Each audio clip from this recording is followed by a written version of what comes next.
And welcome, one and all, to the very final day of coverage here from this Merit Western Poker Series. Ali Najad alongside Dara O'Kearney. And Dara, it is that time, just as it is in every single series, we ramp our way up. And an over 5K buy-in, when you count the entry fee, the high roller is upon us. We anticipated perhaps we'd be down to a final table by now.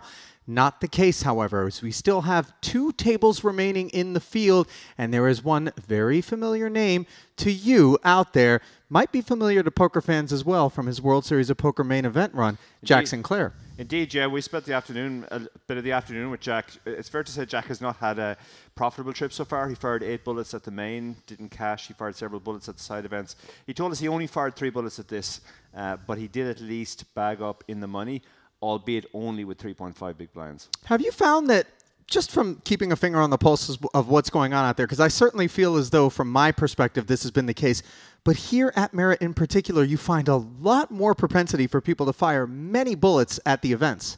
Yeah, this is true. I think that's part of what professional players refer to as population tendencies. People are not afraid to gamble in these fields.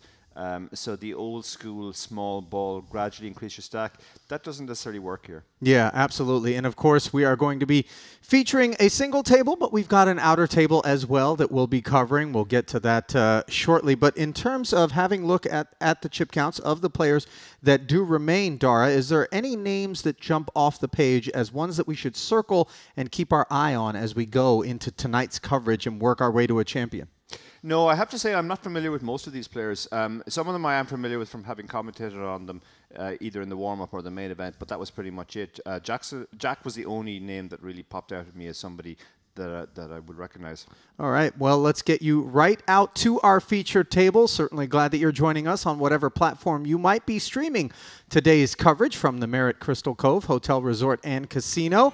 Be sure to like and subscribe us if you're watching us on YouTube. Of course, if you're watching us on Facebook, a like or a follow would be welcome as well, as here at Merit, good things are afoot. Many more events still to come throughout the end of the year. Of course, at the top of every broadcast, we're teasing the upcoming Carmen Series. The Triton Tour will be here in May, so keep your eye on this place as the epicenter of European poker appears to be shifting southbound into the Mediterranean. And here is a look at the 6 players.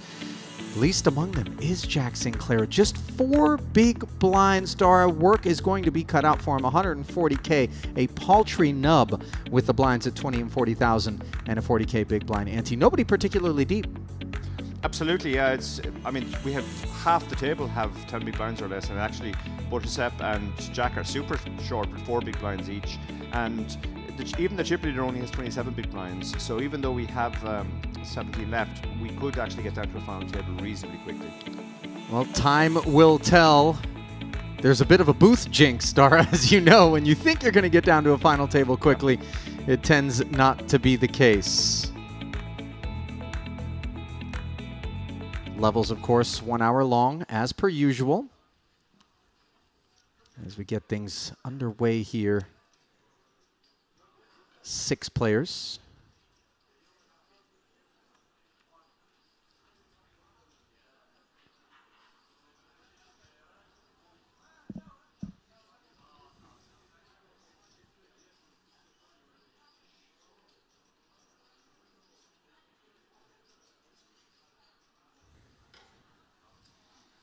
Bated breath we wait with for the 9-7 offsuit to make a decision. And we saw a little bit of this prior, Dara. Very much inbounds, but the stalling when there are multiple short stacks out there as people hunt for a pay jump. Yeah, when you're so short and other stacks are so short, it actually can make a significant difference. That pay jump can be a lot of your equity.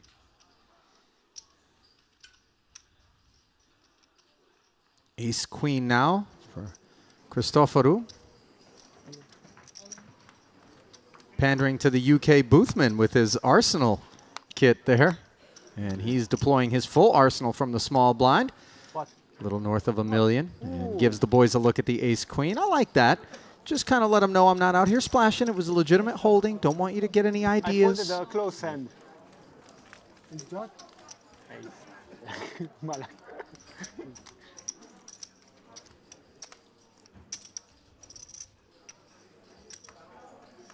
folded an ace. So tight. Tight. Discipline. Discipline. I will fold. Respect. I will fold. I know. And how much you are playing? 350. 8 bigs and Raise. fold the And loose Jack's going to go with his hand here. He's under the gun, which incentivizes him to go super wide. Next hand, if he folds this hand, he'd have to post one of his 3.5 big blinds as an ante. Much better to try and double it up now. How much? And he's run straight into aces. 140 exactly. in the hip. Not fun. Yeah, I do know this player as well, Mihai Naisti, a regular on the European circuit. And of course, over the top it comes. Not by a lot, of course, but nevertheless meaningful. To Solin. And the good news for Nista is Ademir's unlikely to come along. So even in the event that King 10 gets luck. incredibly lucky I was and happy. downs these two aces, I saw the first hand. he will still be alive. $9,200, the on-tap payout. Next pay jump happens at 15 players. Look the hip. As the Union Jack is under threat, Dara. It is indeed, yeah. UK versus Romania here. Okay. Hang on a second. Ace Jack 7 and Sinclair nodding in affirmation here. How'd you feel? Nervous? Nervous. You nervous? Yeah, You look nervous. I think it comes. 4 outs twice, and of course, once the Jack happens on the turn, there are no more outs. Ace is full for Nista, I mean, it's better than 10 than deuce. and it was a very short-lived tenure What here about 9 hearts on the turn? at the feature table for Jack Sinclair. $9,200 will be collected for his 17th place finish. What did you Yeah, fold? Jack told us he needed to win to get out for this week. Two So players very, very short. not the start he wanted. No, and, absolutely not. Yeah.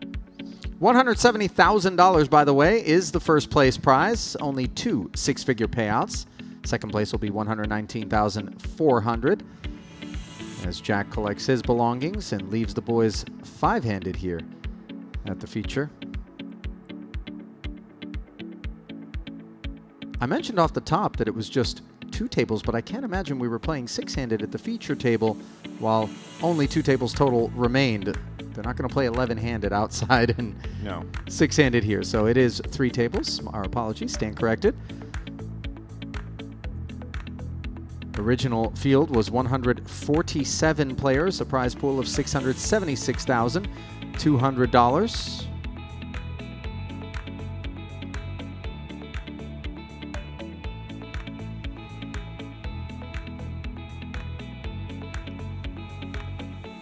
Just 2 big blinds will remain for Recep Aydemir.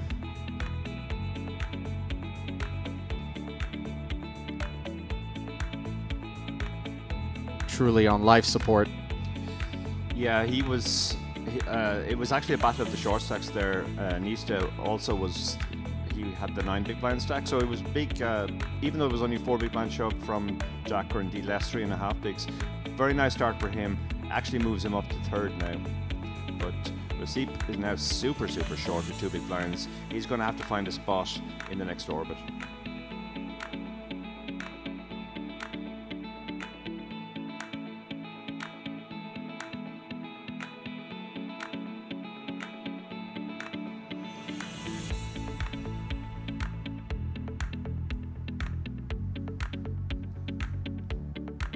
Things being shuffled around a little bit as we await play to continue here. Did you get out and enjoy the better part of the day? A delayed evening stream here for the high roller?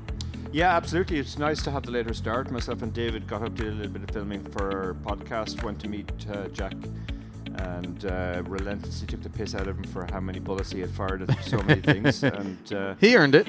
yeah, absolutely. Yeah, I mean, I think we unfortunately we saw him bust there. So, ladies and gentlemen, maybe a minute's respect for Jack Sinclair's bankroll. Feel free to eulogize it if need be. Jack bursts on the scene from absolutely nowhere. He's totally unknown when he made the WSOP main event final table. Just a young English lad that everyone went like, "Who the hell is he? We've never seen him before." He's become quite the figure on the scene since.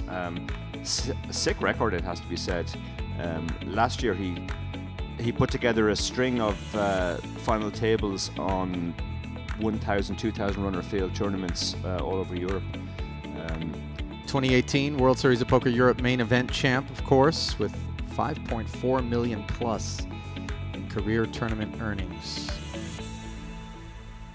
Bit longer in the tooth today than he was when he made that appearance at the World Series of Poker main event back in Las Vegas, of course. I know David has the family here. David's family arrived on Wednesday, so he's been enjoying time with his significant other and son. And how much enjoyment are we bearing witness to here? It would appear not a whole heck of a lot, as have a river decision.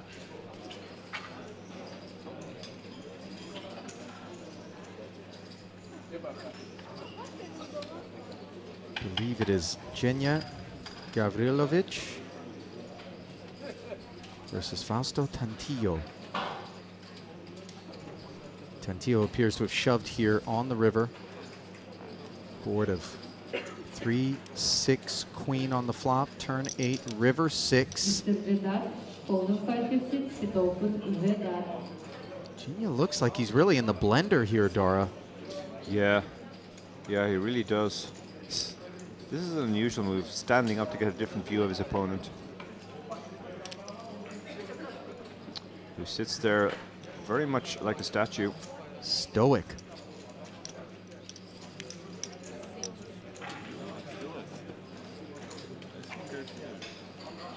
Trying to engage him in conversation. Doesn't have himself a customer there, and no. A full dress down being issued.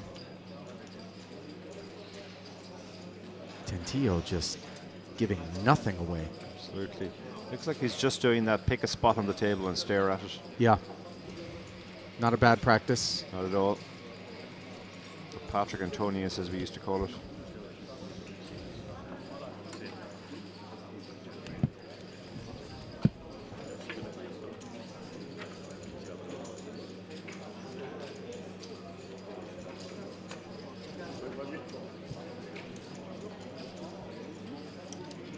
Unclear just how big this pot is, but they don't seem shy on chips. No. Seems like quite a lot behind, so. Multiple time banks being utilized, and the call has been made here by Genia. What's being shown down? Ace, queen. And I believe it was queen 7 for Genia. Just one pair for each player. I don't know about you, Dara, but somehow I expected there to be a little bit more kit furnished on the end. Yeah, that was interesting. We don't know, of course, how big the pot was going to the river and how much was behind relative to that. But yeah, it was clearly he wasn't bluffing there. He was going for value, and his opponent made a hero call. And unfortunately for him, that eliminates him from the tournament. Yeah, Genia is going to be our second player eliminated in basically as many hands here. Gavrilovic, $9,200 richer. Of course, if he's fired 2 bullets, he's already only break even. Indeed, yeah. Pay jump secured by the remaining 15 players as $10,700 will now be available.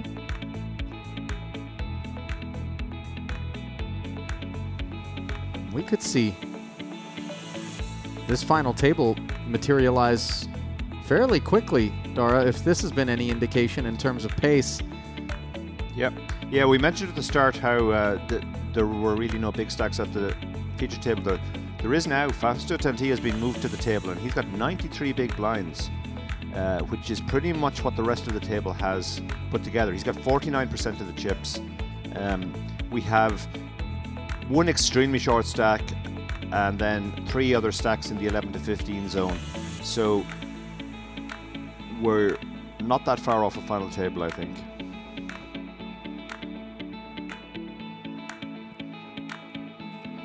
Even with multiple spins, really not a ton of breathing room for a short stack at this point. But Must be said, if the big stacks, and we can see Tantillo, my goodness, 93 big blinds, standing all alone on an island of wealth. But bar Tantillo, if most of the other relatively big stacks are not particularly deep, then oftentimes that 6-7 big blind stack, which might otherwise be expected to just rip it all in no matter what, could get very, very milky, in particular in a high roller like this, where you do have many big pay jumps available, and if multiple bullets have been fired, the min cashes aren't quite as appealing. Indeed, yeah. It used to be the case if you at least min cashed a tournament, you'd made profit, but in these days of multiple bullets, many of these players may need to do significantly better than to min cash. Even though Fausto has 93 big blinds, it's still essentially a short stack game. Andreas Christoforou in second only has 29 big blinds, so they're playing 30 big blind or less poker, and that's a situation where players will have to still look for good spots to get it in.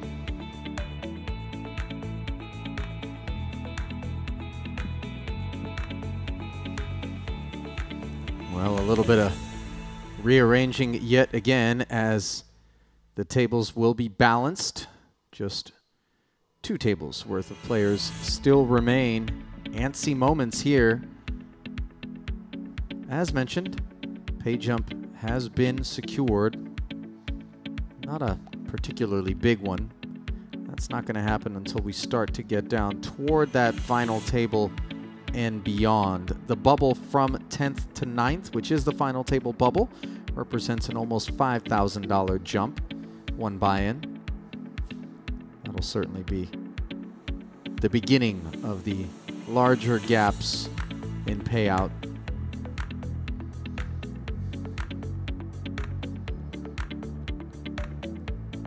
This is a great time if you're Fausto Tantillo to really look to build a crushing stack for the final table. With so many players who'll be hanging on for pay jumps, hoping to make the final table, he'll find a lot of spots. He'll win a lot of pots uncontested. Well, there has been no shortage of talent over the years brought forth from Italy. Tantillo playing under the Italian flag, the likes of Dario Sammartino, tremendously accomplished Italian player throughout the years. Indeed, yeah. Yeah, Italy has become very much a hotbed of poker. Dario Minieri, back in the day, back in the scarved one. The scarf. He looked about 11. Yeah, he did. I don't think he ever registered for a tournament without being ID'd. Yeah. No question about that.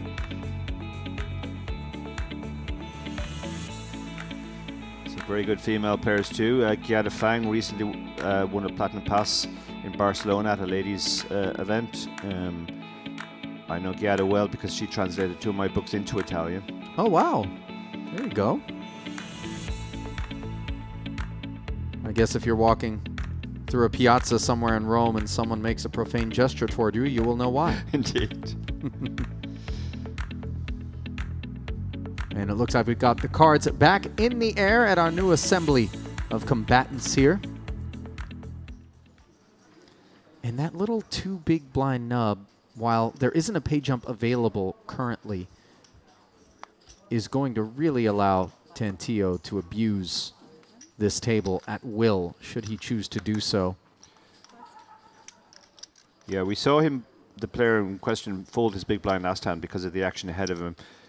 He does have an entire orbit to try and find a reasonably decent spot, so unlike the days of the old-fashioned ante, he doesn't necessarily have to go with the first time it's folded around to him. In fact, his stack is so short, the best spot for him is to get him behind the chip leader. Maybe you have 7 deuce. It doesn't matter. I have one. Okay. It's 1 blind. Blind all in. A blind. Blind call? No blind. I saw 7-3. 7-3? Yeah, you He says, probably. I didn't call blind, I looked at my hand, I saw 7-3, and I still call. So, Ademir moves all in for his big blind You have to do behind. it. And he's in really good shape here with the 9-3, unexpectedly.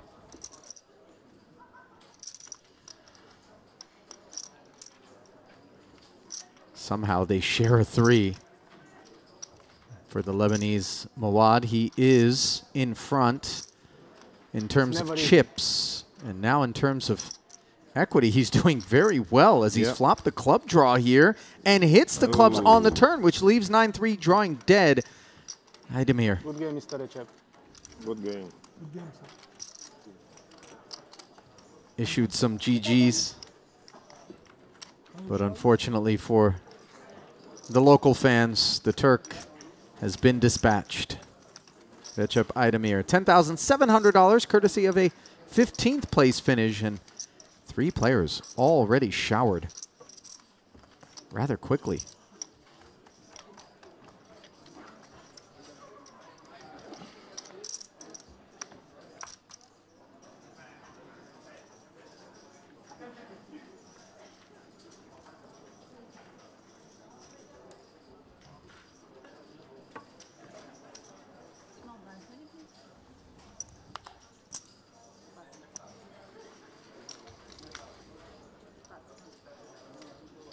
Tentillo, 4-deuce offsuit, not going to be enough for him.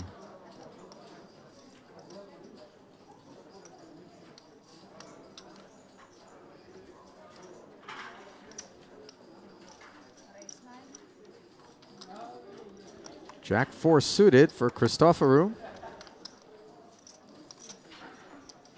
Shoots it up to 90. King 10 into the muck, and you might be kind of bearing witness to just some of the impact of the shorter stacks that are out there. Otherwise, playable hand.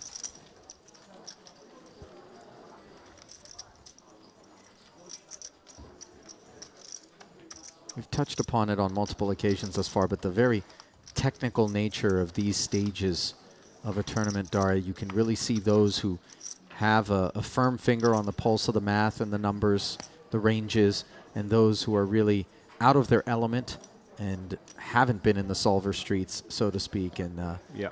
pretty wide gap. Yeah, there are two big gaps, two big differences between this stage of the tournament and most other stages. The first difference is that the stacks are shallower typically, and also wildly varying at the table. So you might have one range opening into one big blind, and your range opening from the earlier seat the next hand into another big blind might actually be wider just because of the way the stacks are distributed. And then ICM, of course, that dirty word of poker, that's the other big thing. Players who understand ICM very well understand that there's actually a huge adjustment that you have to make for ICM. Players who are unaware ICM, they will go on playing their normal ranges, but they'll be making pretty big mistakes as a result. All in. And Mawad, fresh off the double with an ace on the button, jams his remaining 480,000. 12 bigs, as it were. No takers, and these pickups are oh so important. Yeah, yeah, he was quite short when he came. Now he's got a little bit more play.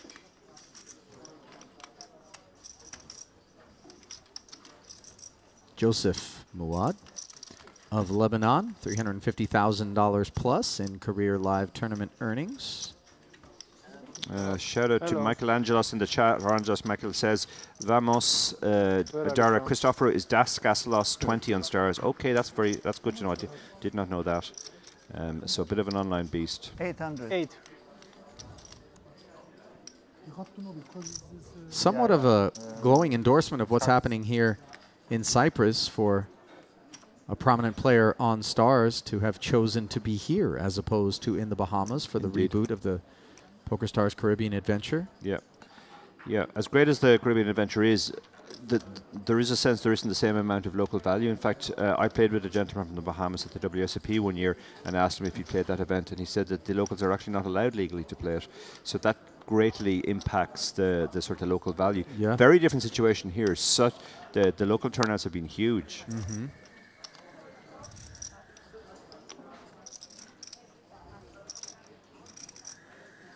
Ace Jack now. Mihai Nista, the Romanian. 1.3 million plus in career tournament earnings for that man. All in. And he will jam off of 490K. 510 total. Tidy pickup.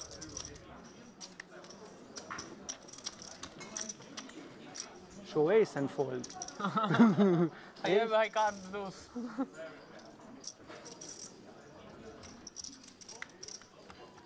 And you'll see those jams from the small blind with stack depths such as that happening with more frequency perhaps than the jams from early or middle position off of 10 to 15 bigs.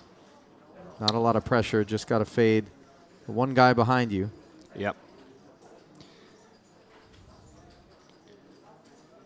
Yeah, one of the effects of ICM that I've been talking about is it will tighten up the ranges from earlier position because they'll be aware the guys in later position are looking for a spot to get it in. So it's likely we're going to see a lot of this folding around to late position and then late position taking the jam, at least until we have a few bust outs and the average stack moves up a little. And Contush is going to go with his king-queen here, it looks like. Raise. Oh, actually, no, he's just gone for a raise.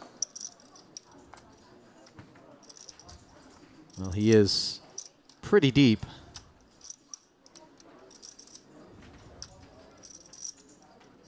Did have a chance to watch Yahun Contush. Yeah, Nishta had a tempter on the button there with the 10-9 suited and just under 15 big blinds, but decided to let it go. Hey, أنا على طاولة التي في بعد عشر دقايق قولي لهم لوليد ورق قولي لهم لوليد. I don't speak Arabic, but I know TV. That's literally the only word I understood there. Contush, by the way, bit of a player, the Belarusian, 125,000 plus in career tournament earnings for that man.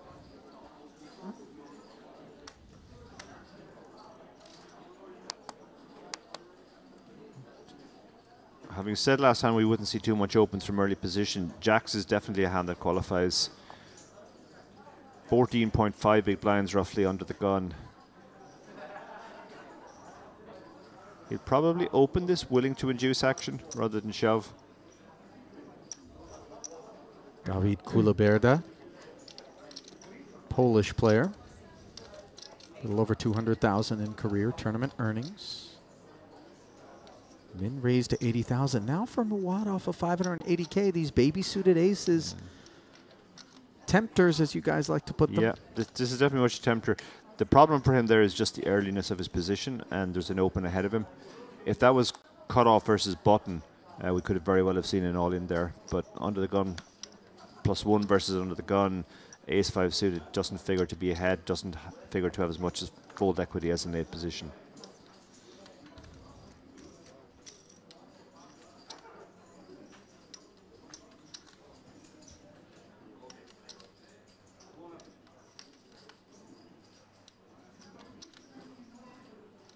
Now Christoforou mulling it over with this Jack-9 suited out of the big. Does have Kuliberda covered, but he is smothered in terms of pre-flop holding here.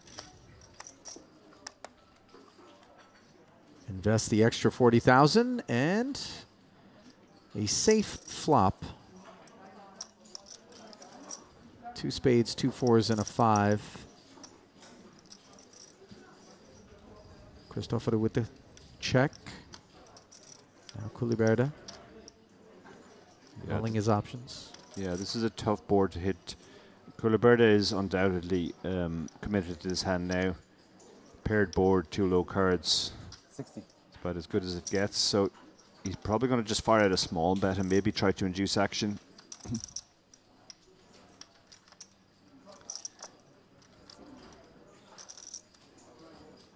But Christoforou, he would have quite a few check raises there, but his hand had really no equity at all, so he lets it go. 60K bet. Earns Kuliberda the pot with way the best hand.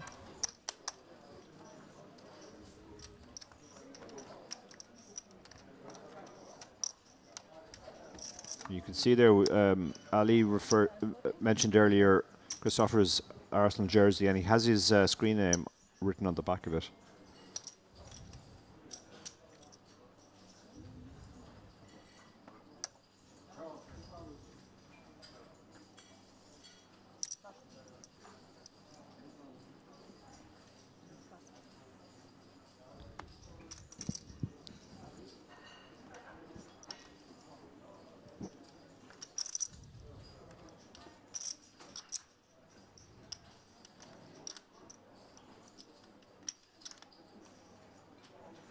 Pocket fours now for the overwhelming chip leader, Tantillo.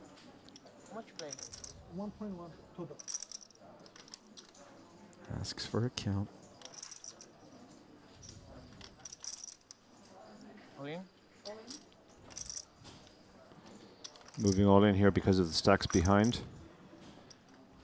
Lebea out of there comfortably off of the pocket threes. This is one of the reasons you move all in for that large amount. Hand like Queen Jack suited can't call the all in, but would certainly have called a smaller raise. Such a beautiful hand. to look Yeah. At the flop. Yeah. He's bemoaning the Better. folding of his beautiful hand, as he called it. Yeah, 6-7 suited's beautiful until all of a sudden you realize how expensive it is to date. Pressure. Pressure. Queen Jack of hearts. Queen Jacks I fold, 2 queens I call. You do? What about two jacks? I fold. ICM. Never good for business when the table mates are bringing up ICM. Indeed, indeed. I will see him live streaming. 6-7. Yeah, ICM is a weird double-edged sword because if you know it, you will know in a situation like that, for example, when the chip leader shoves, you have to fold a huge range, and that actually allows them to shove even wider, shove a hand like fours there. So I always tell my students, if they're unknown recreational players, if you get yourself into this spot, don't give anybody the slightest clue that you understand ICM. Truly a negative free roll. There's one card. Yeah. Yeah. And now it's Christopher's turn to pick up the jacks. Let's see how he proceeds. Looking at the stacks behind to make sure.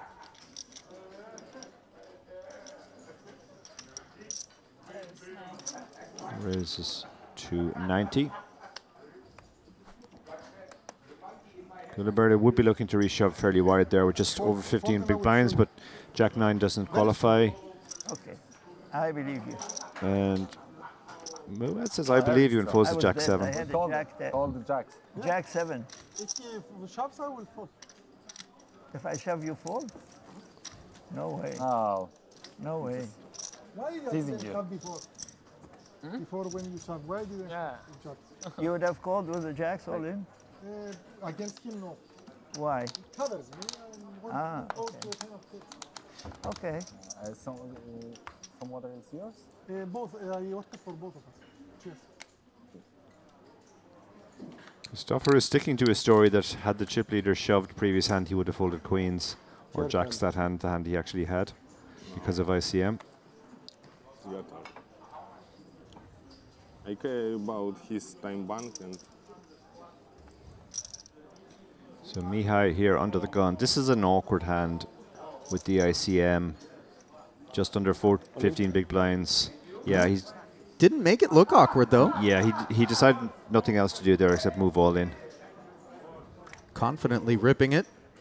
Let's hope I don't have anything. The old hope I don't have anything being declared.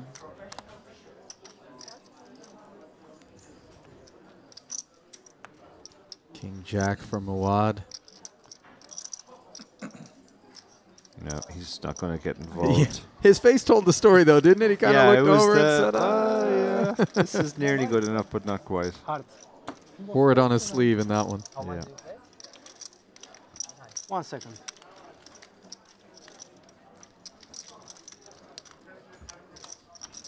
$650.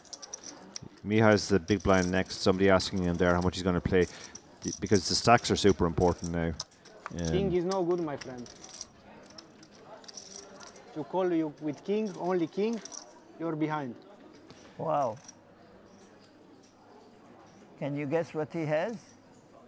We will see later. King, queen of hearts. Close. It's a pretty good guess from Muhad there. When his opponent told him if you call with just the king, you'll be behind, he reasoned correctly that that probably means king, queen. Didn't want to be. the guy who says ace king in Yeah. that spot, I suppose. Yeah. Blabea mulling things over with ace 8, but we have something brewing at our outer table where Tony Kakua moved all in with king 9 of hearts, and Koray Korkmaz called with 7-4 offsuit, and it came 4-7 ace, 5 queen. So Korkmaz will be doubling up. Curious when the money got in here, Dara, because obviously 2-pair on the flop for the 4s and 7s versus middle pair with king high. It just seems a little bit strange. Yeah. Yeah, it For, does. forgive me, it wasn't middle pair. It was king 9, not king 7, but I have to assume the money got in pre, just Korkmaz being asked for all of it. Yeah, it does feel it must have got in all in pre.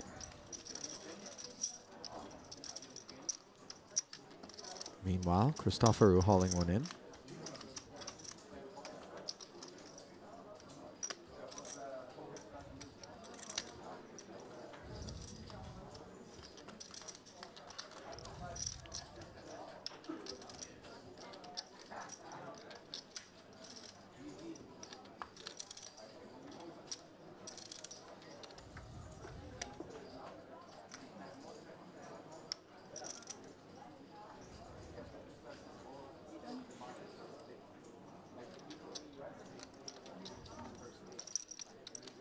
Blabea, the Romanian, yet to see any involvement from him. Julian Remus. Blabea played the warm-up, finished 61st for $3,450. Now raised to 90K from Christoforu. Yeah, one of the bigger stacks at the table, although not super deep. Recognizing that most players are going to need a hand to get involved now because of the ICM, he gets to open king 10 suited in early position. Tantillo, the one player who can put a lot of pressure on him, is he going to use a hand as weak as Jack 3? That would be, yeah, he decides he'll let this one go. He would have gone very, very wide there against Christoforu.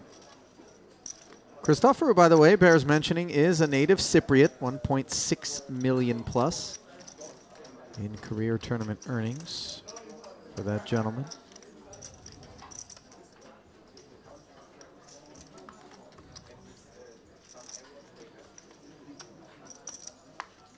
Did finish first in the Merit Poker Classic main event back in 2019 for $565,000.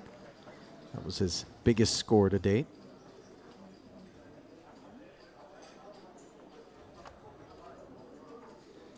Yeah, definitely looks like he knows what he's about. He's going to open fairly wide, but he's going to have to play super tight against the chip leader. Everybody else will be happy to fold, get out of the way when they have nothing. Let him do the work. But Contush has something here. This is an awkward spot, though. Just over 23 big blinds. Ace queen suited. Giving this a lot of thought. Yeah, he's gone for the call here. Keep the pot small for now. How do you feel about it? Yeah, I like it with the ICM facing the under the gun open. If you 3-bet that hand and get 4-bet shoved on you, you hate your life. That might bring in the big blind now, who has a playable hand as well, the suited queen. Well, the price is right. Yeah. Close the action and get a whack at something. He was dominated, so perhaps not altogether. Yeah, that was the big fear with that hand, and he wasn't really deep enough to greatly benefit from the suitedness. No benefit on a king high rainbow board for Contush, at least at present. He does bookend that king of diamonds handsomely. Yeah. Goes check, check, which it will a lot. One of the effects of ICM is it makes the post-flop play more passive. Neither player incentivized to bet as much of their range. That may not be the case here on the turn, though, as Christopher has the gut shot straight draw. Contush has got himself the nut flush draw. Still behind, however. Sizing here will dictate everything. Whether Christopher decides to hang on.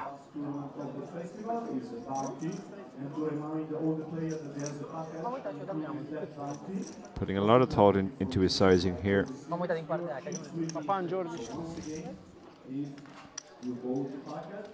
Păi și am 550 acum, cred. Banul 600. It was a tricky enough spot because he picked up the non-flush draw, but his hand still had decent showdown against worse aces. Da, mă, 4 care au fise și restul toți suntem acolo. He would hate to get check shoved on here, but he probably thinks that's not going to happen very often. And Cristoforo does hang on. And now will he fire if he misses? And he doesn't miss. No, he hits the 10 of diamonds on the end, and now that's a third overcard to Cristoforo's hand, and really a bad one at that. Yeah. All of those sort of straight connected cards, if the draws miss, they've paired. The backdoor diamonds, of course. Eights just feel really without a paddle at this point. Yeah. Yeah, he's staring at this board, looking at all of the hands that may have got there on the river. He's trying at the time bank. Don't know if he's considering a blocker here.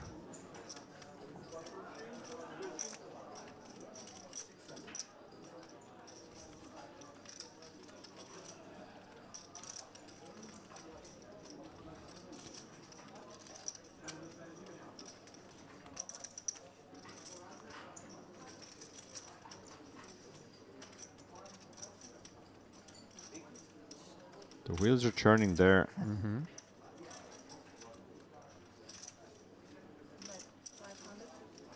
This is $500,000. Yeah, this is not a blocker. This is he's essentially I think he's turning his hand into a bluff here. Yeah, 100%. This is designed to kind of represent the sort of stuff Kontush is sitting on right now. Yeah, yeah.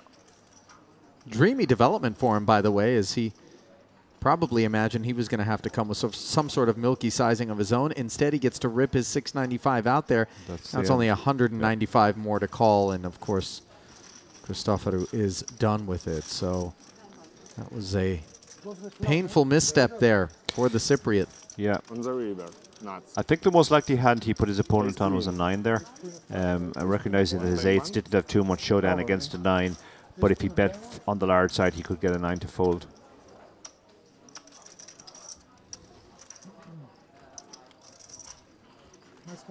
And that indeed was costly.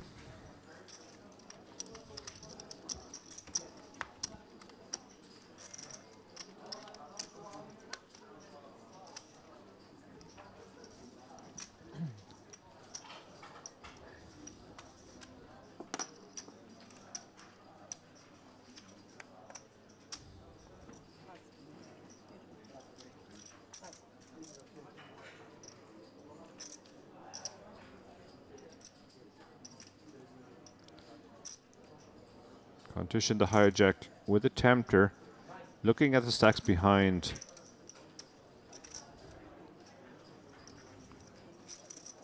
Right. He does decide to play this hand. In this situation, the value of your hand is a lot less important than the players behind and how likely they are to 3-bet. Don't really mind if you get called, but you hate if you get 3-bet.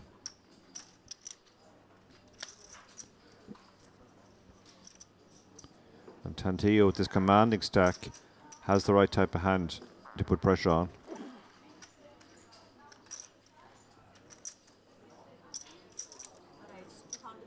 And he does exactly that from the button with this king-queen, which has Kontush's queen-8 dominated. He 3-bets to 210,000. Kontush does not make a meal of queen-8 suited, promptly into the muck. Yeah. Yeah, it's always a little bit discouraging, isn't it, when you think, okay, got a nice new pair of shoes here. I had that big pot that I just took down, and as soon as you pop your head up, you get whacked by the big chip leader. Yeah, you could visibly see his reticence there as he looked at the players behind and thought, I don't have a very good hand. How likely is it that somebody's going to 3-bet me? Tantillo has barely played a hand since he came to the table, so I think that's what encouraged him to open, thinking maybe the chip leader was just playing a bit more snug.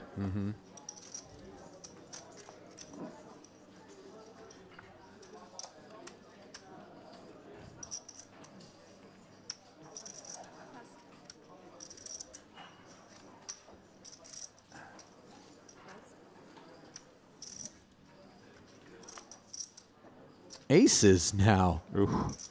for Nista. That is his second aces. He got aces second hand of today when Jack Sinclair shoved under the gun. Now he has enough chips here to raise fold, so he can just raise this hand and make it look like he might be raise folding. All in. Instead, he's decided to go all in. Possibly make his hand look a little bit weaker.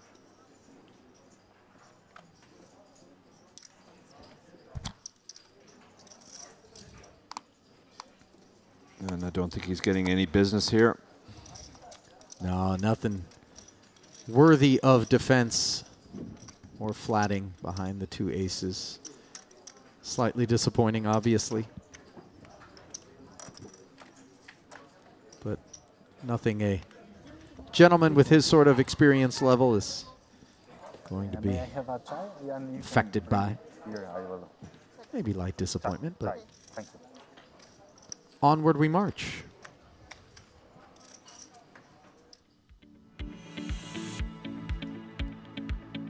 A look now at the stacks. You can see the big blinds have dwindled, courtesy of the blinds going up to 25 and 50,000 with the 50K big blind ante. Tentio still the overwhelming chip leader, better than 2-to-1 chip lead over second place Contouche. There are still 2 tables of players remaining. 14 of them in total, and now we go back to our outer table, where looks like we find Viktor Ustamov with the ace-10 of diamonds against Gila Shkulukia. King Jack got it all in pre-flop. Never flopped a draw, never flopped any sort of improvement. And Ustamov is going to haul this one in. No, I don't think it was Ustamov who was hauling that one in, was it? Ustamov's there in the 2 seat, wasn't he? I didn't catch, unfortunately.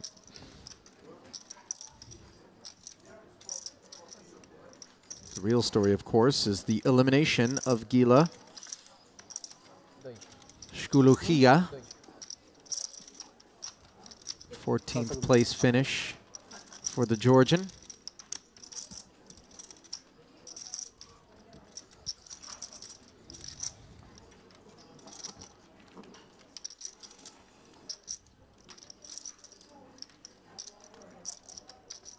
That 14th place finish is good for $10,700. The payouts will be flat for the next payout, which is 13th place. Thank you.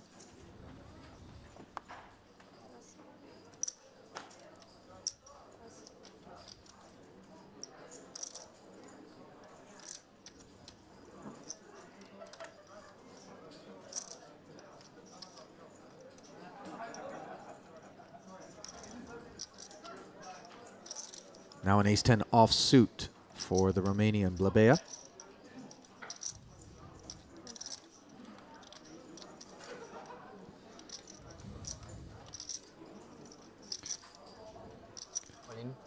Yeah, Gonna close jam spot. it.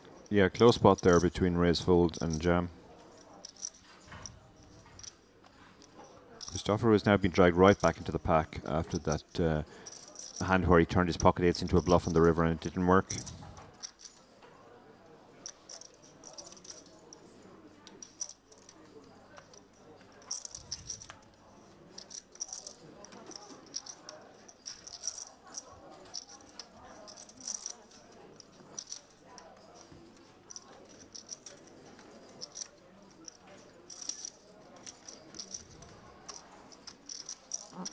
No takers.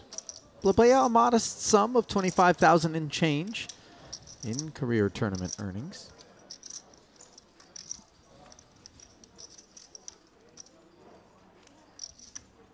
Notched all of it courtesy of a 5th place finish December of last year in the beautiful part of Uruguay, Punta del Este, for an international WSOP circuit event. Young man's collecting some exotic passport stamps. Indeed, yeah. And some exotic flags on the Hender mob.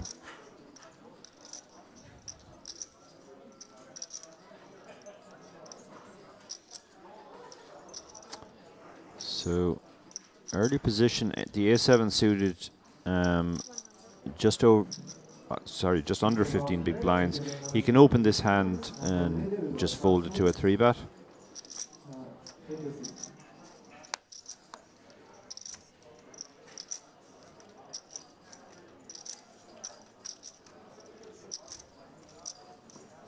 No 3-bets available just yet.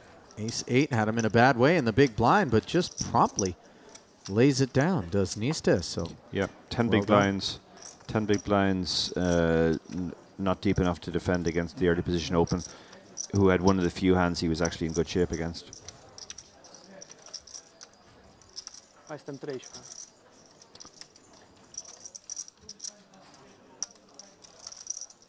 You from Romania? Italy? Yes.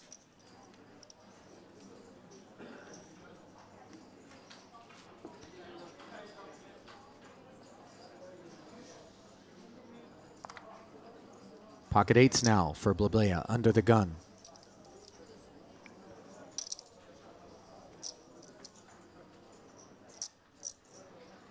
This type of holding does shrivel up in value when you're in early position, and ICM is a factor. 8s might be one of the worst pairs he's opening from this seat.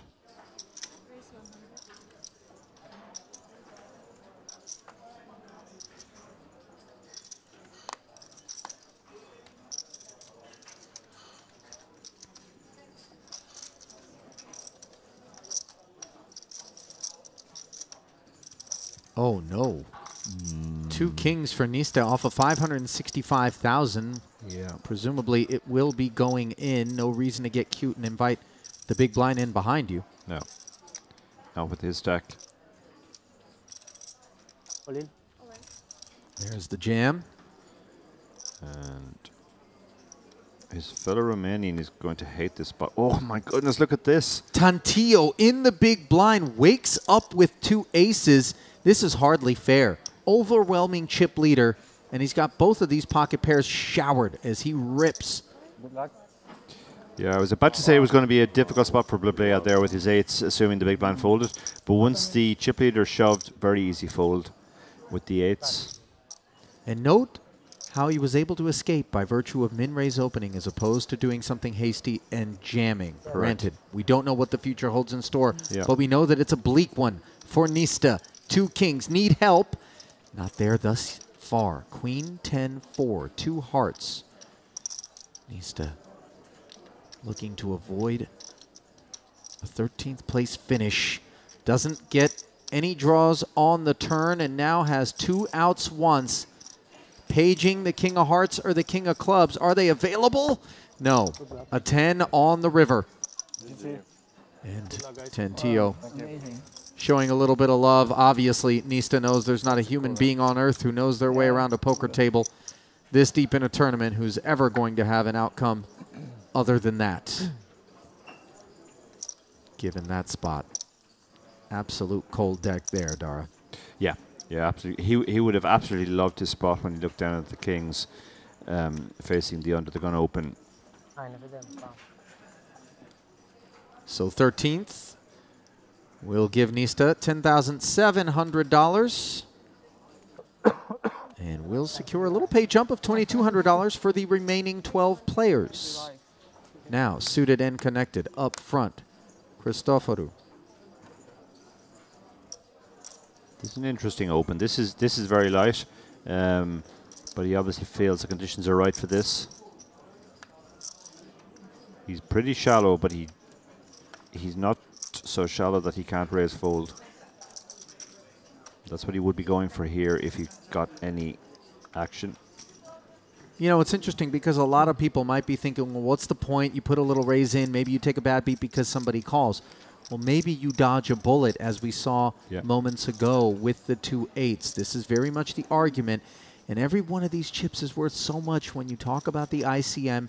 And obviously, we still have a $170,000 payout available, but we're only at 12,900 with 12 remaining. So the desire to stay alive is very much important. Yeah.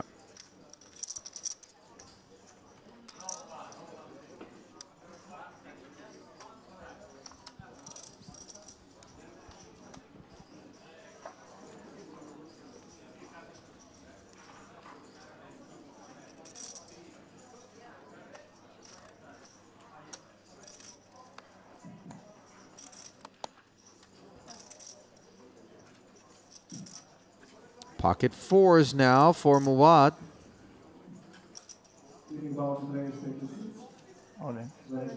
Gonna jam it.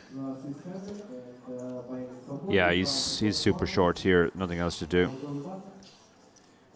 Jam his 7 big blinds. Tantillo again with a tempter, asking for a count. He'll know that Muad will be shoving a lot of worse hands even than Ace-7. Stuff like King Queen, King Jack. Stuff he's also in good shape against, all the pairs below 7s. But he'll also be shoving all the better aces and all the pairs above 7s. So Tantillo, despite having more than enough chips to maybe take a stand there, Ace-7 offsuit promptly into the muck. Bit of a different proposition, of course, for Christoforou, though he doesn't have the depth that Tantillo does, and he kind of realizes the predicament he's in. Yeah, he's chuckling here because I think he would call against most players, but against Muad he might think he's tighter than average, let's say. People tend to age profile in these spots, assume the older gentleman is going to be tighter. Well, as it stands, the 2 4s not exceedingly tight. No, he definitely not tight. And we saw him shove Ace-6 on the button earlier as well. So I think Muad does know his shoving ranges. If you knew that, I think you might put it in here with the King Queen. But if there's any doubt in your mind that he might be shoving too tight, you might think King Queen's not ahead of very much. Muad awaiting the decision. It's a flip. And Christopher accurately said it's a flip, If you fold, I'll show predicting that quite a lot of the range is lower pairs. Like you told me. The question is, do you want to flip for half your stack at this point? Another factor here is Christopher might be factoring the fact, we saw last time, for example, he opened 10-9 suited and got it through. He might think that he has an edge over a lot of the table and he can pick up chips without taking flips.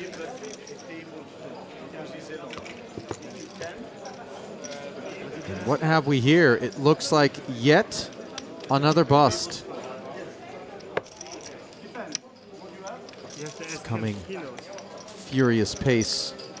And it would appear that Koray Korkmaz, who doubled I don't know why moments I thought you had a pair. ago with 7-4, took a King Jack up against a King Queen. He had raised 90% of his stack. Bayar moved him all in. Yeah. And neither player made a pair. And King Queen high. Thank you. Held. I'm not getting any cards to play.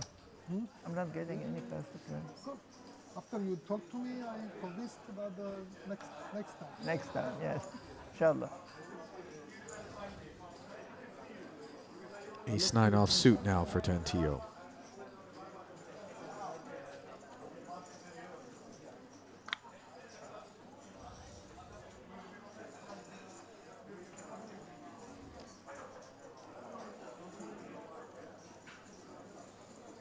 Christopher won't be folding this one. 2 queens in the small blind. Ironically, he told Tantillo earlier that he would fold queens if he shoved. That was when he had well over double the chips he has now. Now he's been pulled back into the pack with 14 big blinds, so he's going to go with his queens. After a little bit more of Hollywood, he does move all in. 695 total, another 595 for Tantillo to call. I don't think Ace-9 is the one he's going to want to do that with. Asks for a count. Does ask for a count. He's now asking himself how many king queens, king jacks are in there. How many ace X suited that are worse than the ace 9. It is from the small blind though, so it's going to be considerably tighter than the big blind's reshove range. You see, I didn't call before. Now Now you have more. I take it back. Yes. Oh, good. Good. And I want to call now. I want to call. He's actually commenting on the fact that his strategy has changed. Before he said he would How fold does queens. He says now Yeah, I want to sure. play now, and I actually want to Thinking call. like this. He has 30%. Be very honest. Yeah, Tantillo works it all out. Ace queen. As good as ace 9 appears there, Oh, good he hand. knows that Christoforo is good enough to understand ICM and have a Yes, very yes, tight yes. range. Normal. Ace jack. Ace 9. Ace. Huh? Ace 9. I can see the live streaming before. Ace jack he calls. Yes. Christopher open. suggesting that he's got I'm glad X-ray you vision. I would be Was it he that said in ace 9? bad shape. Or was Tantillo giving it away? I think. I couldn't tell which of the two of their voices it was. I think Muad was the player doing the interrogation, so he might have guessed correctly as well. Been impressed by Muad's ability to call hands. Yeah. He called King Queen earlier as well.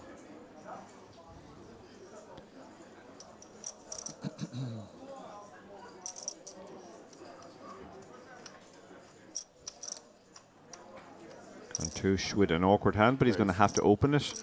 Not the kind of hand that can withstand heat from the bigger stacks, but if somebody with a short stack goes with their hand, he can potentially call off. Tantillo has the right type of hand now that he could just put pressure on, but no, Tantillo is playing very, very snug. He's not looking to get overly aggressive with his stack. Christoforo has a hand he could potentially reshove in some worlds as well, but probably not with the ICM. But he's giving it some consideration.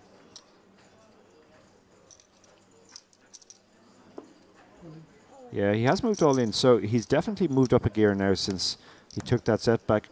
I don't think Cartouche is going to be able to call off here.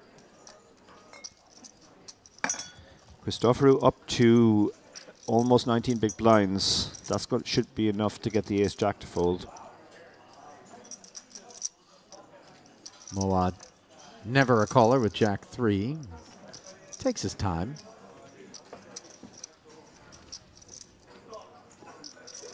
Yeah, quick and correct fold.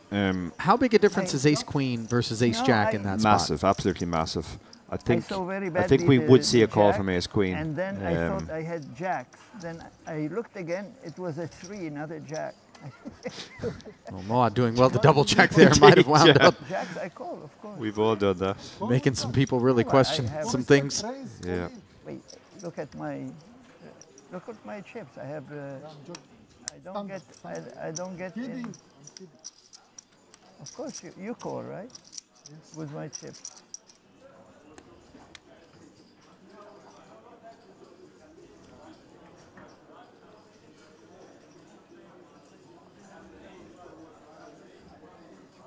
Ace 10 now for Tantillo under the gun. Yeah, he's definitely opening this as the chip leader. Min raise.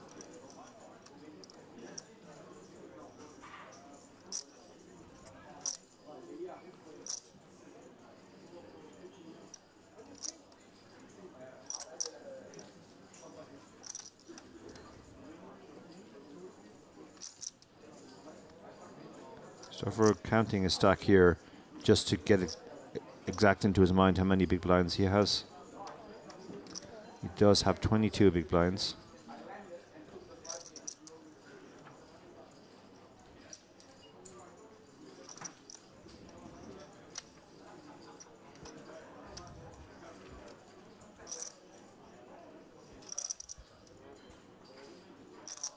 Suited one gapper. Against the upfront open. Difficult to believe he's thinking of going with this hand, but maybe he's trying to decide whether he has any Oh my goodness. 3-bet folds. Yeah, this is what he's going for. He's going for a 3-bet fold here. If Tantillo shoves on him, he's obviously folding. But this looks super strong, raising the size of this stack. Well, put a pin in that particular pot as we step back over to our outer table, where we find ace deuce against ace 10 on an ace high board. The ace 10 does play. Is there an escape for ace deuce? Doesn't appear so. And yet another casualty of war. It's happening quick out there, Dara. Yeah. Yeah, it certainly is. First it was Korkmaz and now Bayar Saran. Part of the Mongolian contingent. He will collect $12,900. So that moves us on to the final table bubble now. 10 players remain. Yep. Saran finishing in 11th. Meanwhile, it looks like the 3-bet worked there. Did he fold? I think Christopher is picking up on the fact that the chip leader is actually playing much more cautiously than many chip leaders would in this spot. Push him all in And if you used a need pretty looking hand there to put in the light 3-bet. Knowing he could, if he got 4-bet shoved on, he could fold. If he got called, he had some sort of playability. You thought I have ace jack? That was risky business, though, and I think it really gives us a sense of what we might come to expect from Christoforou, who has no shortage of confidence. No. And he's got another openable hand here. In fact, he just moved all in this time. That's because his table image is quite aggro now, and if he opens a hand like King-Queen suited, he could expect to get played back at quite a bit, and he doesn't. He wants to cut off that possibility. Yeah. Kontouche won't be playing the 5-3. Good luck. In the final table, 8 marks. Yeah, there will be no takers here. Yeah. I think the final table. And I think the final table bubble is something he might be leveraging as well. And notice how he shows this one. Didn't show that 7-5 3-bet, did he? Yeah. Good seat. So far. Yeah, inshallah. Yeah, yesterday you went down to 2 blinds, no? Threes. Very blind. Three. Very The blind. 5 says king, king jack. Christopher, another man is K7. afraid to put his chips to work. And the table's saying that yesterday he went down to 2 big blinds, and now he's up to this. We did see him take a setback with the 8s hand, And then flop, ace but he's king. gone on playing, Flop is king. That's how he and doubles. he's chipped all the way up. I mean, Triple. but yeah, but you Ace queen 8. Ace queen 8 against. yeah, you double twice. Around. I mean, it was difficult for me to fold there, huh? Yeah. Ace queen of hearts there. Of course. And if I lose, I have another 200 more, double the other on jack. Play to win, you know. Way to win. For the first. Tempter, but he's going to let it go. Not a tempter. This will be all in, I think. All in. Yeah, 355,000. Ace 9 coming together.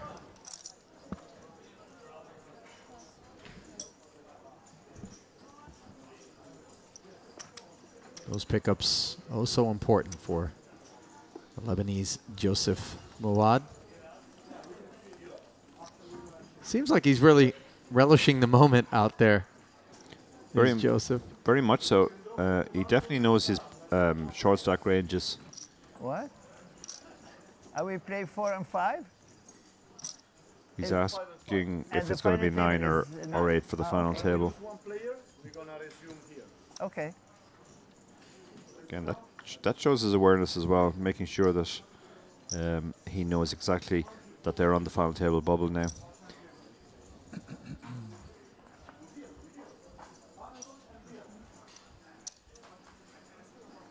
Kontouche with the ace-queen, suited in the cutoff.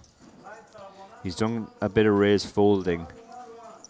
His table image will be affected as a result. Ace.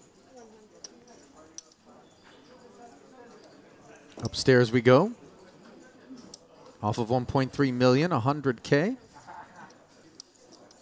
Hang on, looks like we got another something brewing. Osman Ilhamur with 5-4. Roman Kolotyuk with 5 deuce of hearts. 3 comes, you kick a win. Ace 5-3 on the flop. Both players got it in there. And they will chop it up on the river as the ace paired on the turn and the king secured a carve up. Not favorite suit, but Not favorite suit, but diamond. I make a mistake. I should bet the flop and you maybe you fall on the flop. I think no. Backdoors and overcard. Yeah, but it's too much. You raise too much. Yeah. I had the hand. Okay. Had pocket eights. I will tell you the truth. Pocket eights. And on the terra was having gut shot. Yeah, I know.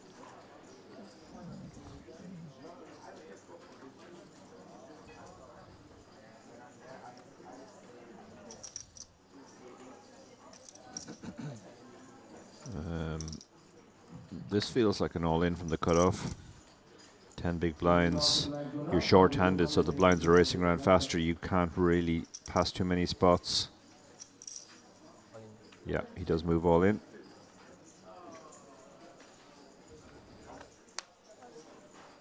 $505,000 total, and how are aces out there yet again? Culiberta. Oh, I'd love The to only have a good hand news now. for Blabea is that he has Culiberta covered. Yeah. So Wad can't participate, but this is going to be really deflating for the Romanian as his First hand today, isn't it? Polish counterpart Second, basically. gives him a look at the bad news. After you are against me when you open Yeah, I got see if the king 10 can flop any prospects. Oh, well, quite the opposite. Ace Pretty 8-6. slim. Some backdoors, that's it now. Top set could see the king 10 drawing dead, and on the turn, pocket aces turn into aces full for the second occasion already in short order here at our featured table. For Culiberta, just what the doctor ordered. For the rest of the field, disappointment as they're looking to back in business. Nice hand. assemble this final table. Where's the weight? good life. Good life. Oh. Of course, it's a good life. You play the 5K in tournament. Yeah. Has to be good life, huh? Sitting in beautiful hotel. World-class tournament. Married. Married. Married. Yeah. Married with my wife.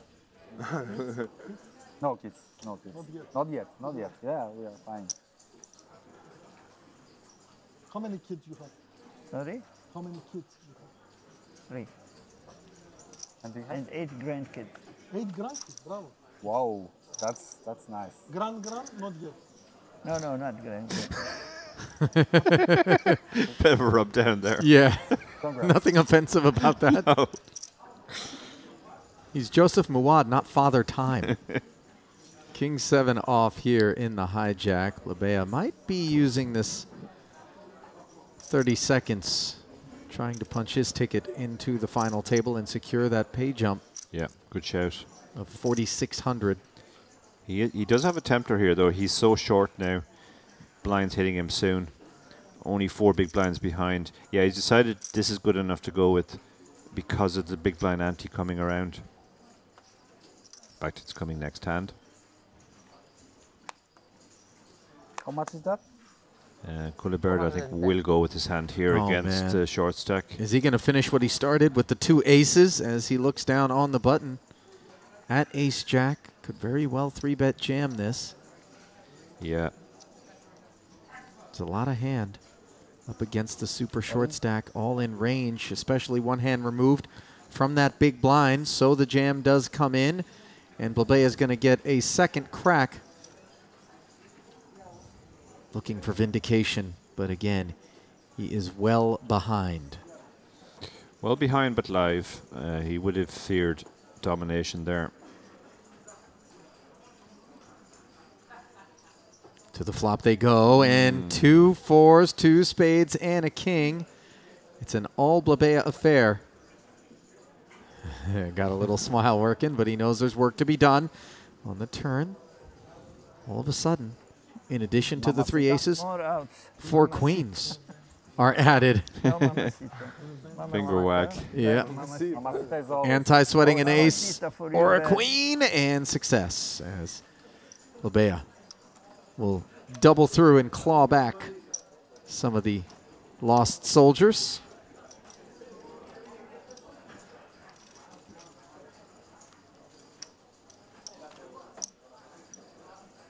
Quick revenge. Mini revenge. Mini revenge. Mini revenge. Mini revenge, yeah. Yeah.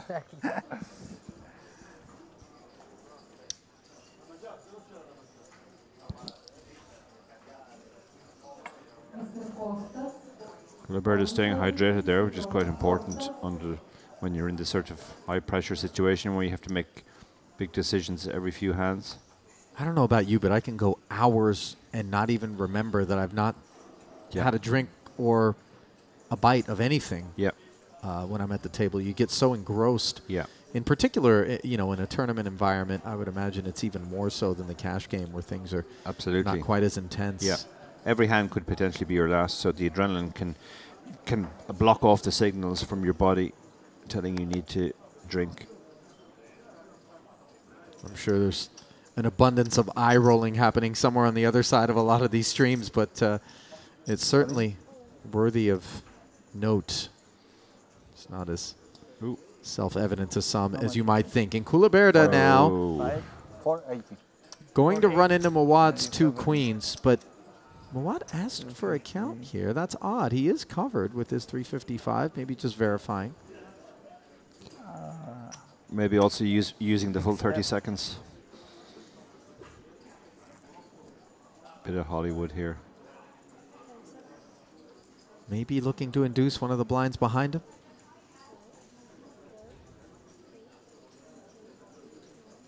He's actually going to use one of his time cards, try and make it look weaker.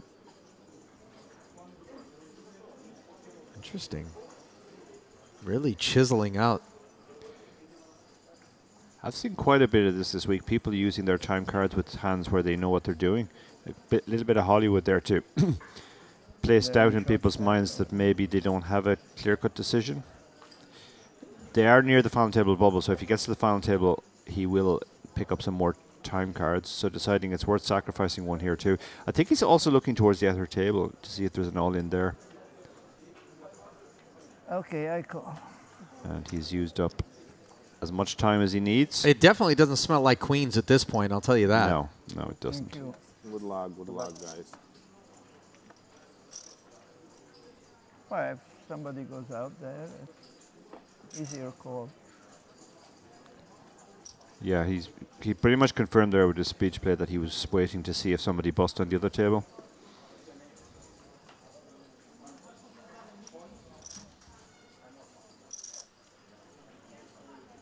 So the ace-8 does have the 2 queens covered here. Now you need Mamacita. Mamas, you have one? No. No help on the flop or the turn as the queens just need to fade a lone ace on the river. And they've done so. Not to be too anticlimactic, but the sweat didn't feel altogether like it was there. Sorry, I didn't mean to slow play. He's apologizing, but I think his opponent knew exactly what was happening there. He wasn't. That was in no way a slow roll. That was just the situation of the tournament. Somebody could have busted on the other table, and he could have got a pay jump. Shout out to Dark Angel in the chat. Always great to see you, Dark Angel.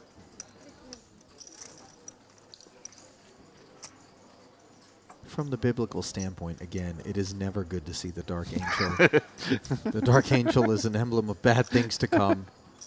But in the chat... In the chat, it's always a good thing. It's a handle. Okay, we'll allow it. Taking a peek as we slide back over to our outer table at what's transpiring over there.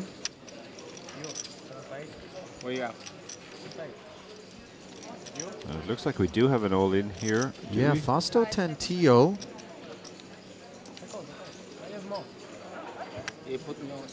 Looks like he jammed all in. Osman Ilhamur with pocket 9s has got the right medicine for 2 7s. Pivotal pot, obviously, for Ilhamur taking the best of it to the flop. Can he hold? So far, so good. Turn is safe as well. No flush draw acquired by the 7, so he just got to fade 2 outs once, and he's done it. Doubling through the chip leader is Ilhamur.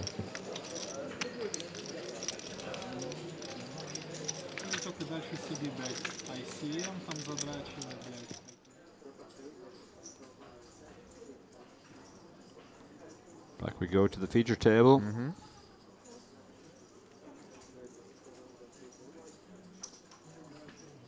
Culeberta has moved all in from the hijack with 10-6 because he only has 2.5 big blinds, and he would have to post one of them next hand as an ante. So deciding he's going to try and get the double here rather than wait for the blinds to hit him. Contush has called on the button, and that brings in Christoforou as well, and they're actually quite deep against each other. Culeberta in bad shape here. Queen 3 deuce, no help to him, and the shape gets worse as the two players who are active on the side sort of incentivized to check it down here. And very much so. No side pot here at all. We just saw call, so there's no reason to bluff here. Just check it down and essentially double team the other player. And on the river, the 10-6 is unimproved. Same story, though, for Christoforou, who had the spade draw, just never wanted to put a chip into a dry side, understandably, and the disappointment washes over the Polish. Good game. Final table bubbler, who issues some GGs, but obviously had some quite higher hopes for his result. 10th place finish for Culeberta.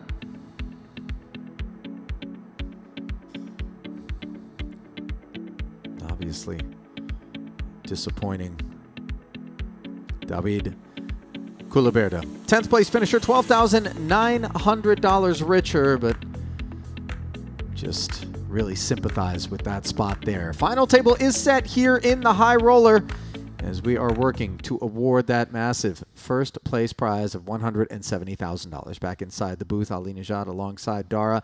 Dara, the short stacks, 2 or 3 of them right away out of there. Things slowed down a touch, and then we found ourselves with 9. And as you look at that field of 9 that remains, is it going to be the Tantillo show? Who can possibly threaten him? For me, Christoforou has also been extremely impressive so far. He hasn't been afraid to play even when shallow.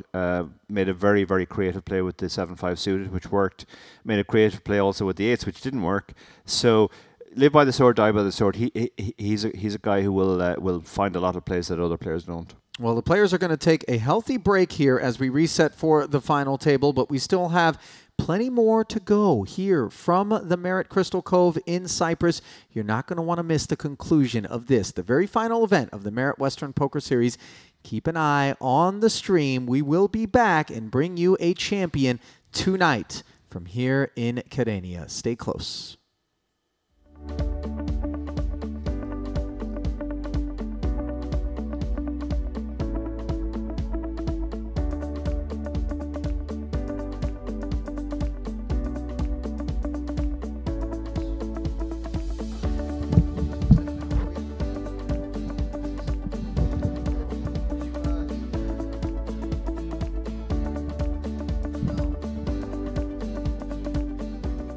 Take 20 seconds.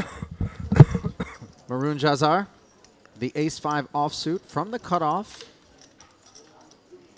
3rd in chips, so slightly precarious for him to be taking some chances with 2 bigger stacks out there. Yeah. Orthodoxu has a hand now which you would normally go with, but again, because of ICM, he might be... I think he might have already decided he's going with this, but he wants to use the maximum amount of time. That would seem prudent.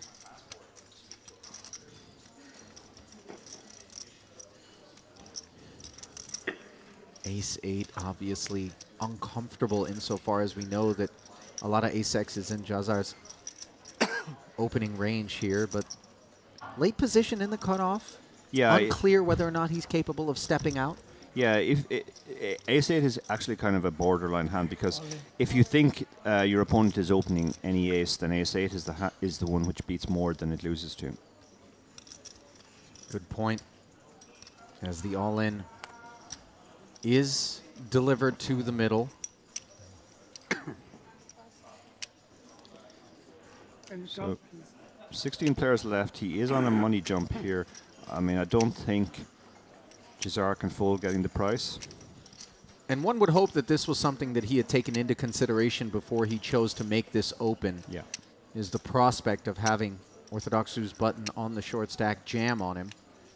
And it certainly appears that he knew exactly how he would respond as we see him call with the ace-5, and he'll be disappointed. Yeah, you can see those numbers don't add up to 100 because there are actually quite a few chops given the proximity of their kickers.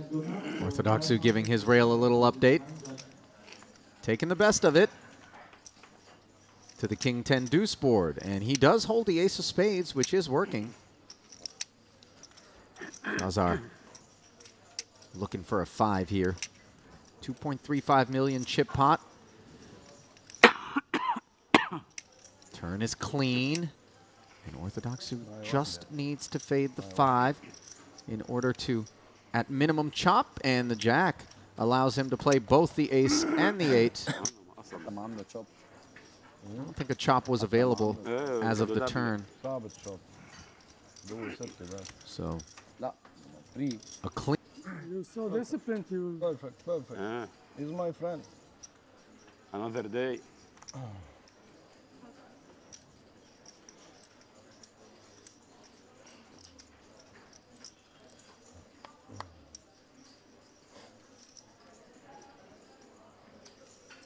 Two queens for Orthodoxu. What a lovely start this would be for him, as he has already enjoyed one double up, Dara. And at this depth of 2.4 million, is it simply all in?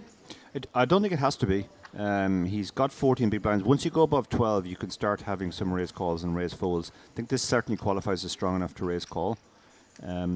If you shove this, you're not going to induce a lower pair to give you action. But if you raise this, somebody might look down at 6s and decide to shove it, or ace-x, where the x is lower than a queen, that you're in great shape against. Not sure if it's with intent, but he's giving off some real reverse tells here. Yeah, he does move all in, so... Interesting he chose to use one of his time cards on that too. I mean, he always knew the decision he was making. And those time cards could prove very important as we get further down toward the final table. This decision far simpler than the ones that he might be facing later on. Yeah, we actually saw that in the warm-up event. Paul Brown came back as the shortest stack, and he used all his time cards. But he actually ended up as a big stack on the bubble. Okay, so King-Queen is giving action here, and...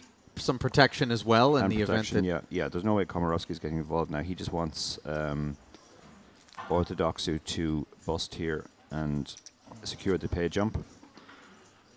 Normally, you would think Sandragal has the stronger range here, and he does, but on this occasion, Orthodoxu has the stronger hand. And the two queens will be thrilled to be in this spot. Worthy of note, Raful already folded a king of spades out of the big blind, so just a couple of kings are actually available to Sandragal here, who has sort of stepped in it, but of course has Orthodoxu covered. That's the good news. The bad news is a 6-high 2-club flop, although the 2 clubs are working for the time being in conjunction with the queen of clubs. Now a chop available on the turn. 2 actual kings and a 5, what he's looking for. Instead, he finds a heart, and Orthodoxu doubles once more, and the long face at the onset has now begun to produce. Part of that impressed me the most is the Mongolian player Sandragal, and this gentleman on screen, Luke Bandel, who appears to be all in. As we take you to the outer table, we do have something developing. It is Vakos Joma against Luke Bandel, 2 jacks against ace-9. Flop was 3 ace deuce. I'll hurry up. And obviously the 2 jacks were climbing uphill from that point forward. A 4 on the turn, a deuce on the river, I'm being told. And Goma will double through, the Frenchman. Yeah, big hit for Bendel there. He played superbly yesterday as well. But, you know, it is what it is. You get it in 70-30 favourite, and if you don't hold, it's probably not going to be your day. Meanwhile, up front with the ace-9 suited, Sandragal made it 325K to go. Melchisettian, ace-queen, an understandable jam over the top. And the Ducklings really looking quite vulnerable and undesirable for Komorowski. I think he's just using his full time here. I don't think he was ever calling off there with 2s. And that does show good awareness too from Komorowski, an older gentleman. He's aware of the time dynamic, the fact that they're on a page jump. Yeah, the ICM not lost on him, and that was displayed in the very first hand, I believe it was, after he folded the 10 jack suited. Yeah. Could have opened it from middle position. Yeah.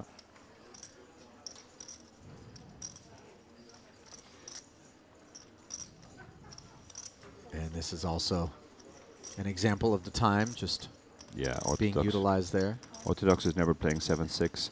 Again, we're seeing the same phenomenon because they now have the time cards. That's kind of legitimized taking 20 to 30 seconds on a decision that isn't really a decision. Do you feel like when we're down to 2 tables that each time we're at a pay jump, we should go to hand for hand in order to prevent this sort of No, I think behavior? that would be over the top. It would slow the game too much. We saw the bubble really slowed yesterday. Yeah. But there's really not much you can do about this, and you can get lucky or unlucky as well. You know, you can be on a table where everybody's playing really fast, and the other table everybody's playing really slow, and that gives the other table an equity advantage. That's a situation where David Lappin always tries to educate his table that they should be taking their time. We've buried the lead a touch, which is that Sandragal is willing to spin here with the ace-9 in really bad shape. Made the added investment. Flop is of no assistance to him. Does have some backdoors available, and that is one hell of a card. What a card. Flush draw and open-ender obtained as ace-queen is really sweating this river, which is a black 5. And Sandragal, you can see there, he has so many outs, very disappointed that he didn't hit one of them, and he's going to be all but crippled now. Yeah, face telling the story as we bounce back to our outer table and find Dominic Planka with queen jack offsuit up against Sergei Efimov's pocket jacks. Board is 3-7 queen, so top pair for Planka, and obviously Efimov is going to be super disappointed given what great shape he was in with his holding. And the pay jump has been secured by the field. In the right price, but there is a risk premium due to ICM. Yeah. So I suspect if we ran it, it might be a close fold. Nothing close about this one, as I expect we will see the first participation from Komorowski. He did open the button, I believe, with the king-queen, take it down, yeah, with king-queen, but here up front.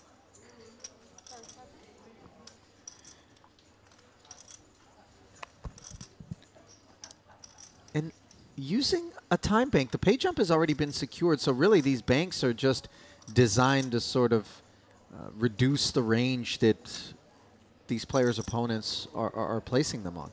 Yeah, it's possible there's a little bit of Hollywood here. It's also possible he's actually does have a decision between normal raise and shove, and he's trying to decide between which of those 2 options is better.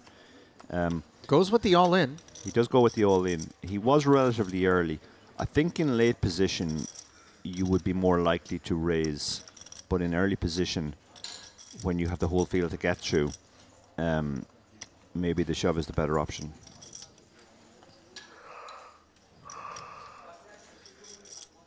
No takers.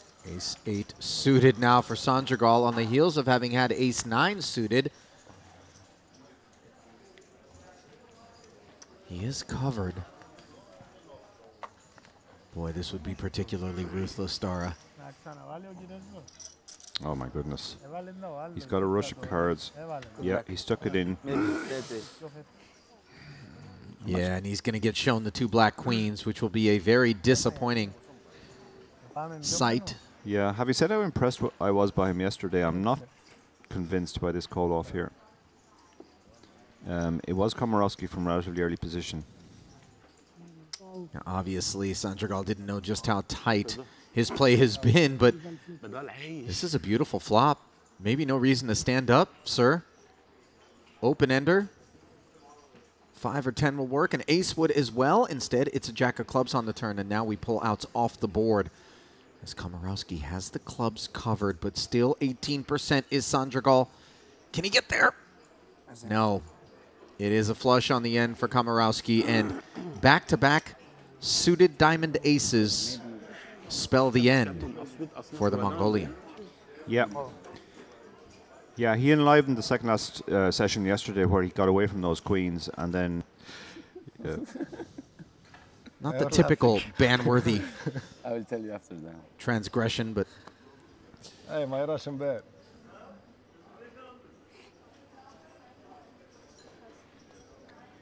That's a nice choice.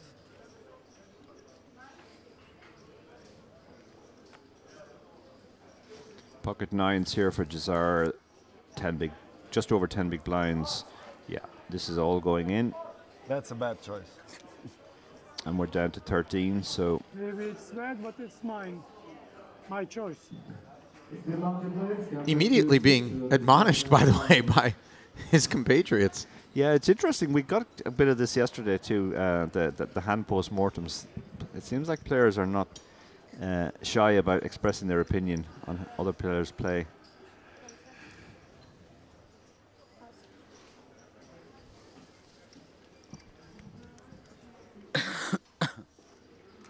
Not exactly the most endearing practice at the table. No, no, indeed not. I don't mind when recreational players do it. It's part of the fun, but it does annoy me when professional players start indulging in it. Especially when they're on the bad end of an outcome, but certainly Yeah, printing money in terms of the choice that was made. yeah, for sure. Never want to do anything to discourage bad play as a professional. You only want to encourage it. Bears noting, by the way, Dara, that we are on another pay jump. Got there pretty quickly, too. Yeah, Ace queen for Raful. Courage I have, my friend. I have I enough think he's going to courage. have to call off here. He's very see the short. chance. 8 big blinds. It's also another short stack, and this is another winkle of ICM. You're better off calling it off against a short stack than a big stack, because it's more of a benefit to you when you win. You cripple the other guy or eliminate him if you cover him slightly. I'm gonna enjoy seeing the second card. Raful says the first one is bad for you. Must have squeezed the ace. That's incredible. He took 30 seconds to bad squeeze for the you first also. card and had to use his time card. He has And made only the got call. 7 seconds out of that time that's card, right, by the way. yeah. Bears, no. Yeah. Good luck, man. And the chips do get in there. Raful with a kiss of the ring, it would appear. Come on. It's a Little bit flip. of superstition being deployed. And it's a flip with a weighted coin. And advantage Jazar in terms of that weight. And the ace-jack-6 board, putting Raful in front. Jazar taking it in good spirit there. I'm a believer. He won't be eliminated, but he will be down to 125k. We're all believers. Unless he can find a 9. Nearly. Close. Yeah, it's black. 1 point more. Come on. And the river allows the ace-queen to hold as the 2 Lebanese players. No, I don't cover you. I don't cover you. I don't cover you. I'm still playing? Yeah. I have 10 bigs, my friend. How much do you have? Yes, sir. 1.6. I have 1.6. Realizing that Firm. Yeah. Whether it was big blind first or Right. anti first. This is a sign of inexperience here. Topla. He's now got the bad news that even if he wins this hand, he's just getting his money back.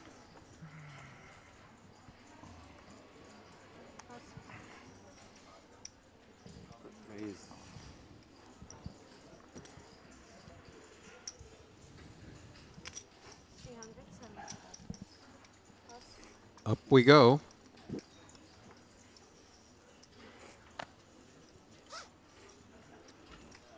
Mata with the 2 jacks.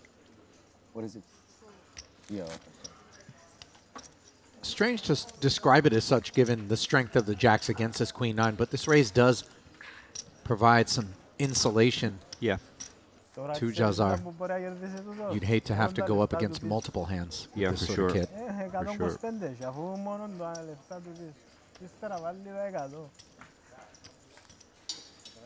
And yeah, we're definitely seeing some use of the time factor now. Raful is not thinking of doing anything with the 8-4 off here other than folding, but using almost the full 30 seconds. And Jazar's going to get the good news that he does have an overcard. I have 1 over. Yalla, good luck. I will survive. Mata wishing his man good luck. Thanks. More incentivized to do so in the small pots. It's I so small. suppose. Exactly. Risking very little here. Third one. Diamonds are working for Jazar. Still hunting a queen on the King 7 board. And there is a diamond as suddenly No. a glimmer of light at the end of this I tunnel. didn't see the king. Jack is no good, only diamond. Diamonds are forever. Can Maroon Jazar hit the flush? No. Instead, he hits the 9. Good game, Aye, aye. Thank you, guys. Good luck. Hard luck. That will spell the end of the road, and perhaps more importantly for those that remain, an additional pay jump. As they often just want to shut the pot down now when they have 70% plus equity, rather than face further action on later streets. Those later streets, obviously, things do get murkier as well from time to time. So removing the need to make added decisions is worth the investment. Absolutely, yeah. With the risk premium there, it's quite likely that on an all-in bet, he would need 60 to 70% equity. And 10-9 suited definitely had it on the flop, but on a lot of turn cards, he would not be sure whether he had 70% anymore. Well, the Russian Federation doing a little bit better for itself on this occasion, as it's 2 7s that Chernikov has put to work.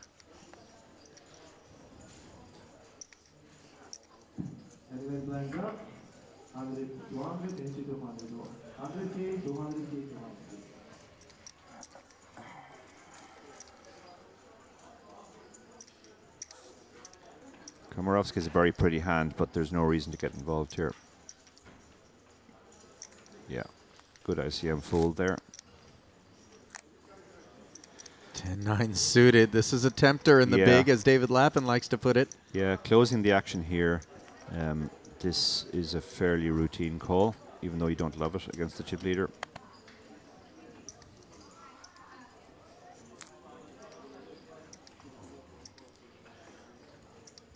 He's already burned a few of his time cards as well. Maybe he's using the full 30 seconds here. I love the nonchalant way he just flicks out the chip almost like. Keeping an eye on Chernikov, by the way. Yeah, yeah. Not lost on him the fact that Chernikov does have the big stack. Ooh, this is trouble though. He's flop top pair and Chernikov has a set. Oh boy.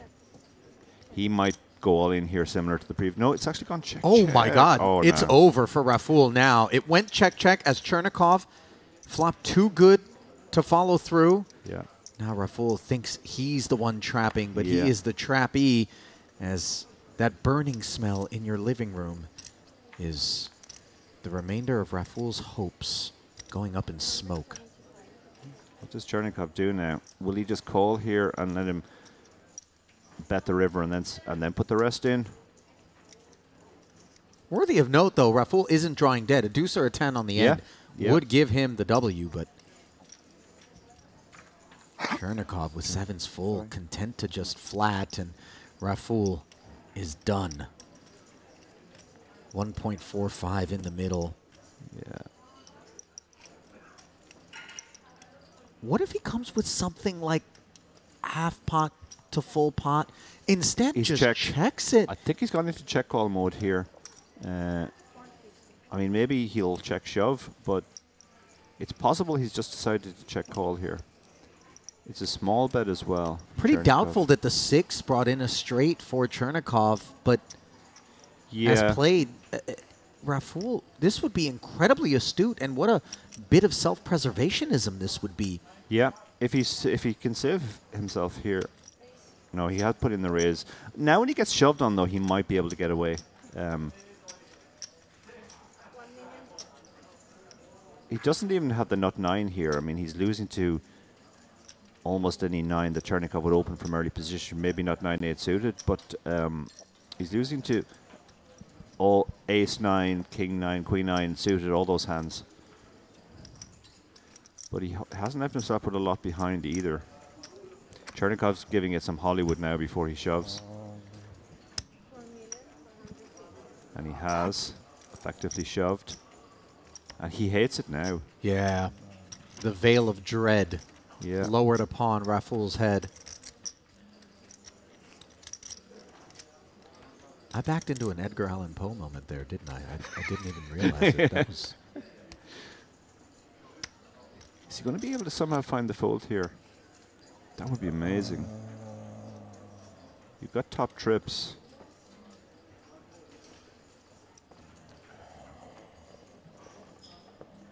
Doesn't it feel like 6-6 at a minimum? Yeah, it's just you can't feel good about your trips now. The only real value you're beating now is 9-8 suited. Because an overpair doesn't even raise on this board on the end. I don't even think 9-8 jams, though. Yeah.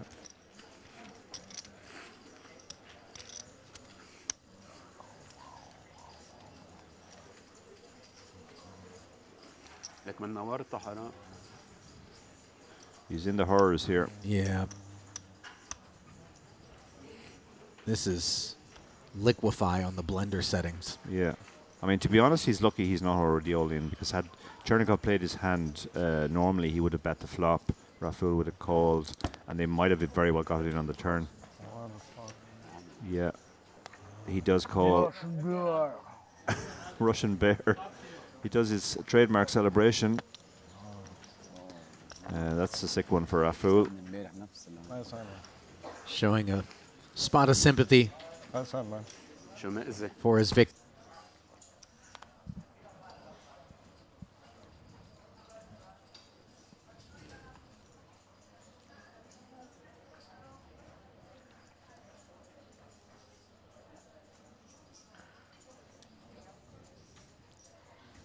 Six off into the muck.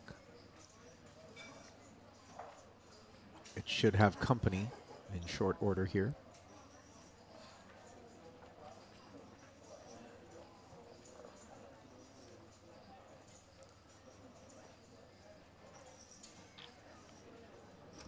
Now Chernikov with ace 9 on the button goes to work.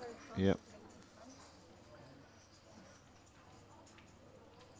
Over under 25 seconds for this 8 deuce here in the small. That's a good line.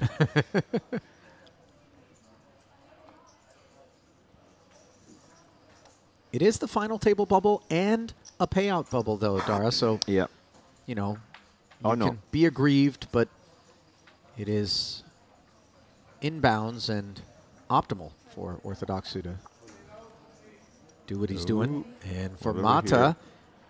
Did he jam here? Yeah, he sure has did. Jammed. Yeah, this is the standard play with his stack, just over 20 big blinds. And this is a tricky spot for Chernikov. It is. He has called. Yeah, it didn't take too long to do so. And he is in rough shape. So might this be the first chink in the armor for the overwhelming chip leader, who is... What a turnaround for Mata. Not long ago we saw him jamming the 7-4 from the small blind for 3 million, and if he holds here, he's going to be up to over 9 million. Well, the Russian bear is currently a cub with ace 9 against ace queen, and that fact remains on a king high 2 diamond flop, where the diamonds are covered, and really lonely 9s are the only path to profit for Chernikov in this pot. Looks like he's ready to count down. Ace on the turn. Doesn't change anything, although some paths to a chop now. If the board pairs, a 7 or a 3 specifically. Instead, it's a 4 on the river. Surge Matas. Nice. Northbound surge continues.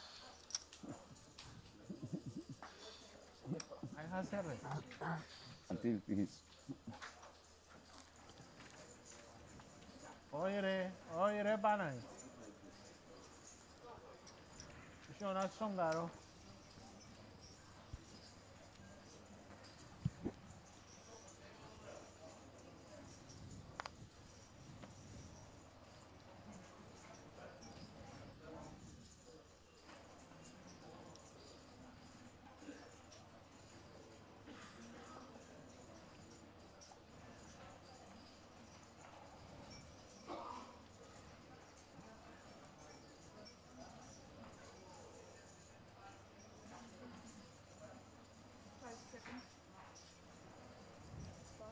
Looks like Orthodoxu is waiting every time for the dealer to tell him 5 seconds before he folds. And we have a legitimate hand here on the button from one of the more aggressive players, more willing to go after it. But he does have a legitimate hand here. Melchizedek bring it in for the mini plus open 425. I always wonder with that extra 25,000, there's no hand that's going to fold for the extra quarter that we put out there. What are we really looking to accomplish? Yeah, I had this debate for years with a close friend of myself and Davis called Dara Davey, and he was a big proponent of the Mini Plus. He felt that that it genuinely made a difference. It was more of a psychological difference than Yeah, I anything could see else. that. That people were quite happy to put in one big blind, but once you went any amount over that, they would actually start to fold some hands. Tough to quantify, but yeah, tend to agree. As it comes King Jack 3 after the defense from Chernikov. Both players with gut shot street draws. Chernikov checks it over. Yeah, no reason to lead on this board. It's a very interesting spot for Melchizedek because he has the nut no pair here, and that is a hand you can certainly consider checking back. But this is a very good board for him, so irrespective of his hand, there's a strong case for just range betting this board, betting whatever hand you have. But Chernikov is going to hang. Yeah, the 450K. Is that a raise? No, it's getting called. Oh, that's a call, Green yeah. chips, yeah. Yeah, so he's hanging on with his gut shot, backdoor flush draw. A complete brick, the ultimate brick on the turn.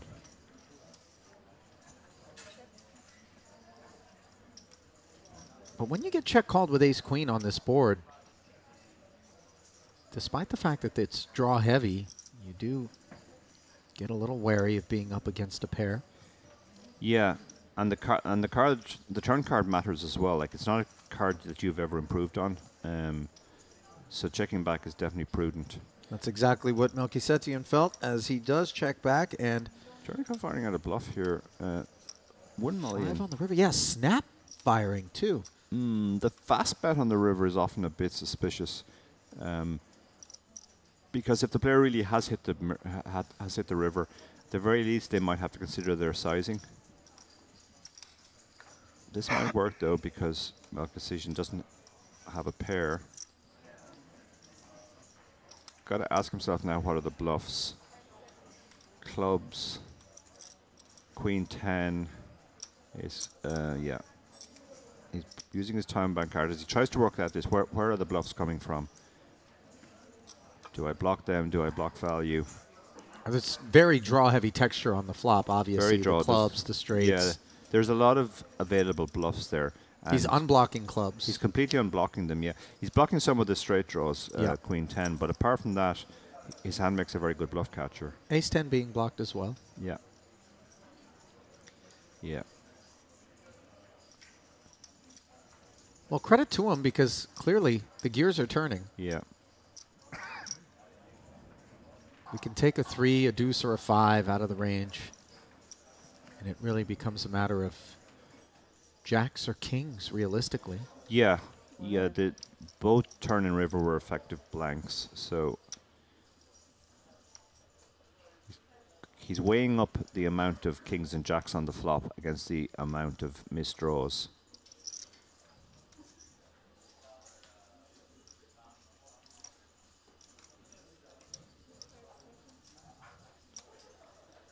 He's really consuming the time on this one. Well, he'd be wise not to consume too much time. Yeah, they do get replenished on the final table, so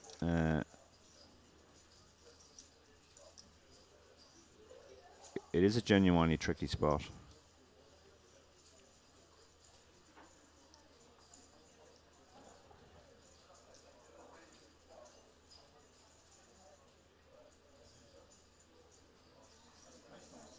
Oh, and it gets through. So yeah.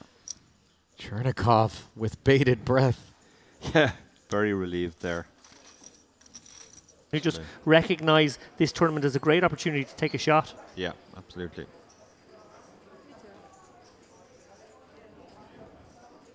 Oh, and the jang goes for Orthodoxu.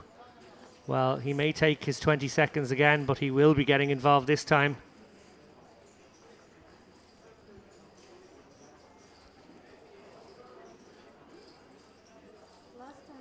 Would feel like a little bit of a waste to hand this strong not to just open Dara off this stack. Yeah, we saw some time cards consumed for Hollywood purposes with queens by various players in the early phase, but the time cards won't be replenished until the final table, so the guys who are running short now have to be a bit more economical with them.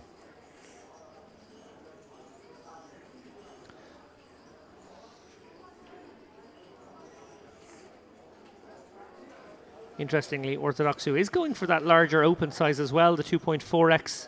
Clearly contagious here. Yeah, and what's also contagious is the full consumption of the time. Mata is not considering doing anything other than folding here with the 9-5 off, but he's going to be almost counted down. Is consumption contagious? Is that one of the contagious diseases? It was contagious, I believe, yeah. Even better wordsmithery from you there than there.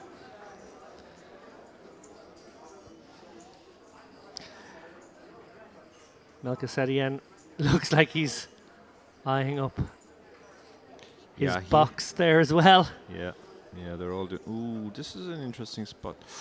This could be trouble, Dara. This would definitely form part of a reasonable light 3-bet shove range. And he does cover, not by much, but he does cover. Well, actually, no, he doesn't cover because I guess that 3.2 is what Orthodoxu has behind. Stacks are very close. He does let it go.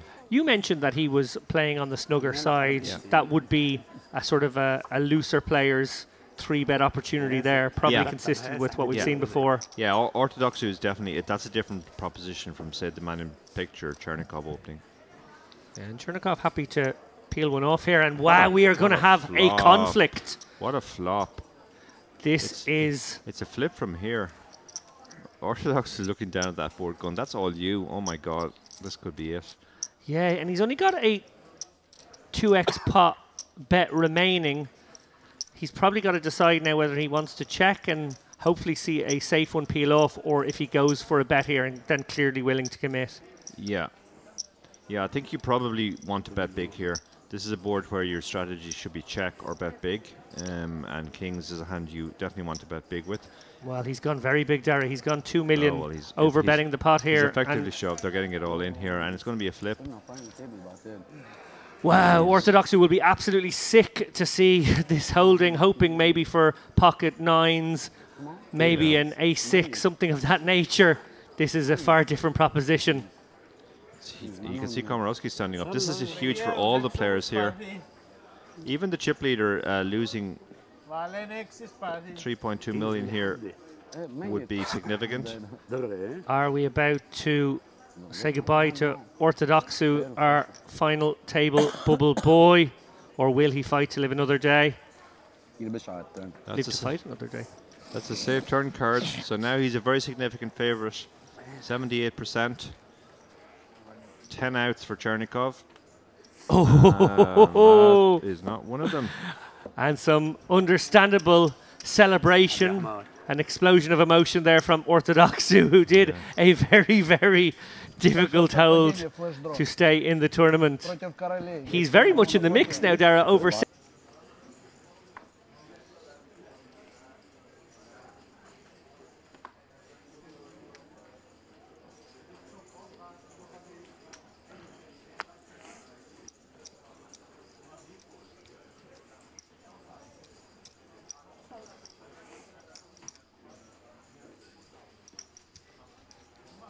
Komarovsky finally getting a gift from the poker gods here. 11 big blinds. The threes were subpar. This one well above par. He's going to ship this in and hope to get called by worse or get it through. Yep, moves all in here. Definitely some worse hands can call. Chernikov. So can some flips. Not a man who's likely to fold pocket eights here. Russian Bear calling with the snowmen. Well, Komarovsky is going to be at risk to be our final table bubble boy. 2.8. Yes. Orthodoxu just getting clarification on the cost of admittance. And here we go, Dara. Huge moment in the tournament. Komarovsky very much in a similar spot that we saw Orthodoxu in moments ago. If he gets this double up, right back in it, but he could also be going home. Yeah, few of the players standing up now. This is a big moment, obviously. This could be the final table bubble. Komarovsky he's just drifted back as he's been card dead, and he now finds himself at risk. He's going to have to win a flip, or he will be missing out on the final table.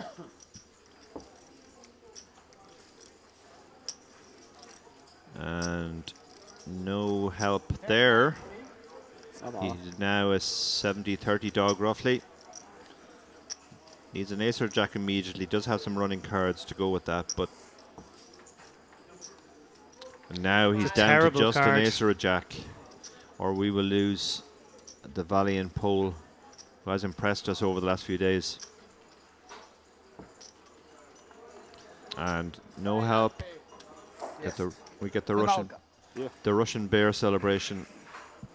Yeah, we've seen that celebration on quite a few occasions now over the last couple of days. This man wearing his heart on his beautifully cardigan, fortunately for the salivators like myself.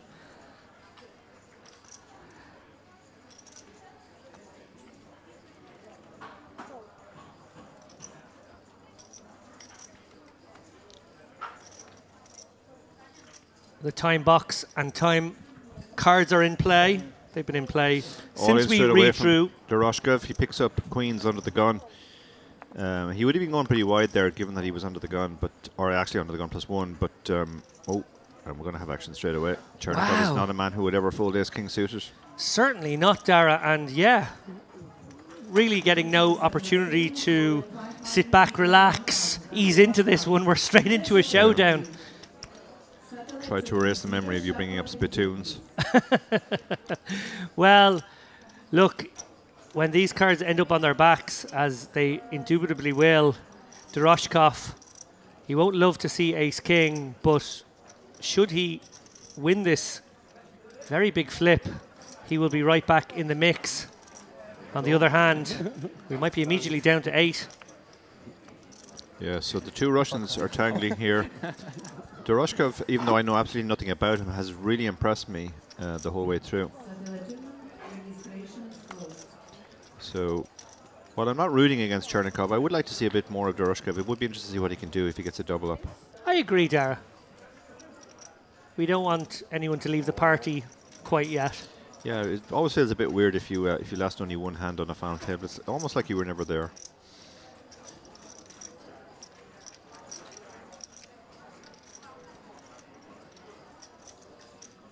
So he is favourite. People call this a flip, but the pair is a decent enough favourite. Oh, well, still a flip. Yeah, he's got to fade the flush now. It's actually flipped the percentages. Chernikov is now favourite. So many outs. So many outs indeed. At least Doroshkov has a queen of hearts, which is one less heart, but that's a good turn card for Doroshkov. He's taking it in good humour, but this is a sweaty moment. And he does a hold. Very much a que sera, whatever it will be. Yeah. Wry smile from Doroshkov before that river was dealt. Little bit of relief there. Yeah, well, there's nothing you can do really in that spot. You just have to wait.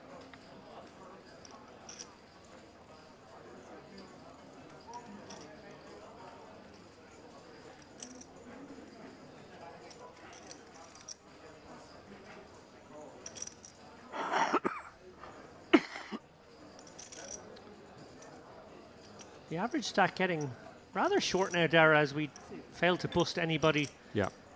Approaching now the end of this level. 9 left. Average stack somewhere around the 8 million mark. 25, 26 bigs. Next blind jump goes up to 400k. It's going to bring average stack below 20 bigs. Yeah. We have a situation brewing here. Orthodoxo has opened ace-9 suited under the gun for 109th, which obviously a fine open. And look at this, the Lithuanian has gone for the sneaky call. Wow. He's trying to induce a squeeze behind here, underrepresenting his hand. Health has a hand you could sometimes squeeze. King 4 suited is the kind of rubbish hand that you would sometimes see being squeezed, but more usually on the button. And Barsegian will probably be tempted in now at the ace-6. Well, good news for Degtiaravos is that there is another ace out there, making the likelihood of an ace coming on this board a little less likely. That will obviously be the major scare card in his mind, having taken this rather deceptive line. Oh, is Barsegian plotting, Dara? I think he's very suspicious about the flat. I mean, he can obviously put ICM pressure on, but he's going up against two strong ranges here. This might even be just him deciding whether it's a good idea to even call or not. A hand like ace-6 offsuit is actually a much worse call three-way than heads up, even getting a significant discount. Yeah, and he has folded. That's what he was considering there. He was considering between the call and the fold, I think, and eventually decided, you know what, I'm just going to stay out of trouble here. Ace-6 is a hand with very little upside. Yeah, very hard to realise those baby aces out of the big blind multi-way. And, ooh, could be trouble here for Orthodoxu. He's flopped second pair top kicker, backdoor diamonds to go with. Certainly could fire out a bet here, get himself into some trouble. Yeah. Now the question is, does Degtiaravos bring down the hammer and try and get a 9 or a 10 in, or does he just call and let him keep the betting lead? Well, the first relevant aspect of this flat was Degtiaravos hoping there would be a squeezer behind who would go lighter than he. The second part is having a very underrepresented hand down the streets now, Dara, and Orthodoxu obviously seeing the 10 come off on the turn, the likelihood of a 10 in Degtiaravos' hand, both coming from +2 and combinatorically less likely now. He's deciding he has to try and extract some more value from draws and maybe hands like 6, 7s, 8s. Yep. Degtiaravos very happy to just flat it once again. King of diamonds. Can't be too worried about that. It's not like Ace-King is going to fire off twice on this board. Jack-Queen, I suppose, the one pesky hand he may have been considering. Yeah, which he have very heavily blocks. Yeah. No, I mean from Orthodoxu's point of view in terms of getting value. Yeah. Trappy.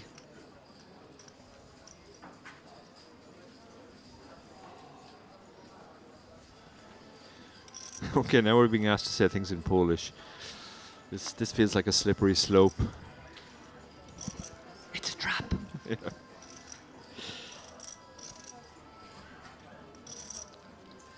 Barsegian with a tempter here, +3. He is going to come in.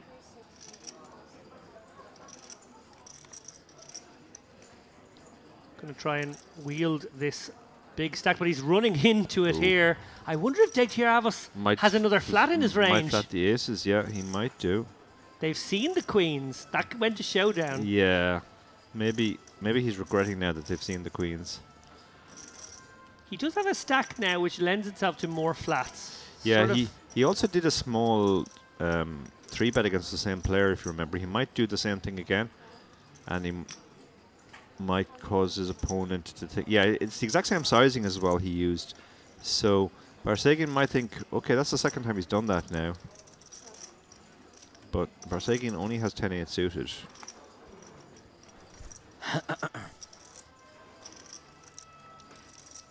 Yeah, getting a very good price here, but difficult to navigate holding 10-8 suited out of position to a 3-better.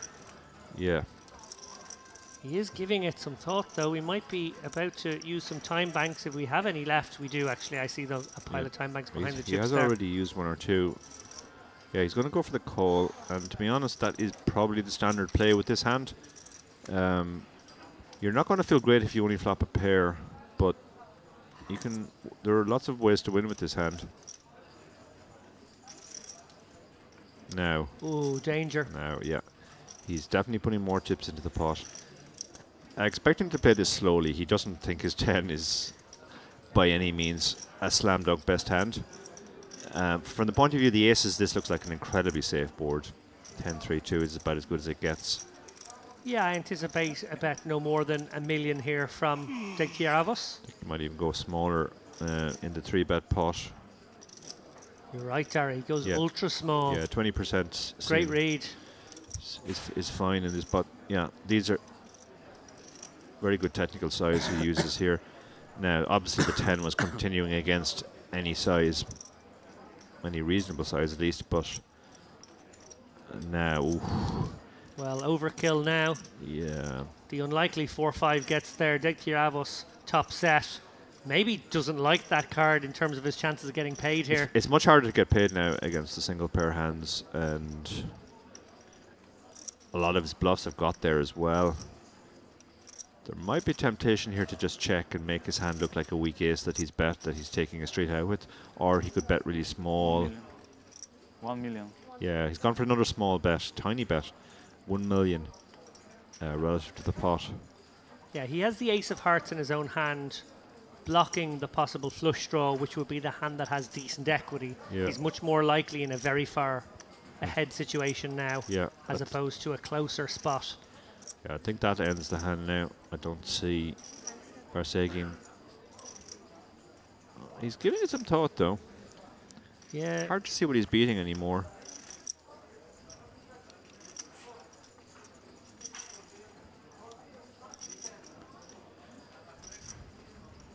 I think the sizing just... The sizing is so small. He might think he has the right price to draw to 2 pair. Which we know would not be good. I think you would have to put some bluffs in there, like King Queen, King Jack, maybe, to make this a call. Yeah, he makes the right decision in the end, even against the tiny sizing. Yeah, great fold from Barsegian, it must be said there. He navigated post-flop very, very well.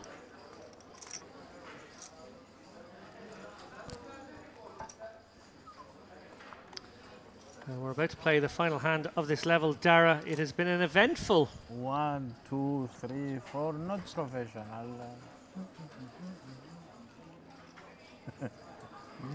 You are professional, my friend? No. Oh.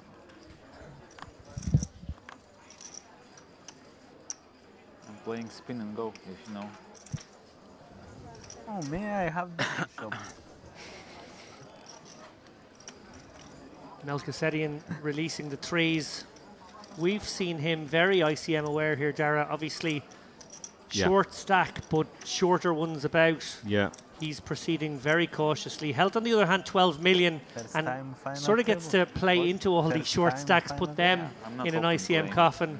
Is he going to go with this as an open? It's an interesting sort of hand category to consider it. Yeah, he might be perceived as very, very tight, but he has decided to let it go. I mean, his whole game plan, it's already very clear. He's just going to try and gradually hoover up all the chips without anybody noticing until he has them all.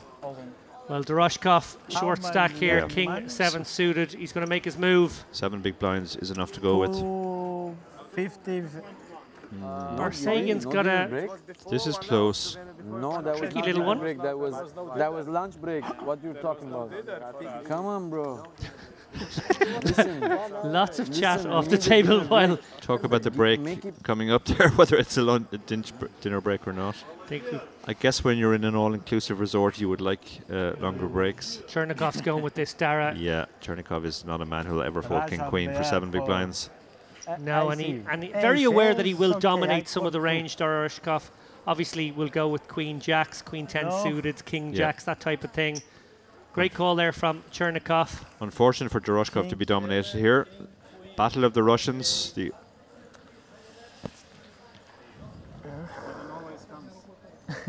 He's not even standing up. Look at this. The Russian bear is hungry. The Russian bear is standing up ready to do his victory flex if he wins. Doroshkov sitting down, cool as a cucumber, composing himself for the next hand if he's still in the tournament. And that's a terrible flop for him. He's all but shuts the door on Doroshkov. He's going to have to hit a runner straight now, or we will lose our first player. And that is it. We say goodbye to Doroshkov in 9th place. He cashes for 37k. Played superbly well, it must be said, Dara. Yeah. Yeah, I'm not sure why Chernikov needed to point out that he had the flush knot, as he called it, as the man walked away. Really the two dominant activities. I've booked 2 seats for my journey home.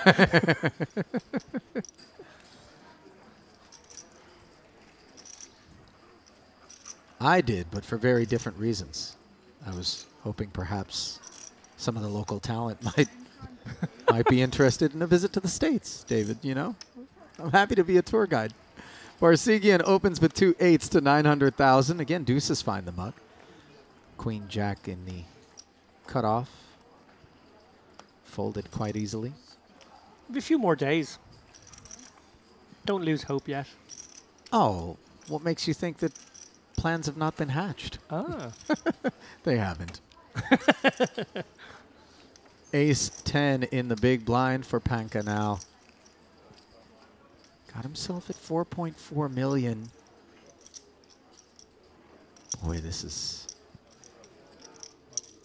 obviously not a hand he's going to want to fold. But was it one that he wanted to jam? The answer we now have, and it is yes. These spots are so interesting because clearly it's a call if everyone's deeper, but it's so much of Barsegian's stack. Everyone's shallower. It has such an impact on the ranges. Barsegian, I don't think, would consider folding a hand as strong as 8s to Dominic Panka if this was a 11.5 big blind rejam in situations where they were both deep, or where one of them was deep or he was deep. He does call anyway. We're going to the races. We sure are, and this is a healthy 10.1 million chip pot. You see Panka like Mr. Burns from The Simpsons, just wrapping his fingers around. His fate hanging in the balance, on his feet, sunglasses off, hoping that he's going to haul this one in. 2 overs against the 2 8s, and King Jack 5. Neither player with a club on the monotone texture, but plenty of outs acquired for Panka.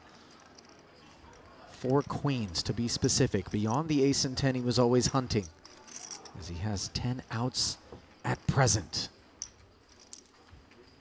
Blank turn card, and now it is 10 outs once for Panka, for whom the bell tolls. Can he connect and double through Barsegian? The answer's no. Mr. Beauty succumbs to the beast. Barsegian there. Sporting lap around the table as he bids adieu to the rest of the field. Absolutely top end of their range, but do so not always authentically. Indeed. Levels on levels. Oh, and again, a wired big pocket pair for Deg Tiavis. Oh my goodness, he has been a bit of a card rack, but boy has he played his hands well also.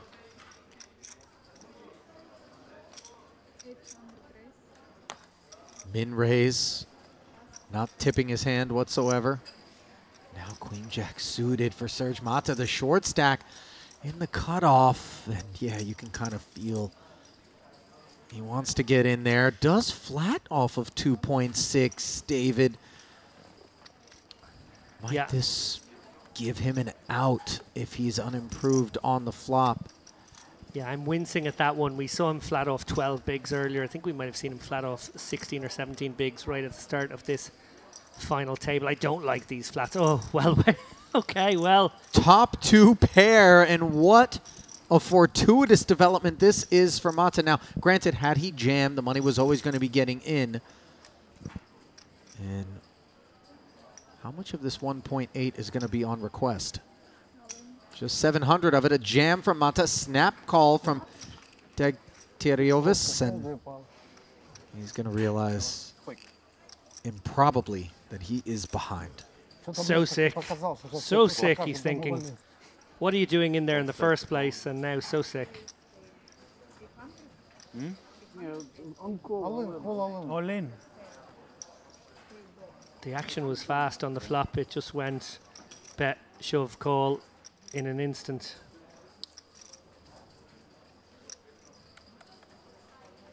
Dealer just gathering herself. Now a deuce or a 4 would counterfeit the queens and jacks. Ace would work as well. Άσους βάλε δάμα, στα πρώτα 3 βάλε δάμα. 6.25 million in the middle, and the river is safe for Serge Mata. Κέρδισαν τον Λίον τα λεφτά. Κέρδισαν τα Λία. Ernestas is frustrated. Yeah, the spin and go maestro is certainly incredulous. It would seem. Well, it may be 100% fold for Melchizedek, but perhaps not for the likes of Degtярiovis or even Justice Held, who are bookending him. Nor for you, David Lappin? I think that was really close. I think that was a very... And he's been faced with just difficult close decision after difficult close decision for the best part of 2 hours now. Chernikov with the ace-queen opens. King-jack suited on the button here for Ernestas. A lingering factor for the short stacks here are that even the big stacks only have 20, 25 bigs. It doesn't take much of a cooler to get those kind of stacks in. A flat here from Degtярiovis, and I wonder whether or not Melchizedek feels as though a squeeze opportunity is upon him. The answer is no, just pitches the ace-10. Well served to do so. Yeah, that definitely would have felt like a spot where he could have got it in with the best hand or flipping and a good bit of dead money in the middle, but also maybe feeling like these guys might be about to go to war. We'll see if they are. Oh, yes, they are. Queen high flop with 2 hearts. Top pair, top kicker. Chernikov knuckles to Degtярiovis, who checks back. Now picks up a gut shot to go with his kit. A function of the fact that these guys can really do damage to one another, that it went check, check on the flop there. I might call him. Yeah. 1 million? 1 million? And 100. There's some potential for some explosions, huh? Other than that, I have this time off. How awkward is this for Ernestas? If he folds, I shall. I think it's a call. I don't think he wants to put more chips in. He's not calling. I certainly don't think he wants to bloat this pot to the point that it could end up in a river all-in situation before he makes his hand. He's getting the right direct price, so I think this is definitely the right way to navigate. Pot up to over 5 million, and what an inconvenient river that was. Very fortunate to have Chernikov checking to him here, David, as he's able to simply get the showdown free of charge. That could have got very, very messy. You reflect back on that flop. I, for one, was getting very excited. Kind of cool meta.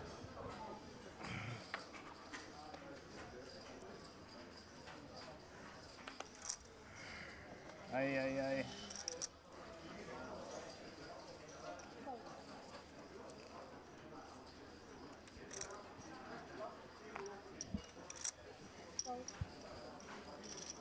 Oh, and Melchizedian Raise. does have a hand. Yeah. 1.7. I think Helt I call. may decide to be the sheriff here. He has made the call. Oh, look at this. The bazooka right on cue for Chernikov, and he's going to be able to just vanquish Held with ease. How much? Re-raise. I mean, in context, this hand has to be so unbelievably good, Pretty risky move. creating a dry side. Well, some posturing from Helt here, but he's never calling.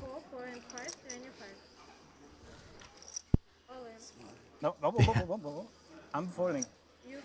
I'm not all-in. Moment of panic. The all-in, of course, was Melchizedian, and how frustrating is it going to be, given how patient he's been, for him to find the best hand that he's had in an orbit or two at least, and Triple up now and 6 million back to game. running into aces, but not short on optimism, is he? Good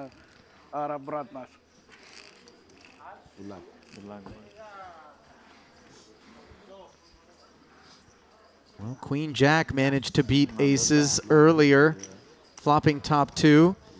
And for Melchizedian, the king on the flop is a very welcome development, as he now has 5 outs moving forward. The 3 of diamonds not among them, though. And the light begins to flicker at the end of his tunnel. Can he hit a king or an 8? He can! My goodness me! A binky!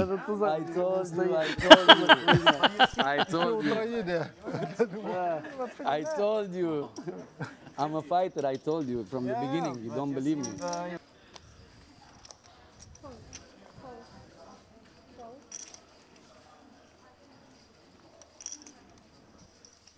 King, queen now for Barsegian's button.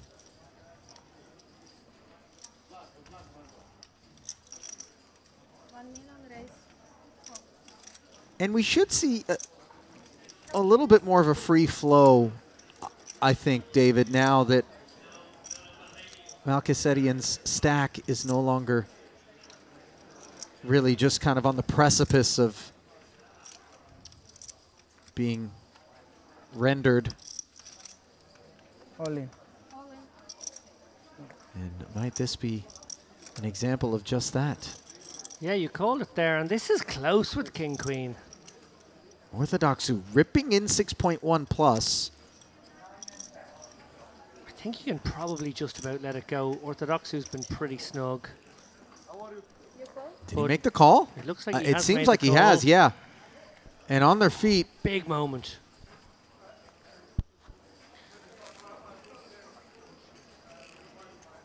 So Barsegian obviously can afford to make this call.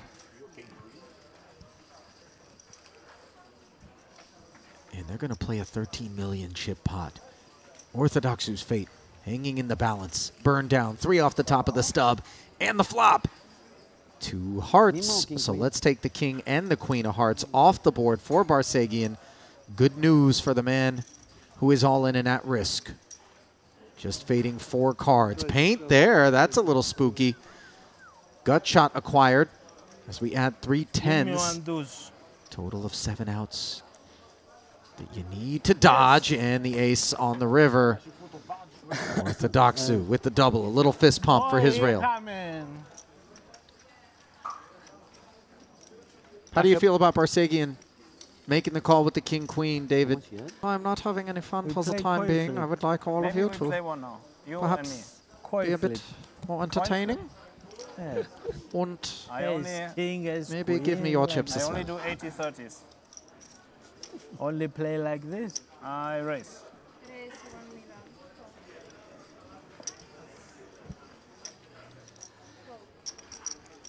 I appreciate Held breaking what obviously are my perhaps subconscious stereotypes of the German affect in and out of poker here with. Wow, well, this could be an interesting clash. Yeah, the king jack running into 2 9s. in the big. How much you playing? Really level in 4, stacks 6, as well. 7, 7.5. 1, 2, 3, 4, 5, 8. 8.7. 8.8 and 25.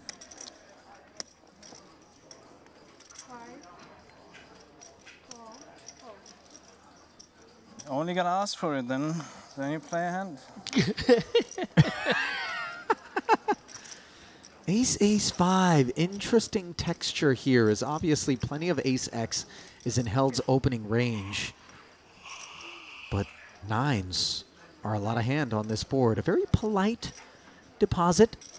What looks like 500,000. Yeah, the bare minimum, definitely the right bet size on this texture.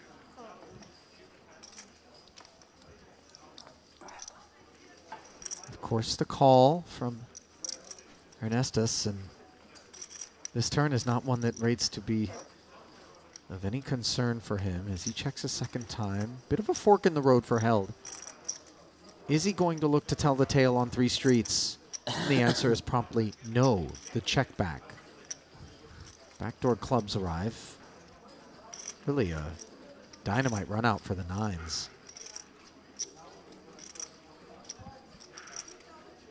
Block bet inbound? Yeah, betting one big blind yourself here might be sort of interesting.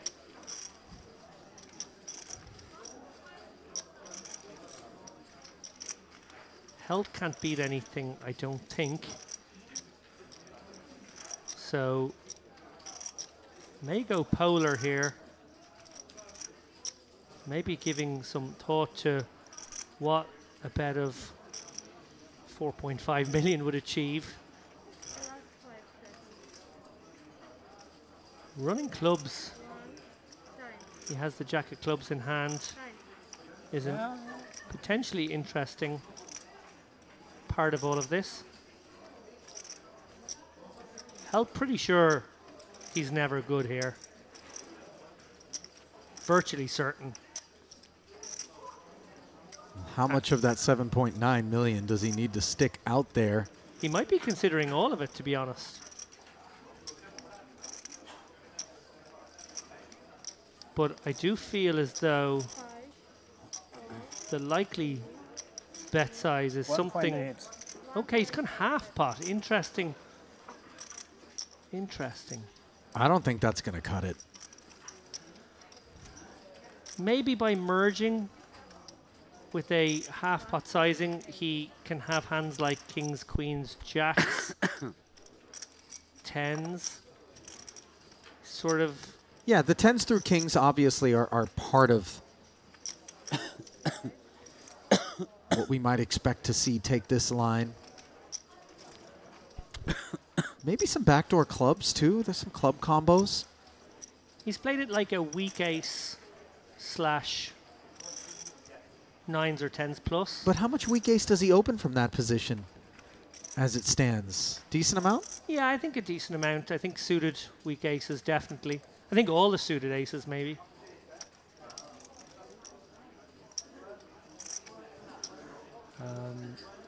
Look at the price being laid, though. 3-1, roughly. We may burn a few time banks here. This is interesting. Helt has decided to tell the story of... Yeah, great call. Yeah. He knew his opponent was capable. That's sort of what happened there. Yeah. He knew how capable his opponent was. Helt told a good story.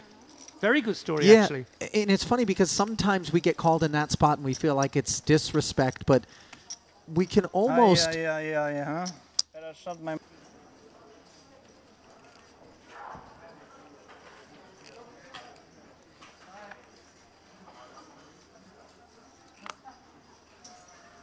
Perhaps the player that impressed David and I most, Dara, is the Lithuanian, Dekteriovas. Yeah.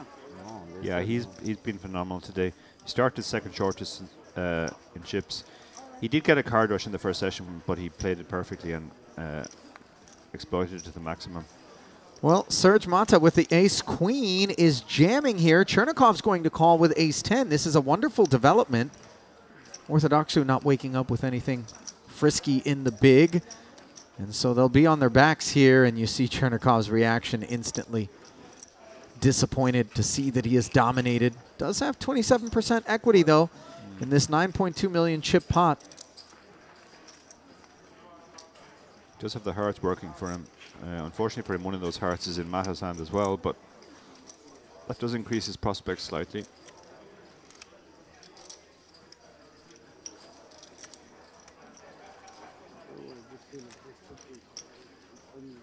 So to the flop we go. As Serge Mata has to sweat. The hearts. A heart draw on the flop. Chernikov shrugging his shoulders, but this is a wonderful development for him. The 10s and the hearts are all his. And there is the heart on the turn. Ace, queen, draws dead. And in short order, we have our first casualty of the new blind level. Thank you, man. Serge Mata Thank you, see you. says goodbye.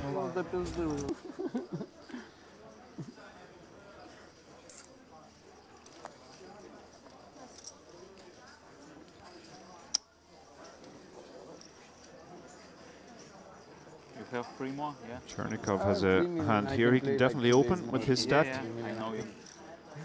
He has so many chips now.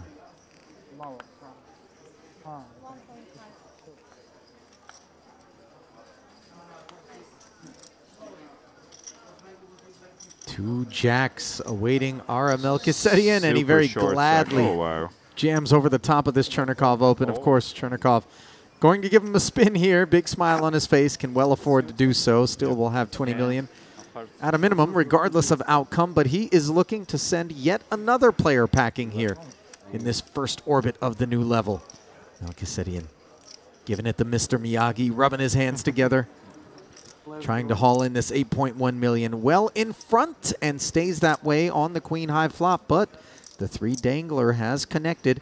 Backdoor wheel and heart prospects also loom for Chernikov. Calls for action like a Hollywood director, and gets it on the turn as he picks up deuces.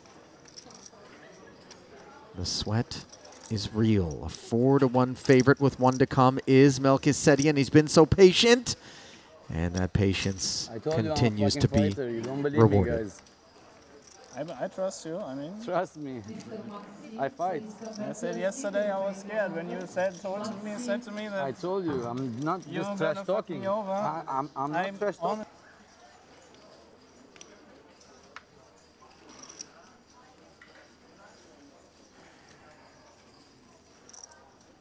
Queen 9 suited under the gun for Chernikov.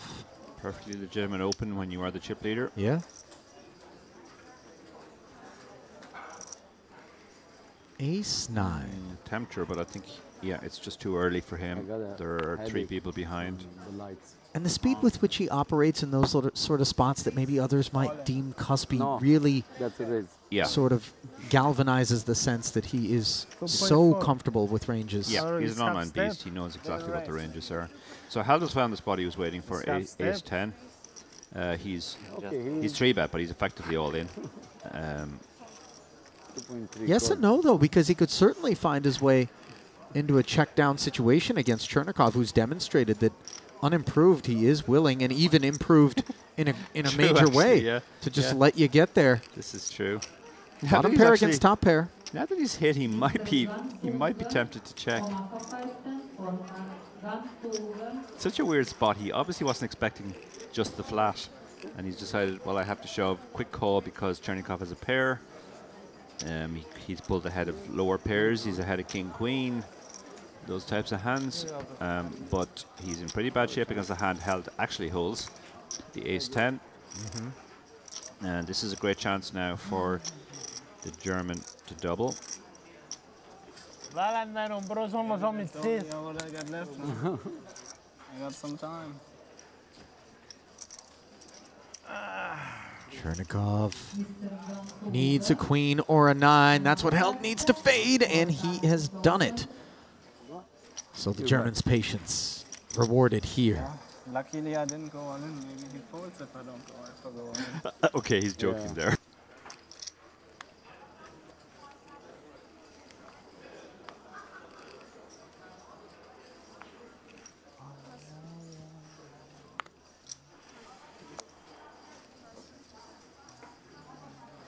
Ace-Jack for Barsegian now on the button. Yeah. Raising into the two big stacks on the table. He does cover them both, but not by much. Oh, actually, no, sorry, it's Orthodoxy in the big blind. I thought it was the young Lithuanian. Orthodoxy was quite short. Defend here would be defensible. One big blind with 9-7 suited. Orthodoxy tends to agree. Unintrusive one gapper, and he flops a gutty and a flush draw up against top pair, top kicker. Yeah, this could all go in here. Oh my god, him and his... Barsegian is definitely c-betting this, and Orthodoxy might decide to play his draw fast because it's 9 high and he has the gut shot. Yeah, he has moved all in. Snap, check, jam, and a call from Barsegian, of course. Wow. And it's basically a flip now. You can see the percentages on screen there. Flash through. Look at the size of this pot, Dara. Suddenly, in the blink of an eye, 16.9 million. This is a huge spot for the two short stacks as well, because one of the guy who's actually fourth in chips could... Go, my son. He's hit his Oh, diamond. and there's the 5 of diamonds. No waiting. Wow. Bear market. He has his opponent dead. 16 million. Wow. Nothing would rescue the ace-jack and the Cypriot with the double fist pump. Cyprus. Bear. Cyprus bear. Cyprus bear, yeah. That's correct.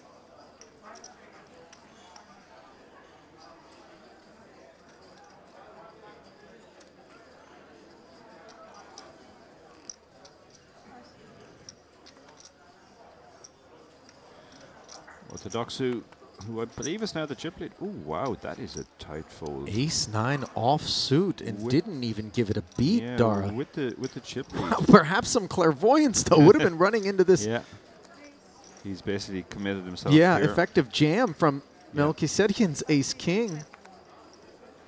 We've seen it on a number of occasions, players opting to turn down hands that we suspected should have been getting in there and instead avoid catastrophe. And now catastrophe is potentially on the horizon for Barsegian, who is in the big blind, recognizes that the range for Melchizedek off of this depth is going to be broad. This is super close. This is super, super close.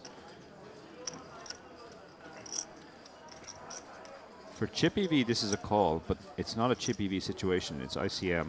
So that's complicating matters. Yeah. And he's made the call. Valanda. And Valanda. amazing spot for Melchizedek. Not only is he ahead, but we know that a 9 has been folded.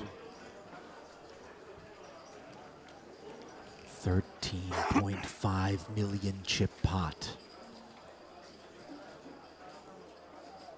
Huge spot for both players. Barsegian not too long ago was cruising as the chip leader. Now he could be cut down to short stack if he loses this, and he's well behind. And conversely, might Melchizedek be able to loosen his collar? Finally, 2 deuces and a jack.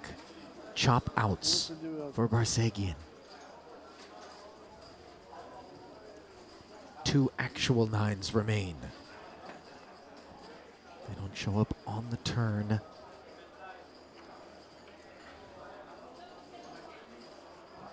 Looking to fade the deuce 5 jack or 9. And the ace king has done it.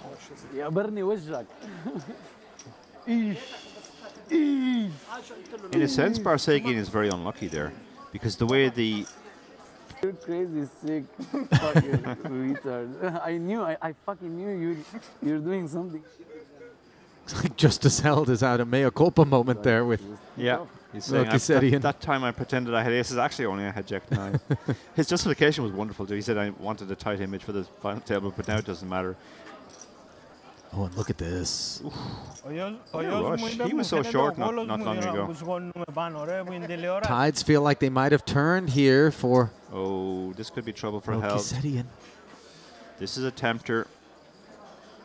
This is a tempter. Especially given the context, right? Melchizedek has been desperate to be able to partake in some of this action at this table. Now he's gifted 13.5 million, and you can't blame Justice Held for thinking that maybe he's feeling it and just getting a little out of line. He jams Chernikov in the big blind with ace-jack.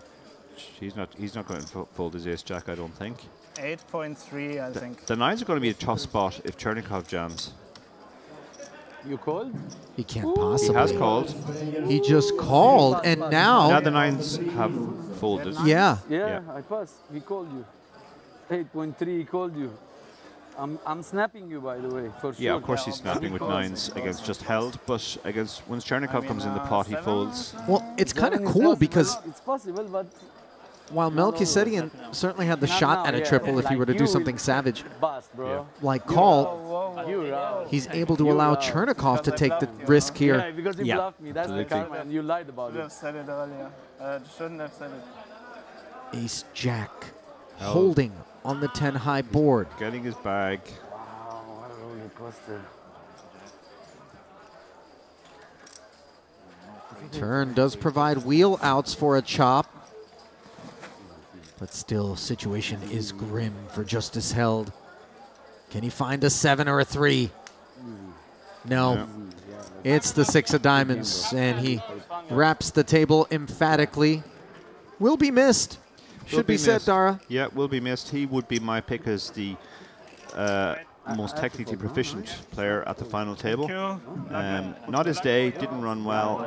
That was Orthodoxus's decision not to open the pot, which, of course, had he done, there would have been a 3-bet in front and an escape for Barsegian.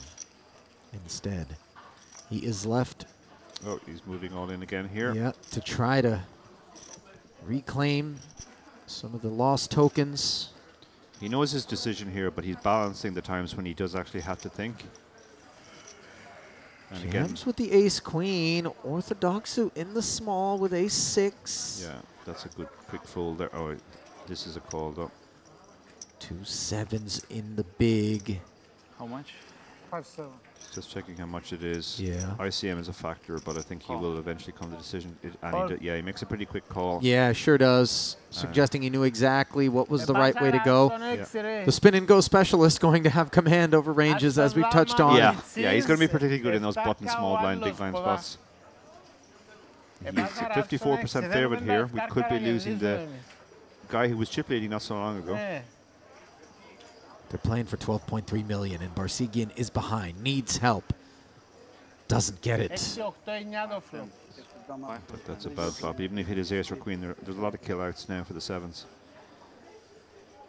Open-ended is the leader.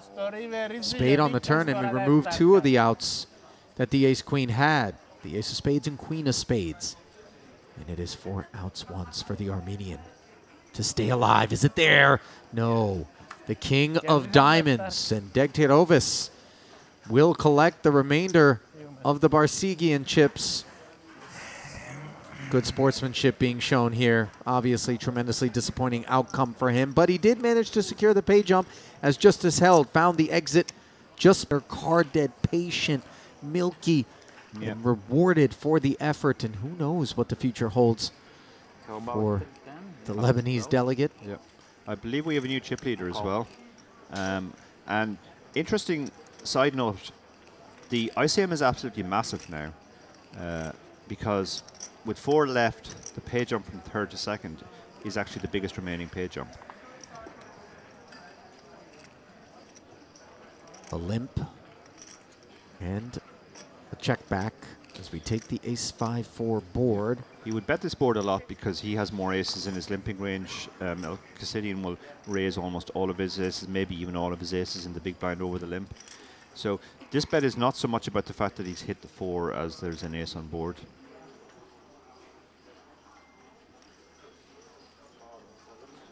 Bottom pair in the wheel gutty, firing 600,000. Little lick of the lips there and a glance down at his stack. Time bank being used here. Yeah, king high's pretty strong here. Hard to make a pair, as they say, and if your opponent doesn't have a pair, your king high figures to be good. That's why he's taking his time here. It's a small bet as well. It's only 1/3 pot.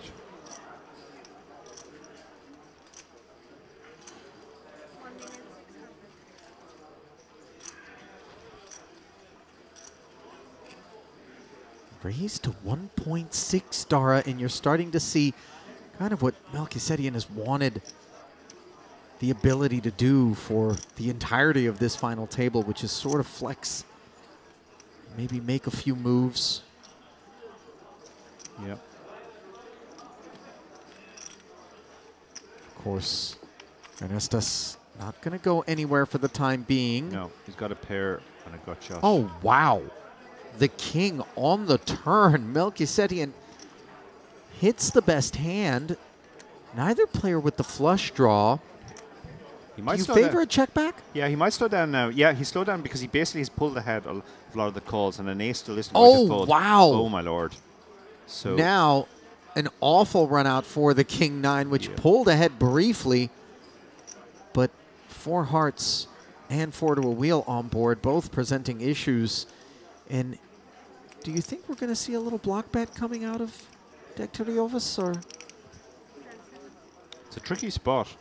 The answer is no. The answer is no. Like he has a particularly bad straight and But no heart. no hearts. That's the reason he didn't bet. At 5? Go on. You were embarking on the Yeah, thought. no hearts. So he's losing. He's losing to any heart, and he only has the. All about the Benjamins. You're all about the Benjamins. Yeah, I mean, are we going to tell the? No, there's no reason to start bringing up Okay. stories about Okay. the disdain I have for trophies on occasion. I think that would be, it would only serve to ruin the occasion. Yeah. We don't know whether a deal was done or not. We heard Ali before speculate that they were going off to discuss a deal. We haven't got any word. I guess we'll know from how they play. I have to say, personally, if I was either Degtyaryovas or yeah, particularly if I was him, I don't think I would be looking to deal. But it depends on how much this means to him in terms of his bankroll as well. Yeah, as we see him play out a pot against the ever-dangerous Chernikov in the big blind, who defends the ace-4 of spades, as well he might. He has flop best, but Degtyaryovas will be emboldened to fire a c-bet on what appears to be his board. Yep, absolutely. Small c-bet here. That'll get the job done most of the time. Under 20% this time he went. Yeah, most of the time is not this time. No. However, with Chernikov lurking the ace-4 here in the big blind, there will be some Jack X in his range that maybe Degtyaryovas would target. Given that it's button versus big blind, I think he would be well suited to maybe take the foot off the gas here. Yeah, I agree. I think he's going for the bet, but I think this might be a mistake. I honestly don't think Chernikov would even fold a jack here. Yes, exactly. He is sticky. Yeah. He goes for a big sizing. I guess if you are going to go for a bet, a big sizing is the right sizing to go for. Yeah, I mean, this does put pressure on for sure. Now he might feel obliged to triple barrel because apart from anything else, clubs have missed. Well, Chernikov with a bluff catcher, but may feel like his opponent has a lot of bluffs. Yeah, this is a tricky spot. In theory, I think this is absolutely a triple barrel spot because this is still his board. But in practice, I would be very wary against Chernikov. The Russian bear doesn't like to fold much. I think he's going to come with a big bet, Tara. He's He's coming with come the with time card. back for now. Yeah, there's a couple of ways you can go. It depends on what you're trying to target to fold. If you want to get a jack to fold, the big bet should get the job done even against Chernikov. If you only want a busted flush draw that you're worried might be a king high flush draw, Or indeed a 10 high or 8 high. or a 10 high or 8 high that's hit a pair. So in the end he decided not to bluff, and Probably relieved. I think he would realize Chernikov, the type of guy who would go to war with. But I think that is certainly a factor we see sometimes. It can be a catastrophic mistake to sort of take your eye off the ball when you consider, yes, okay, you might have locked up that number, that sort of special figure in your head that was going to buy you the new car or whatever it happens to be.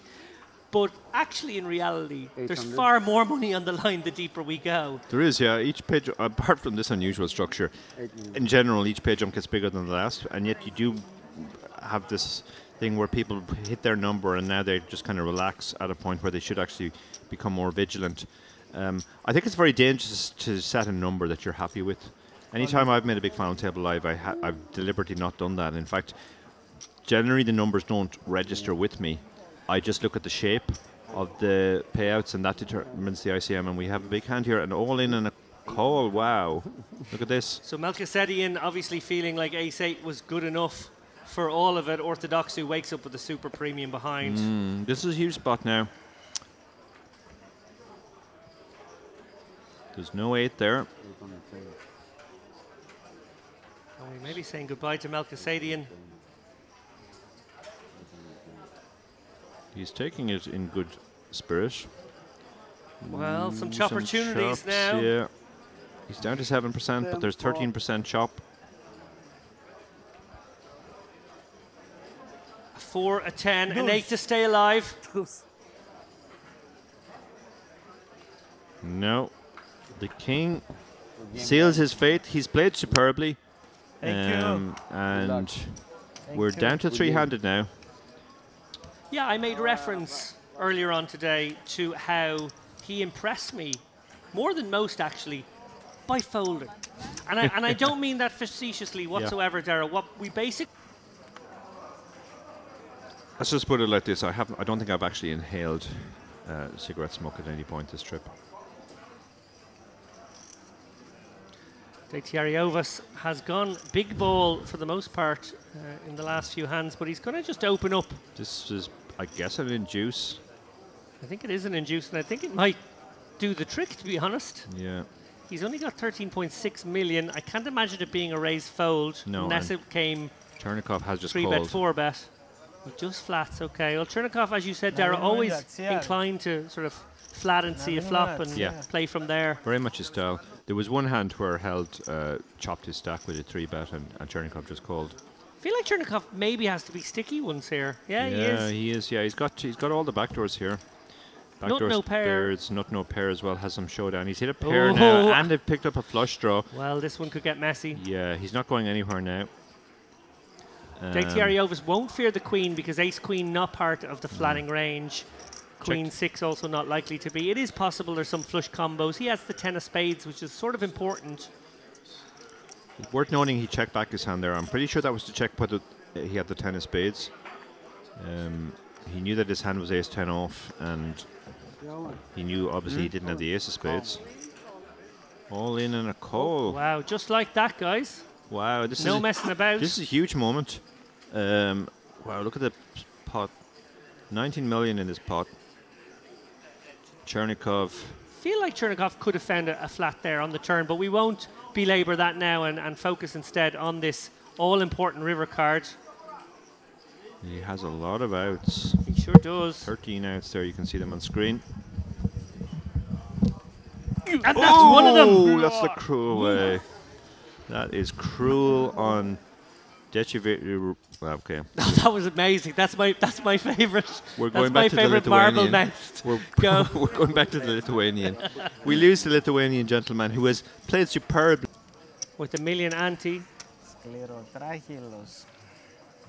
That may force the action a little more. Well, we don't need to force the action with two premium hands such as this. Chernikov is going to, 3.5x the queens. Well, how much? Orthodox, who's probably going to stick him in now. 10 million, well, effectively committing. Half the stack. And Chernikov won't take too long, I presume, before he calls. Before he sticks in this 19 million. He Orthodox, who's made his bed. They're going to go to showdown. Yeah. Wow. This could be it, though. He's drawing to the ace. Cyprus Bear needs an ace from space. Chernikov looking to take the lead here if his ladies can hold. No, he played the short stack really enterprisingly. Yeah, he had 22 big blinds. There's the ace. There's the ace. Orthodox with the premature celebration. The mic's gone. Oh, wow. Running spades, running straight cards, or a queen. And Chernikov. Yeah. No, just a queen now, Dara. Just 5%. We are about to crown a champion unless a queen comes out here on the river.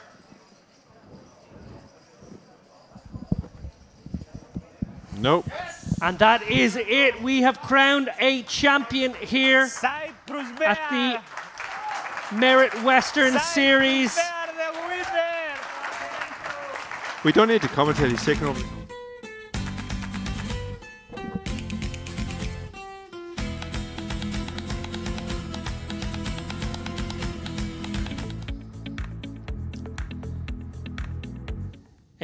A very warm welcome back to everybody tuning in to watch the Merit Poker Western Series High Roller, 5K High Roller final table. The final table is set, I'm delighted to say. I have to say, I'm watching some of that coverage of the main event just there, Dara. Great stuff again to watch the Cyprus Bear. Yeah, it was indeed, yeah. Obviously a great result for the local hero. Indeed it is. Well, we're going to crown another champion a little bit later on. Just want to catch me up here. I just jumped in with you, Dara. You're obviously here with Ali for the last couple of hours or so. Who has impressed you? Probably the most impressive player was Christoforou. Danka lost 20, as he's known on Stars. He started with a big stack. He then tried an unusual line where he turned pocket eights into a bluff on the river, and it didn't work out to him because he ran into the nuts, which actually left him quite short. He took every spot. He shoved King 9 suited over an early position raise. He took all the shoves that he could. And then when he got up to 22 big blinds, he took a really amazing spot where chip leader opened under the gun and he 3-bet 7-5 suited from next to actor or mid position and got it through because it obviously looked super strong betting off that stack. Yeah, very enterprising indeed. I did a little bit of homework on Christoforou just before I stepped in here. He has 1.6 million in live tournament winnings. This is the man who won the Merit Classic here in 2019. He also finished second in both the Merit Western Series and MPP Cup in 2022. Very much Dara's man to watch. Obviously, over the last couple of hours, a lot of bust outs. That's one trend we saw. There were a lot of guys obviously hanging on for dear life last night to make it through the bubble. And those guys, a lot of them ended up short, and most of them bust, but there were a few who did manage to scrape through. Yeah, I mean, we lost half the field in 90 minutes, so that tells you everything. We lost Jack Sinclair second hand, and the bust outs came really fast after that. Well, look, let's take it over to Ali Najad. He stepped out of the booth to go announce these guys and their presence on stage for this big one. 5K buy-in, 170K up top. Who's going to take it down? Over to you, Ali.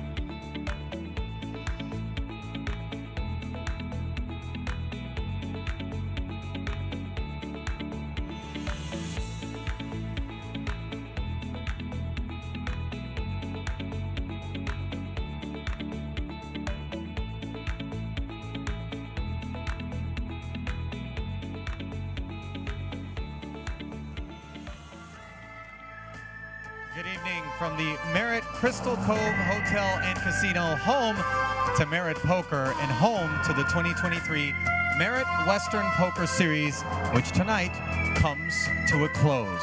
It is time for the final table of our high roller event. But before we get started, as usual, it's also time to acknowledge the efforts of those without whom this Western Poker Series would not be possible. First, President of Merit Poker, Songul Bekem. Tournament Director, Angela Kozachuk. Media Manager, Ashkan Baghei. And Marketing Manager, Hakan Chamlibel. And of course, it is time to not overlook the efforts of everyone else, specifically the dealers and the rest of the staff here at Merit Poker, who have done such a wonderful job all week making sure that this tournament is administered top class. Please give a hand of applause to them as well.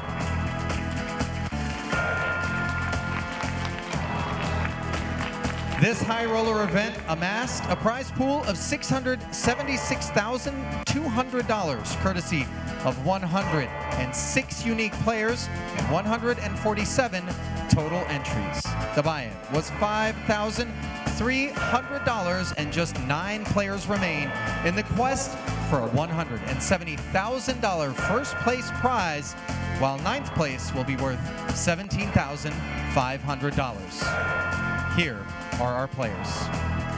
First, hailing from Italy with $510,000 in career tournament earnings and $2.28 million in chips, please welcome Fausto Tantillo.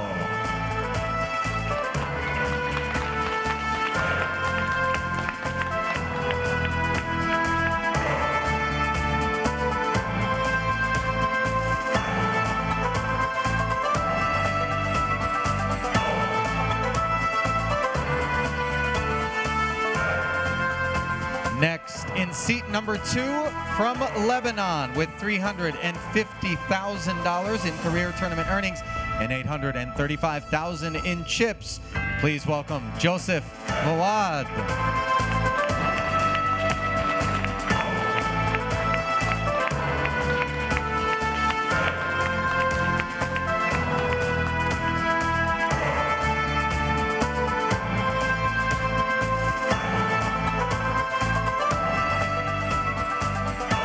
In seat number 3, playing under the Turkish flag with $534,000 in career tournament earnings, your chip leader with $3.9 million in front of him, it is Osman Ilhamur.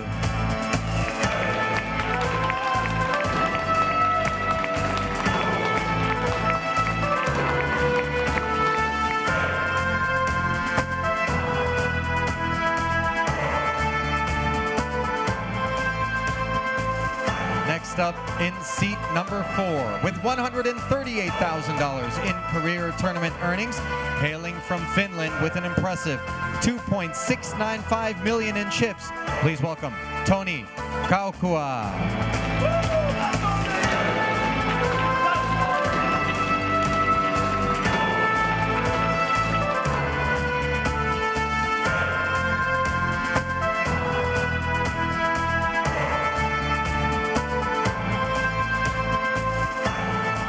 In seat number 5, hailing from Belarus with $125,000 in recorded career cashes and $1.67 million in chips, it is Yahuen Kontush.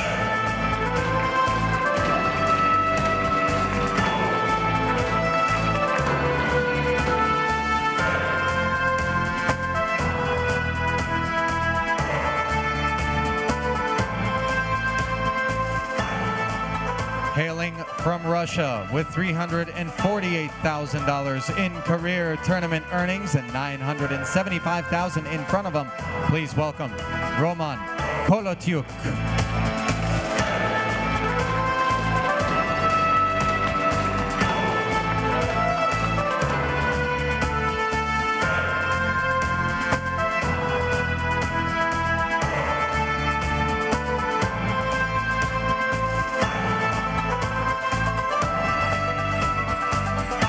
Roman, you really got in the spirit with the hat. Love to see it. Next up, in seat number 7, also hailing from Russia with $735,000 in chips and $1.249 million in recorded tournament cashes, please welcome Viktor Ustimov.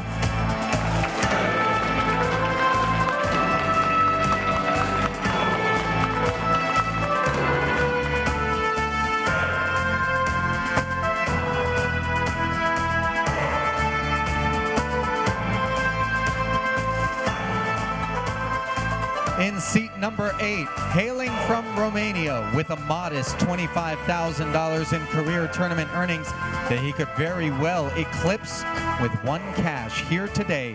$420,000 in chips sits in front of Julian Plebea.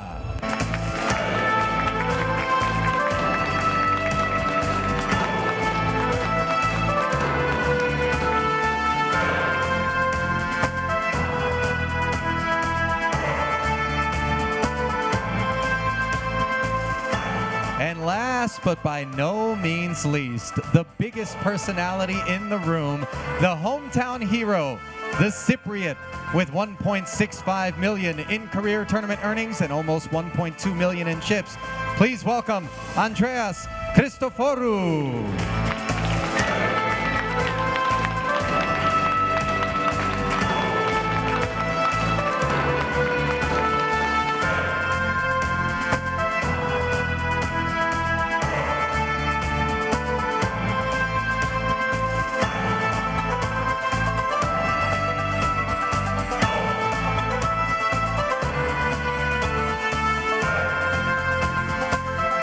And so our final table is set.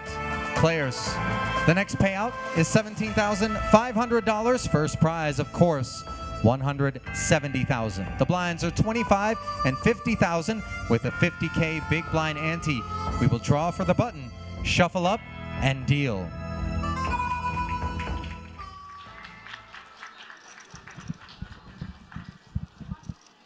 Well, there you have it, ladies and gents. If that doesn't get you in the mood, I don't know what will. I've just realised something that took place there, Dara. Clearly, you mentioned there Christoforou as your favourite player, and now I know why. He's wearing an Arsenal kit.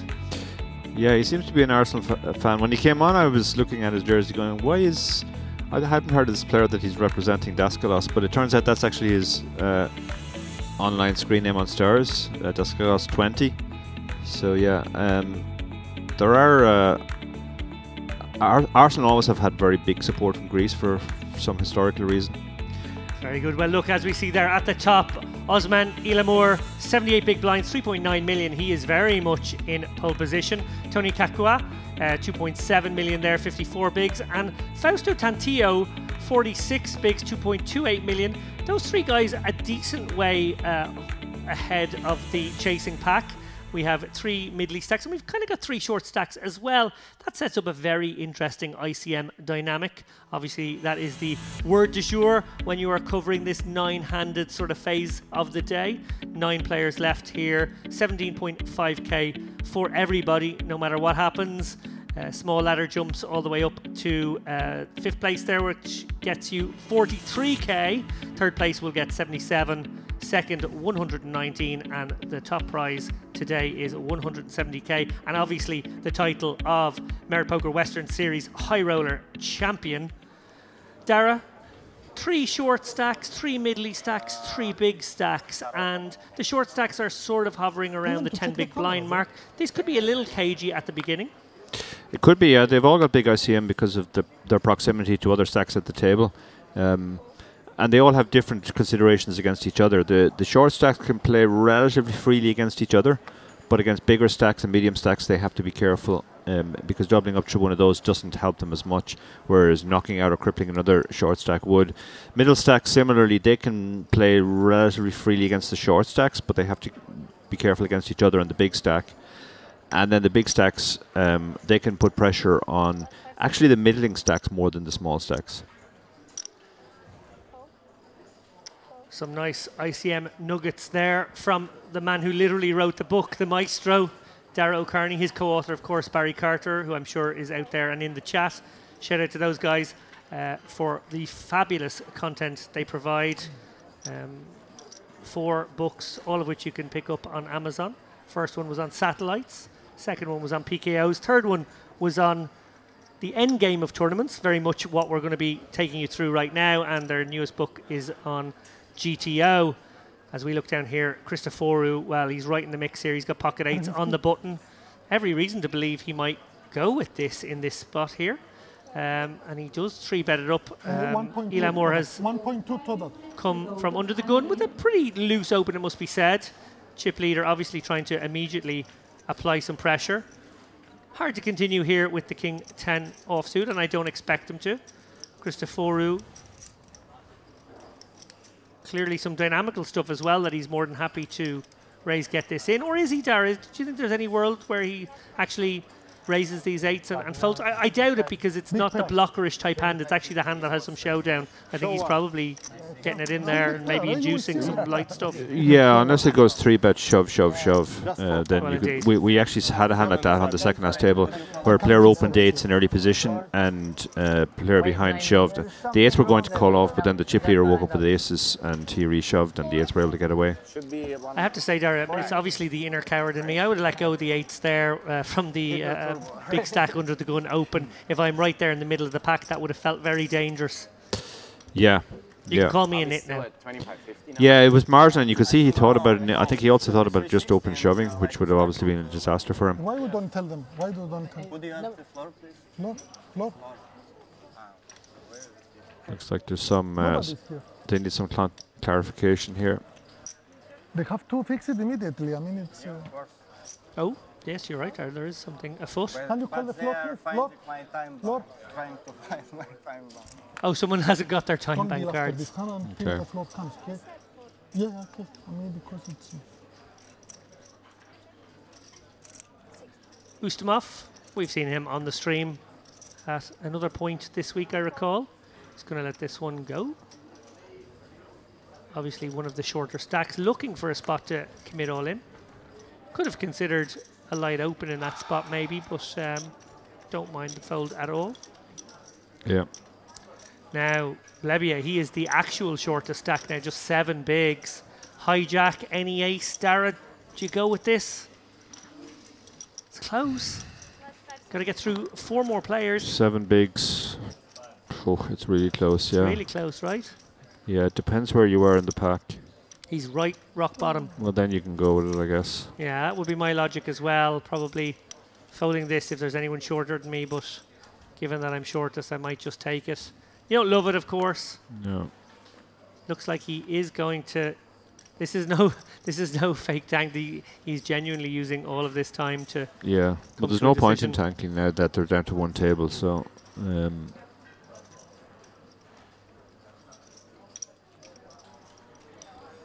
that's why I sometimes wonder if they should get rid of the shot clock again on a final table. If the time expires and he's still thinking, so she takes the card afterwards. Yeah. He doesn't have And to if throw it goes twice, you have to give 2. Like your hand is not dead when you don't Yeah, it's throw not the dead, card yeah. in time.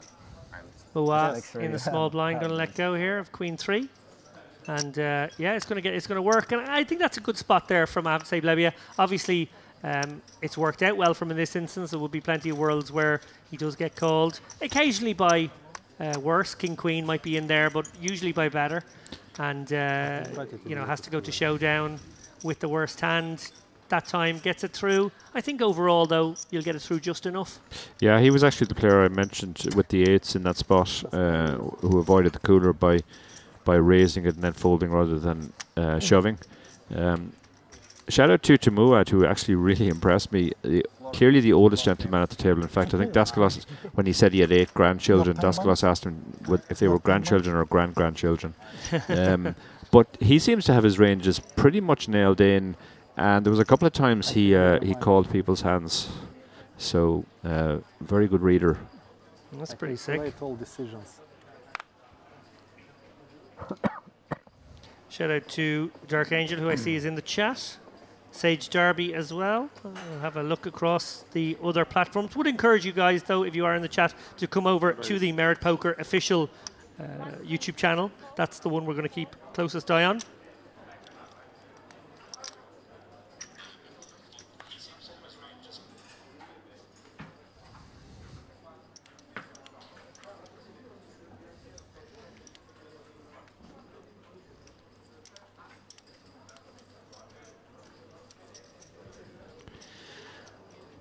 So the raise here with the ace-3 suited under the gun. And immediately another tricky spot for the Romanian. He's got, less than 10 bigs, so he figured he didn't have much fold equity, and 7s in mid-position didn't feel great. Yeah, this is the beautiful way these bigger stacks can exploit the shorter ones with these opens with the ace-x blockers. He's probably going to find a caller in Kaukua, who is second in chips and can sort of put the ICM pressure right back on him down the streets in certain situations. Yeah, he does call.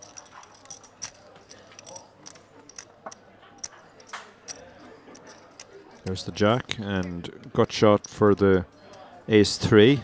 And also it looks a fairly safe board. You generally wouldn't worry too much about the 4 and the deuce.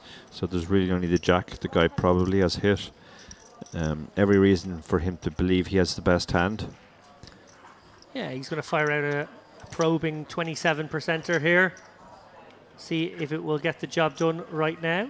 Servicing as an equity denier. Charging some draws as well occasionally. But of course, Kaukua sticking around here with the King Jack, as he may well do across 3 streets if 3 streets were to come. Very much top of his range. Yeah, the only card he might find the fold on is an ace on the river. Can't imagine he's folding anything else. And Kontush is going to fire that second barrel. target some 4x, some 2x that may have called out of the blinds. And maybe set up targeting some weak jacks for a fold by the river. Certainly not going to get that job done on this street. Some pocket pairs possibly in the mix as well. So he does size up here. About 2/3 a pot. Just won't get the job done though.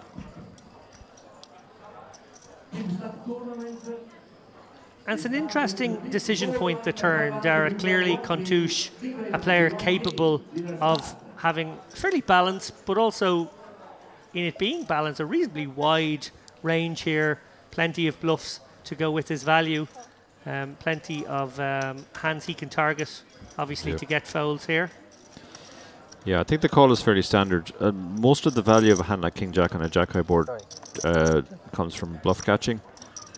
Just getting a safe run out and allowing your opponent to keep barreling. Well, Contouche almost has a pot size remaining. Does he decide this is the spot? He obviously blocks Ace Jack, which is a good one to block. And it does look like he's going for chips, Dara. Does, yeah. I'm not sure what he's targeting to fold here. I mean, Jack is the most likely hand apart from missed draws, which you might be ahead of anyway. Miss spades or something like 5-6. 10 Jack and 9 Jack are not going anywhere. So if you want to get a Jack to fold, we probably have to size up. Yeah, it feels like he's targeting quite a narrow turn calling range that would fold river here. Maybe Jack 8. Jack 7 wouldn't love life right now. Maybe the King Jack and Queen Jack have to find calls. Yeah. Yeah, I'm not sure how many Jacks should even fold to a pot-sized shove. This is about as good as runouts get, and it's slightly helpful too that we're blocking King Queen. Well, he doesn't go really big in the end. He actually chooses a half pot sizing. That range is obviously not allowed to contain quite as many bluffs. Dara, do you think that will be a How much one? factor Kaukwa considers? Obviously, the counterpoint being it's just cheaper to call. Yeah, it can be. I mean, obviously, Contour still has all the overpairs, and he has Ace Jack too. So all of those hands are worried. Like, you really only are beating a bluff now. That's what it comes down to. He's not value betting a 10 at this size. He's not value betting pocket 8s. Yeah, he is telling a consistent story. We'll give him that. Yeah, he doesn't have any spades, which is kind of good. That blocks some of the double barrels. That's a great point. So here we are, hand 3 of the 5K high roller final table, and immediately Contouche puts Kaukwa in a really tough spot here. Yeah. Kaukwa, our second in chips player, Contouche kind of middle of the pack. But this is a crucial hand right away, and good luck getting a read off Contouche. He is a piece of marble right now. Yeah, he really is. I guess he knows what he's doing. He knows this is the play he's supposed to make. So I'm not sure he even has a pulse. he is barely moving. You can see his eyelids flickering. That's about it. It's a horrible spot for Kako because you really only are beating a bluff, and every better hand can value bet. Even Ace Jack can value bet this size. He does make the call, and Contouche lets out a disappointed exhale there. Dara, you sort of leant into the theory side of it and felt like it couldn't be a fold in theory, but obviously in those key moments as a player is in the tank on the river, really what's coming into play is, can I get any physical read? Can I sort of interpret strength in a different way? Can I find a fold? Yeah, whatever about the theory, like, we're not playing against a machine, so he's not going to be perfectly balanced. He's not going to have exactly the right amount of bluffs. If we knew he had exactly the right amount of bluffs, then yeah, I'm pretty sure we have to call unblocking all the bluffs and blocking some of the value. But like, in a way, King Jack is a better call than Queens because it blocks his Ace Jack. But really the most important factor there is, do I think this guy might be over bluffing or under bluffing? And if he's under bluffing, by how much? 30 seconds, at least 30 seconds. Well, with that hand, Contouche has taken a mighty blow. He's probably our shortest stack, certainly there or thereabouts. Yeah, he didn't do anything wrong there. He played his plan perfectly, and he almost got the fold on the river. And again, that's another part of variance that people don't sometimes don't think about. In another world, his opponent does fold, and we're all talking about how great the play was.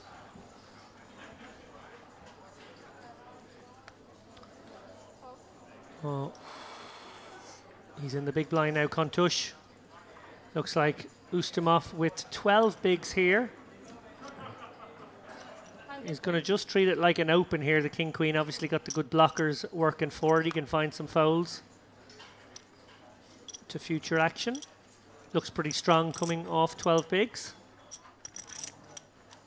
Can't imagine Blebia getting in the mix here with the ace-7 suited. No. We saw him fold the 7s a moment ago. So Yeah, he's definitely been on the cautious side. The small, right? Correctly so, mostly ICM aware, but he hasn't been the kind of guy to just look down at a pretty hand and decide to go with it. I think Muad will throw the trees pretty quickly there. yeah, no consideration whatsoever. Muad knows exactly where he stands with those pocket 3s. And it ain't pretty. Ilamur, our chip leader right now, is going to flat on the button against Ustimov. So going to test Ustimov out here. And Kakua, well, he's just won a big pot. He's our chip leader now. I apologize. Ilamur has been overtaken by Kakua after that last hand. And clearly considering just putting in a committal raise here to Ustimov and maybe forcing Ilamur out of the pot. Yeah, this is an interesting spot because three-way we were much more incentivized to three-bet this type of hand. Heads up, we could probably just flat this hand, but three-way, our three-betting range really changes a lot. When we're heads up, we tend to bet the top of our hands range for value, the bottom for as a bluff, and everything in the middle gets called. But three-way, we won't have that much of a calling range, so we tend to just use a linear range. The hands that are just below the 3-bet for value become the 3-bet bluffs. Yeah, nicely executed squeeze there by Kakwa. It must be said, getting that 10x 3-bet in there is kind of a cool sizing, actually, because he knows he's only having to commit to the 12 big blinds of the opener, and maybe feels like Ilamur would have done the 3-betting himself if he was strong enough and couldn't really call a bet of that size. So, yeah, very intelligent bet, actually. It gets the job done nicely. Indeed. Yeah, I hadn't seen this player before, but he's certainly been impressive so far. He made a brave call down the previous hand. So you now captain of the table, right? Always the captain, man. Always? Yeah, every time. Finnish people, they're captains.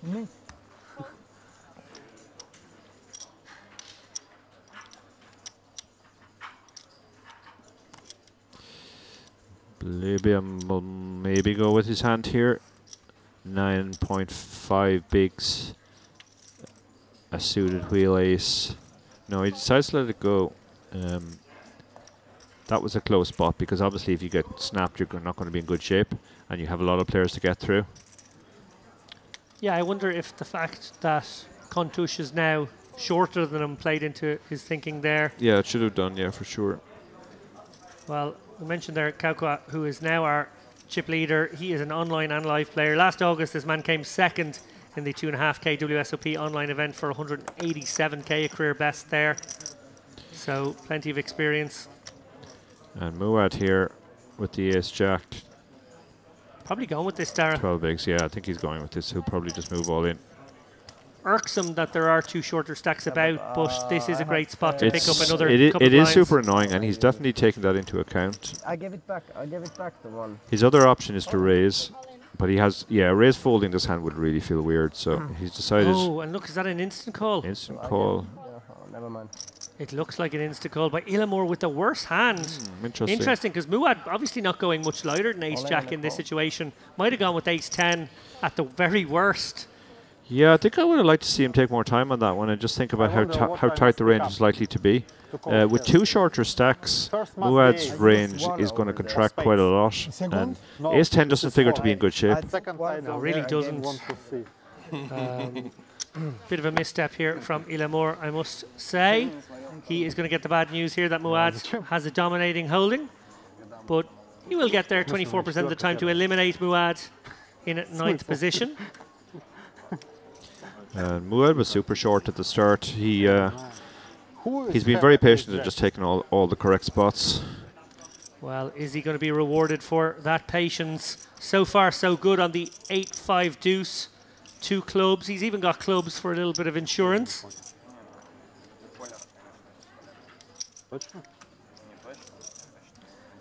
No help there. No board pair either. So Ilamour down to just 3 10s if he's going to send Muad to the rail. And that is not it. So Muad with the double up. Yeah, we have a new player mid-pack, Dara. Yeah, I've been very impressed by him, really. He's been very patient, and he really has put a foot wrong.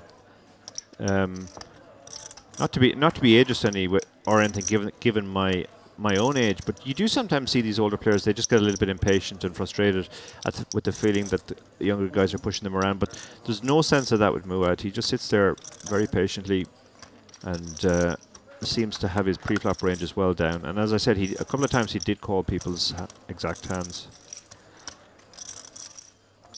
Well, you mentioned there players of a certain vintage. Dara, obviously, only very recently were you permitted to play some seniors events. Almost a decade ago, yeah. Is there a is there a vibe in seniors events where there's the young seniors who are sort of for sure, a bit more maybe internet aware and a bit more like they're the kids in that particular playground? I'm not so sure it's an internet thing, to be honest, because we're all aware of Pierre Neuville, who would be one of the oldest players in any seniors, but would have one of the best online pedigrees. I guess it's just more maybe that, obviously age there's a big difference between a 50-year-old and a 75-year-old in terms of stamina and that stuff. So age does actually start to become a fairly serious disadvantage beyond a certain point. But the standard in seniors in general has risen immensely. There's more and more seniors studying and taking the game seriously now, buying into the solver revolution as well. Yeah, great to see festivals around the world really embracing the idea of those closed field seniors and even super seniors now, Dara. Indeed, yeah. You get at the really big festivals like the WSOP, you get the super seniors as well.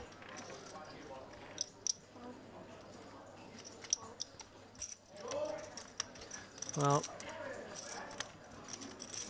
lots of napkins, so we are folding around to the small blind. Koletyuk does wake up with an ace, and can't imagine him not going with this here. He's got less than 14 bigs.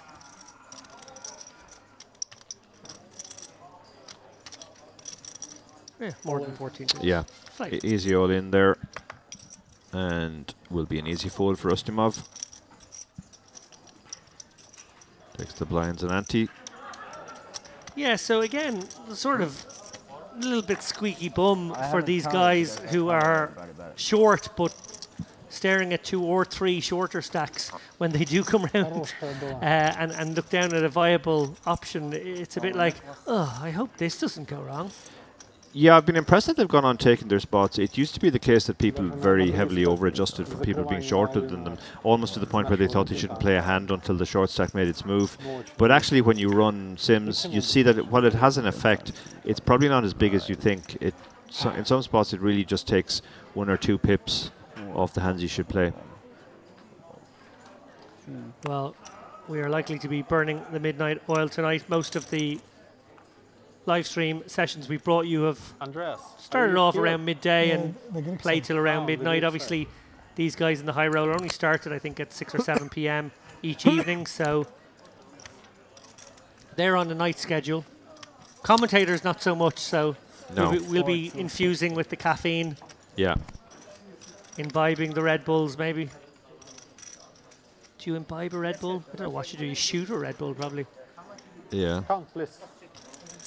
Kontouche, well, he needed a spot there after that unfortunate hand in hand 3 where he fired that triple barrel. He also had to have the blinds go through him. He shoves the ace-8 and has been looked up by Koletyuk with the ace-jack. Kontouche at risk here and in danger of a very disappointing final table, it must be said. Good luck. Good luck. Good luck. Good luck. As you say.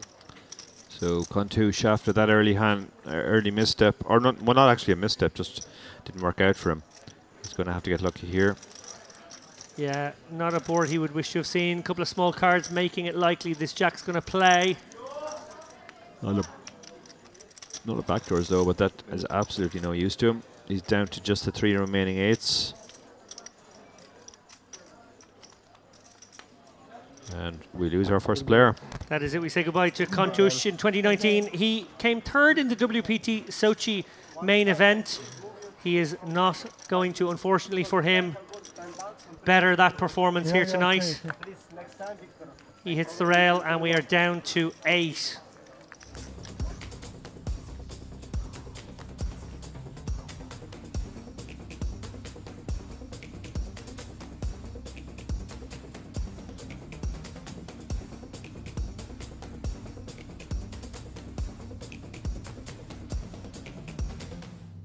I sometimes just wonder how far we'll follow the guy. We'll follow him back to his hotel room. Yeah.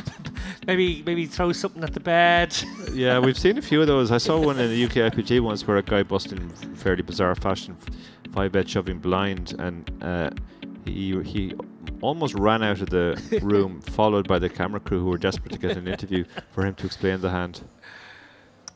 Well, look, we are down to 8. It has been a bit bish bash bosh. Darrow Carney sent me a text message after about an hour going, this one's going to go final table really quickly, Dave. Don't go off anywhere.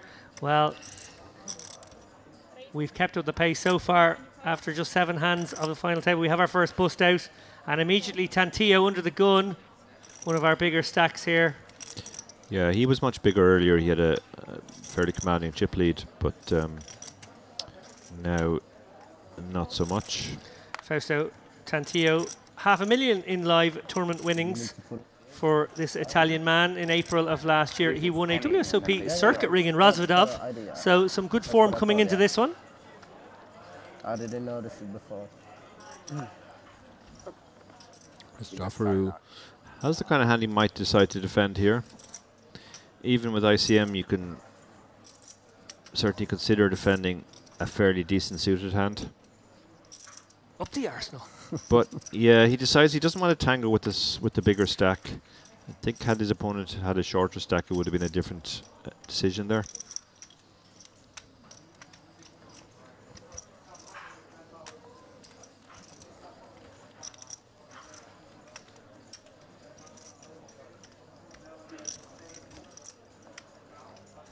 So as Ali said there in the announcements, Dara, this is our last day of the festival. Any strong memories you'll take back to Dublin? Mostly in the buffet, I would say. Incredible array of desserts was probably dangerous.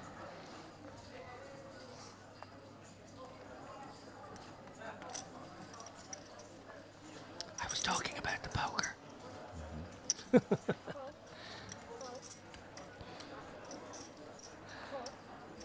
As we watch the action fold round to Kollatiuk, unlikely to get involved here with the 7 deuce. Ustamov, he is looking for a spot and he has got a ladder, so maybe, just maybe, he will feel a bit more willing to take his opportunities. Blebia similarly here. Certainly cuspy for both of these guys.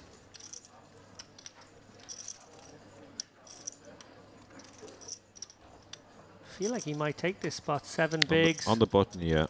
I think he can go with this. He's equal short to stack right now. Yeah. It is an opportunity to take the bull by the horns with the hand you would certainly go with if ICM were no factor. Even with the ICM, I think it's right around the hand you kind of still got to go with. Yeah, generally with RCM you actually go a little bit wider in late position and tighter in early position. Well, actually what happens in earlier position is kind of the shape of the range changes. You go with more ace-x and you go with less suited connector type hands. But in late position you tend to go just a little bit wider because of the ICM you have more fold equity. Now it depends obviously, if you're shoving into 2 big stacks that's not going to be much of a factor. But if you're shoving into 2 guys you can take a serious bite out of it if they call and lose.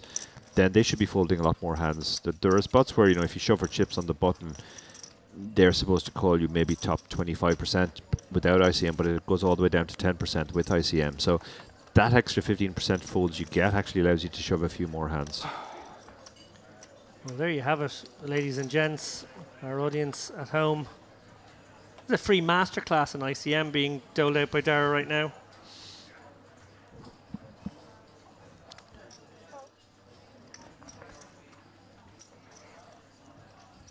Kaukwa with the Aquaman here. Yeah. Virtually certain to get involved. He has a big stack right now and a very good opportunity to pull away from the rest of the field with these three short guys all trying to outlast one another. He won't mind them getting their shoved through once in orbit so long as he can pick up more than his fair share of the other pots. Indeed, yeah. Yeah, I mean, he can't really go too crazy because he's playing against all their stacks as well, and he will run into hands quite a lot. Sometimes you see chip leaders open up too much and they just keep running into the best hand at the table and having to fold. There's a sort of an intelligence level of aggression that's okay to apply, but you go beyond that, it gets a bit much. Now, Ustimov definitely tempted by the ace-10 there, but he does let it go. Bleby has one position later and has more chips, so more fold equity on his shove. This is a tempter as well. Yeah, particularly with these guys feeling as though Kaukwa could be opening a range with maybe 6 or 7% more hands in it than he would normally, given his beneficial stack situation. Yeah. Yeah, this is super close now. I feel like he's might go yeah, for he's it. moved all in. Yeah, I can't blame him at all here. He has to think the chip leader will be opening super wide. A lot of hands that ace-10 are ahead of. Quick folds from Tantillo and Uwa. We know Kaukwa is going nowhere. Blebia is going to need some help here. I agree with Dara there. Don't blame him for the shove. Every reason to believe he would get called by worse or maybe even have some folds despite just having 9.5 bigs. Cocker checked back his hand there just to make sure that he had what he thought he had, which is always a good thing because, you know, I've certainly opened Queen 4 thinking it was ace-queen.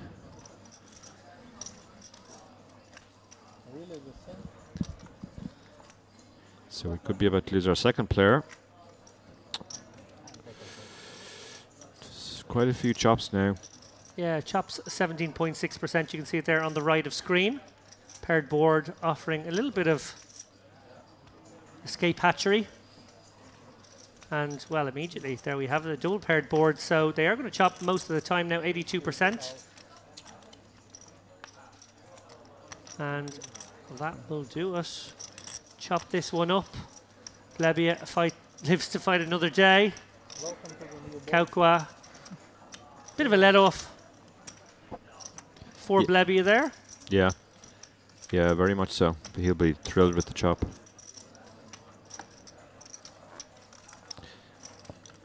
Not everybody loves a chop pot.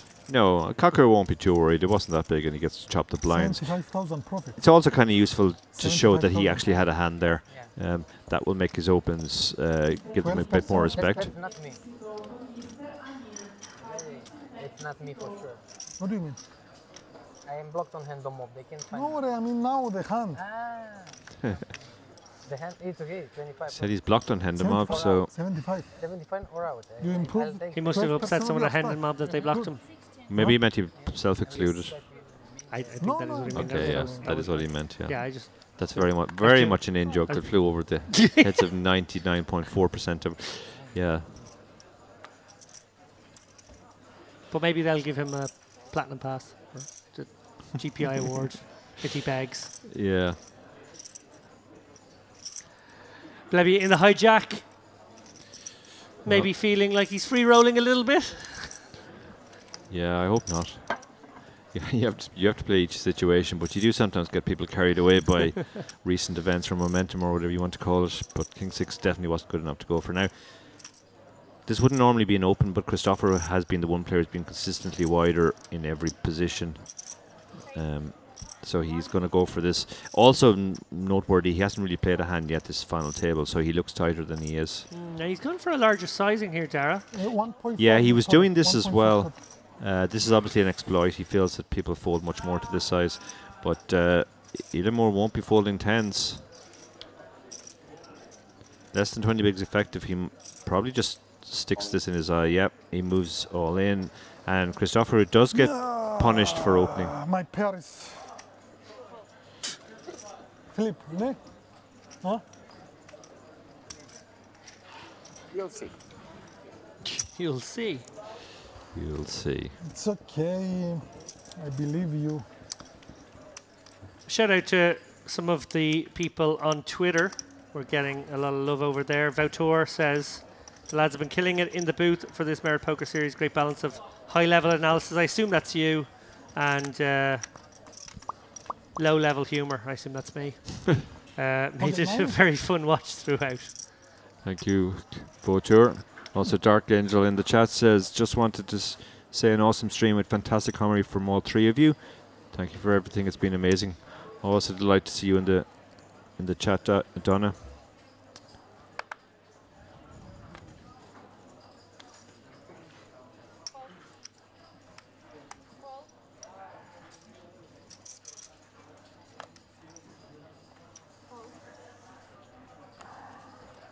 Ooh, having just raised folded the last hand, what a great time to pick up aces. And showed the ducks as well. And gone for the exact same sizing as well. Oh, Tantillo could be. Love this. Yeah, Tantillo could be in trouble here. Temptio'd. Yeah, and he played quite a bit with Cristoforo too, and would maybe have gone back to his room and found out that that time he raised folded the ace-10. Cristoforo only had the 7-5 suited. So yeah, I think this is going to be a 3-bet, and there are no 3-bet folds against Cristoforo's stack size. So no, it might be the reason he finds a tight fold. Actually, is that it is a little messy from that point of view. Yeah. I know what you're saying, and obviously Cristoforo maybe the most likely to be light here and opening and having a big raise fold range. But yeah, players behind, stacks are wonky. This could be a fold, but he does look very tempted. Yeah, I think against a normal player this is a fold, but against Cristoforo you couldn't blame him at all. Well, you called it, Dara. He's bumped it up to 410. Yeah. That will probably clear out button and blinds unless they wake up with something really serious. And they have. Elam Moore. Oh, did he give them back? Hey, well, can we check the cameras there? Is it the same 2 tens? Pocket tens last hand. Pocket tens this hand. Well, he was up against the ducks before. Yeah, you don't love tens here at all. But, I mean, it is what it is. He's got... just committing against both players here. And Cristoforo, no need to take any time over this one. Now probably Tantillo gets away. Yeah. He's again. Look, he's lucky there because he was definitely going to have to call off Cristoforo, but the fact that Elamore woke up with tens behind saved him. Well, we know one ace has been folded, but it is Elamore who will need to improve, if not to double up the dangerous Cristoforo.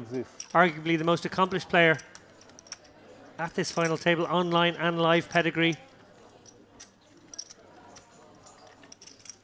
So far, so good.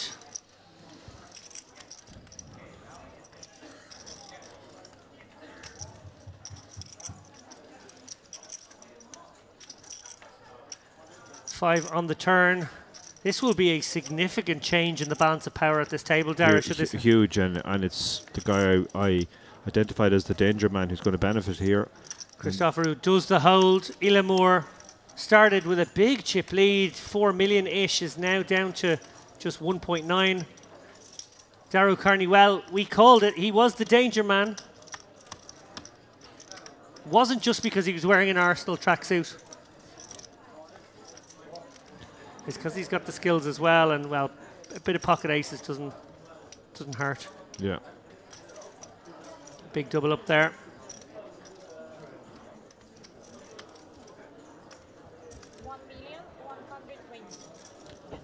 Nice hand. Thank you, sir. Very pleasant presence at the table too, Cristoforo, very gabby and. Еще и трибетик такой плотненький. Вообще сразу в теплую ванну сажает.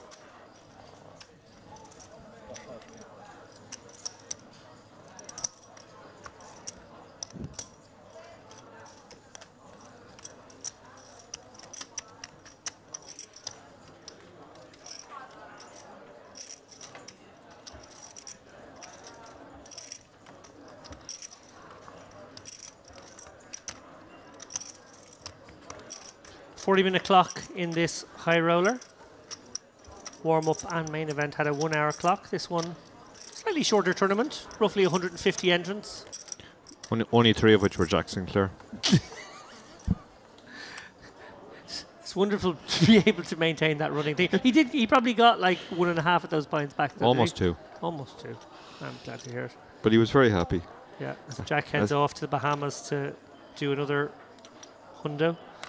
I sent him a message afterwards saying, "Quality min cash, proud of you, son." And he said, "Yeah, I really had to grind it out. Flag and end of losing streak was very important." So even when you're as rich and successful as Jack Sinclair, nobody likes this bad run where you're firing bullets at everything and coming up short. Absolutely not. Well, Tantillo, bit of a let-off for him perhaps. He was going to be the donator to the Christoforou Fund in that last hand. Well, he's found aces again. Kolatiok probably going to come with the raise here. I don't think it's tempting to flat out of the big. No. I think he's going to want to make this. How much you play total? Maybe 300 and something. Small. He might 1.8. be kind of constructing a range that can contain some bluffs, but is a sort of smaller size, based more as a function of your own stack. Yeah, normally you go 4x out of position, but when you get down to 30 big blinds effective, it starts to go down a bit. You don't want to go too small either, though, because then your opponent can just peel everything. Maybe a 350. Set up a stack to pot ratio of just over 1. Maybe, yeah. Might go a little bit bigger than 350.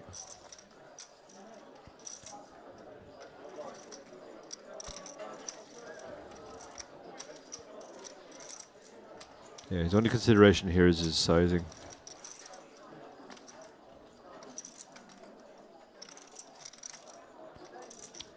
Interesting choice of headwear. Very, I think he's committed to the Western theme.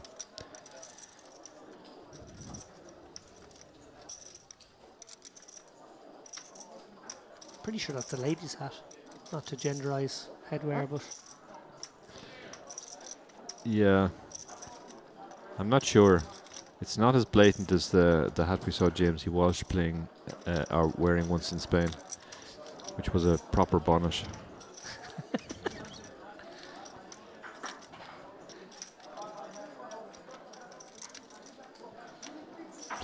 Long consideration here about the sizing. It's just awkward with his stack size. gotta be careful with reflective sunglasses such as those. People can't see your cards when you peel them up. I can almost see his hands right now, so yeah. It's a pretty clear picture too. How much? Yes. 425. So he's listened to you there, Dara. Felt like the 350 yeah, was a bit dangerous. He's gone under the third pot, which is fine. Yeah. Feeling like if he got called here, he's setting up to a 1-to-1, yeah, which is it's much easier. But it's 3.4 exactly. I think that's the sizing is pretty much spot on. I might have gone just a little bit smaller than that, maybe 400, but can't compare with 425 either.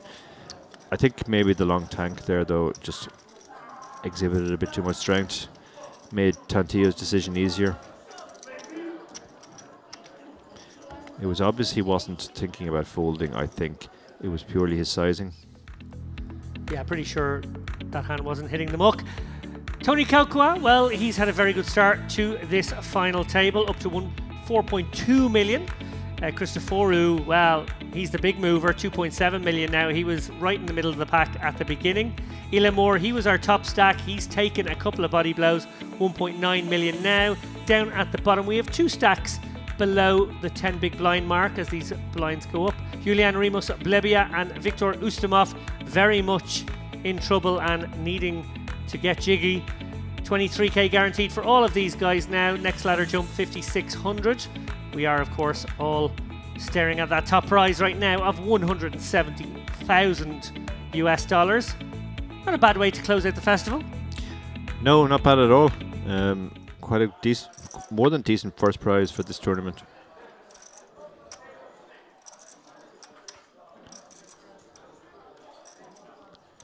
No decision here, obviously.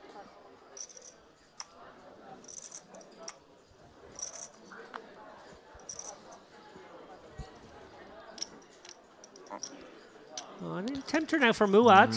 Yeah. There are those couple of short stacks behind. Remember, he is sort of sitting comfortably mid-pack right now. He's dropped below the 20 bigs mark, but probably no need to get involved right now. I think with those guys about. I think he felt it was maybe just one seat too early.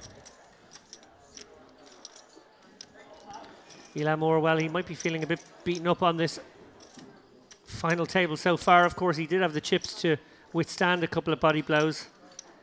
He decides to muck the offsuit ace from the cutoff. That leaves Kaukwa with a offsuit king. Another tempter. Yeah, I think you can definitely open this as the chip leader. It's very heavily dependent on the players behind their stacks and their tendencies. Do you go for... no, he's raised to 200, yeah, 2.5x. Yeah, I think that's a function of trying to create an awkward spot for the big blind who might flat with a wider range, just looking to make some equity. He's one of the shorter stacks. Yeah. Kolotiuk with 20 big blinds.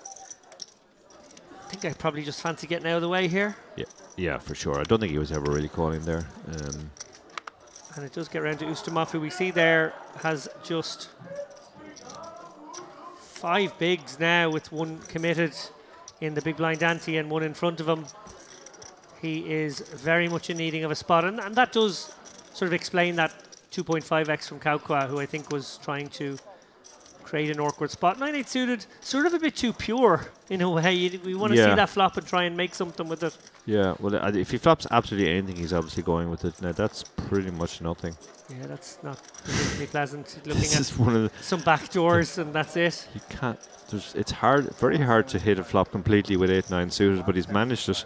He doesn't even have a backdoor straight draw. He has the spades, and there are no spade on board. Yeah, little does he know he's actually just about got the price because his 2 cards are live here. Yeah, but he could be up against an overpair, so it's a bit of a gross one there, got to be said. He flatted there, leaving a stack to pot ratio of 0.3 to 1. Yeah, that's one of those plays that would have been considered absolute donkey play years ago, but it's actually fine when you're that shallow. You can just call, and if you flop a pair or a draw, you just go with your hand, and if you flop absolutely nothing, you can fold. Yeah, you mentioned there plays that used to be frowned upon and now are seen as perfectly standard. Any others jump to mind?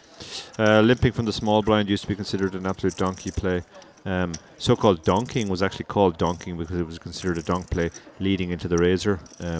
But that's actually a fine play now on certain boards. Yeah, there's a few of them. I actually wrote a series of articles once on things we used to think were donkey plays. Raise folding off shallow stacks, that was another one. Oh, and a suspicion of a marked card there. Muad asking for a closer look. Obviously, someone out there marking the 3 of spades, trying to get their read of the situation. Yeah, nothing gets by Muad, has to be said. He's a cagey old customer. What's wrong with that card? It's like bent on the edge. Oh, bent on the edge. 3 of spades. Yeah. You can do it later. Which one? Which one? Well, I can't say it right now. He said the one on the left. Yeah, I know, right? He's clearly trying to induce some information. Which one? The 7. Oh, I mean, sorry. The 3 of spades. I mean, no. Action falls down to Kolotiuk here, who has 20 bigs. Both guys really short behind him. One player has literally committed a quarter of a stack in the small blind, and the other guy has about. Given that, you might as well just bigs. fold your 9-8. I mean, it's almost never working as a blind steal, I imagine. And you got, well, okay, he's gone that way. So maybe feeling like if the small blind was to fold, the big blind would actually have a lot of fouls, given that the other guy's got 1 big left. Yeah. I actually kind of like it as a as an exploit here, given how Ustinov might just take the full orbit to get a spot. Blebia, even with a hand as good as like a suited king here, wouldn't love life with a immediate ladder looming and a guy to his immediate right with just 1 big. Yeah, but if you fold this and you fold your small blind, yeah, I don't know. I would have taken that spot with the king 5, I have to say. Ladders be damned, says O'Carney. It's not just be damned. It's not like you're guaranteed the ladder. And if you fold your stack away just to secure the ladder, that's very much a Pyrrhic victory. Ooh, a Pyrrhic victory. I like that. As we zoom out to take a quick look at how the table is looking. 4.5 million for Kaukwa. Christoforou, 2.7 million. Ilamar, 1.9 million. Kolotiuk, 1.8 million. He just got that sneaky one through there. A Pyrrhic victory. Tantillo, 1.7 million. Muad, 1.4 million. And there we see the 2 very short stacks. Blebia and Ustamov, 6 bigs and 2 bigs. He's actually got less than 2 bigs. Yeah. Actually, one factor that might have induced the shove there is Blebia has definitely played tighter than optimal. Only very slightly, but he's definitely been one of the tighter players. And if the button picked up on that, he would definitely shove wider. To give an extra bit of credibility, not that it needed it, to what Dara just said there as well, you see there those 2 short stacks very much at sea from the rest of the guys. And if you are sitting there with 6 bigs and you allow yourself to fold down to 4 bigs, 3 bigs before the guy gets his stack finally in, you've basically made it so that you'll come 7th. Yeah, you've turned it into a heads up for 7th place. Yeah, Muad there with the jacks, he's getting involved here. I don't think he will be fearful of a failed ladder jump here when he gets a gift from the poker gods, such as the Johnnies. No. He's going to raise it up here to almost 2.5x, so taking a concerted stab at this one from early position. Sorry. Yeah, we have seen this 2.5x being used on quite a lot. Christopher has been using it almost exclusively. And who would dare get involved against a man like Muad with 9-2 off out of the big blind? That's what I'd say. It would be very disrespectful for the elder citizen of the table. Yeah, I love the way he just goes about his business nice and quietly. I do too. He seems really dialed in, focused. Yeah, sorry. Okay, my head is... Don't take my... It was actually quite a funny spot after on. I look very old. He got moved to the feature table, and the guy in the guy who had been big blind previous hand, the action had been Jack Sinclair shoves under the gun into aces in mid position. The guy was forced to fold down to 1 big blind in the big blind because of the action. So next time he posts his blind, and he looks at his neighbour who has just arrived, Muad, and he says, "Are you going to fold?" And immediately Muad says, "No, you have 1 big blind." And he says, "So you're going to call without looking?" And he says, "No, I called. I looked. It's 7-3." Oh, that's brilliant! I love that. He knew that even 7-3 was a call. Colitiuk with the pocket tens. Pocket tens has been rearing its head on a number of occasions so far on this final table. Let's see how Colitiuk fares this time. Plebia, he's sort of paralyzed until that short stack does make his play.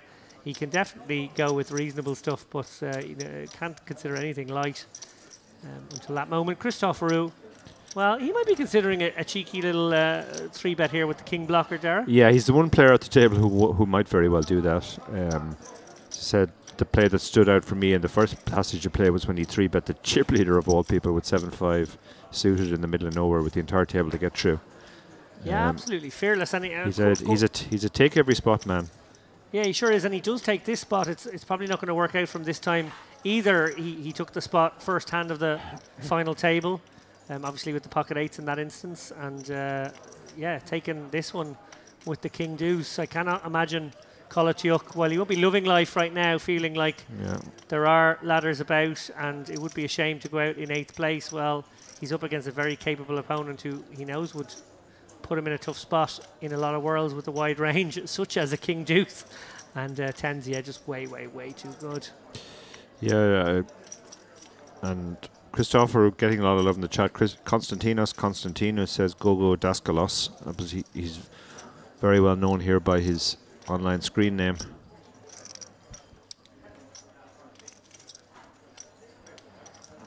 Think Colitiuk giving any real consideration here, Dara, or do you think? I think he is. I think he is. To be fair, I think he might be overly focusing again on the ladders. I see him as important, but people probably correlate it too much to immediate ladders, and that's not really the criteria. Well, he is burning through at least 2 time banks now.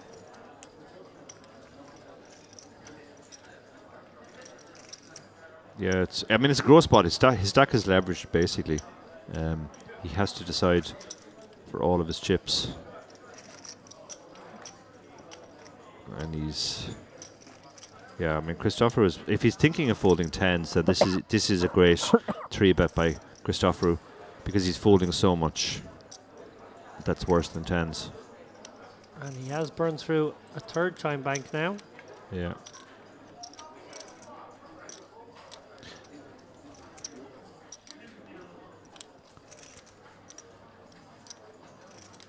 It's it's also just kind of like it's a complete dark tunnel spot now. If he shoves and gets snapped, he's gonna know he's in terrible trouble.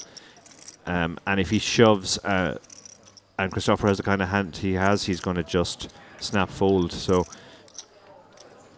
it almost breaks the law of like don't shove a hand that can't get called by worse or fold better. But pre-flop you do kind of have. Oh, I think he's trying to talk himself into the fold here. Yeah, as a fourth time bank gets used up, he asks Christopher, will you show if I fold? That smile. I have a very strong hand, but it's two short stacks. Yeah. Don't explain it. Yeah, now he's just going to pound you every time. I think so. Dara, we talk about the maybe times where we feel like people are diverging from GTO, so to speak. Obviously, we're all just out there guessing a GTO response, if indeed we're even doing that. But in this spot, the exploitative thing I would fixate upon would be how, of all the players on this table, I think Christopher was over bluffing. Yeah, and I would be like, 100%. that makes my tens such an obvious get in. Yeah, as I said, he is a take every spot man. So if you take every spot, you will be over bluffing. Well, he's into a fifth time bank. I think that's like a lion's share of the time banks getting 6 years. So he's into it. He will be. He's into a sixth one, in fact. Sorry. He absolutely hates this.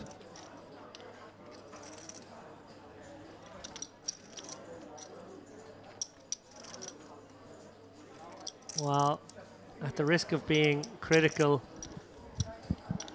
I don't really like this from Kolotiuk. That's choose one card. No, choose one card. Of course. Torment the man. Yeah, you promised so, man. One is enough. One is enough. No, you no. I think he wanted to show the king. Ooh. That's upsetting. That's upsetting if you get shown the king deuce. Not even suited. Keep my promise. I keep my promise. I pull your pants down. I have to show. That's I don't show, but respect. Nice hand on this. I have to show. I told. I have to show because I said I would, and he's trying to explain that, like, because it was a bluff. I'm not the kind of guy who would have thrown a bluff in your face. But you wanted it. You asked for this. Yeah, but it's not a shame to fold. I mean, no shame in folding. He's followed it up with now. Victor, why Just are you laughing? Mr. Why are you laughing? I will. Huh? Huh? But you don't know what he has. Better than his jack. You don't respect my three bets. If I have jacks, queens, I will do the same. He has King deuce off. It was good, isn't it? It's only specifically that combo of king deuce offsuit that he would do that with. Now it's a three Yeah, bet.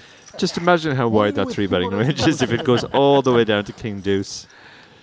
Well, Ustamov is finally waking up with a spot. No way he turns down ace queen for less than two bigs. Kolotiuk has opened this one up +2 with the king nine off. A loose open, it must be said, particularly after he's had his pants pulled down. Indeed, Jan, I'm just taking a break while I write a note on my stars to Daskalos, don't fold to his three bets. Yeah, exactly. Ever. Yeah. Never folding to another Daskalos three bet. I always feel like Kolotiuk has sort of thrown it out there, kind of going like, well, I'm going to just, bend over to any aggression, but I'm still opening the next hand again. Yeah. So this looks really strong now. Yeah. Well, he's going to have to show down the king nine, and it's going to be This is multi-way in a lot of worlds here. Small blind getting a discount. Muad probably calls for just one more big blind. Yeah. Maybe later. Yeah, Muad sitting there impassively, Why not? sizing up the situation. You're not loving 8-6 here, but You it's really just an aren't. incredibly good price, and there could be quite passive action on this board with the all-in player. Yeah.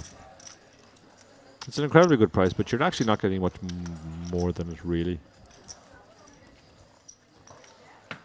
Looks like he might turn it down, Dara. Yeah. In the muck it goes. Yeah. No cooperation there, and Kolotiuk will show down the king nine, having got straight back on the horse. Hi-ho silver. Ustamov, well, he's in a decent spot now to triple up. More than triple up.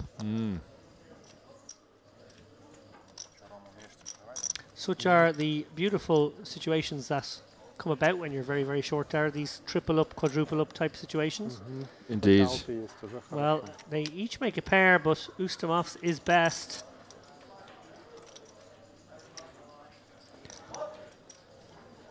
Kolotyok very sensibly throwing out the exact amount that he needs to pay, aware that that will bring him the required amount of juju to bink this king on the turn. I think it's ace of hearts in the river. And a 10 means that Ustomov gets the counterfeit. Run good. He wins with the ace queen, and it is 490k now. I tell you, there is one player, Blebia, very unhappy to see that river. Yeah. A wry smile on his face. I can't, I don't know if you should at least give you a chance for your dream. If I put 160 in It will become true. unless I hit the flop. Huh? I know he will. It will become true. Big hand. Possible. Everything is possible. He's Double just up. double up. Triple up, triple up. Because of the blinds. King 9, ace queen. Victor got lucky on the river, as always.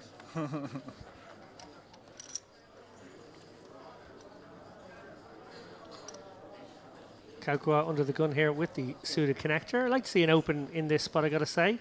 We've talked a little bit over the days of commentary about how you can take these suited connectors a bit too far, but I think a combination of big stack, hand value, and yeah, just general dynamics and situation make this one a compelling open.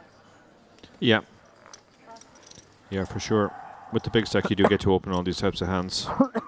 And quite a lot of the time, nobody will have anything to play back, and you'll just take the blinds. You're not going to get 3-bet too much.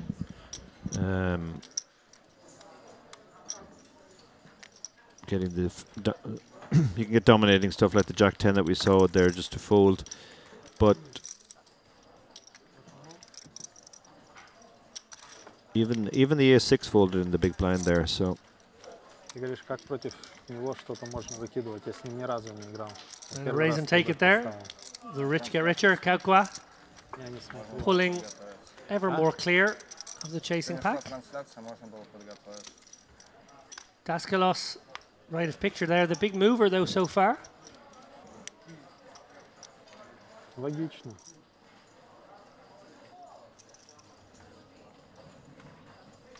Clearly a man with a lot of final table experience, understands the pressure points. Yeah.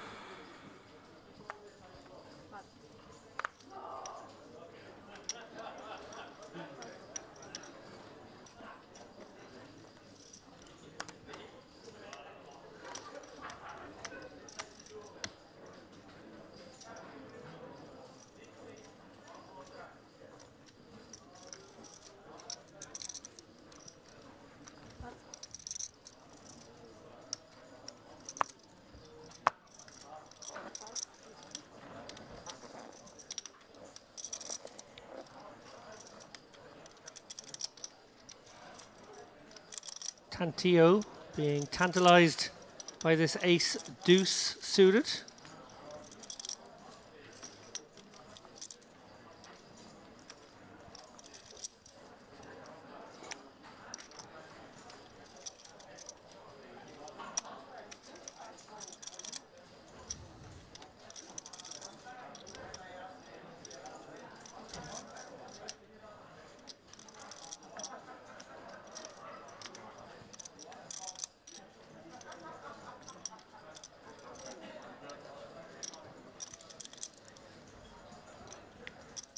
Should work here. Kaukua, even with the chip lead. 6-3.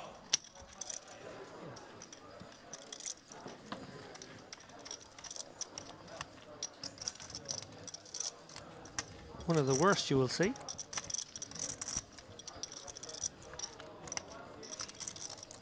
Who won the hand now? Who won the hand? Who won the hand now? Last hand. The old guy? The old guy? No, the other one. Shove? He shove? No, opens and go for it.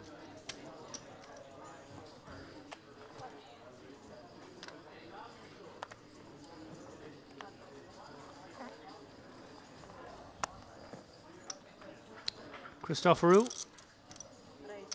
Baby suited connector here. He's coming with the 2.5x, which I find an interesting adjustment.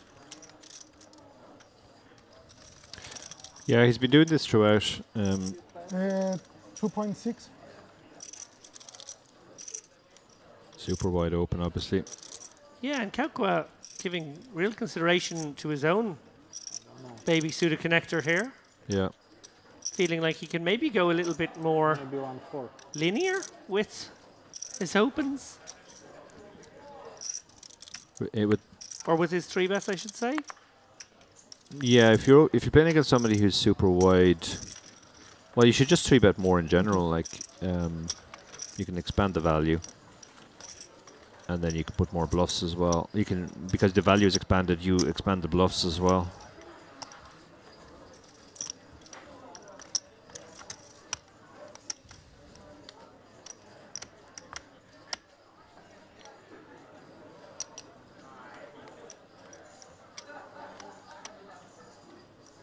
Well, it does feel like we very much have a dynamic here where the big stack's taking turns really to pick off these blinds and antes.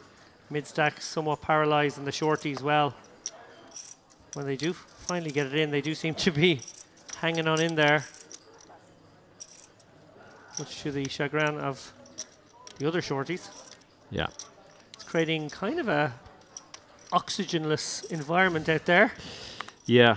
Yeah, you feel if one of the shorties busts, we could get a couple of quick busts afterwards, but for the moment they're kind of playing musical chairs, trying not to be the next guy out. Indeed, Christoforou with another loose open here from early position. Again, a 2.5x. Ustamov, very similar sort of situation as the one we saw before when he had the 8-9 suited, as a hand that would want to call and flop some equity to go with. Will he take the same approach? No, versus the early position open. He decides to let it go.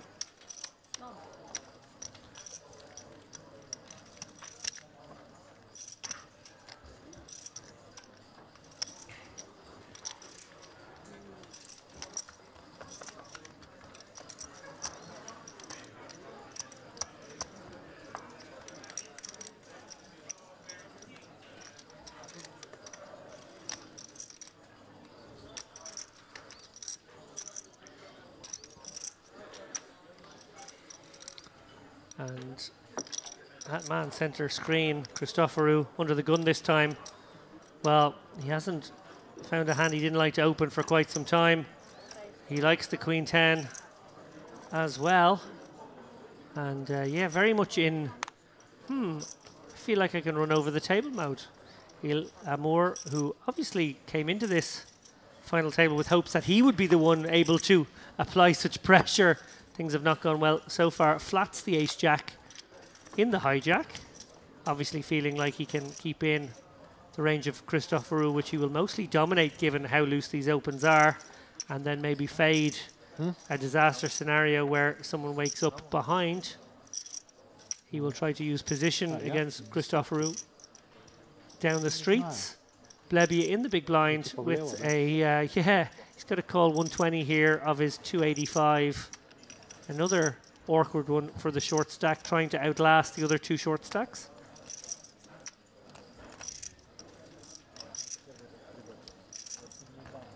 Very awkward spot, actually. If this was a min raise, I would not think that Blebia would think twice about flatting, but because it's the 2.5x, it does make it somewhat awkward. I guess that is part of the reason why Christoforou has chosen this sizing. Make life tough for these guys who want to defend liberally in the big, realize their equity. How much Does make the call, just 2 bigs behind, clearly willing to go with any semblance of a piece.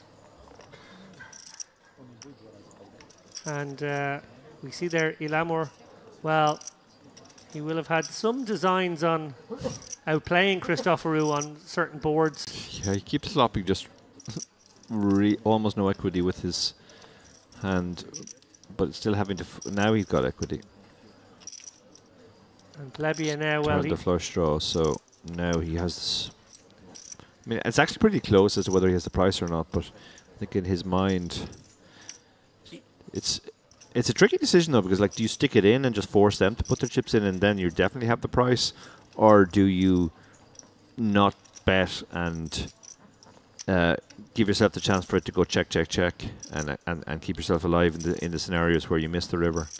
Indeed. Well, it feels like Christoforou, having checked that flop, will definitely take a stab on an ace here. But as we see there, Ilamore playing possum, just checking back the ace-jack, top pair, top kicker on the flop, and now has improved to top 2 pair. If Ilamore puts the chips in here, that means Plebea is now getting the price, because an additional 330 effectively from his point of view has gone into the pot. Yeah, we know Ilamore is at least calling. Ross probably raising. Yeah, the problem is his flush draw has to be good always, and it won't be good always. Sometimes he'll be up against a higher flush draw. Sometimes he'll be up against a house and already dead. But yeah, so this is a much trickier spot than it looks.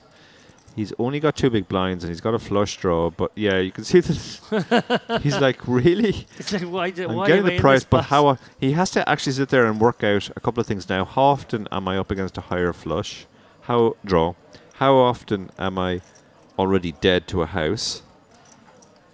And at least in the scenario where he's up against a bigger flush draw, he will have 6 outs with his 6 and 7. Against that specific hand, but the other hand probably has a pair. So yeah, true. No, but he probably doesn't. Like if he's up against like ace king and a flush draw, yeah, it might seem weird that he folded a flush draw. With a flush draw. No, ace king with no flush draw. And something like king queen with the flush draw. Yeah, but okay, so but the king queen and the flush draw, at least your 5 and 6 are live. Is what I mean. Yeah, but you still have to beat the ace though. How much? It's 3-way, so there's no prizes for coming second.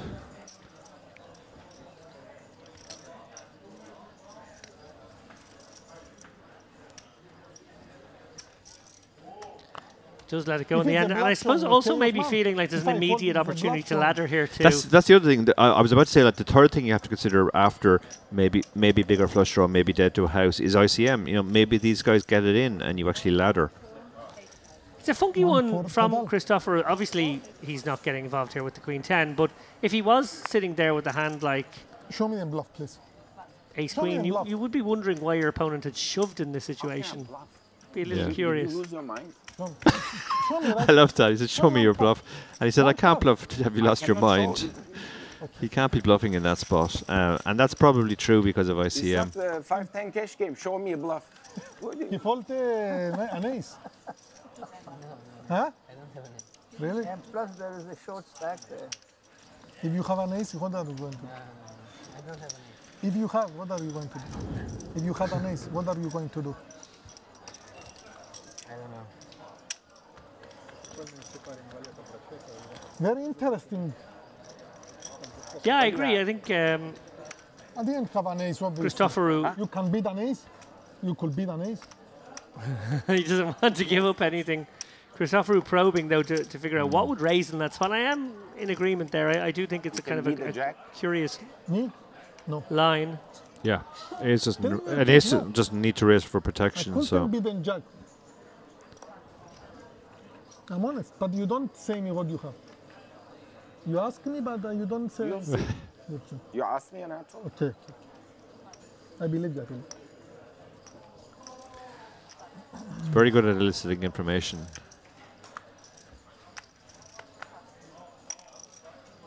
You know what? I was trying to figure it out earlier, but we were playing the looky-likey game, Dara. I feel like Kolotyuk might be a McLean Carr looky-likey. Yeah. I wasn't losing all in. Yeah, what percentage of our chat do you think knows what McLean Carr even looks like? WPT Bay 101 champion McLean Carr. Okay. Everybody in the chat who knows what McLean Carr looks like without Googling, tell us in the chat. I didn't see, really. Christoforou, well, he's all talk right now. He is the table captain, and now he's looked down at pocket aces from the big blind. Poor old Plebia, he's tossed in his 2 bigs with King Jack.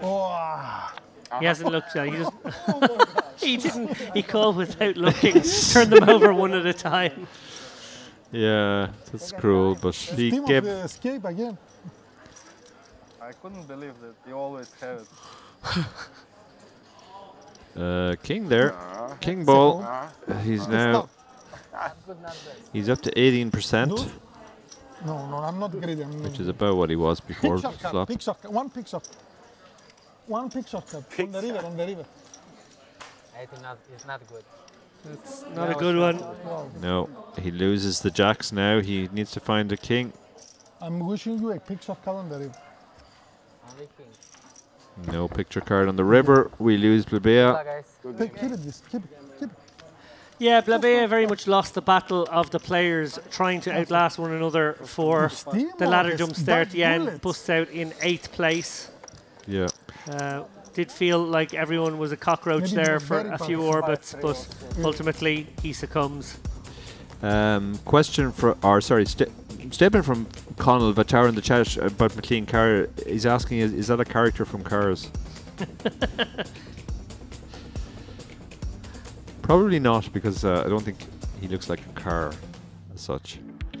Well, there we see a new shape to our leaderboard.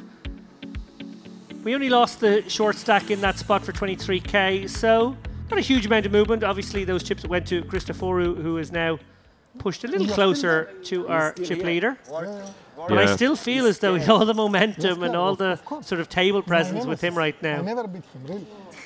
Yeah, Ustamov is by far the shortest stack now at 4 big blinds. So the handcuffs are kind of off for him. He was in a race to out-survive Plebea. Now that he's done that, he can pretty much take any spot. Looks like there's a dispute going on here. There's always a dispute with these guys, Dara. He knows when to call. He never believes me. Huh? How you dodge the button now? Just have a bad hand, my friend. What are we waiting for? What's happening? So we do have the floor over. There may actually be a real dispute. Some small procedural issue. Trying to figure out where the button goes. It should be pretty easy to figure out since the player bust last hand into the big blind of... Yeah. Pause the clock. Christoforu. Christoforu was... Big blind. Was big blind, right? Yeah. He didn't open this under the gun. It's just a dead button. That's basically the situation. It's a dead button, We're not playing on PokerStars circa 2014 where there was the skip. The famous skip, the famous bug in the software, which meant that there was no dead button and it would just skip along and you would get to miss a big set of big blinds. There was an even more annoying one on, I'm going to say 888 around 2008, 2009, where if the small blind bust, you remained at big blind next hand. You remained big blind next hand. Well, that is dirty. Don't like that one at all. Do you know what? I can go one better, Dara. What? There was a terrible one on Absolute Poker and Ultimate Bet where there was a player going around seeing all the cards and taking everyone's money. That is worse, yeah. He wasn't so much... That was a terrible bug. He wasn't the big blind as the never blind. Yeah, indeed. The all-seeing pot ripper, wasn't it? All-seeing pot ripper. And according to recent news reports, that may be an anomaly that has resurfaced in recent days. I'll leave you out there to do the Googling yourselves as we take a look at our leaderboard. Tony Kakawa, 4.5 million, but Christoforu, the man of the moment, making all the headway right now.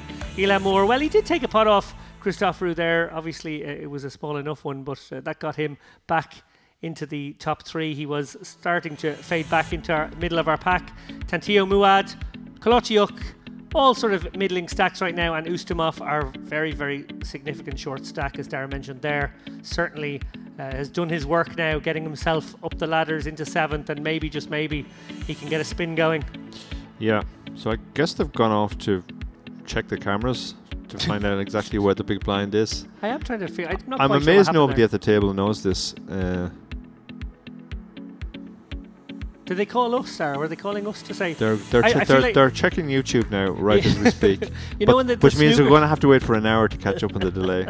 You know the snooker guys use the referee upstairs with the TV to try when there's a miss and he has to replace the ball. I feel like that's what happened there.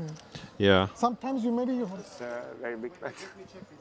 He bets his life. It's a very big bet. I kind of believe him, but Can you stop the clock? sometimes Mike can put. Already Okay. 100%. Clock has been stopped at Yeah. least, so we will have to put in an extra 4 minutes on our block. When you Yeah. played the hand, or him, oh, These are the real victims, remember Darragh. the king jack? Yeah. Yeah, I was because it's a pretty new sure hand. you had 3 time banks, but when she said 2, I didn't. It's important. The Sage Junk Derby in the chat says, is the answer the button moves to Christopher? Not really, no, he's small blind here, so No, I'm just giving. Dead button. it's a dead button, but the effective button obviously is the player behind him.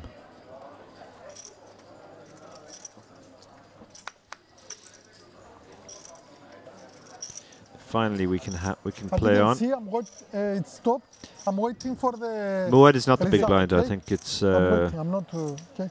Muad was under the gun, I believe. Because it's Oh, very so important for him. 160. Is it possible it was a camera crew issue that we couldn't move it along? Yeah, but it's stopped now. Maybe. Maybe it was to do with the software on the RFID table. That would make a bit more sense. Anyway, moving on. No, not moving on. Let's have a look at the leaderboard again. Look, let's take this opportunity to sort of analyse a couple of ICM conundrums here. Darragh, you mentioned there that obviously the big stacks can put the most pressure on the middly stacks right now. The middly stacks is kind of everybody except Ustamov. So are they It really all is, under the yeah, cosh now? absolutely. Like if Kolotiuk doubles through Christopherou, for example, he becomes second.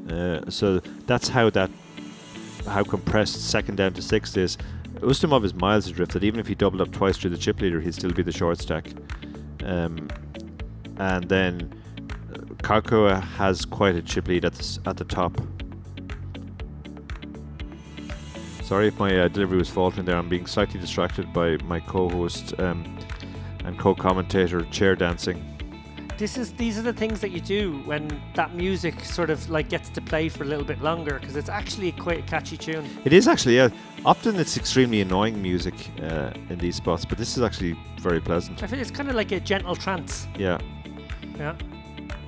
By the way, just a little bit of trivia here. Darragh O'Carney, many people know him as short stack maestro. They know him as ICM Jedi. They know him as what other things do they know you as, Darragh? Well, one thing they don't know you as is a man with unbelievable musical trivia. Darragh O'Carney knows everything about music from like 1974 through to the present day. An unerring amount of knowledge about modern pop music, I have to say, sometimes. Yeah. How would this rate? If we could put, well, who would we put? Maybe like a bit of Taylor Swift over this one. We could make a #1 hit over this tune. I think you could put almost anybody over this. It's wasted on the poker public. It's a very right now. good backbeat, yeah. Yeah, it's kind of Robert Miles. It is a bit Robert Miles, 1990s Robert Miles. And Miles actually had hits without actually having to put anything on top, so. It's like that song Africa. Yeah. Was that Miles? No, that was Toto, I think. Oh, there we go. Yes, I told you he had great musical knowledge. There it is. He's proved it once again. Darragh, you and I have been working on a little episode of The Lock-In, which we're going to... just a little sneaky, quick episode that we managed to chuff out in the last couple of days in bits and pieces. Yeah. Hoping to get that one out to you. They're very keen to sort of give a flavour of the experience here in Cyprus. Obviously, you guys are watching the poker. You're tuning in every night. We really do appreciate that tremendously. But you're not getting to see outside the poker room like we are. And we want to give you a bit of a flavour of that, because I think one of the really tempting things won't just be the lovely selection of poker tournaments and great structures and beautiful coverage and your chance to be on the telly, be commentated on by the likes of Darragh O'Carney, but actually it's going outside and really enjoying the weather, and we're right here on the coastline, which is beautiful as well. So yeah, our episode is going to try and give you a little taste of that stuff. We're going to try and air that one over the next day or two. Please do check that one out. It'll be on the Chip Race YouTube channel. There, I got my plug in. Job done. Very well. Well timed. We are back now finally. Are we though? Maybe we'll go back to that screen again once more. Yeah.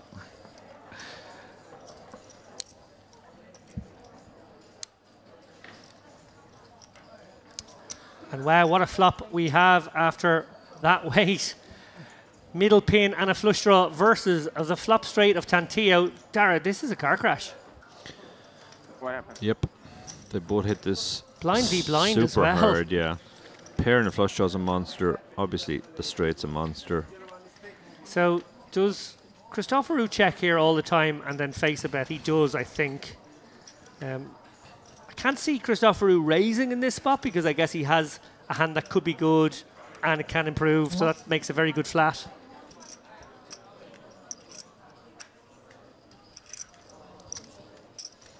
Yeah.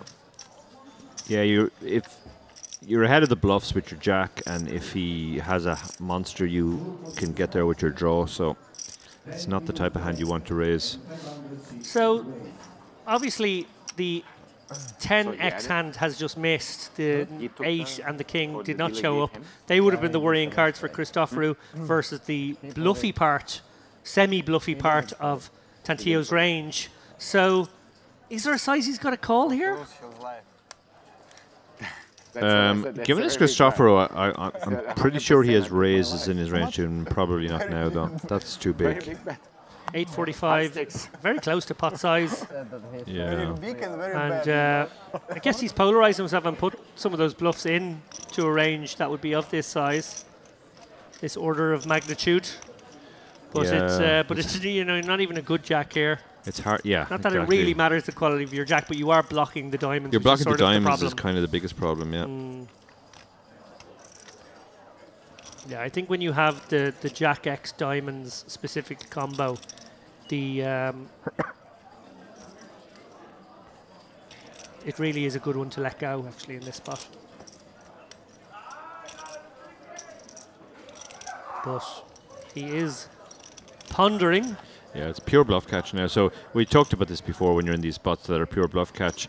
The theory is all well and good and should definitely be used when you don't know anything about your opponent or you think your opponent's much better than you and therefore you're not trying to out-level them. But when that's not the case, it really comes down to bluffing frequency. Do you think they bluff too much? Do you think they bluff too little? Yeah, like you're only really beating a hand like 10 deuce, 10-3, 10-4, 10-5. Yeah, it's very hard to find. I mean, it's a 7-card straight, so it's... like 10-6 and 10-7 might take their show down. There's yeah, exactly. There's a lot of hands which hit a pair which just don't use this size.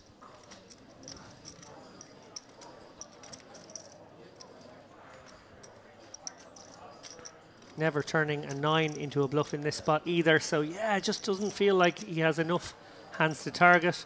How many? He is tempted though. Giving it real time, literal time right now. He's using time banks there. Yeah. Yeah, there's a couple of things going on here. Christopher is very good at reading boards and situations, and he knows that there's not that many bluffs here. But he also knows that his image is super aggressive, and people often try to adjust against that type of player by bluffing more.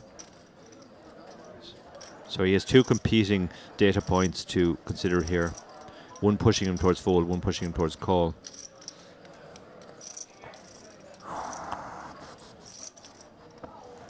This would be heroic. Yeah, this is an agonizing decision for him.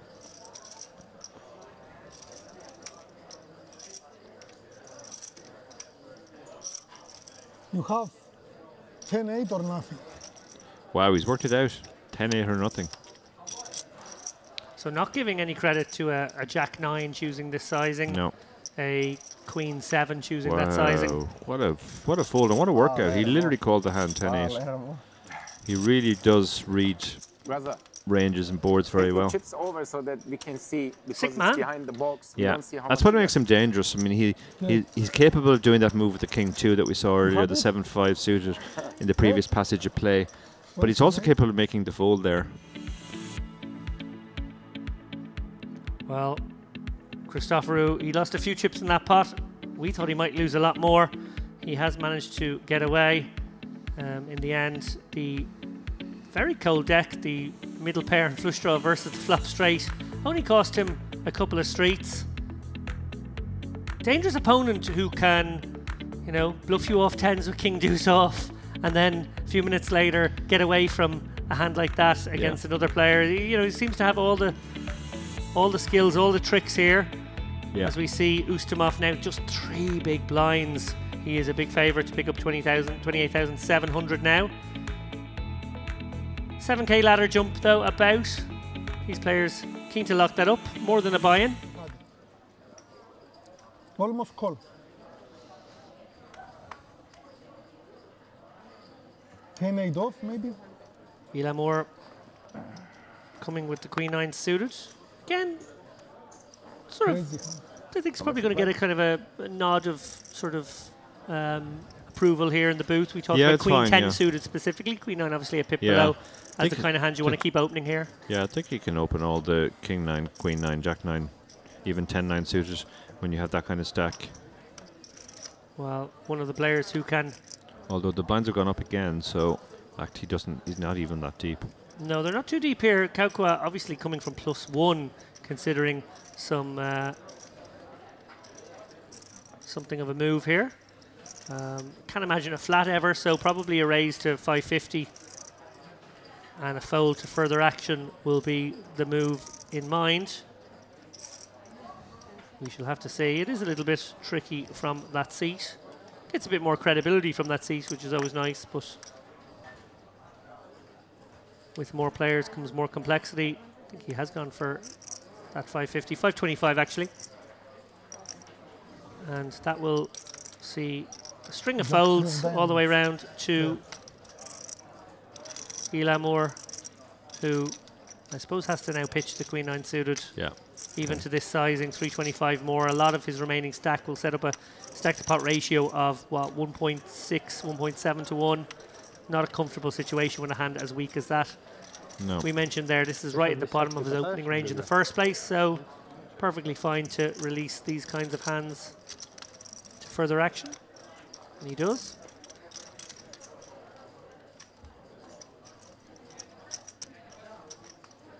А Тёма играет вообще, нет?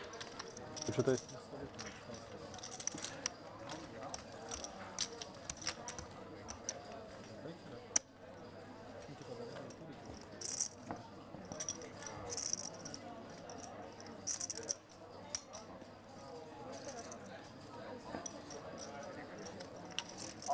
I can use the phone. Okay. Sure.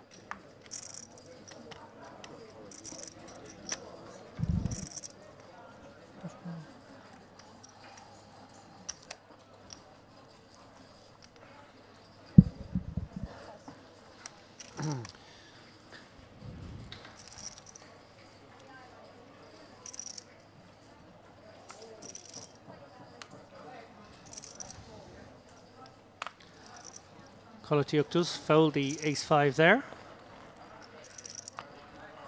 The increase of the blinds to 50, 100k with the 100k big blind. And he's definitely going to throw the cat amongst the pigeons for a lot of these middling stacks. Really kind of puts them into sort of short stack territory, even though there are even shorter ones about. We are quite shallow now, it must be said.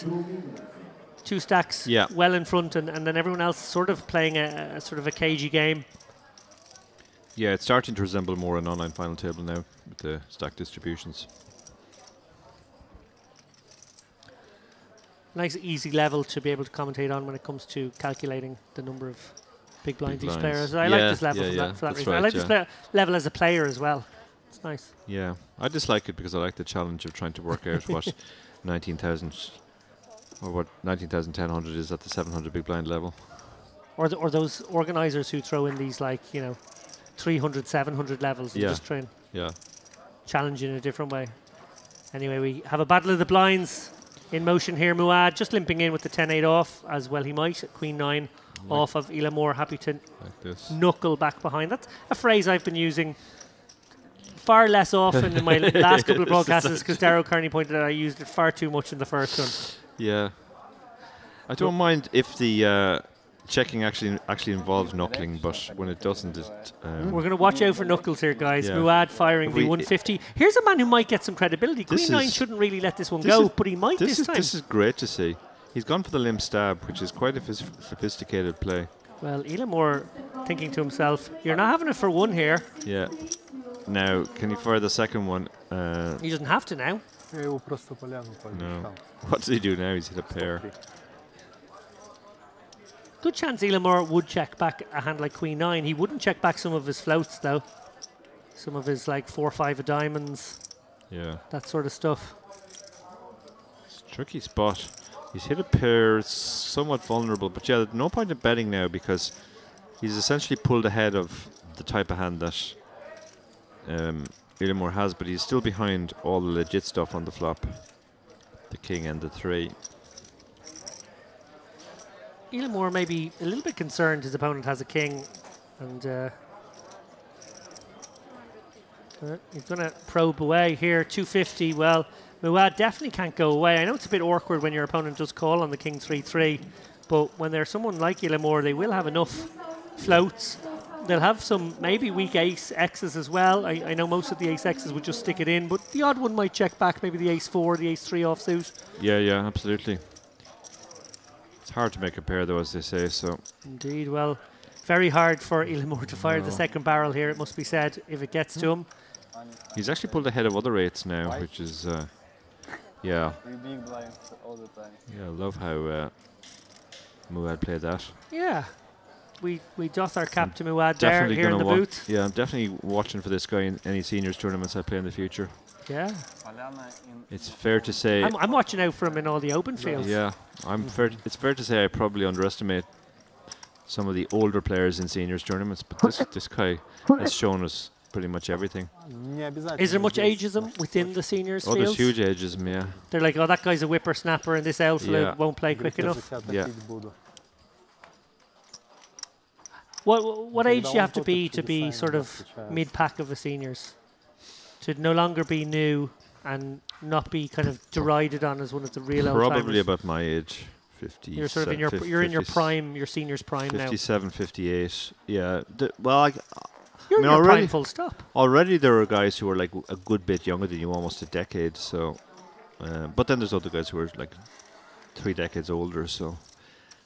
But I hope you're still there when I make my seniors debut, Dara. Yeah. I hope you're still playing. I hope to be playing in 2 years. Yeah. Ah, outrageous. I wonder what the median age is actually. That'd be an interesting thing. I'm going to guess it's around 61, maybe. I feel like Ustamov might do something funky here by not going all in with his 290. No, he's going to just stick it in. I was wondering if he might min it, and then like if 3 all-ins happened, he'd go, well, actually, I'll take my ladder now. Yeah, maybe. It's ace king though. It is ace king. Well, yeah, obviously getting some action from here. someone. Illimore, who seems to be always be the man who wakes up with the ace 10 behind. Much preferring to get the action from the ace 10 than maybe the 10-4. Yeah. It was his ace 10 that doubled his neighbour early in the proceedings. Well, he's a hard man to kill. He was all in short time ago there, got the triple up, hasn't played a hand since. Now all in with the ace king. So far so good, although backdoors are possible here for the ace 10. 7 or a 9 to bring bigger sweat. That won't do it, and just down to those 3 10s. Oh, and the queen will not be good enough. Ustamov, well, I call him a cockroach. He is doing quite the job of blinding down to 2 or 3 bigs and getting back into it each time. All of the players at this table will be unhappy with that outcome, maybe except our absolute chip leader, who might feel like there's some extra exploitation afoot while he is in the mix. Кайфово, да, когда с 3 блинами и за один раз до УТГ раздают такое? Да. Вообще кайф.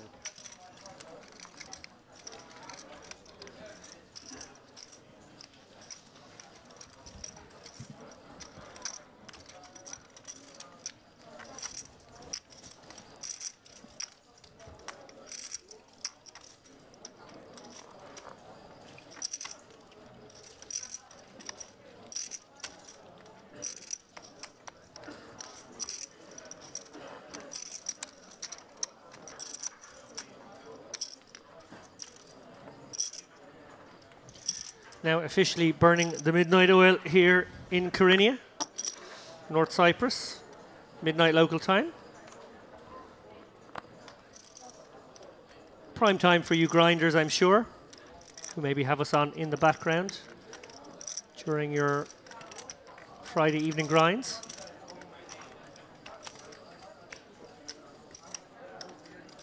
Nice opportunity now to ask you guys. Throw some questions there in the chat if you get the chance. You can find us at the Merit Poker YouTube channel if you are on one of the other channels. We are going to keep an eye on the chat on that one. Kaukua just drops the hammer here, blind v blind, into the 11 bigs of Kolotiuk. Jack 10 definitely indefensible. And the rich get richer with that. Kaukua up to 5 million.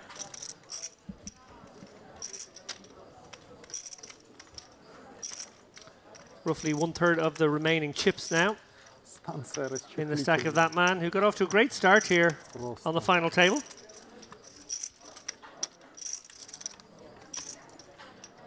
And has a really good opportunity to pull away. Christoforou likely to be the only fly in that ointment. He is battling back aplenty, but other players sort of proceeding carefully right now.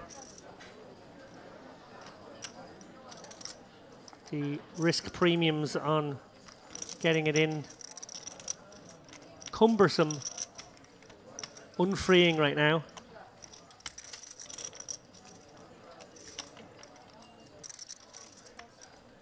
All these guys coffined by the situation. Kaukua, a little surprised to see him fold the Jack 7 there, gotta say. Obviously, it would have been opening into the shorter stacks, but would not have been surprised to see him ship that one in there for effective 10 bigs. Jack 7, definitely below what you would need in a vacuum in a normal circumstance, but in this situation, I feel like it might have been playable. So Kaukua not taking liberties here. Kolotiuk gets a spot to shove the ace-3. What do you think of that one there, Dara? Jack 7 on the button there for Kaukua.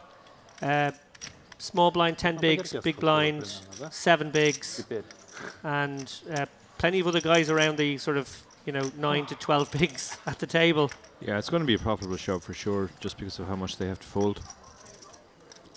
Yeah, I feel like that was a spot missed, perhaps.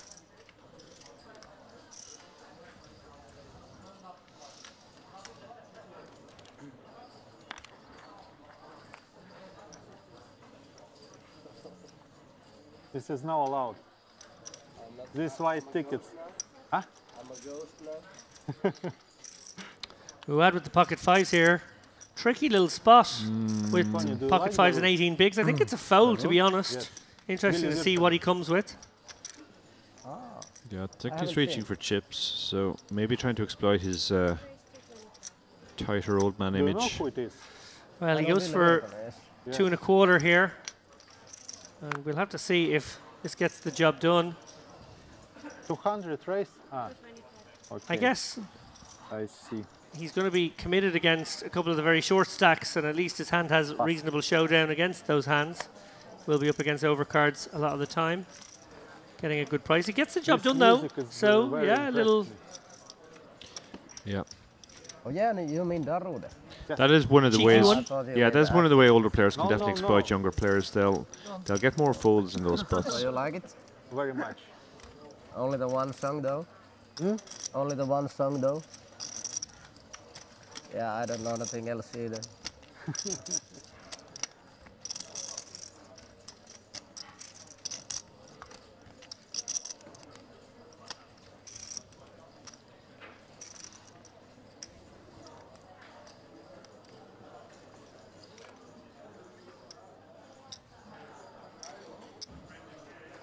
Oh, and right after the pocket 5s.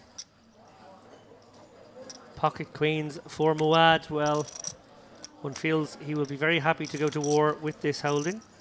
Probably opening up for the 2.25x again, and well, maybe just maybe his image is worsening in the eyes of his opponents. Yeah, now people are starting to think maybe Grandpa's woken up and he's starting to take the piss. he's had his tablets. He's had his night nurse. Oh no, night nurse makes you asleep, doesn't it? Yeah. It's the other one. The pink pills. I was going to say the Viagra. Yeah.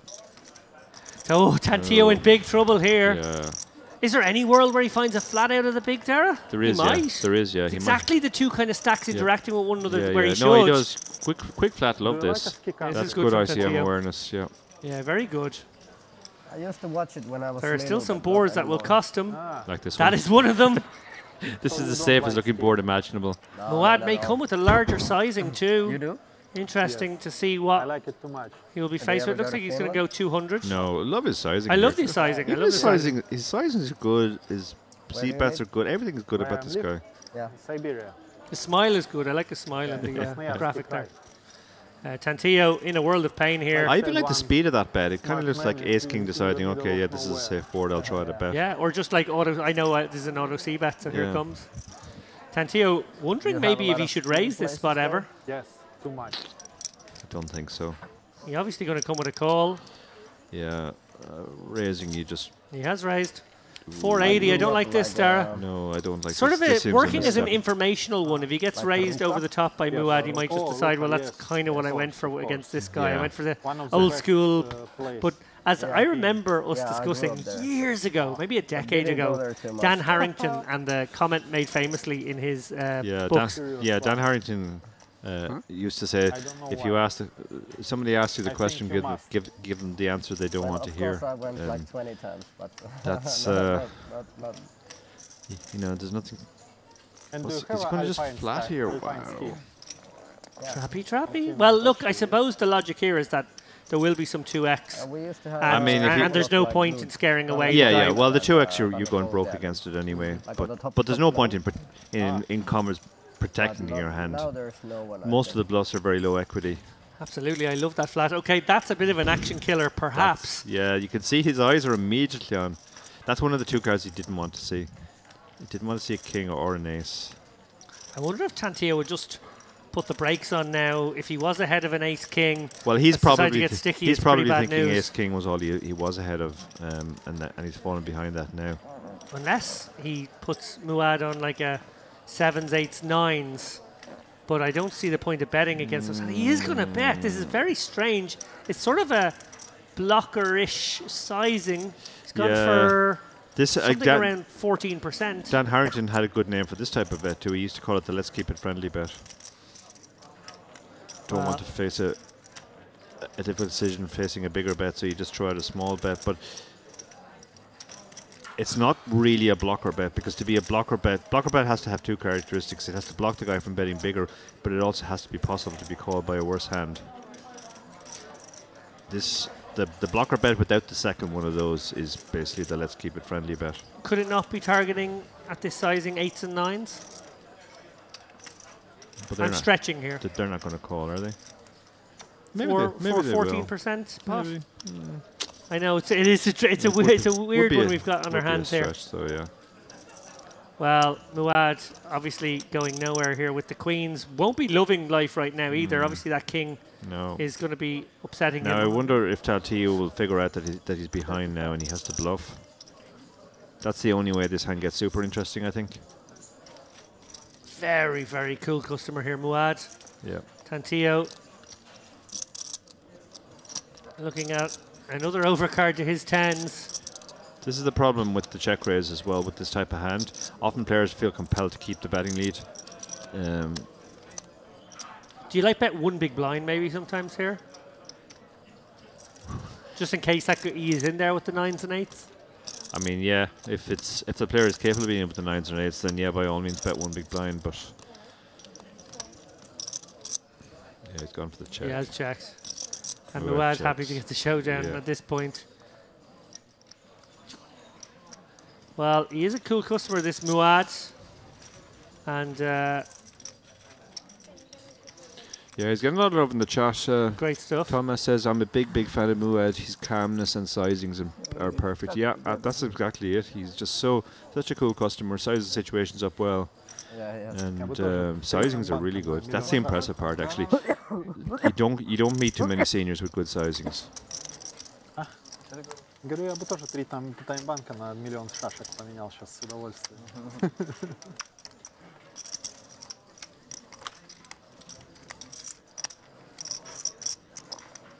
the joke about seniors is the sizings are either tiny or monstrous. They either limp pre-flop or they 12 exit. But there's none of that with Muad.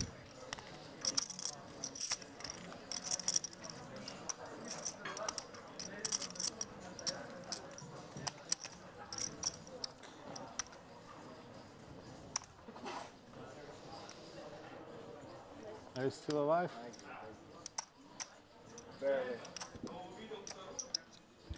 Elamore gonna min raise it up here off 13 bigs.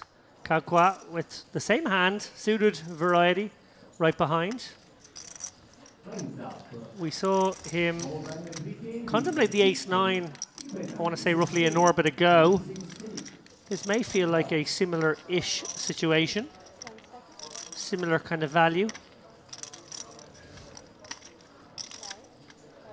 He's letting some time bank cards burn, at least one anyway, as he contemplates the best way to proceed. Could come with the flat. It would be a little unusual though with so many players to act behind with shovable stacks. Maybe considering a very small 3-bet. Pretty much all 3-bets will commit him to a call here with a hand like King Queen suited. Yeah. So it is a tricky one. I can see why he's tempted, but I think he can just probably let this one go in these seats. No, he's going to bump it up here to 600k. Yeah. So apply the pressure. Yeah, and it's going to work, to be honest. Elamore obviously was just betting those blockers from under the gun. Kaukwa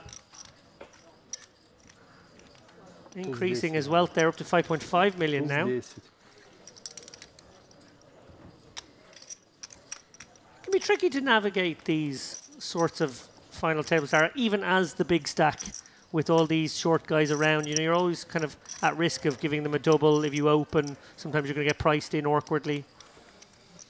Yeah, I think the biggest stack is actually the hardest stack to play because you're playing against everybody else's stack size. You know, when you're the short stack, you're really only playing your own stack size. When you only cover one other player, you're playing your own stack size except that one other player. So, but when you're the chip leader, you have different considerations against every single player and every single configuration.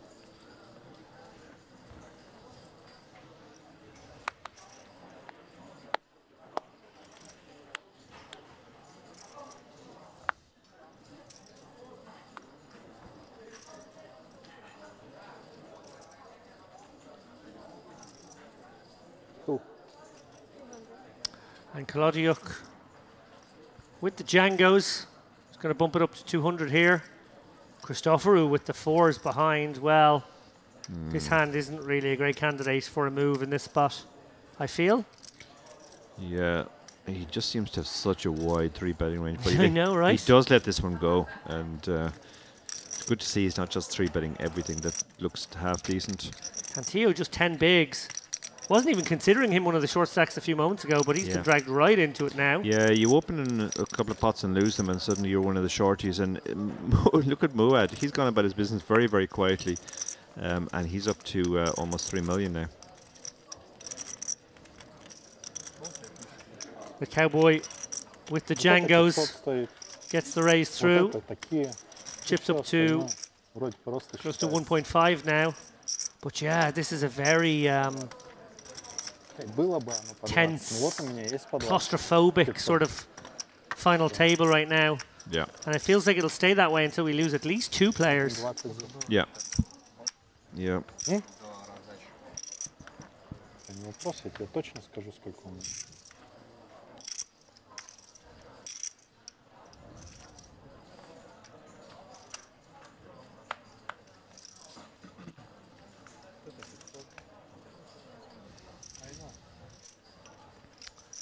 Kolodiuk. I'm going to guess he hasn't looked at his hand yet. The 6-2-0 going to hit the muck as soon as he catches a glimpse. The ever-patient Ustamov. Now down to 5 bigs. Waiting for his 3rd spot of the evening.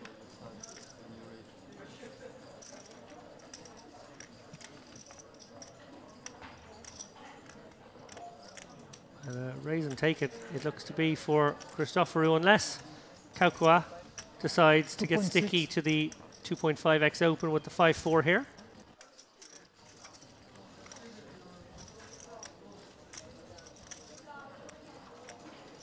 Giving it some pause. Probably doesn't want to burn a time bank in a spot such as this one.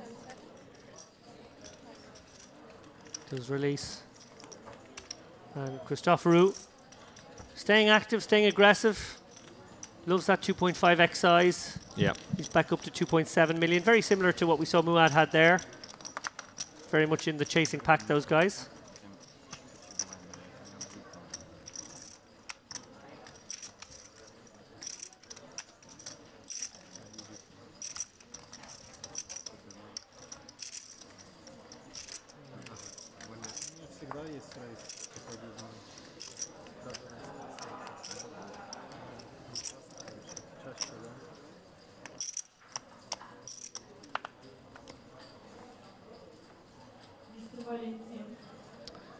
This looks like a spot for Ustamov here under the gun, 5 bigs. Big blind ante, about to get him for 40% of his stack. I think he's going to go with this here. Suited Broadway will play reasonably well against the calling range. May just get it through as well as opponent in the big blind. Has 13 bigs. He does go with it.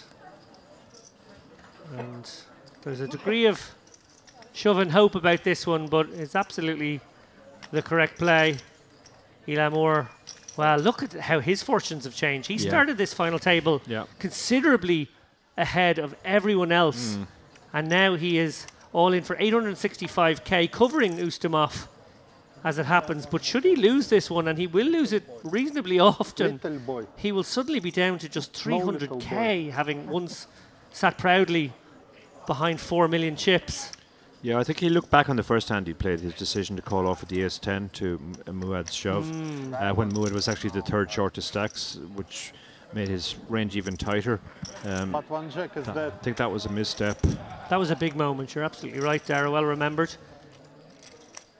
Ilamour, obviously correct to go with this ace-jack in this instance, but he won't get the job done every single time, and it doesn't look like he's going to get it done now. Maybe coming to pass, yeah. Ilamour down to just 3 outs here, having been overtaken. 3 outs once.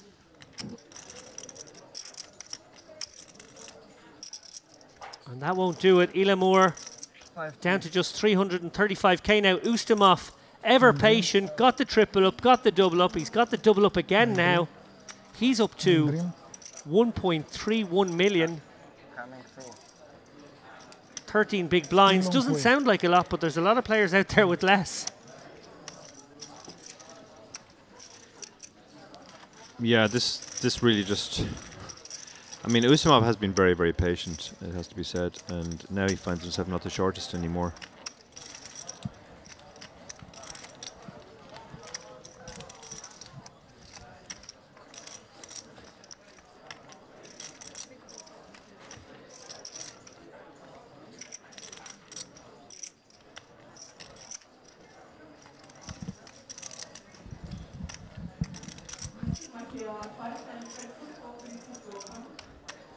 And attentions now turn away from Ustamov as the short stack and the man to outlast. And instead turn to Ilamour. Who would have thought, Dara? You come in 1 of 9. You're sitting there now 7 of 7 with 3 bigs. What a disaster of a final table. These things happen sometimes and you have to just mentally reset, but I mean, sometimes it's a case of you do nothing wrong. I mean, I think he will think back to that ace-10 hand and regret that, and he's going to be all in here. But he has the queens. Now, he has no fold equity.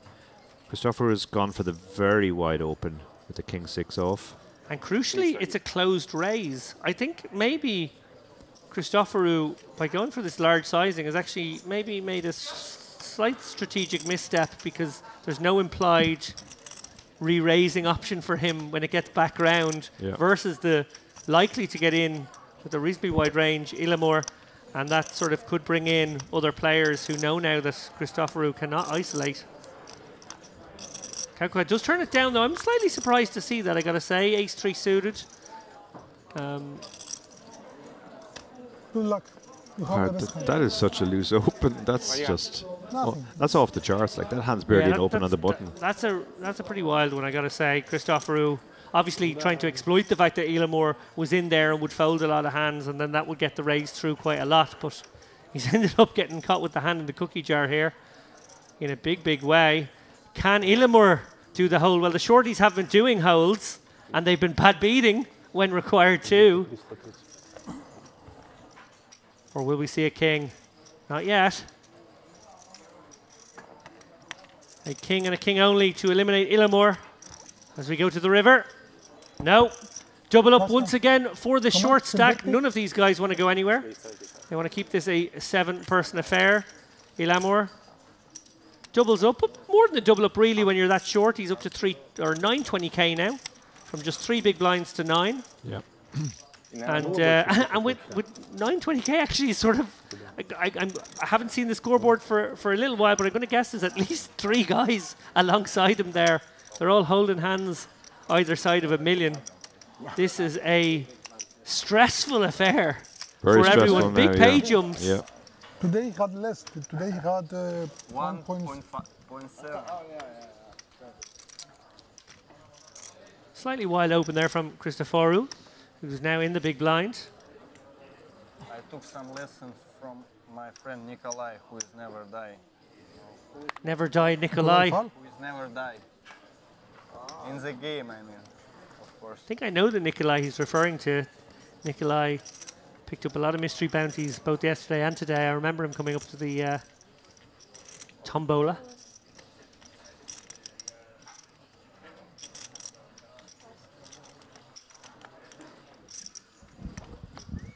Remember him well. Elamore all in now with the ace-6. Oh, interesting. 9 bigs from the hijack. I'd probably let this one go myself. I think it's a little dicey. This is the next? This is the small one? Yes, yes. Yeah.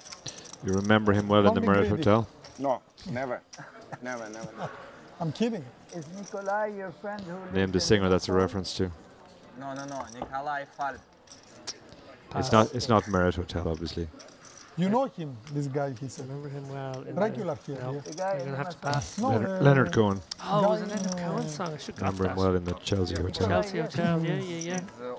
Always in Let myself down there. Drunk. All this is drunk. Sometimes. Dark Angel says good luck to Ryan Mandada in the last 16 of the Banji tournament. Presumably she means Ryan Mandara. Yeah, Ryan's had quite a week by the sounds of things. I gave him the trophy to celebrate with his friends. I like this from Juha Sutari. I guess this is Finnish humor. Tony Kakra, so handsome. Looks solid. Unbelievable poker player. I would fold aces if I see him raising me. We've got a fanboy in the chat. Christoforou. 21 bigs here. He's the loosest man at the table. Well, he's just lamped it in here to the 9 bigs of Tantillo. Oof. This is probably a call, especially against Christoforou. I feel like Christoforou just needed a couple of napkins, a couple of Pokemon cards here to just show. needs to make sure his cards had spots on them. But that is the benefit of that style. If people will overfold to you, he'll get right back in it very quickly.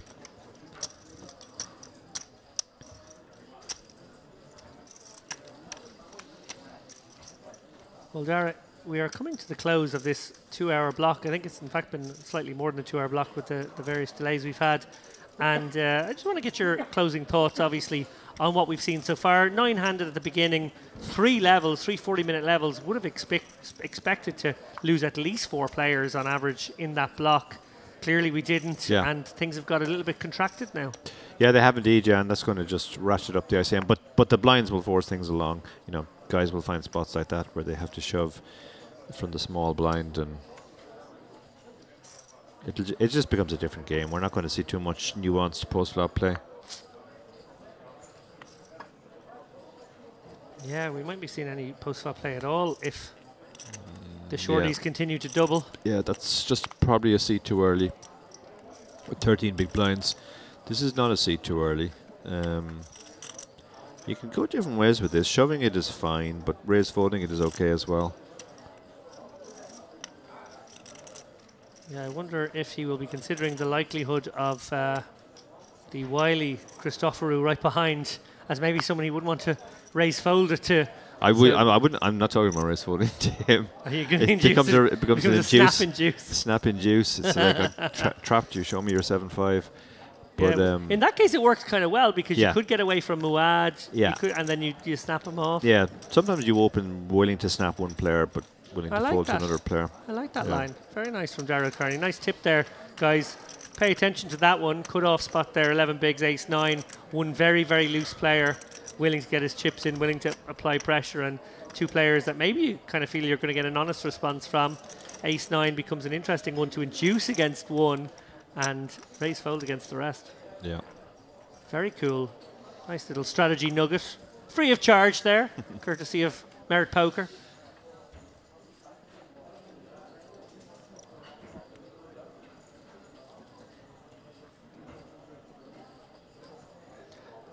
Kaukua ditches the pocket twos here. Under the gun.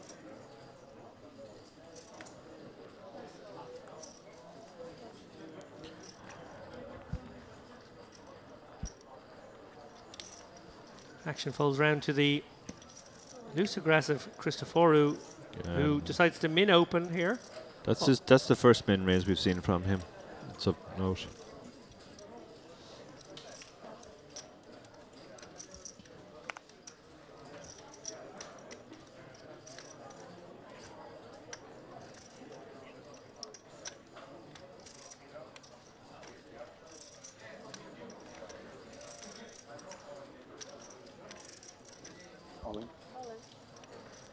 And Elam, well, he gets that one through. Obviously, he's on the short stack attack now.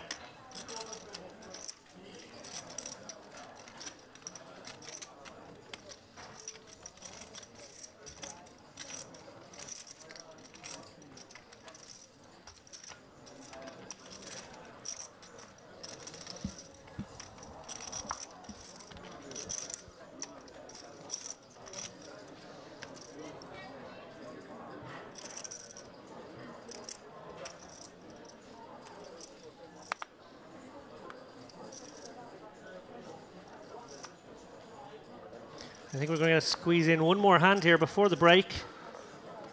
When we come back, the blinds will be 60, 120 with the 120k big blind ante. Will we lose somebody before then? Well, the attrition has been slow, it must be said. The stacks are now shallow. Tantillo happy to go with King 9 for just 7.5 bigs here in the cutoff. Looks like he's going to get it through unless the big stack wakes up, which he does not. 9 deuce suited. Kaukua will let this one go. Yeah. Yeah, I think this can't seriously be considering folding here. 750. 750. So ask for a count just in case. Yeah, we realise now it's 7.5 bigs and lets it go.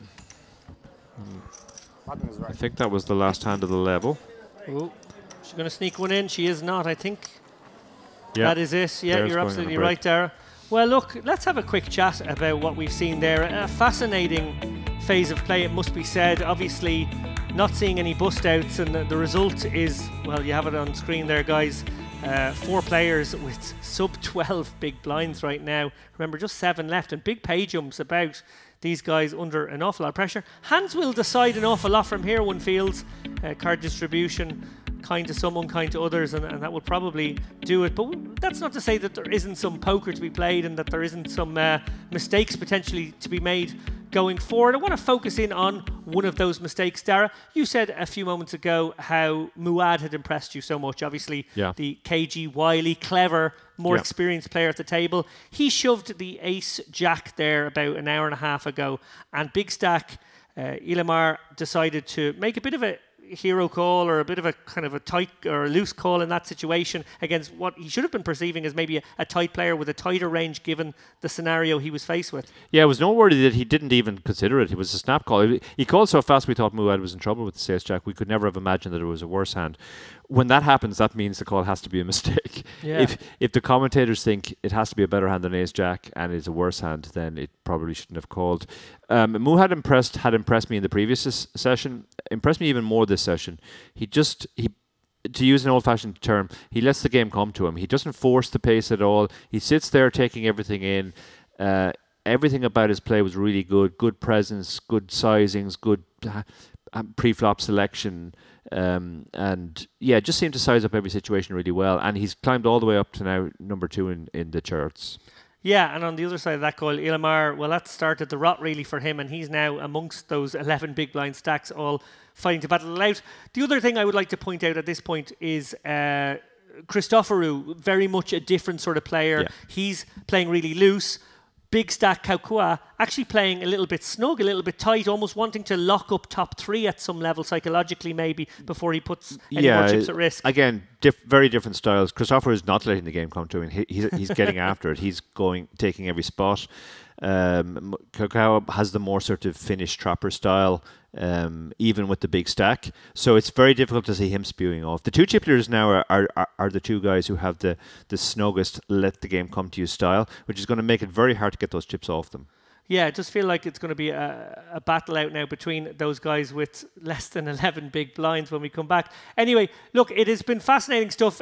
You know, short stack play mightn't be everyone's cup of tea. We particularly enjoy it here, I got to say. We're big fans of the ICM pressure and the short stack attack of these guys and what they're going to have to show. Please join us again in just 15 minutes' time, probably only like 3 minutes now that we've been talking so long, and we will bring you back coverage of this high roller event, 5K event from the Maripoker Western Series. See you shortly.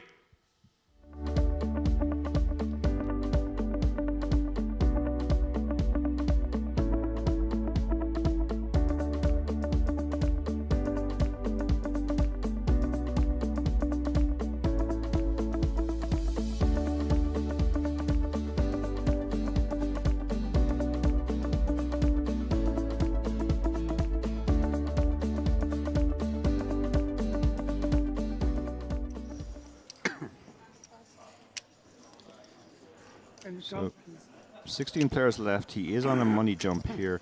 I mean, I don't think Cesar can fold getting the price. And one would hope that this was something that he had taken into consideration before he chose to make this open. Yeah. Is the prospect of having Orthodoxu's button on the short stack jam on him. And it certainly appears that he knew exactly how he would respond as we see him call with the ace-5, and he'll be disappointed. Yeah, you can see those numbers don't add up to 100 because there are actually quite a few chops given the proximity of their kickers. Orthodoxu giving his rail a little update. Taking the best of it to the King 10 deuce board, and he does hold the ace of spades, which is working. Nazar looking for a 5 here. 2.35 million chip pot. Turn is clean, and Orthodoxu just needs to fade the 5 in order to, at minimum, chop, and the jack allows him to play both the ace and the 8. I don't think a chop was available as of the turn. So, a clean. You're so disciplined. You perfect. He's my friend. Another day.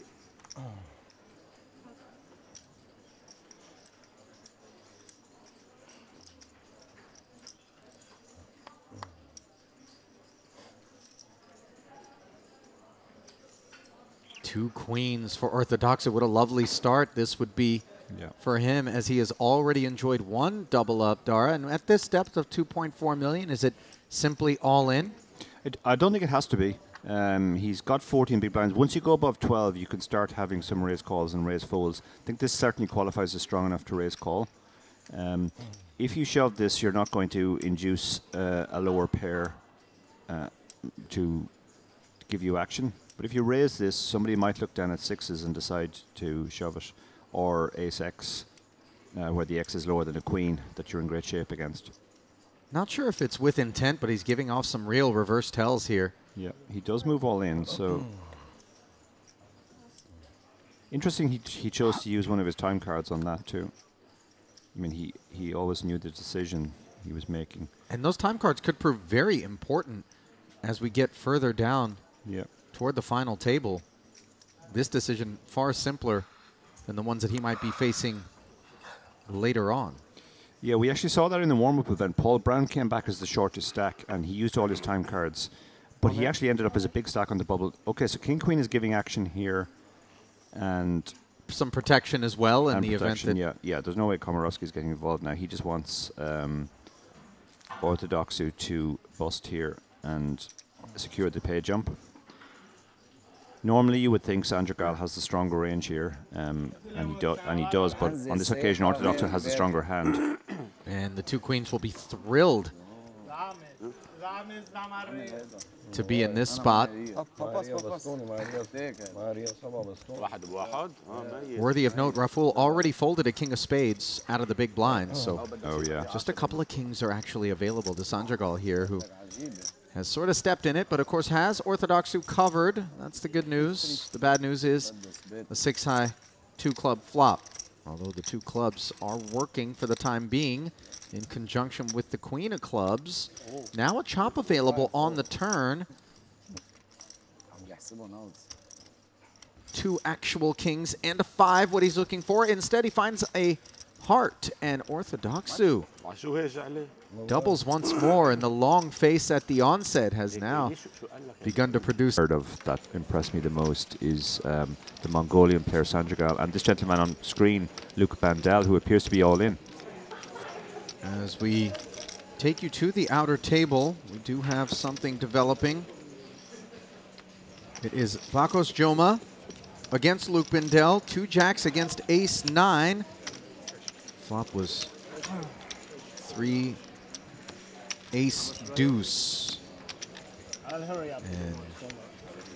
obviously the 2 jacks were climbing uphill from that point forward. A 4 on the turn, a deuce on the river, I'm being told, and Joma will double through the Frenchman. Yeah, big hit for Bendel there. He played superbly yesterday as well. But, you know, it is what it is. You get it in 70-30 favourite, and if you don't hold, it's probably not going to be your day.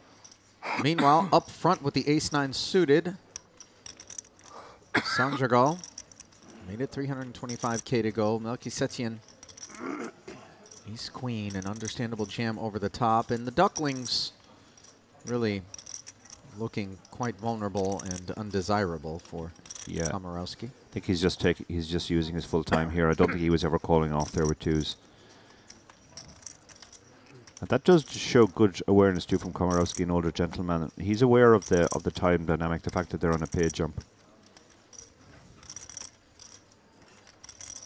Yeah, the ICM not lost on him, and that was displayed in the very first hand, I believe it was, after he folded the 10 jack suited. Yeah. Could have opened it from middle position. Yeah.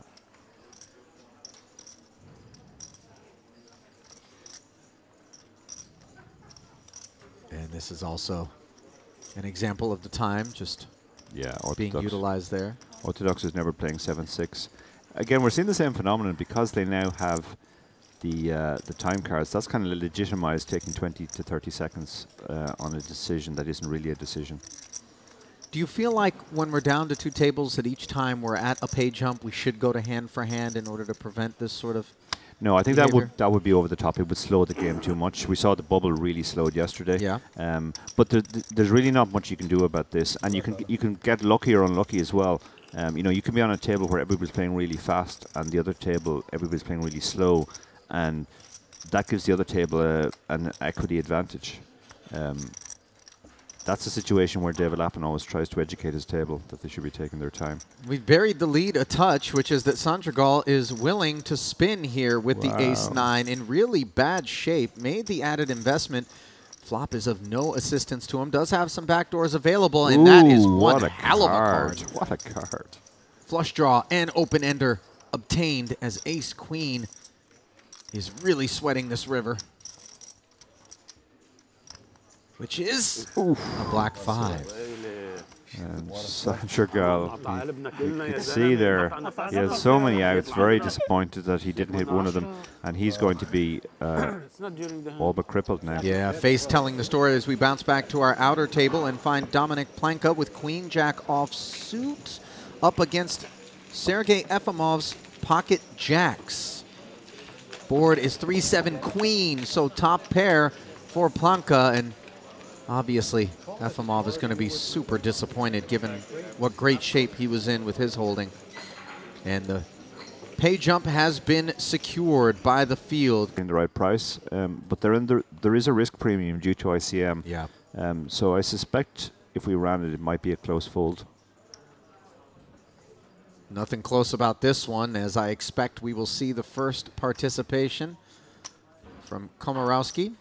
He did open the button, I believe, with the king queen, take it down. Yeah, with king queen, but here up front.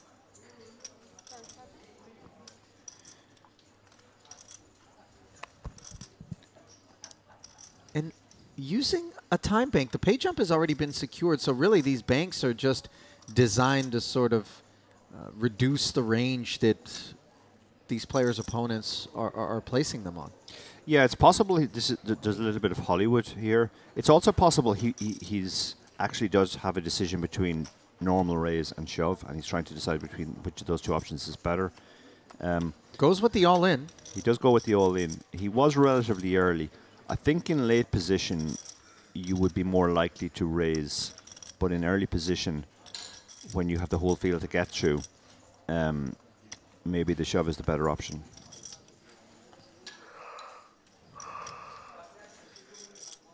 No takers. Ace-8 suited now for Sanchergal on the heels of having had Ace-9 suited. He is covered. Boy, this would be particularly ruthless, Dara. Oh my goodness. He's got a rush of cards. Yeah, he stuck it in. Yeah, and he's going to get shown the two black queens, which will be a very disappointing sight. Yeah, having said how impressed I was by him yesterday, I'm not convinced by this call off here. It was Komorowski from relatively early position. Now, obviously, Sanchergal didn't know just how tight his play has been, but this is a beautiful flop. Maybe no reason to stand up, sir. Open-ender. 5 or 10 will work, and ace would as well. Instead, it's a jack of clubs on the turn, and now we pull outs off the board. As Komorowski has the clubs covered, but still 18% is Sanchergal. Can he get there? No. It is a flush on the end for Komorowski, and back-to-back suited diamond aces spell the end for the Mongolian. Yeah. Yeah, he enlivened the second last session yesterday where he got away from those queens and then... Not the typical ban-worthy I will tell you after that. transgression, but... Hey, my Russian bet.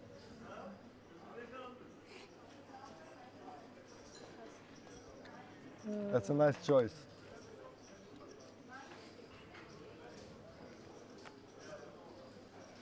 Pocket 9s here for Jazar. 10 big, just over 10 big blinds. Yeah, this is all going in. That's a bad choice. And we're down to 13, so... Maybe it's bad, but it's mine. My choice. Immediately being admonished, by the way, by his compete.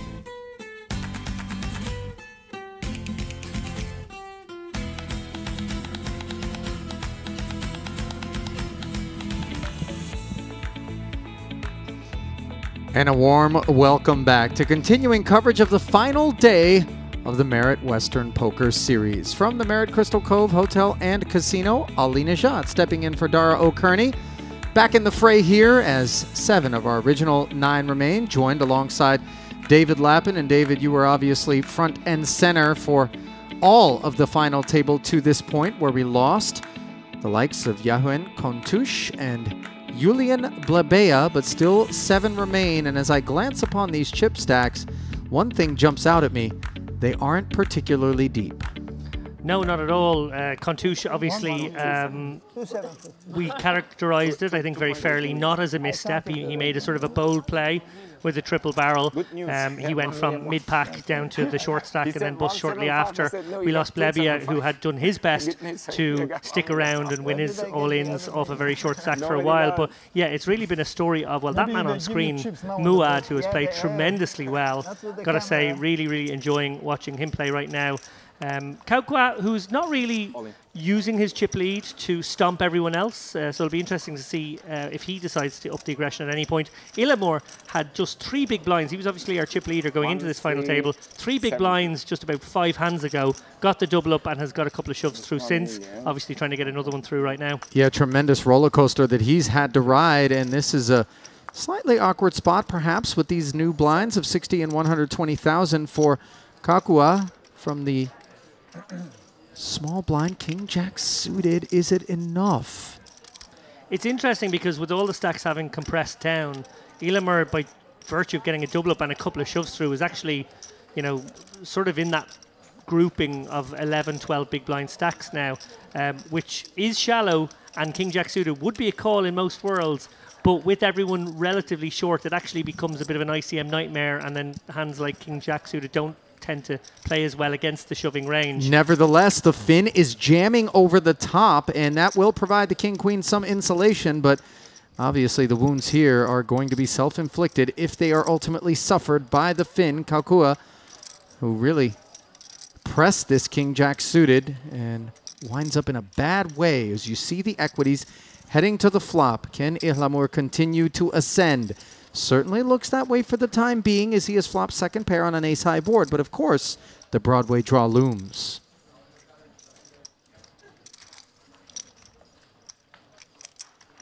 No 10 on the turn, and that, of course, is the only card that would spell disaster for the Turk.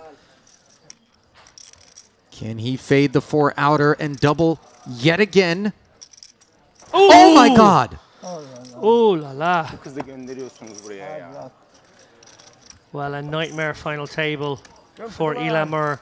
That was his moment to get right back in the mix. You said self-inflicted wound for Kaukwa. It did look for a moment like it was going to be one. Well, for every look of elation like the one donned by Kaukwa at a final table, there is one of devastation, and it is going to be worn, regrettably, by the ever so pleasant local hero, Ilamur, who came in as that massive chip leader, worked his way all the way down to 3 big blinds, and it looked like he was ready and poised to double yet again and climb right back into contention, but instead punches his ticket in 7th place for $28,700. Downright filthy, that one. Yeah, really filthy. Darren and I were quick to point out an error, which we believe he made with the ace-10 against the ace-jack earlier on, but honestly, he ran really, really poorly. He has a lot to think about there with regard to that one hand, but in all the other situations, I think he's just been dealt some brutality. And that is the way the cookie crumbles, unfortunately, in this poker bakery. Kolotyuk in the small. Appreciate the effort in terms of thematics here with the cowboy hat at the final table, fitting right in to this Western Series as he jams and gets through Ustamov. Ustamov securing another ladder now. Who would have thought at the beginning he was so short? 2 big blinds, got it in, got the triple up, got back up to 6 or 7 big blinds. Blinded back down to 3 big blinds, got it in, got the triple up, got the double up, I think, when he was back down to 2 or 3 big blinds again, and he has now outlasted yet another player. Interesting side note in all of that, obviously we saw Kaukwa call it off there with King Jack suited. Pretty borderline, it's got to be said. Probably feeling like Ilamur was one player who was looking to accelerate, change gears, get himself back into the top 3 again, and signal of perhaps a bit more aggression from him. I did mention at the top of this segment that we had seen him play relatively snug, unusual for a chip leader such as he is on a table with a dynamic like it is right now, but maybe no more. But to be fair, the dynamic isn't, it isn't the sort where you have one, maybe two short stacks, then the cluster of middle stacks that really have a distance between themselves and the shorties. It's several stacks that are clustered toward the bottom and somewhat short. And that actually bodes somewhat poorly for the chip leader, does it not? Or do you think that they're going to be looking to ladder one another and it becomes a war of attrition? I think it gets awkward when we get down to the stacks as they are now. I think in the previous levels there were enough people who had to reshove kind of a significant amount and probably were disinclined to do so. Now it's a little more awkward that if he does these little opens and there's a guy with like 8-9 bigs, he might get priced in with the wider range. He doesn't really want to do that and probably does have to tread more carefully from now on. Well, it appears that it has been a fairly precise affair, although obviously that king-jack suited was not supposed to perform the way that it did against a king-queen there. But keep an eye on Muad here. I think he has been absolutely phenomenal. Not sure if these players are underestimating him in any way. I don't think they are, probably, from what they've seen. But he just goes about his business very deliberately. Played a very nifty blind v blind hand a little while ago. Played his queen superbly earlier on against the pocket tens. And obviously got the ace-jack shove. He got the nice showdown against the ace-10 and held. Christoforou, very different and probably the most aggressive person we've seen, not just on this final table, but on any final table. 3-bet the king 2 earlier. He's opening up king 6, wide ranges from early position, not necessarily suited. He's just in there to sort of make life uncomfortable for these short stacks. And give himself a chance at top 3. obviously the sword is double-edged when you approach things in that manner, but certainly appears that he is battle ready as he is sizing up the big blind with 4 deuce offsuit out of the small. In comes the attack. And well, Tantilo has got the right kid. I love the speed of the foul there. I look one card. Amazing. And you shove one card. If you'd looked at the other one, you might have flattered. Yeah, yeah, right. What was the other one? The other one? He still doesn't know. The other card. Your other card, what was? Well, I'm not sure. Tantilo actually only looked at one card. One card against me, huh? You only look at one card against me. One card, and he shoves. Yeah, I definitely like to look at both, just in case it's aces, and I think I can trap someone like this man here.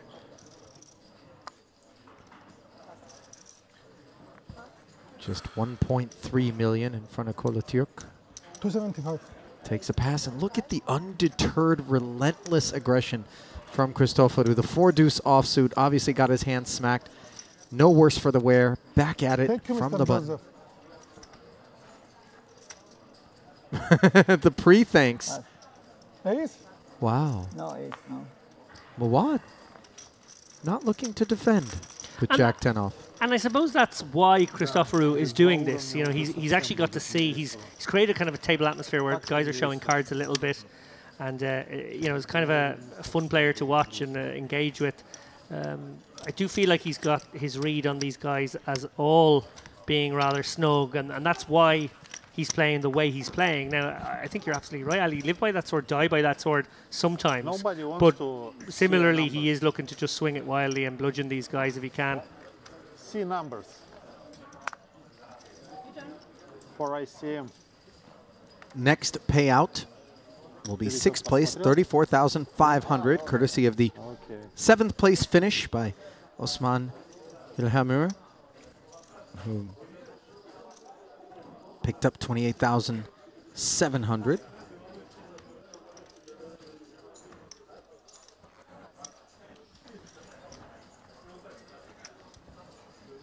Christoforou, well, look at this. I think we had a sequence half an hour ago where he opened 4 hands in a row and none of them were normal opens. Well, he's going for a third here. 4 deuce offsuit, 10-5 offsuit, king deuce suited. But Muad is not going to be having any of it. Yeah, and I think we'll see Muad come with a raise all in here. It doesn't really serve well to induce in these situations with the short stacks about. You want to gobble up all that fold equity. 275. I could be wrong though. He might be coming with a smaller sizing. He's just coming with some raising chips here. So interesting. Maybe he just decides actually against this guy I may as well induce.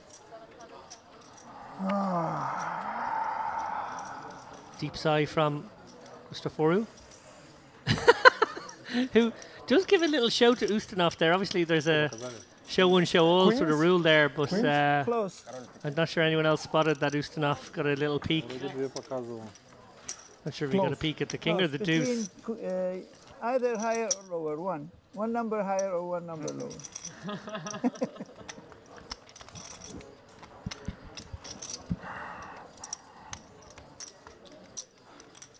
Muad, rock solid, it must be said. You know, and I love hearing that, David, and obviously we've 2 million. Why would you shove? Got multiple data points that kind of support that opinion, but I think Kings, oftentimes many of us are guilty, even though we know better, of just looking across the felt at an elder statesman and thinking to ourselves that this player isn't sophisticated, that this player isn't possibly going to be able to outplay me, likely is bluffing too infrequently, and we make adjustments without even necessarily realizing it that are suboptimal as a result when we encounter someone such as Muad.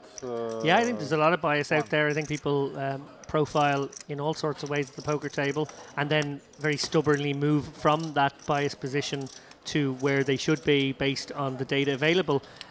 We've seen Muad play a tricky little blind v blind hand earlier.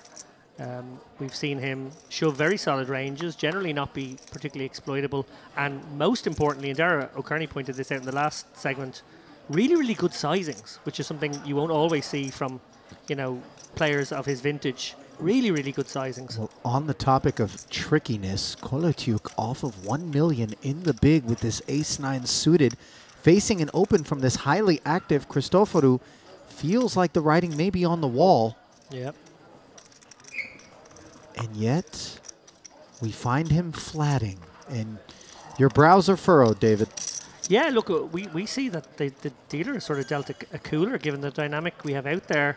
Kolotyuk really can't afford to let someone like Christoforou run him over here with a less than ace-high hand. So I'm interested to see what will happen on a flop such as this one with a stack to pot ratio just over 1. Neither player with a heart, so the flush will be inconsequential. Paired board like this texture, the ace-9 certainly is supposed to stay curious. We know that had he jammed pre-flop, Christoforou would likely have made the call with ace-10, I'm guessing. Certainly. And now that he has flatted and checked, how will he proceed? A lack of a spade on the flop is certainly inconvenient, and he's just going to get out of there. This feels very ICM driven. Yeah, and sort of like we see that it's worked out well from there, but like not necessarily in a good way, given the hands we've seen Christoforou open, which is pretty much any 2 cards to any unopened pot. You got to go with the ace-9 suited there. You just have to. There's just too big a gap between his raising and folding range. We saw there he opened the 4 deuce, snap folded. Obviously in that case it was aces, but just snap folded because he knew he couldn't call off another 4 or 5 bigs or whatever it was. So he's finding all these raise opens off wild hands up against people he believes won't play back at him until they have something real. Ace-9 suited is pretty real. Well, every now and again we deviate in perhaps a suboptimal way and it ends up working out for us. Obviously we don't know what the turn in the river held, but didn't look like there was too much upside for the ace-9. And so fortuitous for Kolotyuk. Yeah, like bear in mind, we've seen Christoforou open queen high, king high, jack high, 9 high. All the more reason why I would have thought the jam was forthcoming. Exactly. But even on that flop, when the board comes, what, 6-6 deuce? Check jam. 6-3? Like, you're still so far ahead. If we watch that hand, obviously we see it with ace-10 and we think, oh my God, he's actually somehow found a fold and he was right in that instance. But in reality, most of the time we see that hand play out, He's done it with queen high, he's done it with jack high, and the guy's been utterly exploited. 4 deuce, 10-5. Let's not forget in recent memory. I am curious if he would have check jammed on that flop. What the response would have been from Christoforou. The price would have been interesting. That's a very interesting one too, yeah. The one that they had here last time? You never played 25,000 buy-in? I played Monaco, yes. Monaco. But not, yeah. Muad just casually throwing out that he's been in the 25k mix on occasion. As one does, Dave. When in Rome, in Monaco, rather. That's considered the warm-up event in Monte Carlo, actually. That's the cup. Yeah. I cashed. Queen high. Yeah. You know what? I like the Monaco, the EPT. I like the 10K high roller because they get a lot of players and they have a lot of value for money. Were you in Prague now? Last Prague I wasn't. No, I was in the one they did in March. Yeah, they replaced the December with March because of COVID. You know, they canceled. Yeah, I remember. I think I played. Yeah. Of all the things that I thought I was going to hear out of Joseph Mawad's mouth this evening, they've got a lot of value for money in reference to a 10K was not one of them. He's a value hunter. Mostly in south of France. Suppose some people's grandparents clip coupons, others just Grind- seek value. Grind the European circuit. Ace-9 suited here. Love that smile on Mawad, by the way, there in his thumbnail. Really just authentic to what a warm personality he has. But a killer out there. Oh yeah, like pocket full of Werther's originals. Yeah. Designed to lure these guys into his playground, right? I was trying to find an okay way to where place to bring that, haven't opened the door. Thank you for getting me there, Ali. I kept it kosher. The deuces defend, and on the flop of 10-7-6, as is off the case, stare up at 3 overcards. Back door, oh, never mind, front door clubs for Mawad. Has flopped the nut flush draw and a gutter. Note, by the way, despite the fact that ace high is behind deuces right now, so much more equity with 2 to come. An observable moment there for those who think that, oh yeah, but I thought he had ace high. I called because I had the better hand. Well, with 2 to come, your hand is actually losing money in spots, as these deuces would be, were they to continue in the face of a bet, which looks like Joseph is not altogether certain he wants to make just yet. I wonder if he's considering just sticking it in here, maybe feeling like inducing isn't very sensible. Yeah, I'd like that, to be honest, because his hand is essentially a really good semi-bluff. It's a semi-bluff that will have pressure. You know, okay, against the twos it's got 64%, but against a lot of the hands that would call it would have 50, something in that region. So clearly just feeling like if I stick it in here, I'm free rolling on all the times he folds. What do you think about us? Yeah? What do you think about us? We will continues to impress us. I don't think, I hope. But we can. But because it's very stressful. He was a businessman and now he's playing. Also, we are playing for so many years. I don't think we will. Have better and other stuff. Yeah, but I think I will. Over 60 is difficult for me. Very stressful life. You? Yeah, relax. Yeah. Right. Well, this dinner for 6 currently includes 2 Russian guests, an Italian, a Lebanese player, a Finn, and of course, the very aggressive native Cypriot, Christoforou, with the King 10 offsuit. Shoots it up. And takes it down. And notice, by the way, that the net result, despite the fact that he's opened and had to fold on at least 2 occasions that I can remember, can still very much end up staying positive when you stay the course and you know that there's a disproportionate amount, perhaps, at least his perception, it would seem, of folding taking place. Yeah, and his perception would be quite right. We're here observing a player get a bit sort of monkey loose, but in reality, he's also responding to the very, very severe tightness of those behind him. But it's not critically that we make that comment, because clearly, given the pay jumps, the fact that we've got 170,000 up top, we're still only sitting on a payout currently of 34,500. That's a big chasm to scale. A lot of these short stacks are recognizing that, listen, if I just keep it clean out here, wait for that one more favorable moment where I can very comfortably get out there and put my chips into a spin zone, there's much to be gained, right? So it isn't to say that this current climate of tightness pre-flop is emblematic of some sort of suboptimal approach by the field.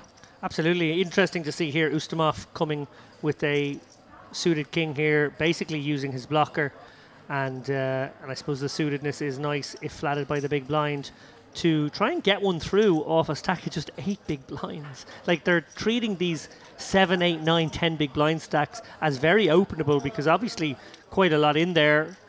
You know, blinds and antes combined coming to 300k now. If they can get one through for 240, 250, it's a great result.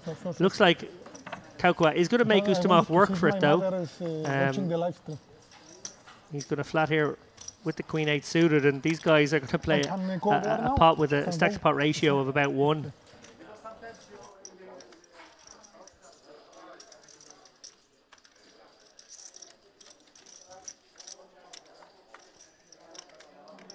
To the flop they go. 3, 4, 5. 2 overs and the gut shot for the pre-flop opener. I think Ustamov has to just stick it in here, to be honest. He's got a gooder and 2 overs if he does get called by a 3, 4, or 5. He doesn't, though. Okay, interesting.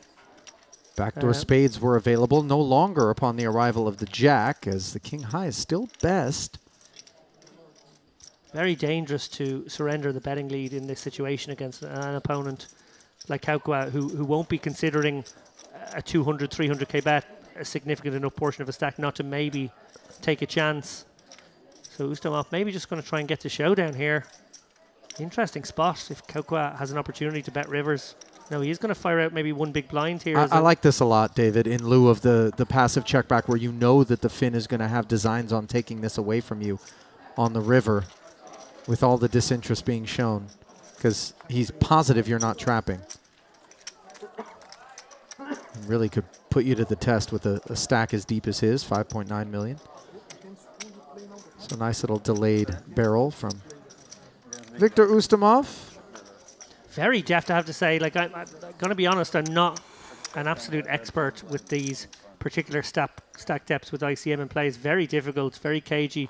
Clearly Ustamov feeling like there was another way to go there. I actually quite like what he's done in retrospect. Well, he's certainly a guy who knows his way around a final table. 1.249 million in career tournament earnings. Obviously, he will be adding to that here.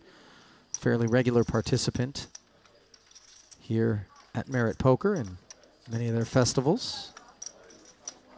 Travels around the European circuit, has results dating all the way back to 2016 on the Hendon Mob. Muad, here we go. Look at this, King 4 suited for Muad. Coming with the light open. I really like it. Perfect hand to do it with here on the button. I think about 3.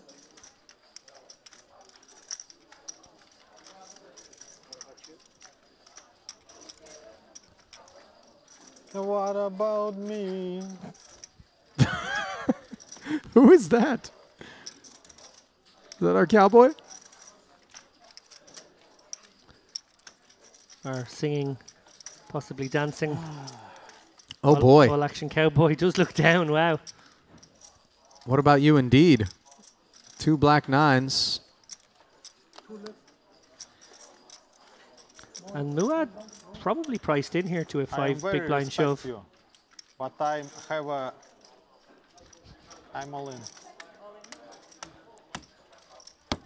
How much is it? Looks like it's going to be 450 more, laying the price of about, just Got to be about 28% is what he needs. He'll be aware that 800. you know his Seven, king X suited will be almost 7. 30-something% against all the pocket pairs between 5s and queens. If you fold, I show. It's a close one. Right. He could be up against like an ace queen or an ace 10 where he's closer to 40%. I think it's actually really close. Just I think he's don't wanna probably mess with you. got to find a call against range here. You will want some risk premium factored in. I think it's just about a call, even in this very tricky situation. Mikhail, can I say like I have a big pair or I have a very... I have a big pair. Thank you for the info. That was the most remarkable way to avoid a prospective penalty that I've ever seen someone go about it. Can I say this? What would the penalty be if I flipped over my pocket 9s right now and showed my opponent? Like, I think it might have got the job done, because I think exactly that situation, Muad will have been thinking, okay, I'm kind of 40% against this part of the range, but I'm only 30% against this part of the range, and he's basically told me it's that part of the range. I would have called 2. Both players probably happy with that outcome in a way. If the hand had been turned over, Muad obviously makes the fold, you know, getting the right price but not better than. And I think, yeah, Kolotyiuk very happy to get it through. No, it's a good 2 cards. I mean, they're raisable at the bottom.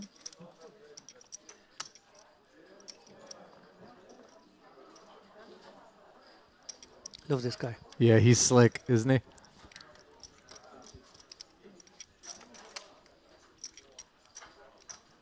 I love the dynamic he brings, too. You know, oftentimes this deep at a final table, we start getting really accustomed to just all of the tacticians, all of the online wunderkins and wizards engaging in incestuous sorcery.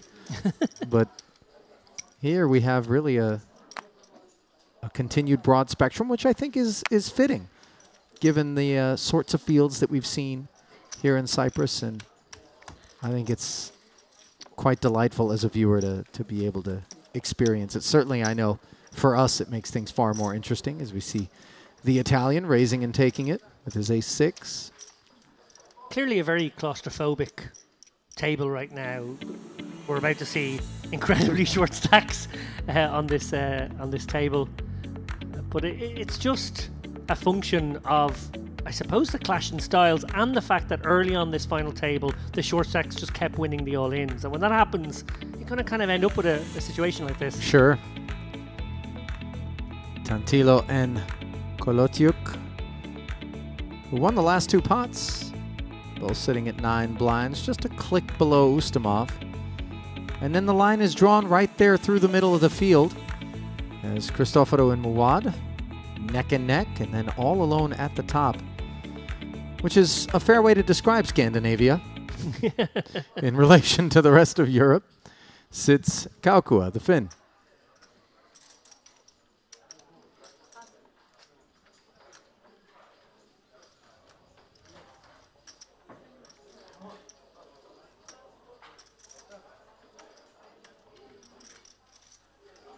Two jacks now for the chip leader. It hardly feels fair.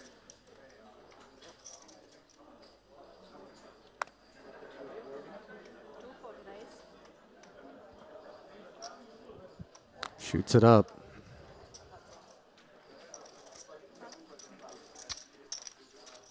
Quick fold from Ustinov there. Noteworthy with the 9 big blinds. Just ace-8 quickly tossed away. He's been very, very stack aware, ICM aware.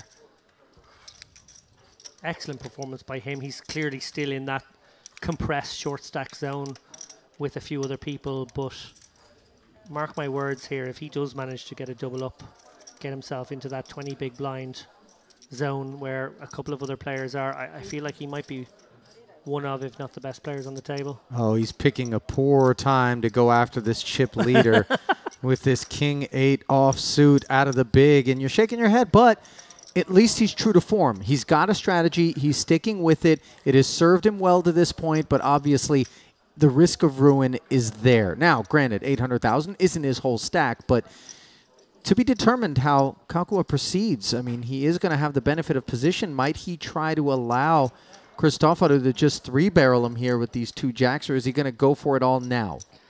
I think he's probably just going to go for it all now. It's not a bad result. You know, Christoforou is one of the few players on this table who can actually injure Kaukua.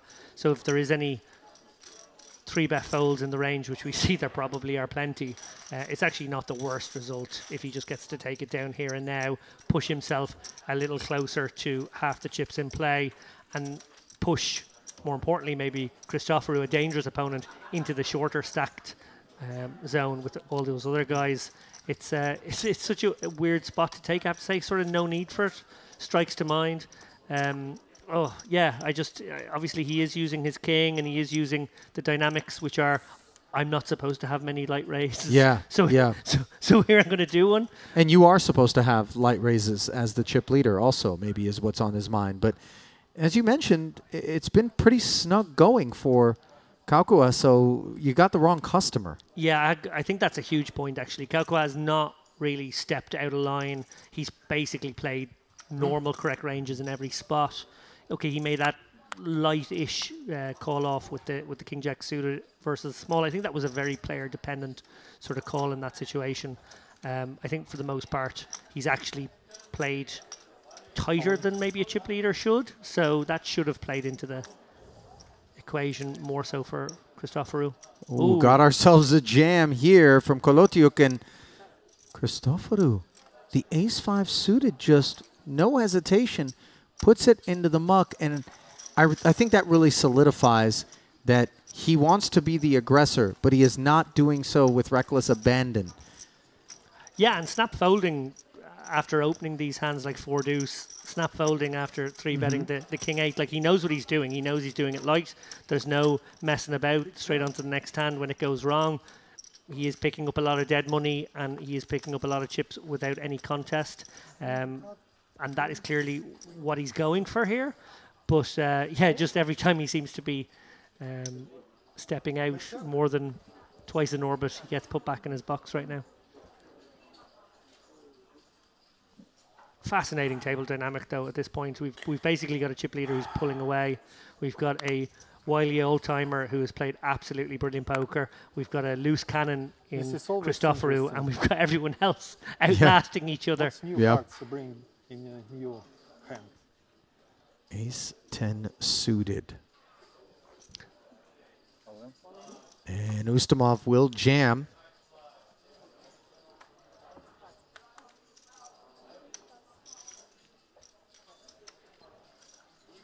No takers. I don't know about you, but when I've got another stack kind of neck and neck with me here and a reasonable pay jump on hand from 34.5 to 43,000, I'm happy to just pick up the blind and ante money. I don't necessarily need somebody to give me a spin with that ace-10 suited. Absolutely. I think all of these guys breathing a sigh of relief when they get their shoves through, regardless of their holdings right now. Survival is the name of the game. So easy to come 6th or 3rd right now. And wow, what a difference between those two numbers. Yeah, 3rd place is worth $77,100. 6th, 34.5 as mentioned. So better than double the payout. Well, we know at least one of Ustamov's cards.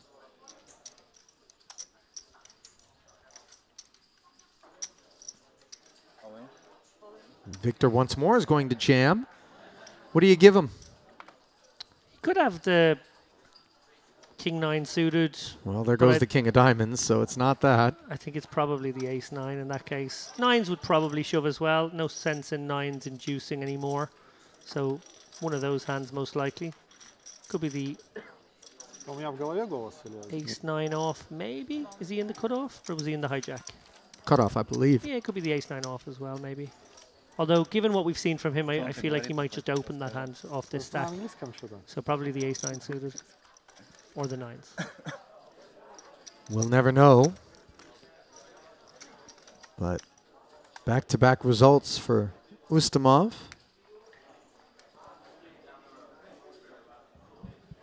And even the slightest bit of separation for Victor between himself and the other short stacks will be very welcome, as he can sort of maybe take an orbit to allow them to whittle, potentially meet their makers, secure the ladders, rung by rung, in the quest to the top. I don't know. Kaukwa probably looking at a stack around about the million mark here. Maybe just about over. 1 free, maybe a little bit more. This is 500. So 10 bigs, give or take. Yes. It's a pretty easy shove, to be honest, with the ICM about. Any above average hand should really be shoving here. Maybe a little bit more. Even hands like ace-2 and ace-3 and ace-4 offsuit would not love calling in this spot. He does stick it in. And he's going to get it through too. Jack 4 definitely doesn't qualify. Show one time. No? No. Okay. Next time I will double up against you. Sorry.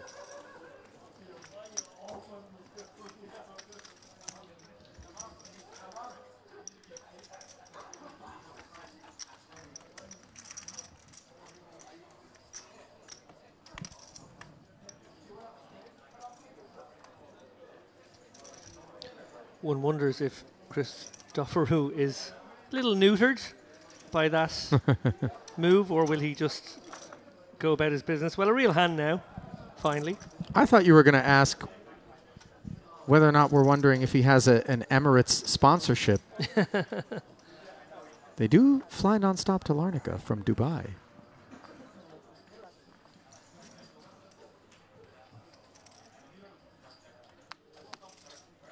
Healthier than average, the jam size here. Oh, he's run into it. Ustamov not going anywhere here. Like, you don't love calling it off, but Ace-Queen suited is too much kit here to put into the muck. And I think Ustamov does have that sort of like a little bit of that winner's mentality. He kind of understands, I'm not here to just whittle the entire time. I'm going to have to take a chance at some point. And especially against the hyperactive Christoforou, this hand just rates to do so well.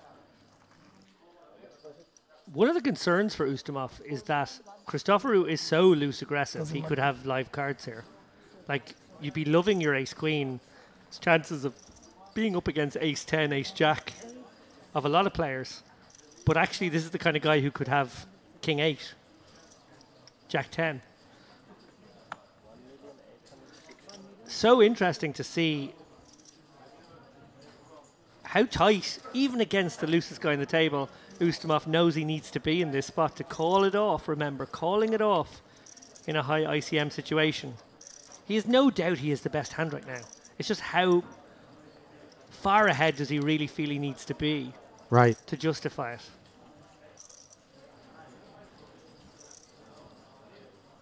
The power of getting it in first, ladies and gents.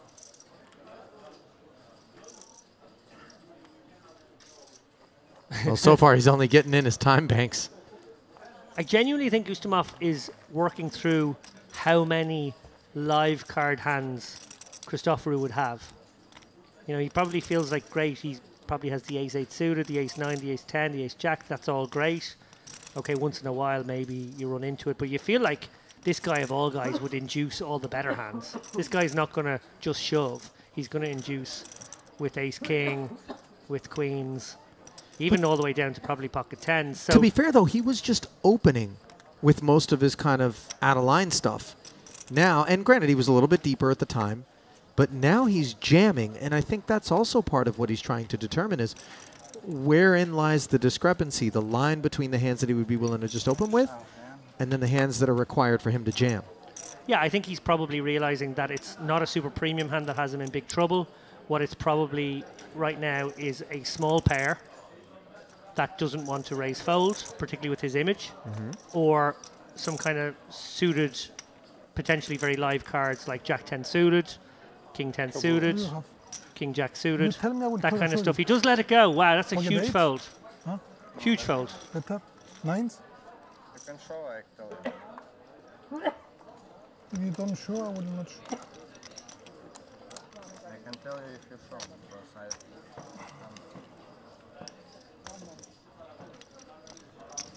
You had better than pocket nines. No, not made hands, bro. So I don't have to. So you had ace jack off? You had ace jack off? From me? Curious that Christopher is right in the vicinity of what it is that put Ustamov into the blender there. And again, when you consider the two ladders, if somehow Tantilo and Kolotiuk manage to get showered and he's still sitting on somewhere around 9, 8, 7 big blinds as they are dearly departed, he's looking at a $23,000 pay jump roughly. So it's truly the push-pull of adhering to the ICM of the situation and then also just at some point deciding, look, I'm going for it. I know I'm going to need to take chances. It's not as though I'm lighting money on fire with ace-queen suited against this guy.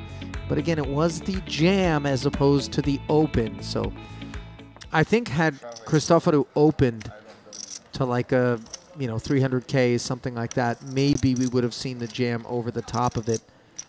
But as it stood, ace-queen found the muck. And you see the power of the approach Christoforu is taking. Well, there's no question ace-queen suited would have come over the top of an open, no doubt in my mind on that one. The question is whether he's made a good ICM decision versus range. And I do feel, and I'm sure better ICM-aware players may contradict me on this, I do feel like he's slightly overcooked it there. You're absolutely right. You ladder another 2 spots, which you're likely to do if you let this hand go. Not definitely going to do, but likely to do if you let these hands go. Yeah, you maybe lock up another 20, 25K, whatever it is, but you really do take the bull by the horns and give yourself a fantastic chance of those top 2 spots, which are, of course, 6 figures paydays. And that's where I think maybe money has been left on the table. Yeah, yeah. Well, Sklansky books have been left dangling. It's far from tragic in terms of a misstep, if we can even classify it as such. Oh, no doubt it is somewhat close. Like the big issue there is how many times does he have the small pairs that I'm flipping with? How often has he got the really live cards like the King Jack suited and the King 10 suited that I'm 58% against, which is not like, a fist bump super duper situation for him with such a risk premium in the spot.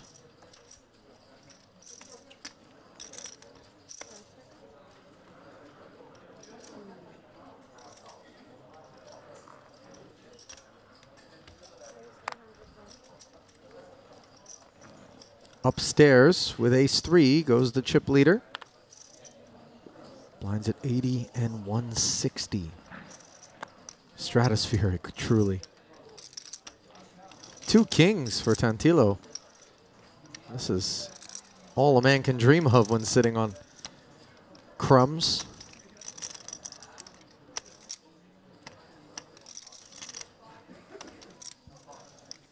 And it's just called, so he is willing to take a chance here. Obviously knows Kaukwa will have an ace X sometimes, but also realizes he's going to have, some queen X, some jack X as well in the range, and wants to just keep those hands in there to pay. And mind you, Kaukua is going to have, kind of some real attention paid to the fact that Fausto was just willing to defend as opposed to jam.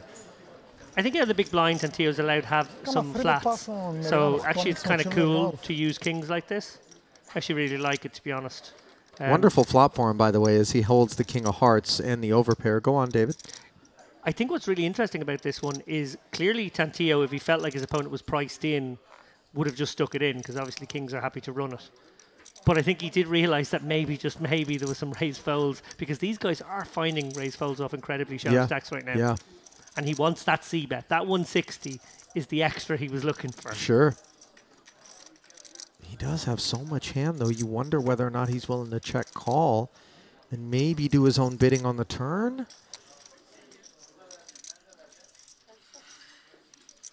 Yeah, I think flatting again is probably kind of cool. You know, one of the Ace of Hearts obviously doesn't act as a scare card anymore, so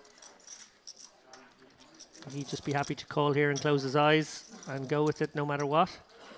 Hope that he doesn't get unlucky. Hope that he doesn't let in a errant little, I don't know, let's have a look, 10-7 for a gutter that has no heart.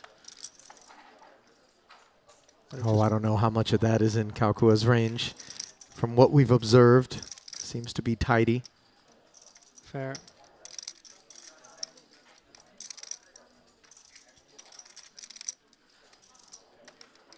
Anxious moments for ace-3 offsuit, obviously. Really a nothing burger on this board. And another call from Fausto. And this is really cool. The defend, the check call. Oh, no. Wow. Wow. Far from cool is the ace of clubs on the turn. What a wildly improbable card. The ace of hearts, of course, would have been no good. So it's truly just a 2-outer to pull into the lead. Wow, it's just so filthy. We're only finished our sentence speaking about how cool Tantillo's flat is here. There's always a risk. Punished. Yeah. But Lappin, he's made this big investment thus far, defending the big and check calling the C-bet. He's got 530 behind, and now Kaukua's jamming. He's calling because he knows that it's a good card to represent, even if the man doesn't have it. Without the King of Hearts, it's a different calculus. With the King of Hearts, obviously, we've got a call. Oversight on my part, but without it, you wonder. Wow, Surely some representation, but yeah, just a disgusting outcome. You can see it written all over Tantillo's face. Really didn't want to find himself behind, but here he is, a 3-1 dog with 1 to come for his tournament life. Oh. The Queen of Clubs isn't going to help him, and that is a hand that haunts. Rough justice. Kaukua, everything going his way right now. Tantillo, you know, brave. Got to give him a lot of credit for bravery there. Played his hand to maximally exploit his opponent and the wide range he may have been up against. Really, really unlucky to get 2 outed there on the turn. 2 outed and still have 11 or 12 outs or whatever it was. Right. The Kings and the Hearts. Yeah, really sick. You disappointed man. No question about it.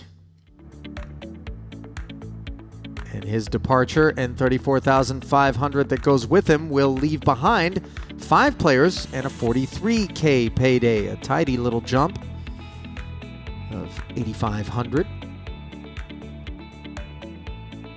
Still hunting a champion here in the Merit Poker Western Series main event. Ali Najad alongside David Lappin. Glad to have you with us. Wee hours here in Cyprus. 1:30 a.m. local time.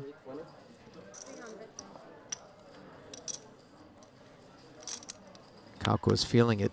Ace deuce opens. Ace 3 must give in. Amazing spot now because he's pulled further away. These guys still all roughly the same stack. Muad, obviously the one player who's got a little bit more. But yeah, just an incredible spot for him to now just start opening liberally. Тяжело будет. Тяжело будет. It's been one-way traffic on this final table. Some bad beats. Obviously, we saw the King-Jack beat the King-Queen earlier. Now we see the Ace-Deuce get there in unlikely fashion against the Kings of Tantillo. It really does feel like the rest of the field is trying to climb a buttered staircase right about now. Just cannot get anything going. It's the Kaukua Show.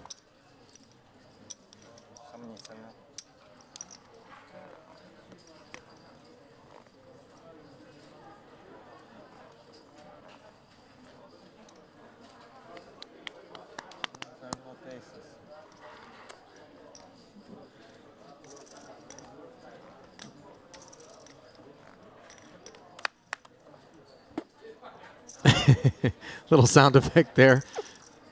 We should run a spittoon out there for our Russian cowboys. The Jack-6 suited is sent into the muck.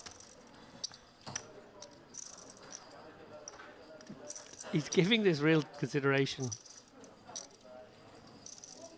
For this man, his hand never matters. It's all about the other guy's hand. Yeah, yeah. There's just the situation. No blockers, no anything. Just, I think Muad is pretty snug, probably folds a lot. But I'm actually going to attack the big stacks, big blind. I'm sorry. Like, it's just so balls out right now 1.7. from Cristoforo. And it honestly is coming as a bit of a surprise to Kauko. He's like, listen, you know I'm the big dog on this playground, right? Why are you messing with me? And yet, he folds. 5-6 offsuit, not enough. Так, ну что, я самый кандидат в мастера спорта. Ладно. Yeah, in reality, there should be very, very little inducing from these guys. ICM as it is probably Живыми мы не puts a сдадимся. lot of their induce range into the shove range now. But one feels Cristoforo not a man to switch from his strategy of opening these kinds of hands. Well, wow, we've seen a new level of terrible hand now. But 7 deuce, it gets no worse. Jack 10 for Ustamov, deemed inadequate. Well, if 7 deuce cuts it, ace 9 surely will, right? yeah, I wonder if this is a shove, a bit like the ace 10 from earlier. If that's what he does with this one, or does he open? I feel like he's the kind of guy who needs to open some of these kinds of hands, but when he's creating such a gap between his opening range and is willing to call off range, that's the question, do some of these hands have to go into the shoving range then, just so that he doesn't have to face a light 3-bet potentially. He's gone 450 though, he's 3x. Okay, I'm a little bemused by Cristoforo here, who's decided to go for a large sizing, clearly willing to fold if someone comes over the top of this type of sizing. Wow, Kolodiuk in the big blind with a hand he would love to defend in a different situation. I don't think off of 740,000 back, there was a whole lot of flatting that Kolodiuk had in mind. It's awkward to be up against the 450. Just a big commitment with Queen Jack suited being sought. Well over half of Kolodiuk's remaining chips if he seeks to proceed. Yeah, no question, Kolodiuk will flat here with the Queen Jack suited off an open of a minimum size. But versus this slightly unusual, almost 3x, clearly designed to discourage big blind responses. I think he's probably just been sort of outmaneuvered here, which, you know, again, sort of makes what Cristoforo is doing a bit more interesting, a bit more maybe well prepped in terms of these almost hyper turbo final table-esque scenarios, which is what we found ourselves in now.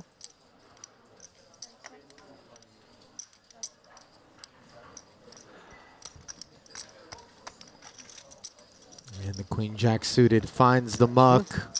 Is that where it ends up in your hands, Lappin? Yeah, yeah. I think you've just been outmaneuvered by the open size. If it's a min raise, though? Yeah, then I call for sure and try and catch a piece. I think Kolodiuk is the shortest. And that would make it even more tempting. But as the shortest stack, obviously we know that if we allow ourselves to get whittled down too far, when we draw a line in the sand, it may very well be with a hand worse than those that we put into the muck earlier. And even if we come out on top, we still don't really have much, and we're still left with the short stack. It's like quicksand. Absolutely. Kolodiuk's got to find a spot in the next orbit, one feels. Cristoforo is going to open the Queen 10 of clubs here, no question. From what we've seen, he understands that there's 400k out there to be won every single hand, and he's after it. The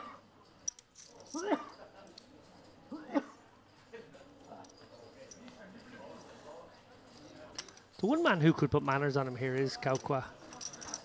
I feel like with a suited ace, maybe even a suited king, he would do so. I don't know if he would choose a hand of that category to play back well. Klodiok, this one's definitely not going in the muck. Pocket eights. As Christoforou continues to activate off of Queen 10 suited. All over the map, too, with his open sizing.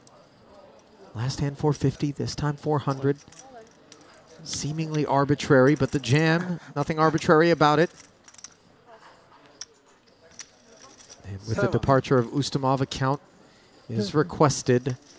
And a call from Christoforou, who is going to give Kolodiuk the spin that he needs. But will he give him a double up, or will he send him to the rail? Big moment for everyone at the table here. Nobody wants Christoforou to have a bigger stack. King 7-6 though, and it's looking very much like that could be the case, though. The King of Clubs does interact nicely. No, just 9. No. Now, no back doors available, so it is 6 outs once that the 2 8s need to fade to double and stay alive.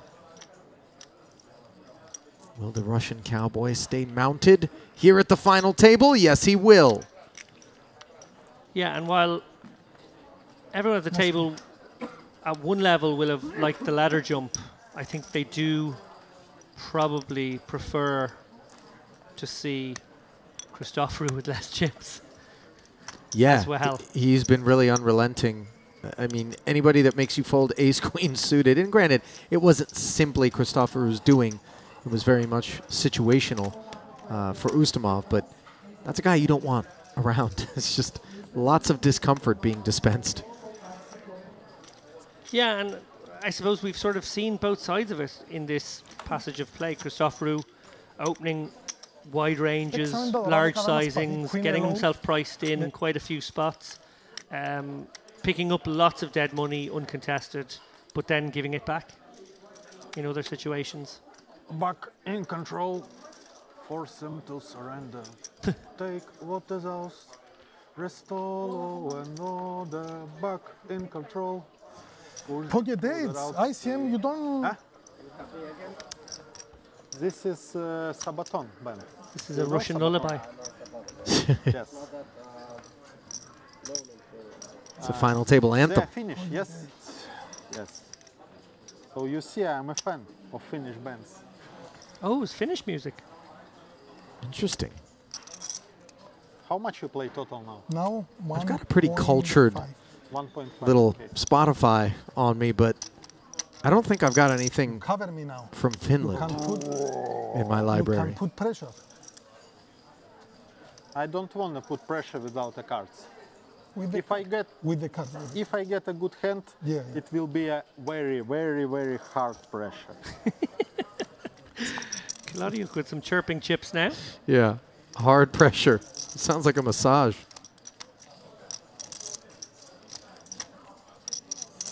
Oh, interesting. Just mucks the ace-3 on the button.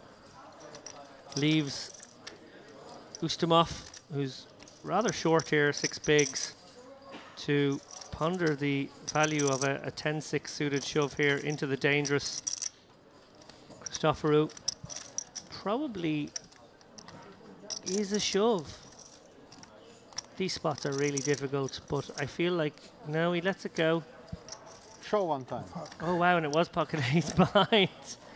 Feels really close there, because obviously the suitedness is kind of nice. Plenty of hands will fold, some better hands will fold. But if you shove, I fold. But because you cover me. Oh, okay. I believe you.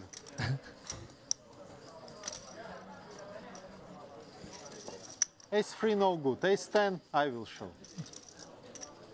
I don't lie, you can watch on TV. I didn't say that you lie. Yes?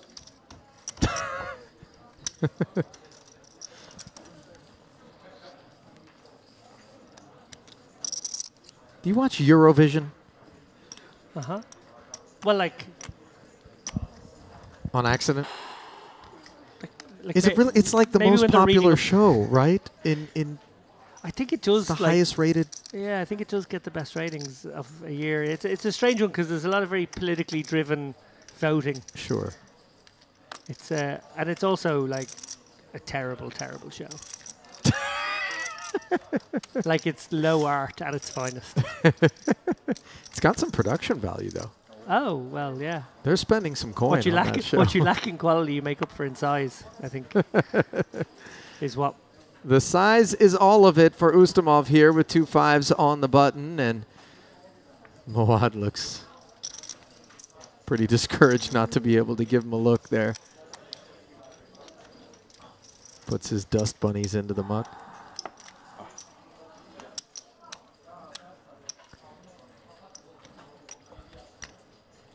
As we are approaching the final throws of this Merit Poker Western Series, David, I think we would be remiss if we failed to acknowledge on yet another occasion, as I know I did during the player intros, the efforts of the entire staff here, in particular the dealers, even the unsung heroes. There's everybody who's keeping these guys nourished. Seems like you're never far from somebody just looking to look after you here in this poker room. And it truly is a foreign experience, no pun intended, but in contrast to those that I enjoy, for lack of a better verb, in the States and certainly elsewhere where I play, and I would imagine you feel the same.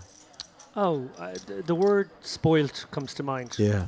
I think, yeah, as a poker player, you like to go to places where there's good dealers, good floor staff, players are treated well, valued, you feel like the rake is fair, and all the different things that poker players look for. And then once in a while you go somewhere where you do feel genuinely spoilt. On the flip side of that, I've been a traveling pro for 12 or 13 years of the 17 years I've played, and I've got to plenty of places where I felt like I was cattle being marched into a room to pay rake, to be given a hyper turbo, to be kicked out and asked to re-enter again and pay the same rake again. And this is very much the opposite experience. This is an experience for these guys where they're getting great structures, they're getting looked after, there's a constant buffet of food and drinks. And your cup runneth over literally and proverbially here.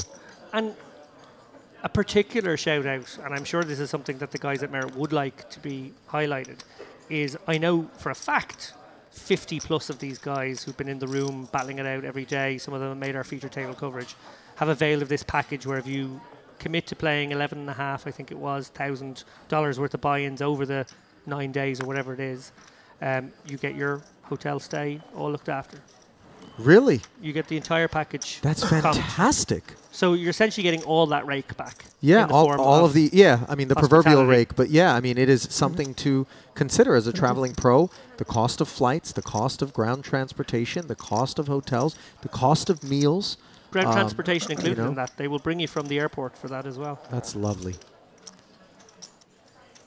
Christopheru transporting 350,000 of his chips across that little white line and into the middle for a raise. Segways like that are why you're paid the big bucks, Sally.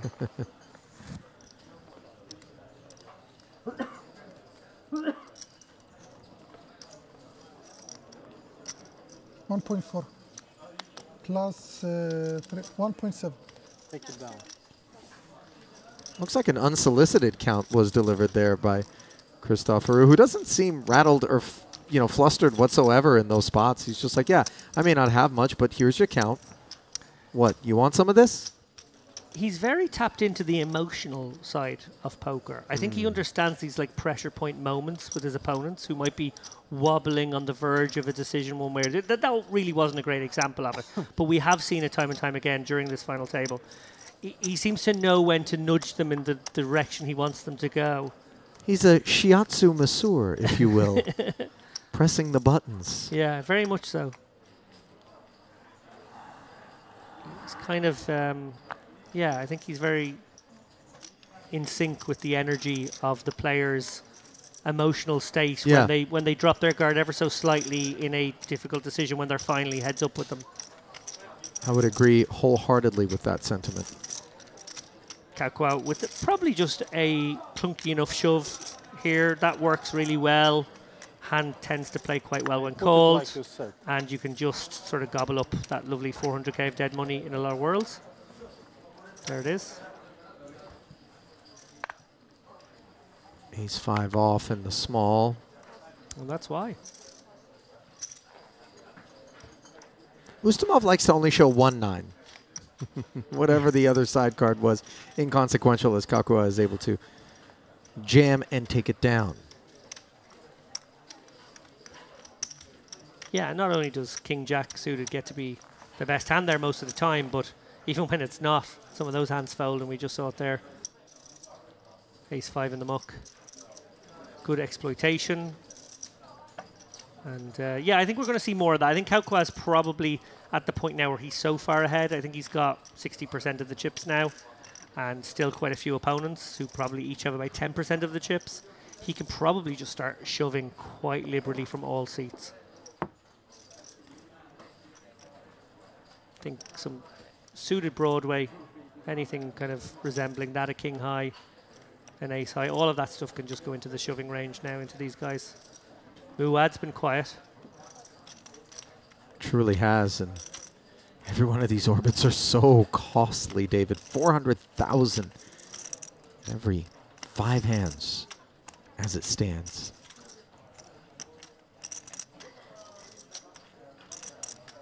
Kakua just taking a glance at all the stacks behind. Very important to be stack aware in this situation. I think he's dealing with basically 2 10 big blind stacks and maybe 1 shorter. Might just go with this. No, he doesn't. But I feel like he was like an 8-7 suited he might have gone with. He was kind of close. Well, lucky for him. 2 8s on the button for Kolodiuk.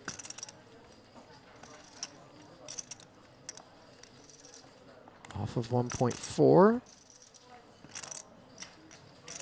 Is it going to be jelly or jam?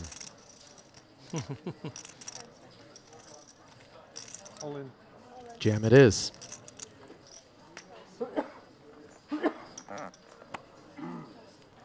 No toast notes out of the blinds. Only the good hands.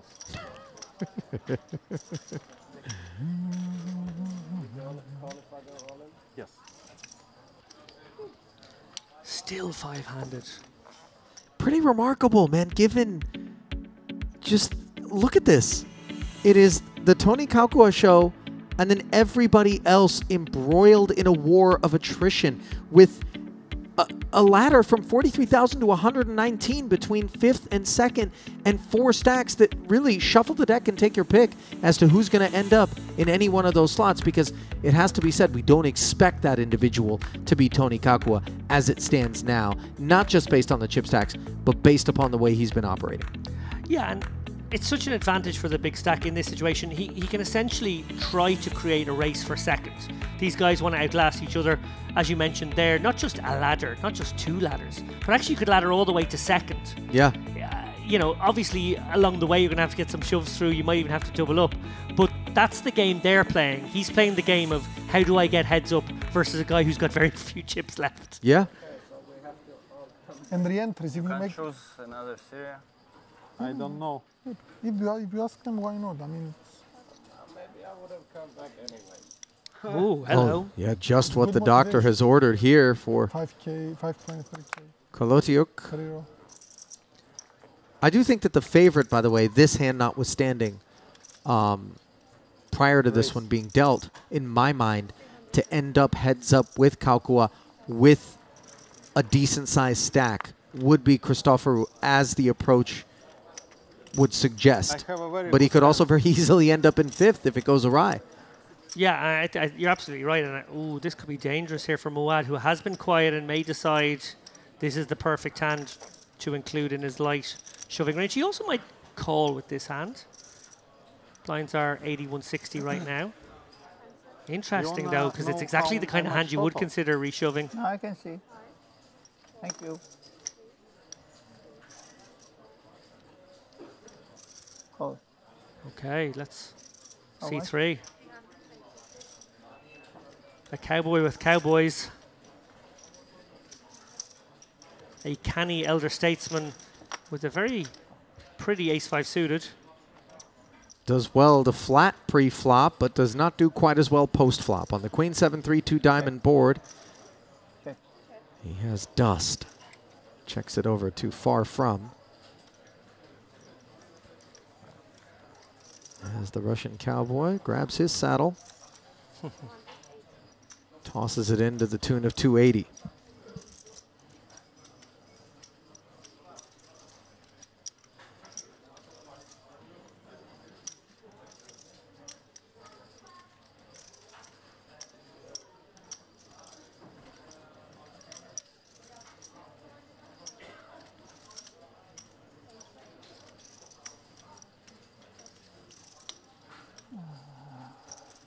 Check fold. And that's just fine for Kolotiuk. This, given sort of the magnified nature of these short stacks right now that are really chiseling and grinding and making the most out of every last bit of stack depth, a pot like that represents some real breathing room against the opposition. It sure does. And it's a dastardly time to go card dead. Muad obviously saw the ace-5 suited, felt it was defendable there in the last hand. He's really been card dead for the last little while. Ustamov, similarly so. There's nothing you can do if you don't actually have a spot. And yeah, card distribution going to decide an awful lot. Again, Ustamov looking down at some napkins. One feels there aren't two cards that Christoforou won't play, although this is pretty ugly on the button, Queen 4. But undeterred, again, his cards never seem to matter. It's always about him playing his opponent's range. Oh, hello.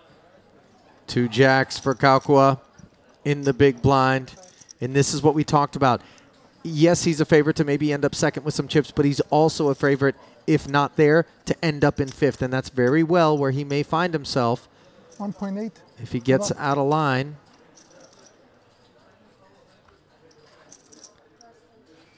You know, it's funny. Christopherou's a bit of a threat. Obviously, he can wake up with a hand. I would love to see Kaukua flat and let him hang himself. I really would. Maybe it's just self-indulgence that's driving that opinion, Lappin, and this is obviously, you know, what one might expect. But, you know, there's always little deviations and adjustments that we make while we're out there. The meta that drives us away from maybe where the ICM tugs us. No doubt your profiling of Christoforou is spot on there. He's the candidate, isn't he, to do this with? You know, and just because like it comes king high and the guy 3 barrels just doesn't mean, you know, that all of a sudden you're beat. I mean, he's the guy that can do it. Sure. You punish him by picking it off, though, as well. Sure, but... And putting him back in an ICM coffin here. And also, you sort of benefit as the big stack, too, by not busting people. Not eliminating people allows you to whittle them down over another orbit and another orbit. And again, that's sort of the game for our chip leader right now. It's about, can I get these guys, they're playing a 10 big blind game right now. Can I get it to where they're playing 6 each? Then can 1 or 2 of them eliminate it? Now can I get those guys down to 6 each again? Yeah, quietly shave away. And all of a sudden they all look around and go, where'd all the oh, wait a minute. He's got them all. Because he has pretty much just chipped up from 6 million to 9 million here. And he's done it by letting the game come to him. Now, the game has come to him in the form of some very favorable hands and situations too. But here we see, as predicted there, hands like suited 1 Broadway card hands. Going to be shoves from quite a few positions here. Certainly small blind, big blind. And yeah, like he's just not going to showdown, but winning 2.5 of the hands per orbit. And I think he's just patient. He's a patient guy who's willing to just whittle these guys down over time. Tend to agree. You're right, though. No harm to put Christoforou to bed. He's a loose cannon. He's a difficult prospect. Again, I want to say, I think Ustamov has played superbly well to still be even in this tournament, given what he's received over the course of the entire final table. And should he get a little spin now, which it wouldn't take much, I think we could see him make a little run at this, or at least a run to get second, because I think a lot of them will be sort of psychologically at least thinking, well, let's just try and get to top 2. Sure.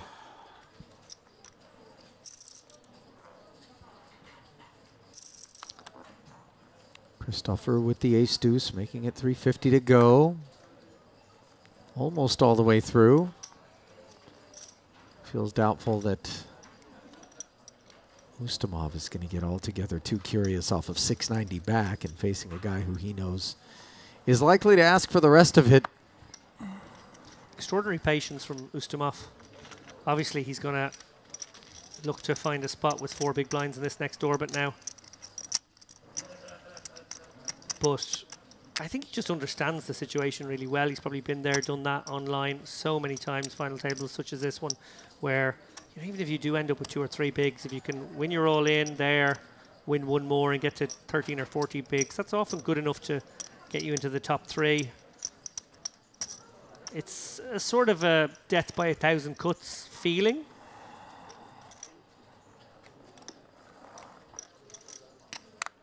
But when you have experience, you do realize that it can change pretty quickly, especially with the relative stack depths being so shallow. Muad now down to 1.1 million just. So hasn't played a hand aggressively for best part of an hour. He's giving this real consideration. He'll get more credit than a hand like 10 Jack here. Oh, 100%. What do you count, please? Oh, but it doesn't matter how much credit is being given. Ustamov with 2 9s off of 610, David. It would seem, you know, there's so many tables in which we would think, oh, yeah, foregone conclusion. But the climate out there, you know, this is the guy that folded ace-queen suited to, of all people, Christoforou. So perhaps even 2 9s to a guy who has a much tighter rep like Muad finds the muck. Yeah, it's just too good, and he knows he has to do it, but he knows he doesn't love it. And even against probably the worst hand that Muad would have gone with, like, yes, okay, he probably would have gone with 5 6s, 7s, 8s, which he plays better against. But there we see Muad saying, this was the best I had, but he's got a flip. Sure does. Good luck, both of you. A very sincere. I hope you both bust, I think was really what was being said. Now look at this flop. An open ender against middle set. Ustamov flashing a smile, but it's one that could be wiped off his face real quick if an 8 or a king surface. Turn card is a 4. It is safe. Now, Muad. The good news is he has Ustamov covered. The bad news is he has only 8 outs. Oh my God. Good game. Wow. Wow. Ustamov, I was just preparing what an extraordinarily patient game he's played. He's tripled up off 3 bigs twice. He's doubled up off 4 bigs once, and he's about to double up off 4 bigs again. But no, that's not the tale. I'll tell you what. There's been some liquid nitrogen applied to this deck because it has been very cold. Viktor Ustamov showered in 5th place without mercy despite flopping middle set way out ahead of Jack 10 pre-flop, but finds himself collecting $43,000 and leaving behind 4 hopefuls. There's Joseph Muad. Vaults into 2nd place, but that vault is pretty shallow, isn't it? It's like 13, a hurdle. Yeah, 13, 12, and 9 big blinds respectively for those who trail the chip leader, the Finn. Really has been the Kalkua show. Payouts now up to $57,200.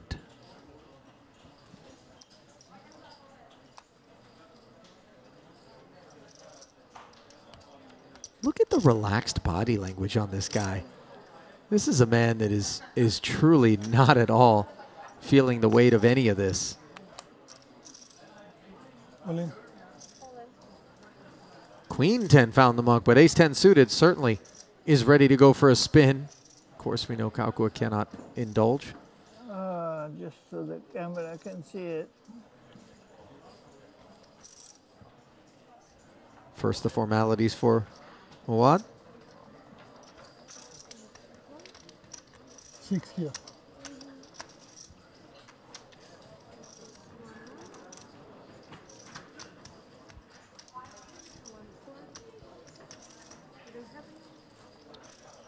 That's it.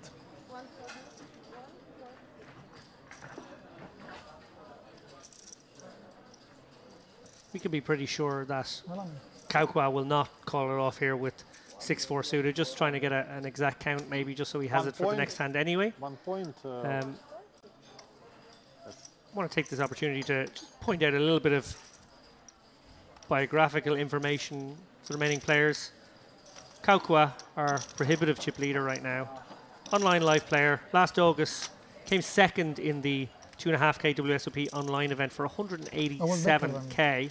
So even though he's in pole position to win this, it wouldn't be his biggest score ever, but certainly his second biggest. Yeah. And yeah, he's obviously a player who does it on the online and live felt. 2 live cards. And yeah, just want to give a little bit of info about Joseph Muad, who has been a really fun person to watch, it has to be said, as the blinds go up once again to 100K, 200K. Muad, 27 cashes, 11 final tables, and 2 victories here in North Cyprus.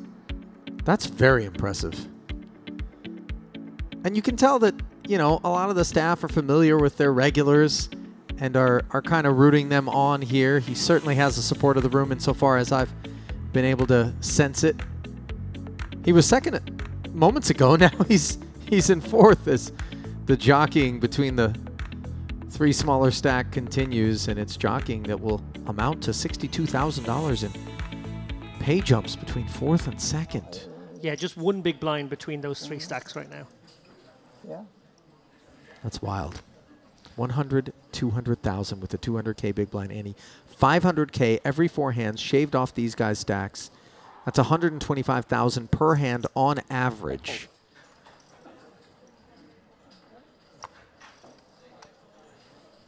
Hello, Jax. Definitely an induce for Christoforou, who has been playing fairly loosey-goosey all evening, it must be said. Muad will be keenly aware of that with 8.5 bigs lurking behind in the small. Does have the discipline to fold. What a great fold there. Would not have blamed him for thinking there were a lot of raise folds in Christoforou's range there. Does just toss away the A7 like it's nothing. Oh, and it looks like Kaukua's going to defend here. Boy, that really was impressive from Joseph. He's got some instincts on him, doesn't he? Really does. And the 9-5. I think the mercifully in the middle is okay, or the 7 comes up empty. Yes, Christoforou. Just keeping an eye on the state of this deck here. 300. Kaukua lucky not to get a piece of it that time. Yeah. Yes. Yes.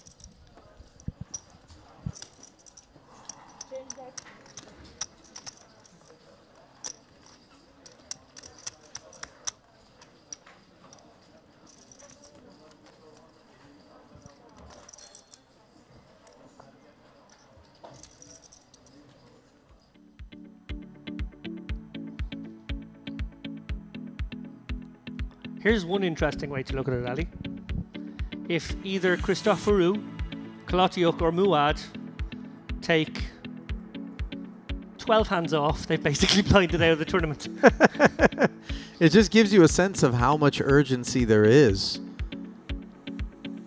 at present.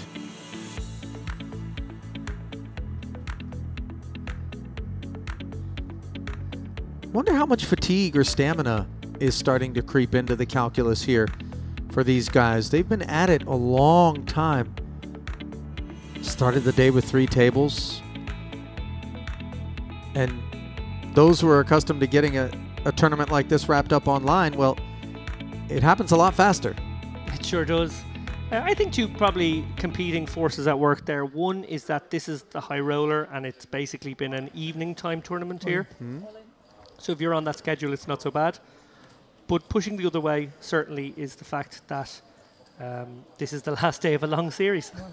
Yeah, as we will be drawing the curtain on this Merit Poker Western Series. Upon the conclusion of this event, and there'll be a little cash game festival in February for a week out here, but then the next big series will be the Carmen Series, Spanish-themed affair.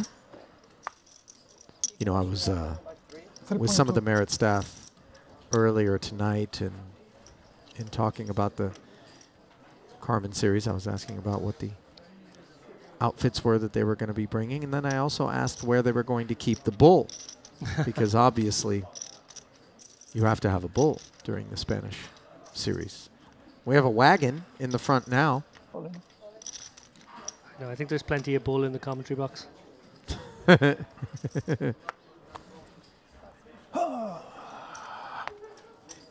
Paul? Paul, of course. Can I call with ace-5? Offsuit. Oh, I love this guy, Muad. I love all these guys. I think it's been a great dynamic. Another great table full of personalities.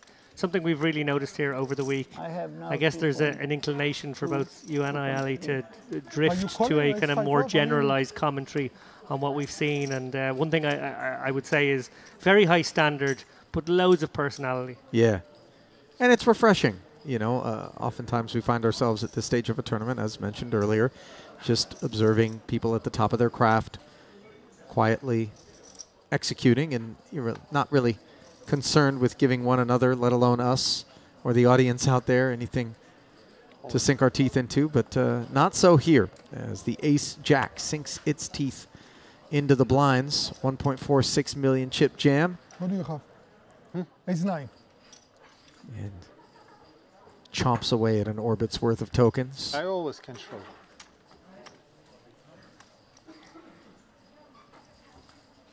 Because So a new hand, I will have a new hand. So 3 hands, and each of our 3 short stacks getting 1 through each.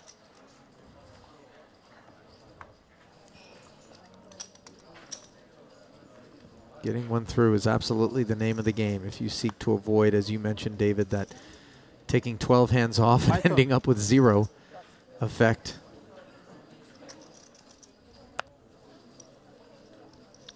Well, from what we've seen, this is probably going to be an open from Christoforou. Yeah, here he comes.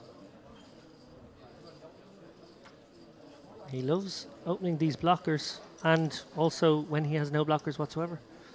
Yeah, 7 deuce offsuit comes to mind. I think it's going to get shipped back in his face here by Kaukua, who has... Yeah. A healthy read on the situation, it must be said. I think Kaukua unlikely to turn down any viable prospect there against the laggy Christoforou. As Kaukua has really begun to ascend in terms of chips. You hear Christoforou something asking whether or not he always has it. I mean, by it, I have something too. We don't need to be referring to Kaukua's hand per se. We could also be just referring to the situational advantage that he has been leveraging at times. Christoforou jamming the ace-queen suited now. But you wonder whether or not he will make an adjustment when it comes to picking on the big blind of specifically our chip leader, because he's kind of been smacked around a bit. Nobody's interested. Well, I think what is really interesting is his lack of balance. If he's shoving the ace-queen suiteds and ace-jack suiteds of the world, his opens just don't contain enough strong hands to really withstand a re-raise. So yes, of course, he might have the jacks like he did that one time. He might have an ace-king, a queens, a kings, and aces. Obviously, they're going to induce, but there's just far too many of those blocker hands going into the mix there, and actually it's the lack of balance that can really be pounced upon by our chip leader right now, or indeed anyone playing behind him who feel as though they have anything somewhat playable and there are enough folds. Kakwa probably just going to stick this in. Don't really see it working well as an induce. Does indeed jam, as you predicted.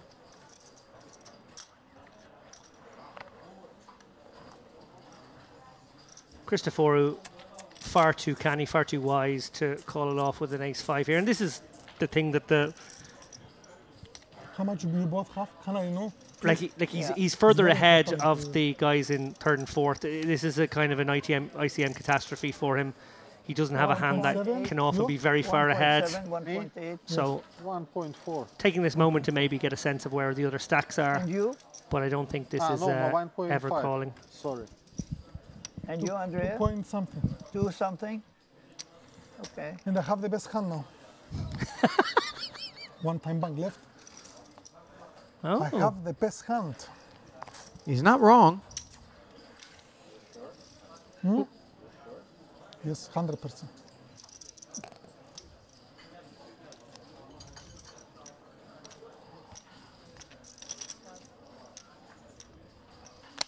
Pass. It's the correct decision. He did have the best hand, but it's just too you will not imagine.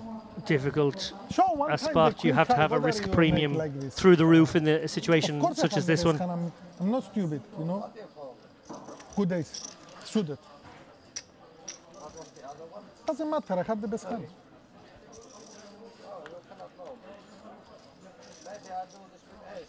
Maybe, yeah. I think I had, maybe you have, maybe. But I'm pretty sure, I don't know. We will see on the stream. Oh, and Kaukwa picking it up here. Yeah. This really helps. I think he's just going to lamp this one again. He could induce against Christoforou. Maybe fold if it went shove. But I actually think he's just going to stick it in again. Picking up $500,000 each time. Oh, he's going to induce. Okay. Throwing out a little bit of rope here. We'll see whether or not he gets a taker. And this induce designed for one man and one man alone, who has already mucked. Yeah, it's specifically targeting, isn't it? Yeah. Muad now, sort of by virtue of that induce, has been given the opportunity to flat here and try and hit a flop for 200. He does let it go though. Muad looking for a spot to get it in first, as they all are. And Kaukwa, well, he's up to over 9 million now. Pretty remarkable because it's not the product of some sort of big collision, really. Maybe you had King 4 suited before. In large part. A break would be nice. Hmm? A break would be nice. Break? In 26 minutes, yes. On the topic of King 4 suiteds. Yeah, 7.5 bigs, and remember the big blind ante about to get him for 30% of his stack in the next hand. He might just think this is my chance to get it in first. Problematically for him is Muad also really short, and they are sort of racing to the bottom right now. Christoforou has a little bit of a cushion on those guys, but that can disappear pretty quickly too. Muad, blind v blind, just snap lets it go. And wow, Kaukwa actually had nines in the big. That's wild. He's really white hot right now. And it's very quickly getting to the point where Kaukwa could actually just start shoving most hands from all positions. Especially if these guys are just going to be as tight as they have been. But again, situationally, we sort of understand and sympathize with just how battened down these hatches are for these shorties. They're completely handcuffed, and the most likely hero is Christoforou, and he's actually the one in second right now with the most ICM pressure being able to be applied to him. He does open, though. It's so fun to watch him continue to just open. And gets the job done. So that's a great pickup for Christoforou, because he's not just picked up $500,000 to his own stack there, but he's taken those chips off one of the other shorties. He's pulled himself up to about 3 million now, 15 big blinds, and they're both sitting at around 7 bigs each. Yeah. And Good. sorry, they're not actually, because Kolotiuk has actually just had the big blind and big blind ante, so actually he's probably down at 5 bigs. Yeah. And that's a good bit of distance, honestly, as this match has been played of late, and Muad, certainly with 2 7s in the cutoff, we would anticipate is going to be ready to go. But as this match has been played, you know, a 5 big blind gap is just a gorge. Huge, huge, absolutely huge. We'll just have to see if there's anyone waking up behind. One feels like Muad does get a bit more credit than most, despite that 10-jack showdown.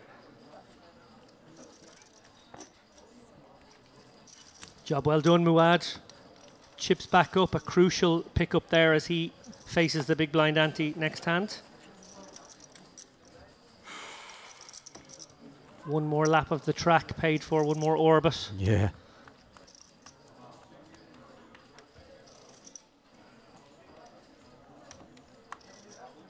Frustration felt for these players. Not that guy. Not that guy.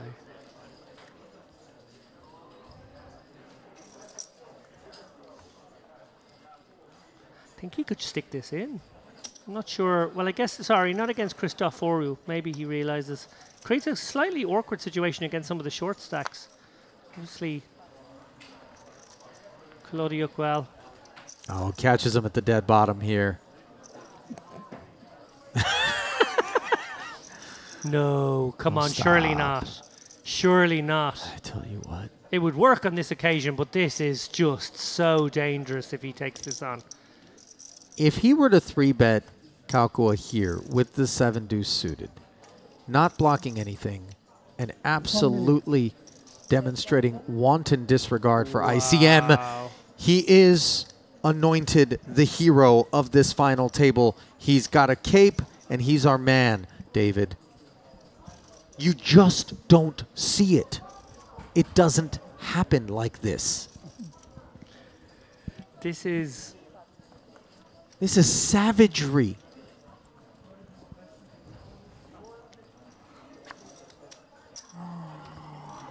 Oh my God! You know what? I kind of feel like he wants to show it. No, he does, and, Right. and he certainly knows we see it. But It's bad for business, obviously, but like just to let him know, I'm that guy. So I had the best hand, you think? I had the best hand? Yeah. It's so reckless, though. It's so wild and reckless. But it's a great pickup. It's a great pickup, and to his credit, he knew he was going to let himself get away, and he'd be left with the same stack as the other guys if he did happen to run into it. It's sicko. It is an absolutely sicko move. I don't understand why he picks a hand like that there when he could pick hands with blockers, and they'd be slightly better ones to do it with. It's almost like he does want to put the marker down with the 7 deuce. We saw it earlier with the 7 deuce and the 4 deuce as well. Savagery, as you said, Ali. I want to call. There are 2 players. Huh? There are 2 players. That's it. You put manners on him. That's it. Admonishment Yeah, get a little. of a very stately getting a spanking variety. Getting a spanking from Grandad there. I'm not lying. No, but I'm saying there are 2 players. Quite right.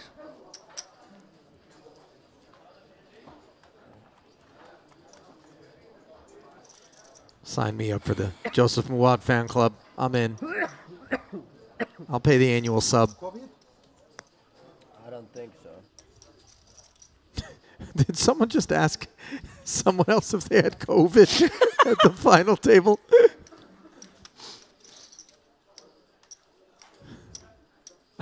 I think it was Christoforu asking Kalkua if he had COVID in a very matter-of-fact, I don't think so. Muad taking his spot there, obviously recognizing that he needs to be able to get it in first here with these 5-6 big blinds to have any full equity, and not wanting to allow a spot where he has a blocker passing by. Great spot to take that. And yeah, Muad just really impressed me. Obviously has been a little card dead in this session of play, but yeah, full of admiration for that man on screen. Just that the nod from Muad there to Christoforou was so pure.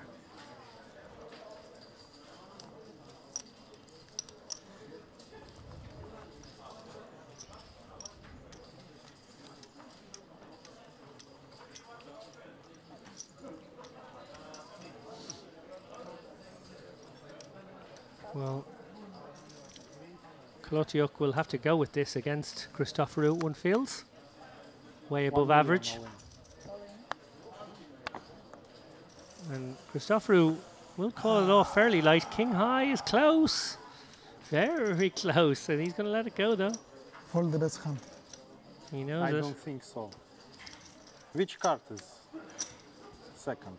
Don't mind. It's matter. It's matter. You won, so it's a cake. I mean, it's... I'm curious how you don't call. A little jousting. Next time. Some Pinocchio as well. Mm-hmm. When I will try Because I want to call. Yeah. Jack-9 never wants a call there, sir. Yeah, so you won. Of course you won. It was... I got King 10. Everyone puffing their chests out right now. Sure. Very good. This King Jack you snap call, I think. Huh? Cowquack can just stick this in. You know, like Christoforou, yes, he has an uncomfortable amount of chips. You wouldn't want to double him up. But he's also the one who has to make big folds. And he does take the King 10 spot. I like this from Cowquack. Look at that. 2 ace-X's have to go in the bin right away. And they both know it, so just shows the profitability of this shove. We could see more of this from Cowquack. Get 2 cards.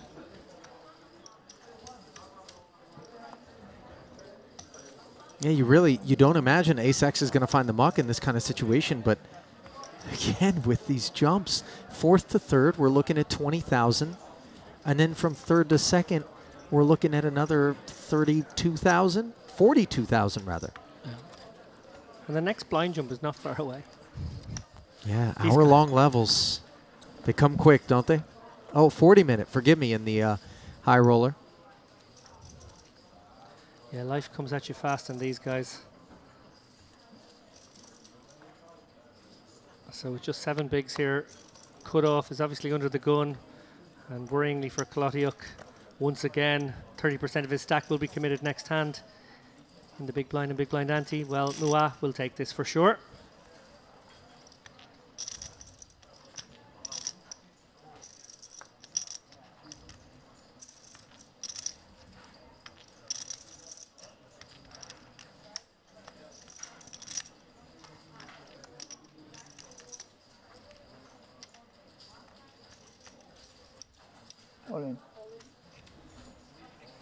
Waits until the 30 seconds are almost up. Jams, predictably. Not sure 8-4 suited is thrilled, but looking for a count. That's another thing about Muad. I noticed that a few times now. I don't think there's any fluke anymore. In order not to give away any timing tells, he does pretty much wait until that clock is at 25 to 30 seconds. I like it.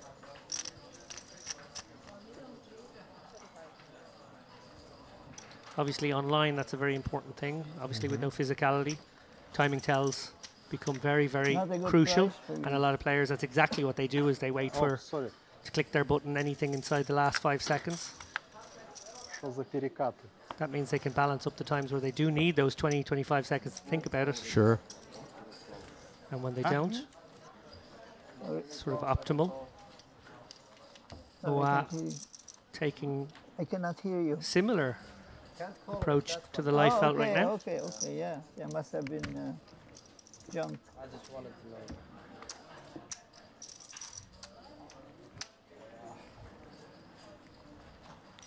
Approaching 2:30 a.m. local time here. Late start on the day for this high roller field. And as a result, we're looking at a late finish. But it could come swiftly once we finally break the floodgates.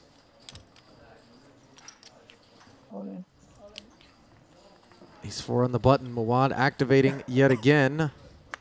Oh, my goodness. It is a nines-rich environment here at this final table, and on this occasion, it is Kolodiuk, the recipient, who will jam. And the good news for Mawad is he has his man covered. The bad news is a good chunk of his chips are at risk, and he's behind with a single overcard. Good luck, sir. Thank you. 40% dog. To the flop. Top set, and the climb is so absurdly uphill for Ace 4 from this point forward.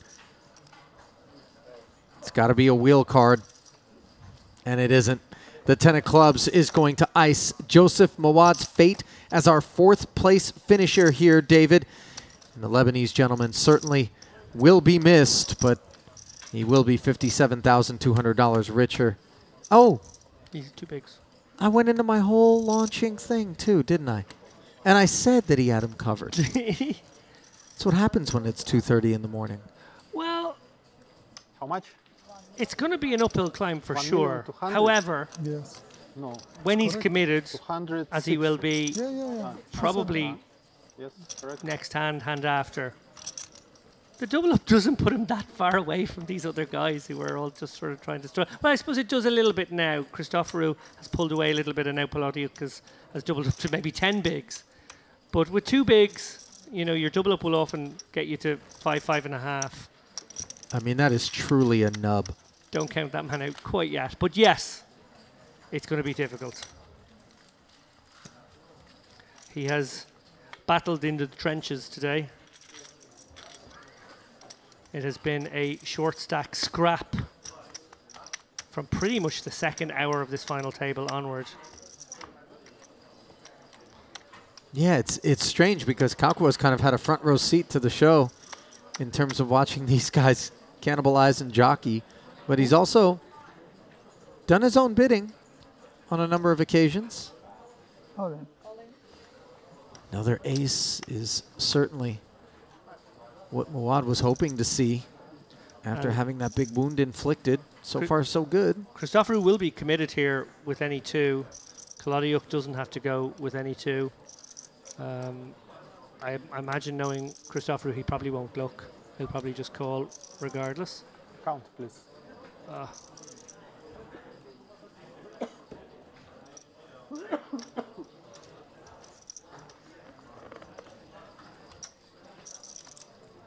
And should Mawad get the double up here 475 with the big blind ante and small blind in there as well, he will be back up to about 1.2 million.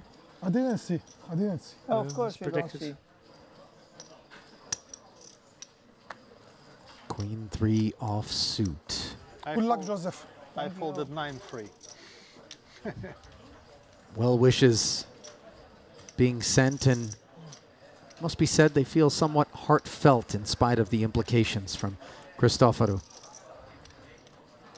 8-7-3, both players with a pair. Advantage Mawad as it has been since the onset. Heart working as well for Christoforou.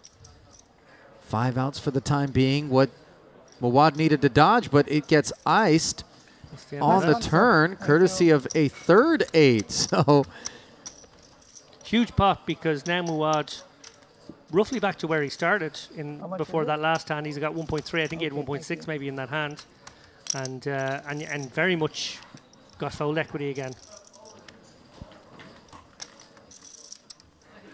This is a wild final table. It really is. I can't remember the last time that we got underway. I came into the booth here 7-handed. You guys presided over the first couple of bust outs, but it has really been unoiled gears. It's not fair for the game. You're on the big blind, one blind.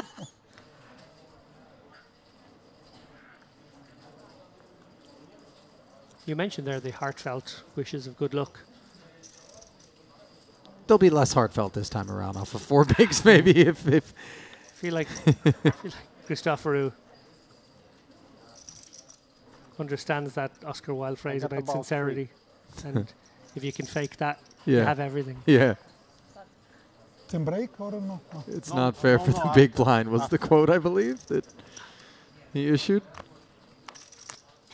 So there's going to be a blind v blind. Christoforou versus, well, look at this. He might have to actually walk him here. Yeah, it's dusty. No matter what you do, because... Go on, Muad. 3 deuce off. Okay, you can't do much. Huh? You can't do much with it. I love this guy. He's a bit of a resident Yoda. Totally.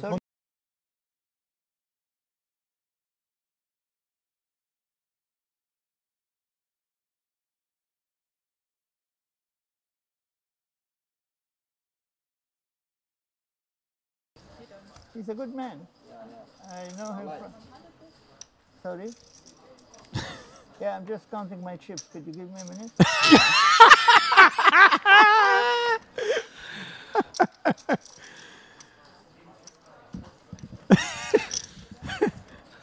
Muad may just stick this in blind v blind. I think he's going to just play the rush. Suited and connected. To me?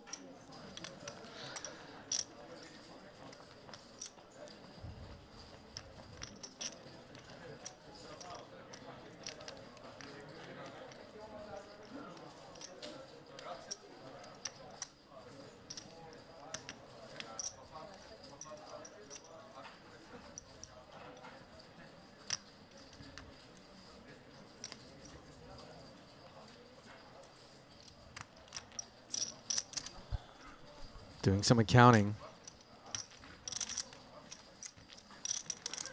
It's a little south of 6.5 total. Gives he the has walk. behind. Yeah. Time? I would have quite liked to see the shove there, got to be honest. It's the kind of hand that will play very well against at calling range and will obviously get a lot of folds too. I think it would have exploited the Jack-3 on this occasion. But psychologically, though, David, a lot of times you go, you know, I've gone through so much. Yeah. What a shame it would be to suddenly just find myself, sure, you know, sensing that I'm punting with 8 high in the event that this big stack that can well afford to look me up and just try to dispatch me here, secure a pay jump. 425. Also, oh my goodness, what are we seeing again? Also, I think to add to that point about Muad, I think he understands the value of shoving into these other shorter stacks and not into the big one. What is this open? It's almost like he takes pride in finding the absolute worst hands possible. I'll tell you what, sometimes there's some convenience in doing so because the water isn't murky on the other side of a 3-bet at all. The 8-3 off just finds the muck with ease. Indeed. And it's going to work again. It has worked for him a lot, don't get me wrong. It's been part and parcel. Very different games being deployed here. Christoforou's game, all about action, all about opening, all about stealing blinds, all about getting pots uncontested. He runs into it then from time to time, and we've seen those clashes. The other guys, much more selective, much more blocker aware, much more nuance in their sizings. Look, I haven't been wielding an abacus throughout the proceedings, but I suspect that it's been a net positive for him. I mean, we look at his stack in contrast to the other shorties, and he appears to be treading better water than they are.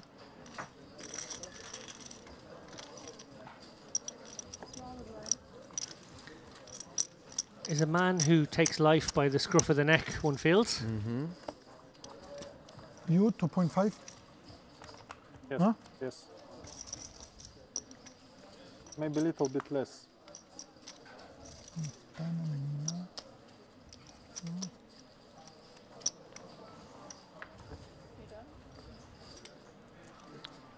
And Muad getting that opportunity now to shove into the blinds of the two shorter stacks. Obviously they have more than him right now, but they are the people he can put a little bit of a dent in, and obviously doubling through those guys sort of serves him best, turning them suddenly into the short stack. Pocket threes are jamming. Oh. Yeah, this is a customer here. Ace, Jack suited, but what sort of customer is it, David? Jam? Yeah. Over the top? Yeah, for sure. Not strong enough to look to induce. No, and it's just too much of the remaining stacks of the guys behind. So 10-8 and Jack 10 promptly find the muck, and Muad will take a spin with the hard 6 up against suited blackjack.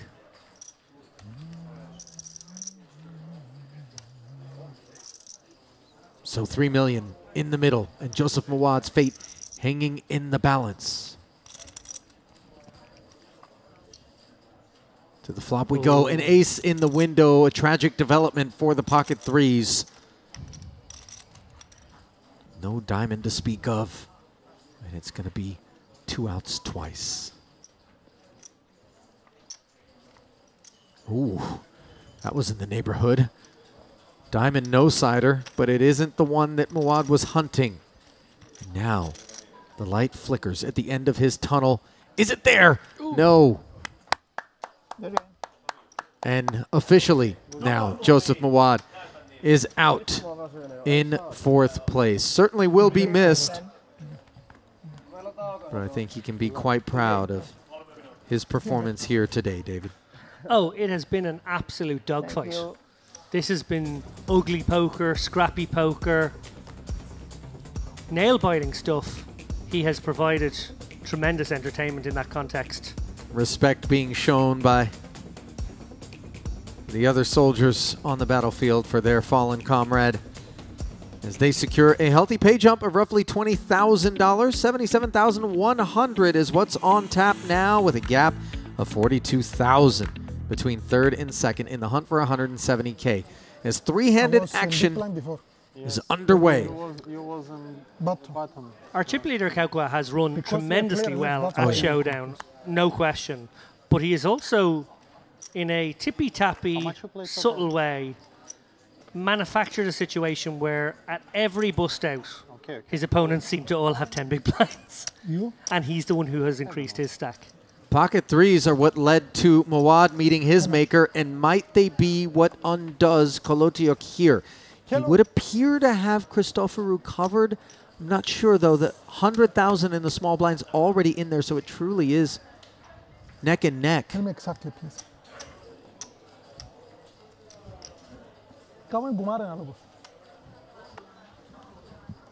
What are you saying now?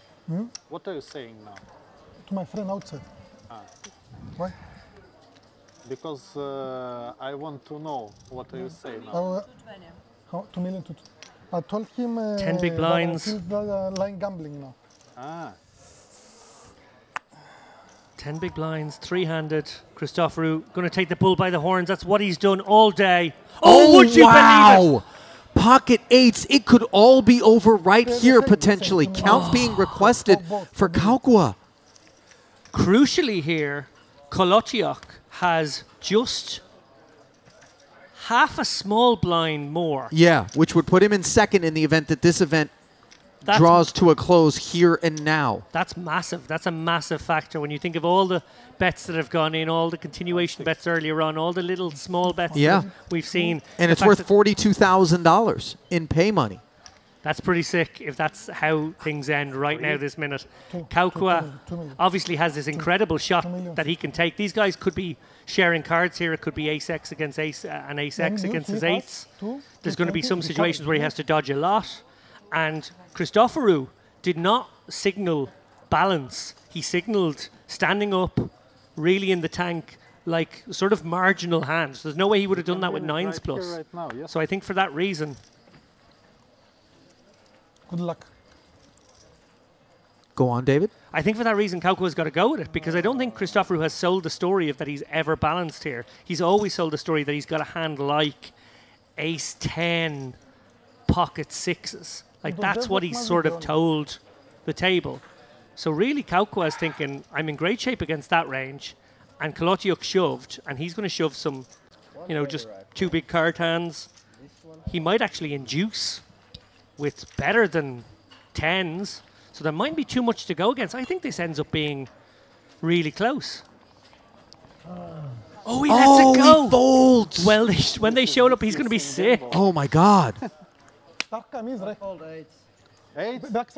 What a difference for Christoforou. Had he gone up against the eights, lost, and the eights did a hold, he would have come third.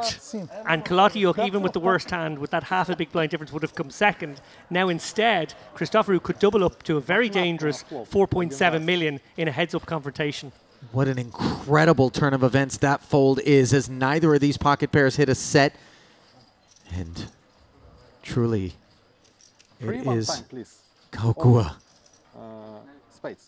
who is thinking to himself, all I had to do was click call. No. Neither player has a spade. Kolotiuk calling for a 3 here. That's what he's going to need to avoid being decimated. Is it there? No. And Christoforou is going to double through Kolotiuk and leave him with vapors. It could be all over, Ali. Would you have called with the 2-8s, yeah, David? I think I would have too. I think the big giveaway was Christoforou wearing his hand on his sleeve, almost not factoring in the possibility of the big blind waking up. He stood up, he thought, this is my moment, this is my big decision, and he knew it was close, so he took a long time over it, revealing the strength of his hand. I don't think he ever does that with pocket tens. No, I don't think it's like a false tell either. Queen or ace king. Yeah. So he's basically given away that he has an ace 10, ace jack, pocket sixes type hand. The 8s feel pretty good against that hand, as it was sort of communicated before it was on its back. And if you know one of the hands is of that nature, then you're up against the guy who shoved first. Right. And you certainly would have called against that hand. Yeah, right. Which really emboldens you to make the call. And of course, just that overlay of being able to take the event down then and there in one fell swoop cannot be overstated, as you see Roman Kolotiuk with just nothing, as three-handed play will continue shortly. And man, what an exciting final table it has been, David.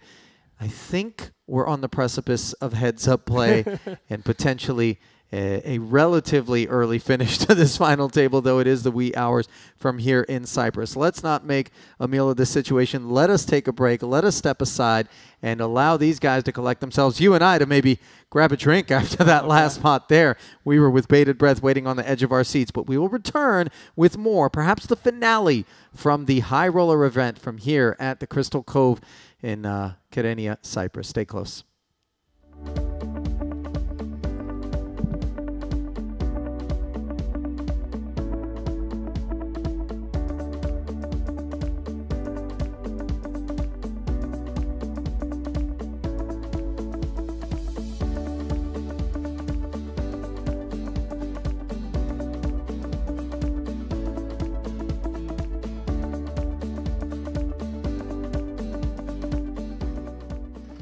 So Ademir moves all in for his button big blind behind. And he's in really good shape here with the 9-3, unexpectedly.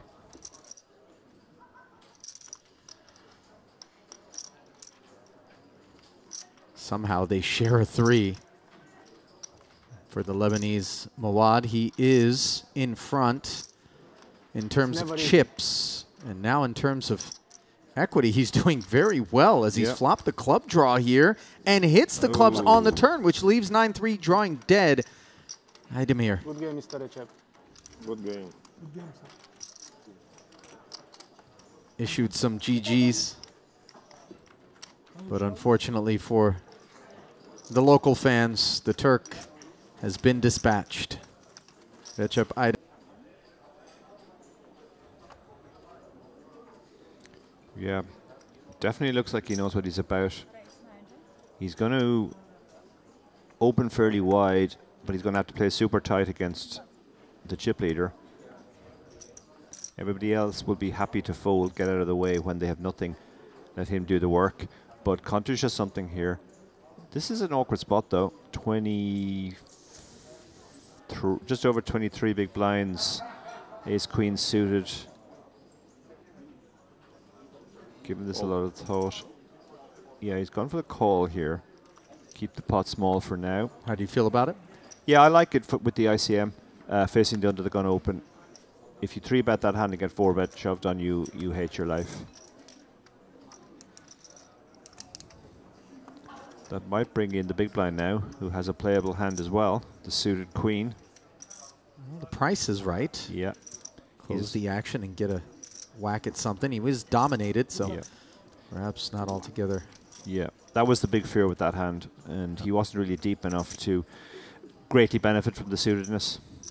No benefit on a king-high rainbow board for Kontouche, at least at present. He does bookend that king of diamonds handsomely. Yeah.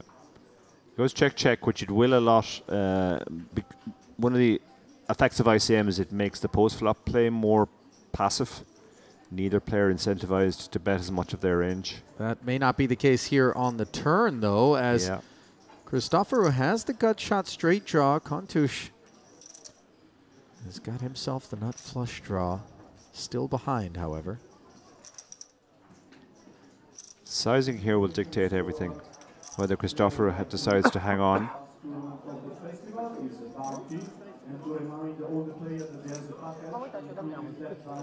Putting a lot of thought into his sizing here.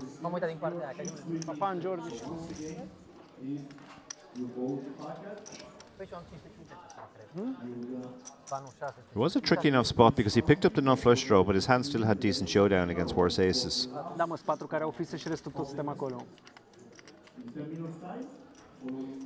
He would hate to get check shoved on here, but he probably thinks that's not going to happen very often. And Christoforo does hang on. And now will he fire if he misses? And he doesn't miss. No, he hits the 10 of diamonds on the end, and now that's a third overcard to Christoforo's hand, and really a bad one at that. Yeah. All of those sort of straight connected cards, if the draws miss, they've paired. The backdoor diamonds, of course. Eights just feel really without a paddle at this point. Yeah. Yeah, he's staring at this board, looking at all of the hands that may have got there on the river.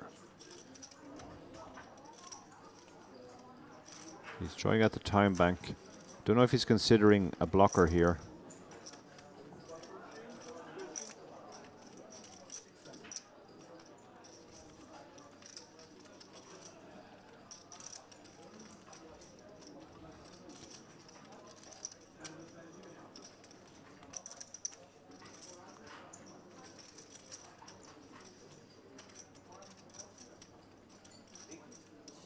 The wheels are churning there. Mm-hmm.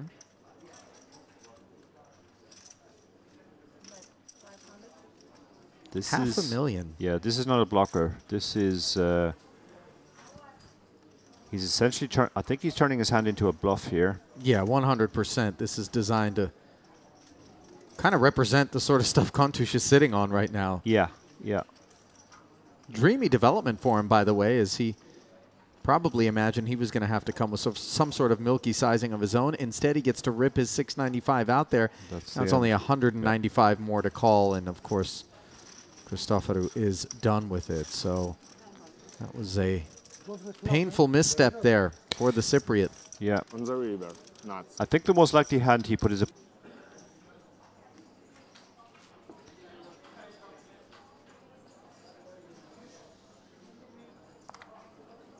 Pocket eights now for Blablea under the gun.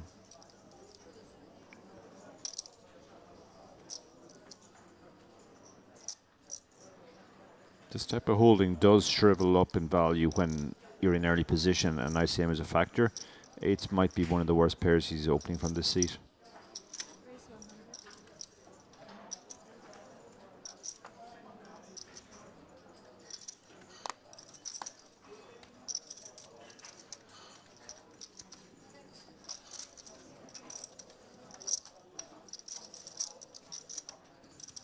Oh no. Two kings for Nista off of 565,000. Yeah. Presumably it will be going in. No reason to get cute and invite the big blind in behind you. No. Not with his stack. All in. There's the jam. And his fellow Romanian is going to hate this spot. Oh my goodness, look at this. Tantillo in the big blind wakes up with two aces. This is hardly fair. Overwhelming chip leader, and he's got both of these pocket pairs showered as he rips. Good luck. Yeah, I was about to say it was going to be a difficult spot for Blablea there with his 8s, assuming the big blind folded. But once the chip leader shoved, very easy fold with the 8s.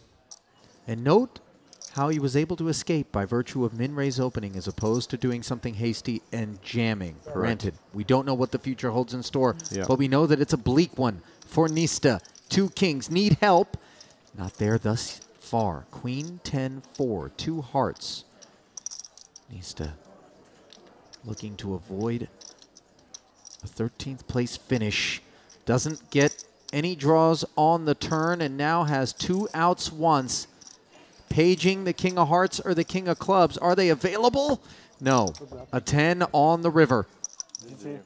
And Tentio showing a little bit of love. Obviously, Nista knows there's not a human being on earth who knows their way around a poker table this deep in a tournament who's ever going to have an outcome other than...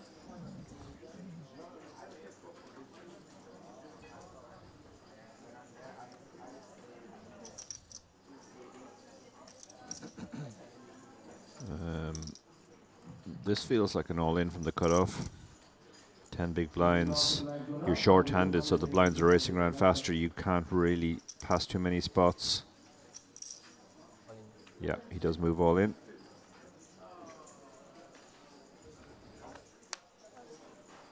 $505,000 total, and how are aces out there yet again? Culiberta. The only good news for Blabea is that he has Culiberta covered. Yeah. So Wad can't participate, but this is going to be really deflating for the Romanian as his Polish counterpart Second, basically. gives him a look at the bad news. After you are against me when you open, Let's see if the king 10 can flop any prospects. Oh, well, quite the opposite. Ace, Pretty 8, 6. slim. Some backdoors, that's it now. Top set could see the king 10 drawing dead, and on the turn, pocket aces turn into aces full for the second occasion already in short order here at our featured table. For Culiberta, just what the doctor ordered. For the rest of the field, disappointment as they're looking to... Yeah, we are fine. How many kids you have? Sorry? How many kids you have? 3. And 8 grandkids. 8 grandkids, bravo. Wow, that's nice. Grand, not yet. No, not grandkids. Bit of a rub down there. Yeah, nothing offensive about that. No. He's Joseph Muad, not Father Time. King 7 off here in the hijack. Blabea might be using this 30 seconds trying to punch his ticket into the final table and secure that pay jump. Yeah, good shout. Of 4,600. He does have a tempter here, though. He's so short now. Blinds hitting him soon.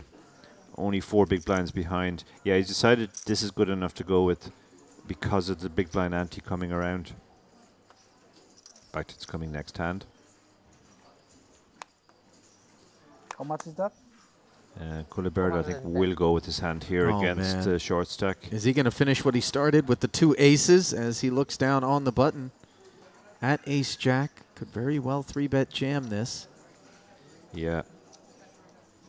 It's a lot of hand up against the super short stack, all in range, especially one hand removed from that big blind. So the jam does come in, and Blabea is going to get a second crack. Looking for vindication, but again, he is well behind. Well behind, but live. He would have feared domination there. To the flop they go, and 2 4s, 2 spades, and a king. It's an all Blabea affair. Got a little smile working, but he knows there's work to be done. On the turn, all of a sudden, in addition to the 3 aces, 4...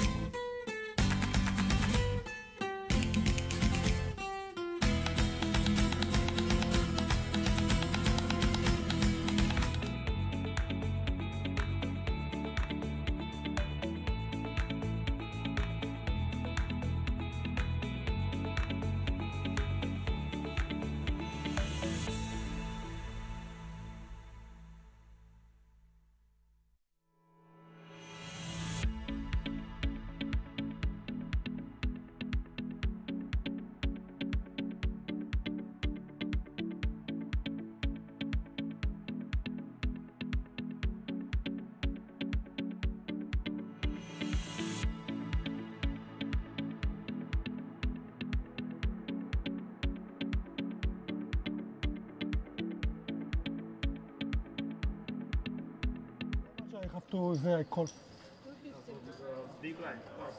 I'm big blind now.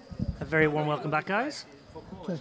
As we see poor old Kalodiuk all in with just 50k. Will they tag team him? Will they allow him to go heads up?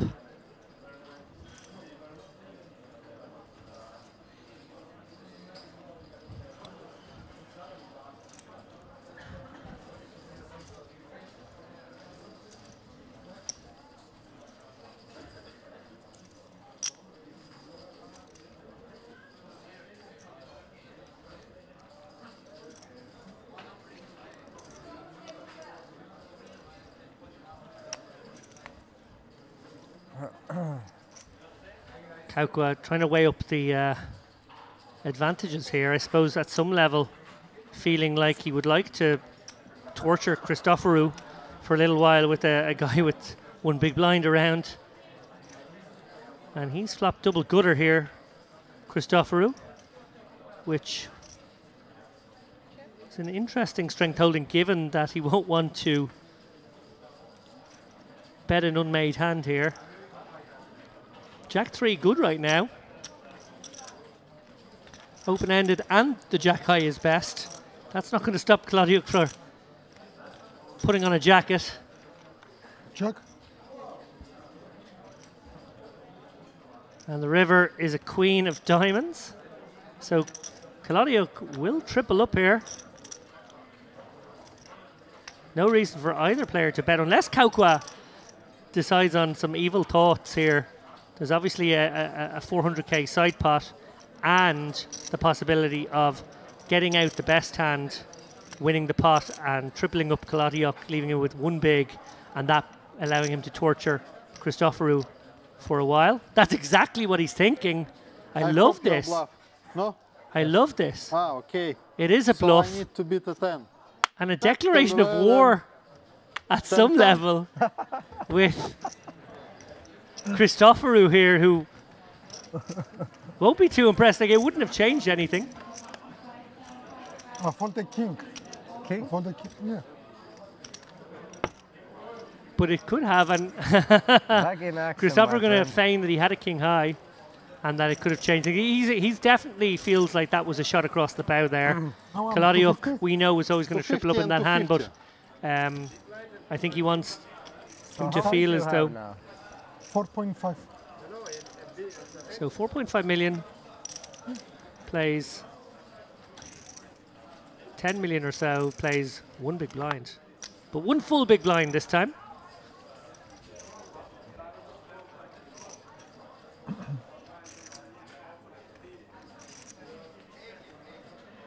Well, small blind is in there. Side pot is 200k this time. Kalodiuk all in once again for his 50k. All in. Not even one big. And Kaukwa just going to torture Christoforou like again. The style. Sort of begrudging respect, I think, there from Christoforou, who does know what's going on now and does feel as though, okay, he's up against an opponent who understands all of the ways in which he can make life very painful. Alhamdulillah. Obviously, Christoforou really hoping that this strange little bubble he finds himself on can just end. Well, it may end now. No king. Some running cards. A king would also do right away. No king. No king. And Kalodiuk resigned to his fate. Let's see. Let's see it first. No one's going to fall for that one, Ali. Handshakes delivered by the Russian cowboy, who ultimately knew that the task was great for him to climb back into contention. And as perhaps we all expected, we are now heads up with the departure of our Russian cowboy. Third place money, though, 77,000. $100 going to be headed home with him. That's plenty of rubles.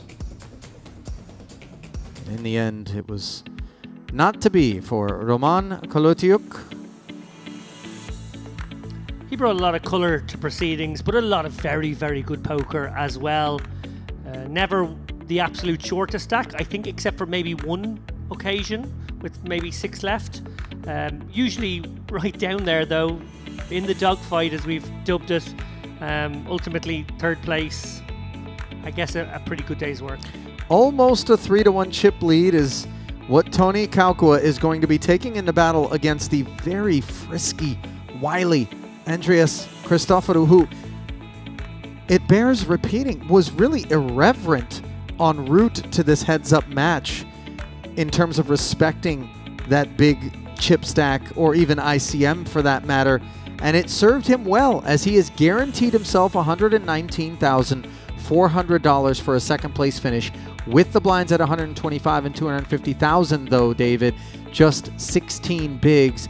Exactly how playable is that sort of stack heads up? This man could find some 4-bet folds off that stack, the way he's been playing. What is really noticeable though, and to be fair, Ali, you called it early on. You said this is the kind of guy who's sort of making a play for top 2, willing to risk busting out in 6th or 7th along the way. And I suppose he's been rewarded for some daylight robbery along the way.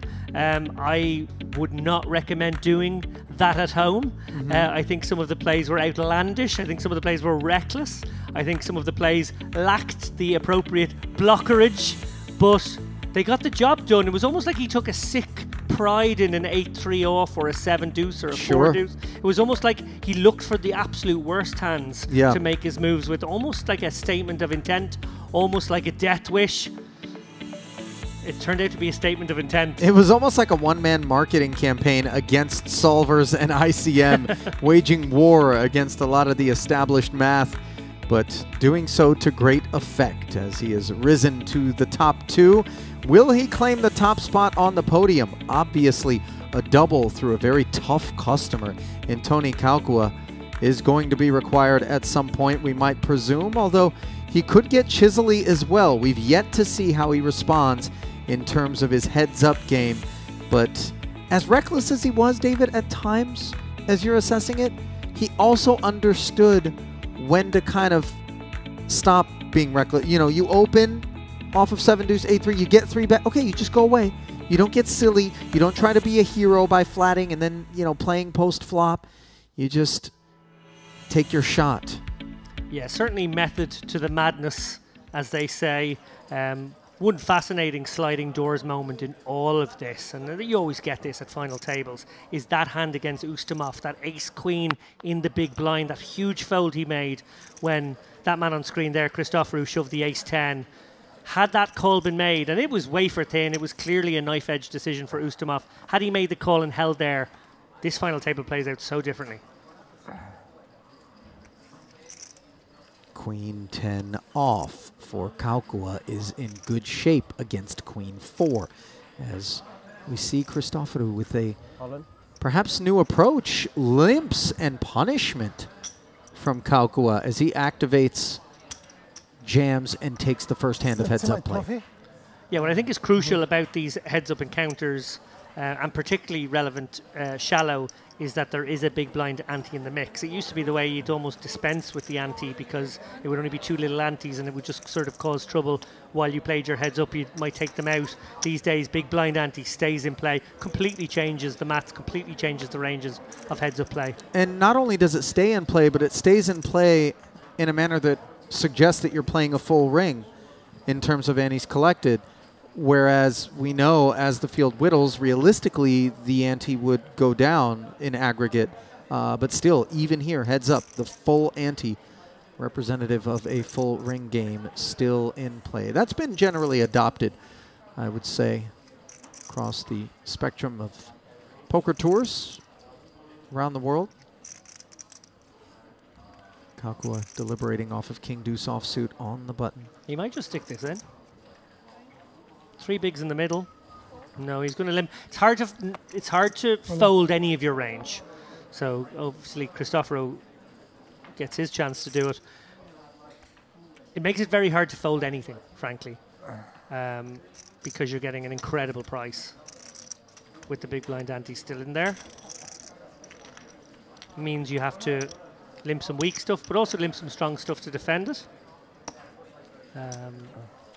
In this instance, I think it would have been pretty reasonable to see a king high shoved off that stack. I think it was maybe 11 or 12 effective. But I don't know if he did limp the king deuce and gave the ace 3 the opportunity to get in first. I don't know if you overheard it, kind of buried beneath us. Christoforou, when they delivered that trophy, the medallion, to the table, asked, "Is that my trophy?" So, bit of cockiness. Call. Cheeky.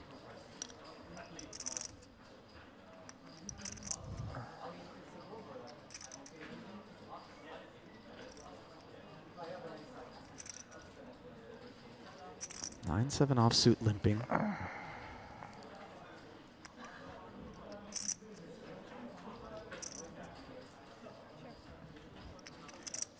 King-6 electing to check back.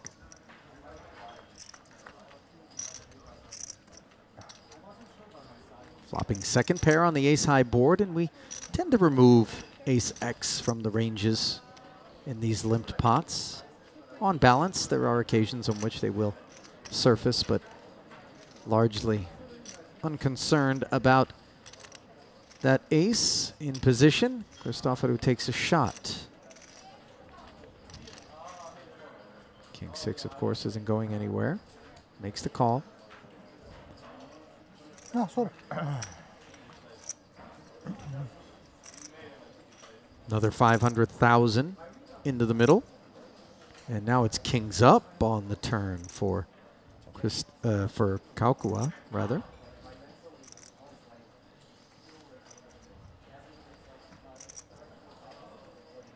Checks it once more. This is kind of a turning point for Christoforou, who is drawing dead in this pot.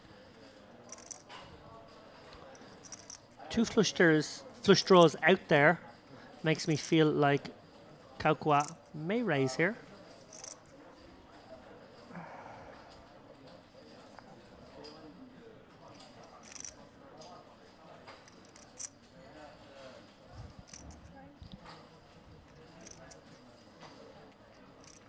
$1.5. 1.5. 3x raise. Now the jig is up for the 9-7, of course.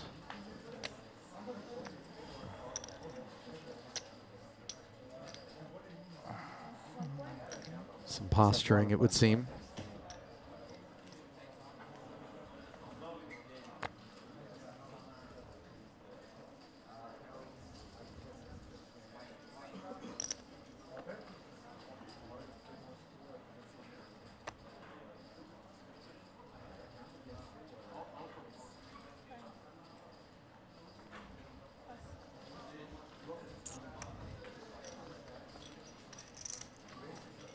And the 9 high ultimately put into the muck.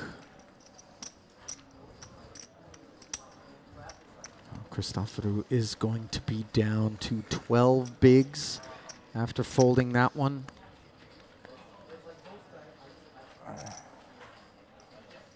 Not sure at what threshold he's going to begin to sense there's just one gear available, and that's all of it. Unlikely to be off of 12 bigs, but again, TBD just how shallow he needs to be before he's triggered. Yeah, I feel like the risk reward off these, 10 bigs or so do mean that shoving is absolutely fine. In fact, you can see really big shoves. If these guys even had 25 bigs, that wouldn't be outrageous with some kinds of holdings. So yeah, I do think we're definitely in the limp pot or shove or fold. I don't think we're into the raising kind of pre-flop anymore game. Well, look Dynamite flop here for the deuce 4 suited. For Christoforou, there's really nothing on the stovetop to speak of as he checks. I think you want to go with large enough sizing here if you're Kaukua. set up a... Two? It's on 250. Float from Christoforou. Well, this may end in tears. Wow, a 7 on the turn, and suddenly this float turns into second pair. And unless he is giving Kaukua credit for a jack, this hand is going to feel pretty good. Kaukua's got a very good bet turn, give up river hand. Obviously loads of equity here. If you had to get it in here on this street, it wouldn't be a disaster. But if called once more, 700. Probably blocking the straight draw and the flush draw as he does. Probably not in a particularly great spot to barrel river. He will be at the bottom of his range, obviously, with 4 high, but he will have an awkward sort of holding. Good chunk of equity. Obviously, the benefit of position. So the 700 gets called.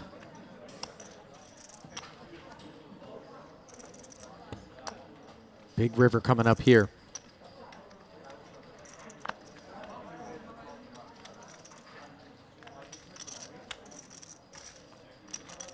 Extra 1.4 verified. Slid in, and now suddenly it's 7s and 8s. 8 of hearts would have been curtains. Prophetic from Christoforou.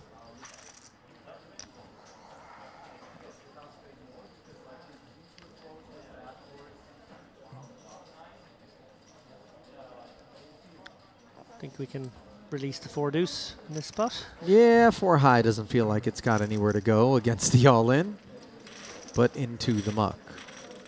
Yeah, so some creativity shown there again by Christoforou, a very creative poker player, it must be said. Floating with the 7-8 in that instance. Clearly with lots of different plans and ways in which he felt he could win. One of them obviously was turn rivering 2 pair. I mean, how do you feel about the float with 8 high there on the flop? I don't love it. I think we have better candidates, but I do feel as though this guy is going to find unnatural bluffs, unnatural floats. I do just like knowing that he recognizes the need, heads up, to have a little bit of that in your kit. Whether or not it's being executed with precision is besides the point. Just he's got that gear. Sure. Oh no, look, it's, you know, both of these players are going to have to play pretty raggedy hands over the course of however long this takes, and that is a huge skill in itself. Christoforou dropping a hammer here for 250. 17 big blinds with the 10-8 suited. Again, 2.5 bigs in the middle. Each hand, risk reward, pretty reasonable on that. 10-8 suited, one of those kind of cool suited connectables. Well, I was wondering at what threshold he would deem himself kind of ready to jam, and we realized that it's off of even more chips than he began with. I think it was 16 bigs and change there. Yeah, and I think he will construct ranges where he limps, opens and shoves off this stack, as will Kaukua, who's playing the effective stack, of course.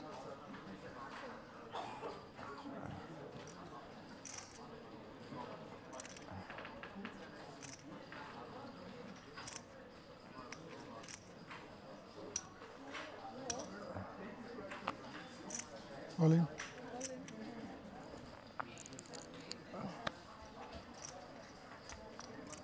$5 million now. Yeah, another jam off of the ace deuce, and this is not exactly how Tony K scripted the heads up match.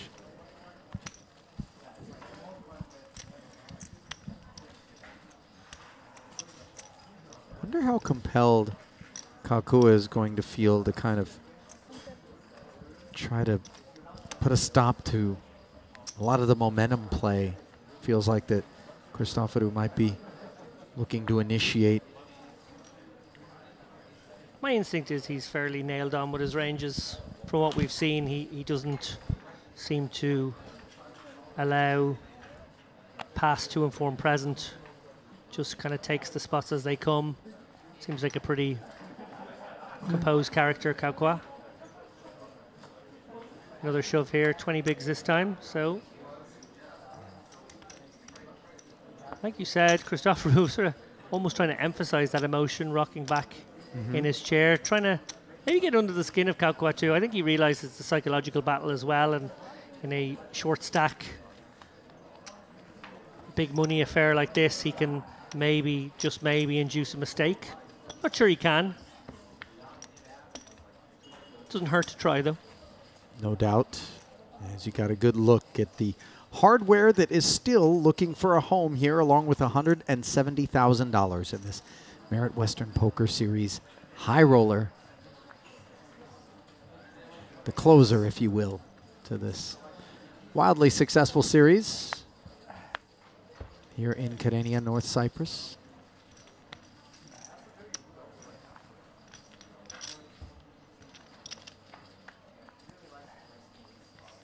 King 10-8, bottom pair, and a limp affair pre for Christoforou.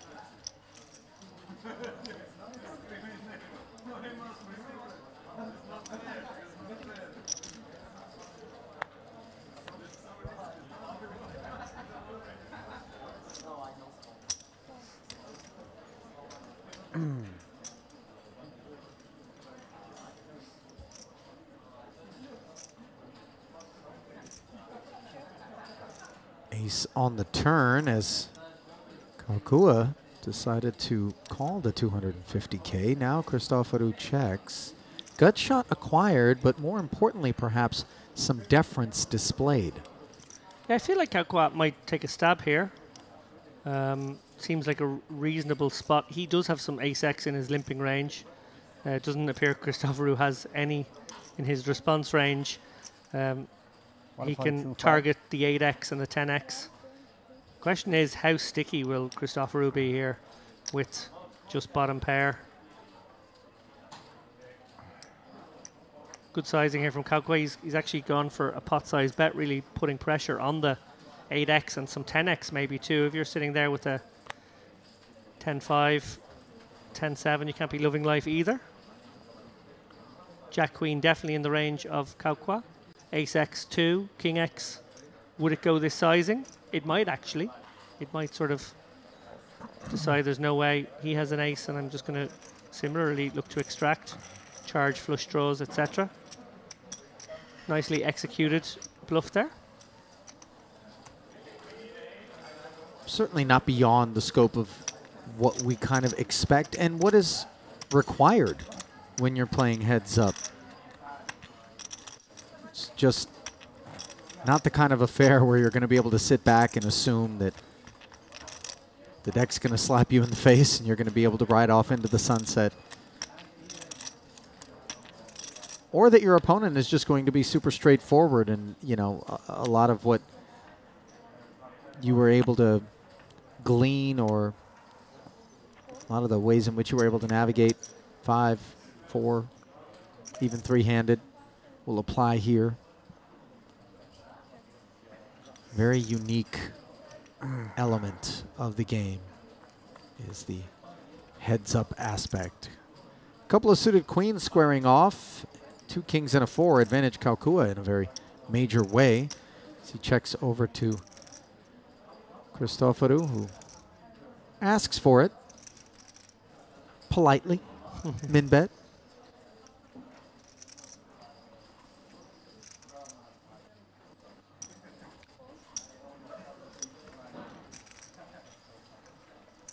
One feels Kaukoa might be readying himself to pick up a diamond draw on the turn. If you're Christoforou, not Kaukoa, readying himself to what, David? maybe you have to call 3 streets was what I was going to say, and sort of feel like you're up against the kind of opponent where you might have to get very stationary. I think in a way the diamond draw gave Christoforou enough other ways to go about his business. Also, queen high obviously better than some of the flush draws that might be out there too. I really appreciate the contrast that Christoforou is demonstrating here, because you are tempted to think, based on some of what you observed en route to heads-up play, that there is just a blunt force element to this gentleman that is irredeemable. But there you had an example of took a little shot for the minimum on the flop. Board texture warranted it. He was in position. Actually picked up a bunch of equity on the turn, but knew enough to check back, allow himself to realize that equity, as opposed to simply sail off. Well, you said it best, I think, Ali, earlier on when you said he was always willing to make the audacious play for not his last chips. He was always willing to put in that one bet where there was another one behind and he wouldn't risk that one. So, yeah, he's always been willing to step out and, you know, find a creative sizing, find a strange holding with which to do it for a quarter of a stack, a third of a stack even, I think, on one occasion, but never all of a stack. And that's a very important distinction to be made, David, because those who don't have similar discipline, who fail to recognize the distinction between getting aggressive for all of it and getting aggressive for some of it, can find themselves out the door.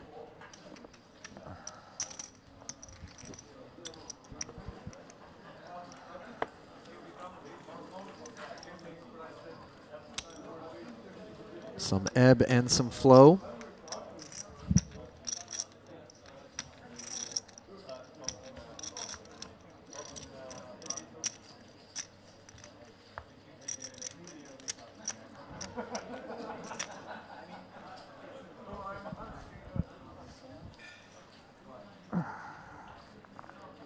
Ace-Jack suited.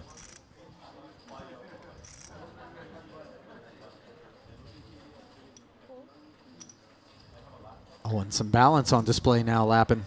Trap has been set. Christoforou would have fallen into it with a good deal of his holdings there, but not the 3-4 suited. Baby suited connector does find the deuce of clubs to interact with, but nothing further. Ace-Jack is spadeless on the king-high 2-heart board. Thus the 2 checks, but a dynamite turn card here for Christoforou.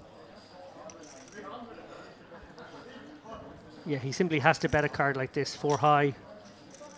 Not going to go to showdown well. His hand can make a very strong hand, so every reason to put chips into this pot at this point. Kaukoa will be aware that his opponent will take some stabs here with a wide variety of draws. Obviously, 2 clubs, 2 hearts on board, 6-7 can be interacted with in a variety of ways. So he simply must be stationary with ace high here. Ends up making a 4 on the end. It was a good way to miss. Kaukoa shows the ace-jack, as is appropriate.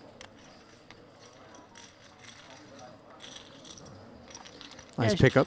Showing it there, I suppose, has a function of, hey, don't you be pouncing on all my limps anymore. Right. I'm going to balance up a bit, and I would Sure. prefer to play some post-flop. Blinds at 150 and 300,000 now. And you see the 2-1 chip lead for Kaukoa. Yes. Christoforou well north of what he came into heads-up play with, and yet 40-minute levels, blinds go up, and he's right at the same number of bigs. So truly it feels like you're treading water in quicksand at times out there. Yeah, we're never going to play deep heads up in this confrontation, even if the 2 stacks get completely level. That's going to be a 25 big blind affair. So, yeah, at any point, these guys could just get their chips in right away, certainly with the reshoves.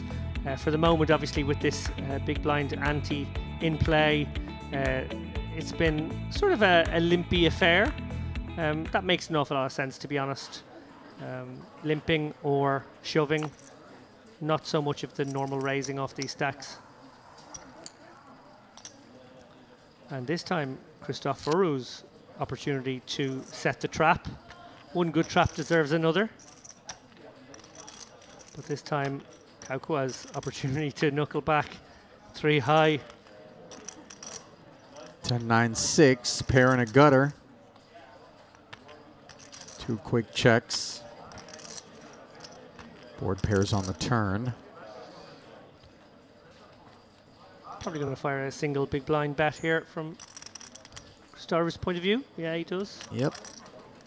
And Tony puts his hand into the muck. Targeting a 6 there. Also servicing as a bit of equity denial. Charging the draws.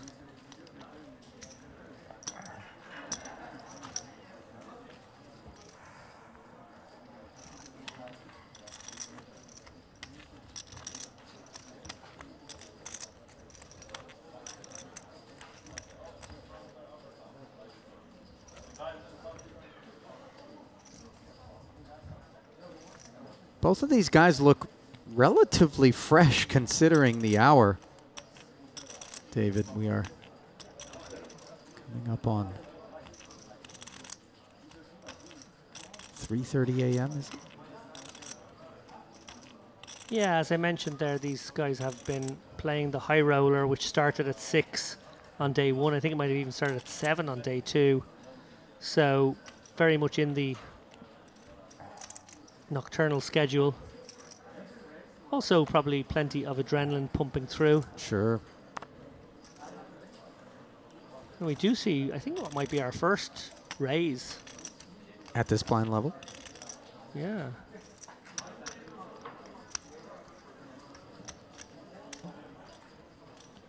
$600K invested. Sorry, Ali. No. Stack to pot ratio of 3 here. Wouldn't take 2 huge hands to interact, but they both very much working with different parts of the board.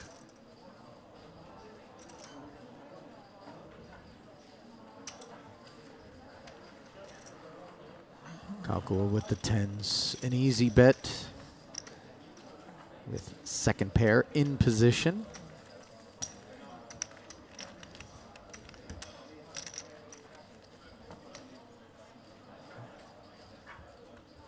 That beard is phenomenally Nordic. Seasonally apropos as well. It's not a summer beard. It's a healthy winter beard. Oh, sorry.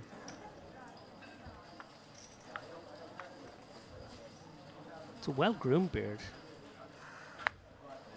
It's tough to get it right when you start to vacate the airspace just immediately surrounding your face and venture into like actual 3-dimensional territory. I've not done it. We've got some shaping going on down the jawline. I do a sort of a slightly longer beard at my chin because it has the effect of lengthening my fat face. Who knew there was vanity somewhere there? I also shaved the line of where I'd like my jaw to be, but it no longer is. Really getting mileage out of the facial hair there, Lappin. Not Kaukua spec mileage, but mileage nevertheless.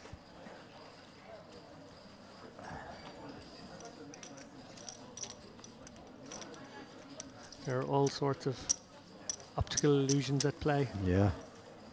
We don't all have your jawline, Ali. Listen, my jawline is rapidly relocating itself. Each and every trip to Northern Cyprus, I feel like I leave just a touch softer than I arrived. I'm having to punch new holes in my belt. Ooh, that's always, that's a moment.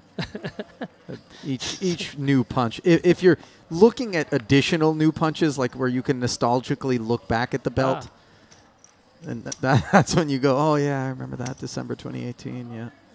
That first punch, then there was COVID, yeah. A couple of years into that, next punch. Once you run out of belt, then you really, that's before I couched my alcoholism in mixology during COVID, things like that. Yeah. No, I'm just inventing cocktails. That's how I'm using my time. I'm being very creative with my time. Yeah, right. People are making banana bread. I'm inventing new drinks. Yeah. I'm going to see if I can put the Long Island iced tea out of business. Ace-King didn't get any business just a moment ago, as an uneventful phase seems to be upon us, although you never know. In fact, sometimes it's hands such as these that end up being of more interest. As we see the limp on the button from the 8-5. You okay with this approach from yeah, I the think big stack? you have to limp a lot of hands when you're only completing for like 150k into a 900k pot. That's why you need to put the ace-jack type hands into your limping range as well, because otherwise you're not going to be strong enough. Got to put hands probably like king-jack, king-queen into your limping range to trap with as well. Trapping goes all the way down in this particular stack depth. 2 pair now for Christoforou. He'll feel much better about that. Look to target a jack or a 9. Oh, I feel a jack would have made its presence felt by now. Let's see what deuces and 4s want to do. As you and I both know, this 8 high is going to be wholly disinterested regardless of sizing here. But Christoforou does fire 1.1 million. So clearly thinking of the merits and demerits of a raise here. Tough to come over the top of such a big bet. He will be a little bit fishy.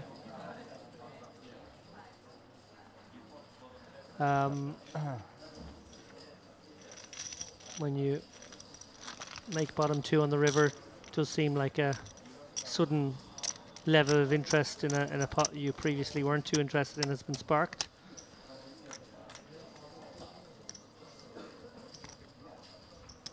What's important here is, you know, even in a limp pot, stack to pot ratio going to the flop is 5, maybe 6 now after that pot. It's not going to take a whole lot. Get these guys clashing.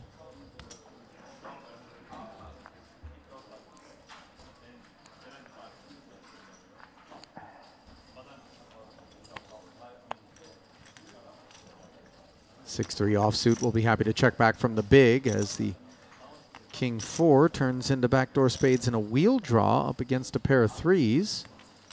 2 quick checks. Same story out of Kaukua on the turn, which will embolden Christoforou to barrel. If you take the ace out of the range, the 8 would kind of have to have been a real coincidence. You expect that you would have heard from the 5 on the flop. You kind of begin to understand why it is that 6-3 made the call, and the ace is a very good card for that 6-3 on the river, as Christoforou deemed King High to be in search of showdown, free of charge, but inadequate.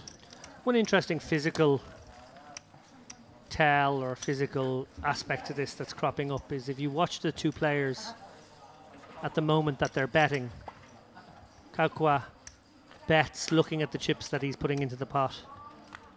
Notice with Christoforou, as he's putting the chips in, his eyes always dart up to his opponent's reaction to that bet. Yeah, just kind of a, let me How'd make you sure feel this about guy that? isn't, too ecstatic that I'm reaching deep. He's very watchful.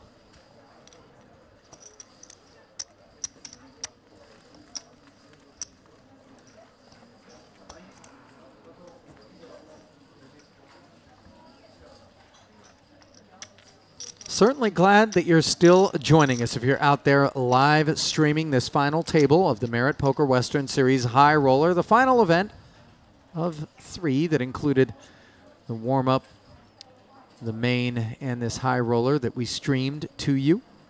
There were some other events that took place as well. Mystery bounty event, David, that I know you were issuing bounties at.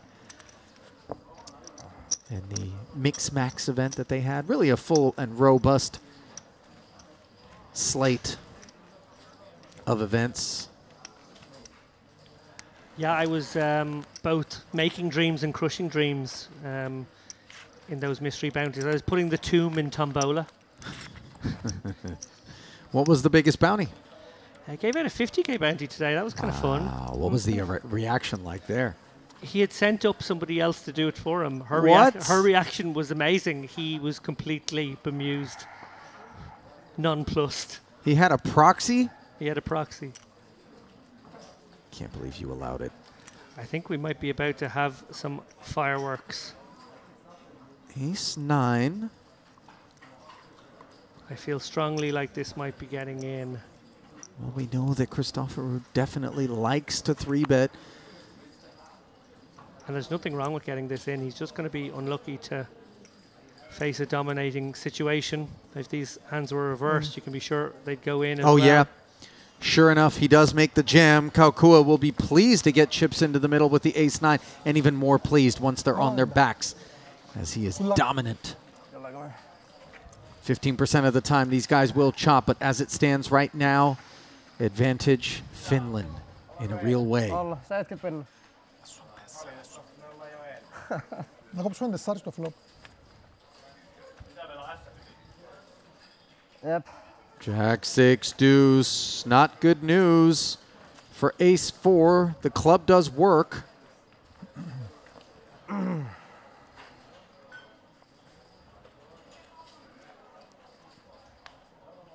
Wow. Dynamite turn card suddenly. Christopher with massive outs. Any 4, 5, or club would do the trick. Can he hit? No, it's the 8 of diamonds on the river. And the hometown hero congratulating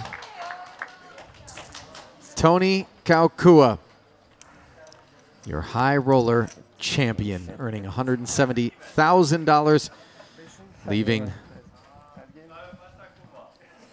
disappointment, but of course, very conciliatory $119,400 going to our Cypriot runner-up. What a final table it was, David. I think the hand for me that stood out more than any, and I can't wait to get out there and ask him about it, is the pocket 8s, pocket 7s, pocket 3s collision that could have been.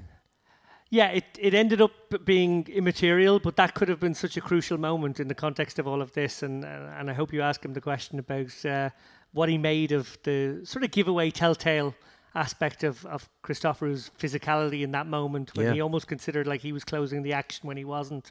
Have to say, Christopher, what a performance! He really wanted it. He played to win it. He expressed himself with a creative brand of poker, but ultimately, in the end, came up just a little bit short. On the flip side, Kaukua, not overly aggressive throughout. He was balanced. He ran well. Certainly ran well in a few big collisions, but you know, steady, forensic, maybe a little bit more nuanced. Yeah, I'll tell you what though, Christopher earned my respect. Right, he marched to the beat of his own drum. I know it seems a little bit misplaced to be romantic about that, but you know, in terms of the widely adopted form of poker that we're going to see out of the solver-based executioners, right? It is refreshing and it is nice, and I certainly love to see it when we get somebody who deviates and actually really throws a monkey wrench into the plans of those folks from that ilk. Yeah, he felt like he had a table he could exploit and a game that was exploitative to take to them. And that made for a very interesting part of the equation, because the rest of the table were sort of playing this, I want to survive, I want to get into the top 5 kind of game. He was sort of saying, 6th place be damned, I want top 2. And in the end, he got top 2. He very much did. It was a heck of a performance. Final thoughts on this Merit Poker Western series that we've presided over, David? I suppose we've seen great poker and we've seen great occasions, great feature tables, great final tables. I think we've got a real flavour of what these things are all about.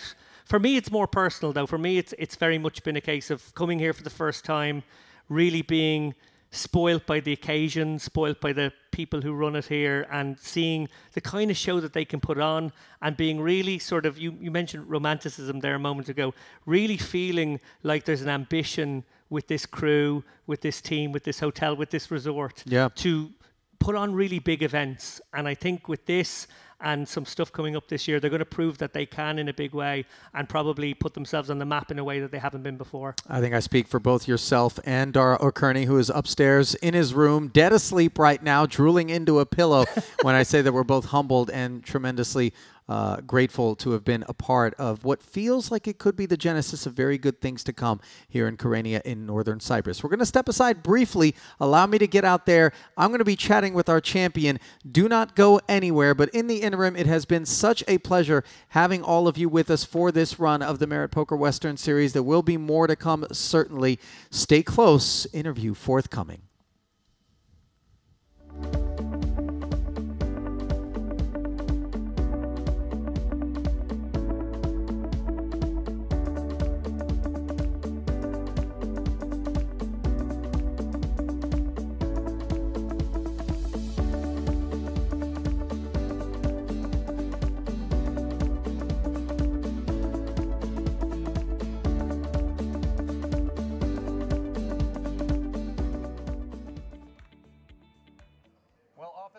When we think about the Scandinavian nation of Finland, we're thinking about Formula One drivers, or perhaps the great tradition of fantastic Finnish poker players like Patrick Antonius, maybe even Ilari Sahamias. But now a new name has emerged, and that name belongs to Toni Kaukua. Congratulations, Toni, the champion here in the Merit Western Poker Series High Roller event. My first question for you is, you're $170,000 richer. Any plans for the money? Probably gonna buy some more crypto, I'd say. Listen, that's been a very expensive enterprise, so good luck with it. Let's focus now on the poker. The hand that everybody is thinking about is the pocket threes, pocket sevens, pocket eights. I knew you were gonna play. Walk me through the whole thing. Okay, so this I'm never gonna trust my leverage ever again, because this guy went all in. I was like cheering to his friends and everything.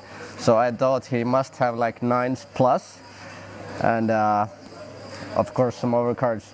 So I know that's a triple fold, and that was going through my head although when we were heads up. But I'm glad I nailed it at the end, so it doesn't fucking matter anymore. Well, obviously in the moment it was one that haunted you. How many bullets did you buy into this event? 3, and I just told you earlier that I bought this bullet on the last minute of the when it was still possible. So at what point here at the final table did you begin to sense, because you ran quite well it seemed and began to pull away, that maybe this was yours for the taking? I think it was instantly when I sat down at the table, because I don't know, I just felt good, and I've been sick a couple of days, but I just thought that I have such a big edge that I could nail this thing up. Well, there is one last matter at hand. If you look to your right, Mikhail, do the honors.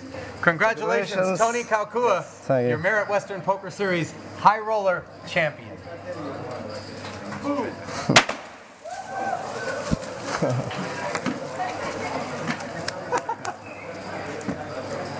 job, buddy. Thank you. Good job. You were impressive. Yeah, but this is very interesting.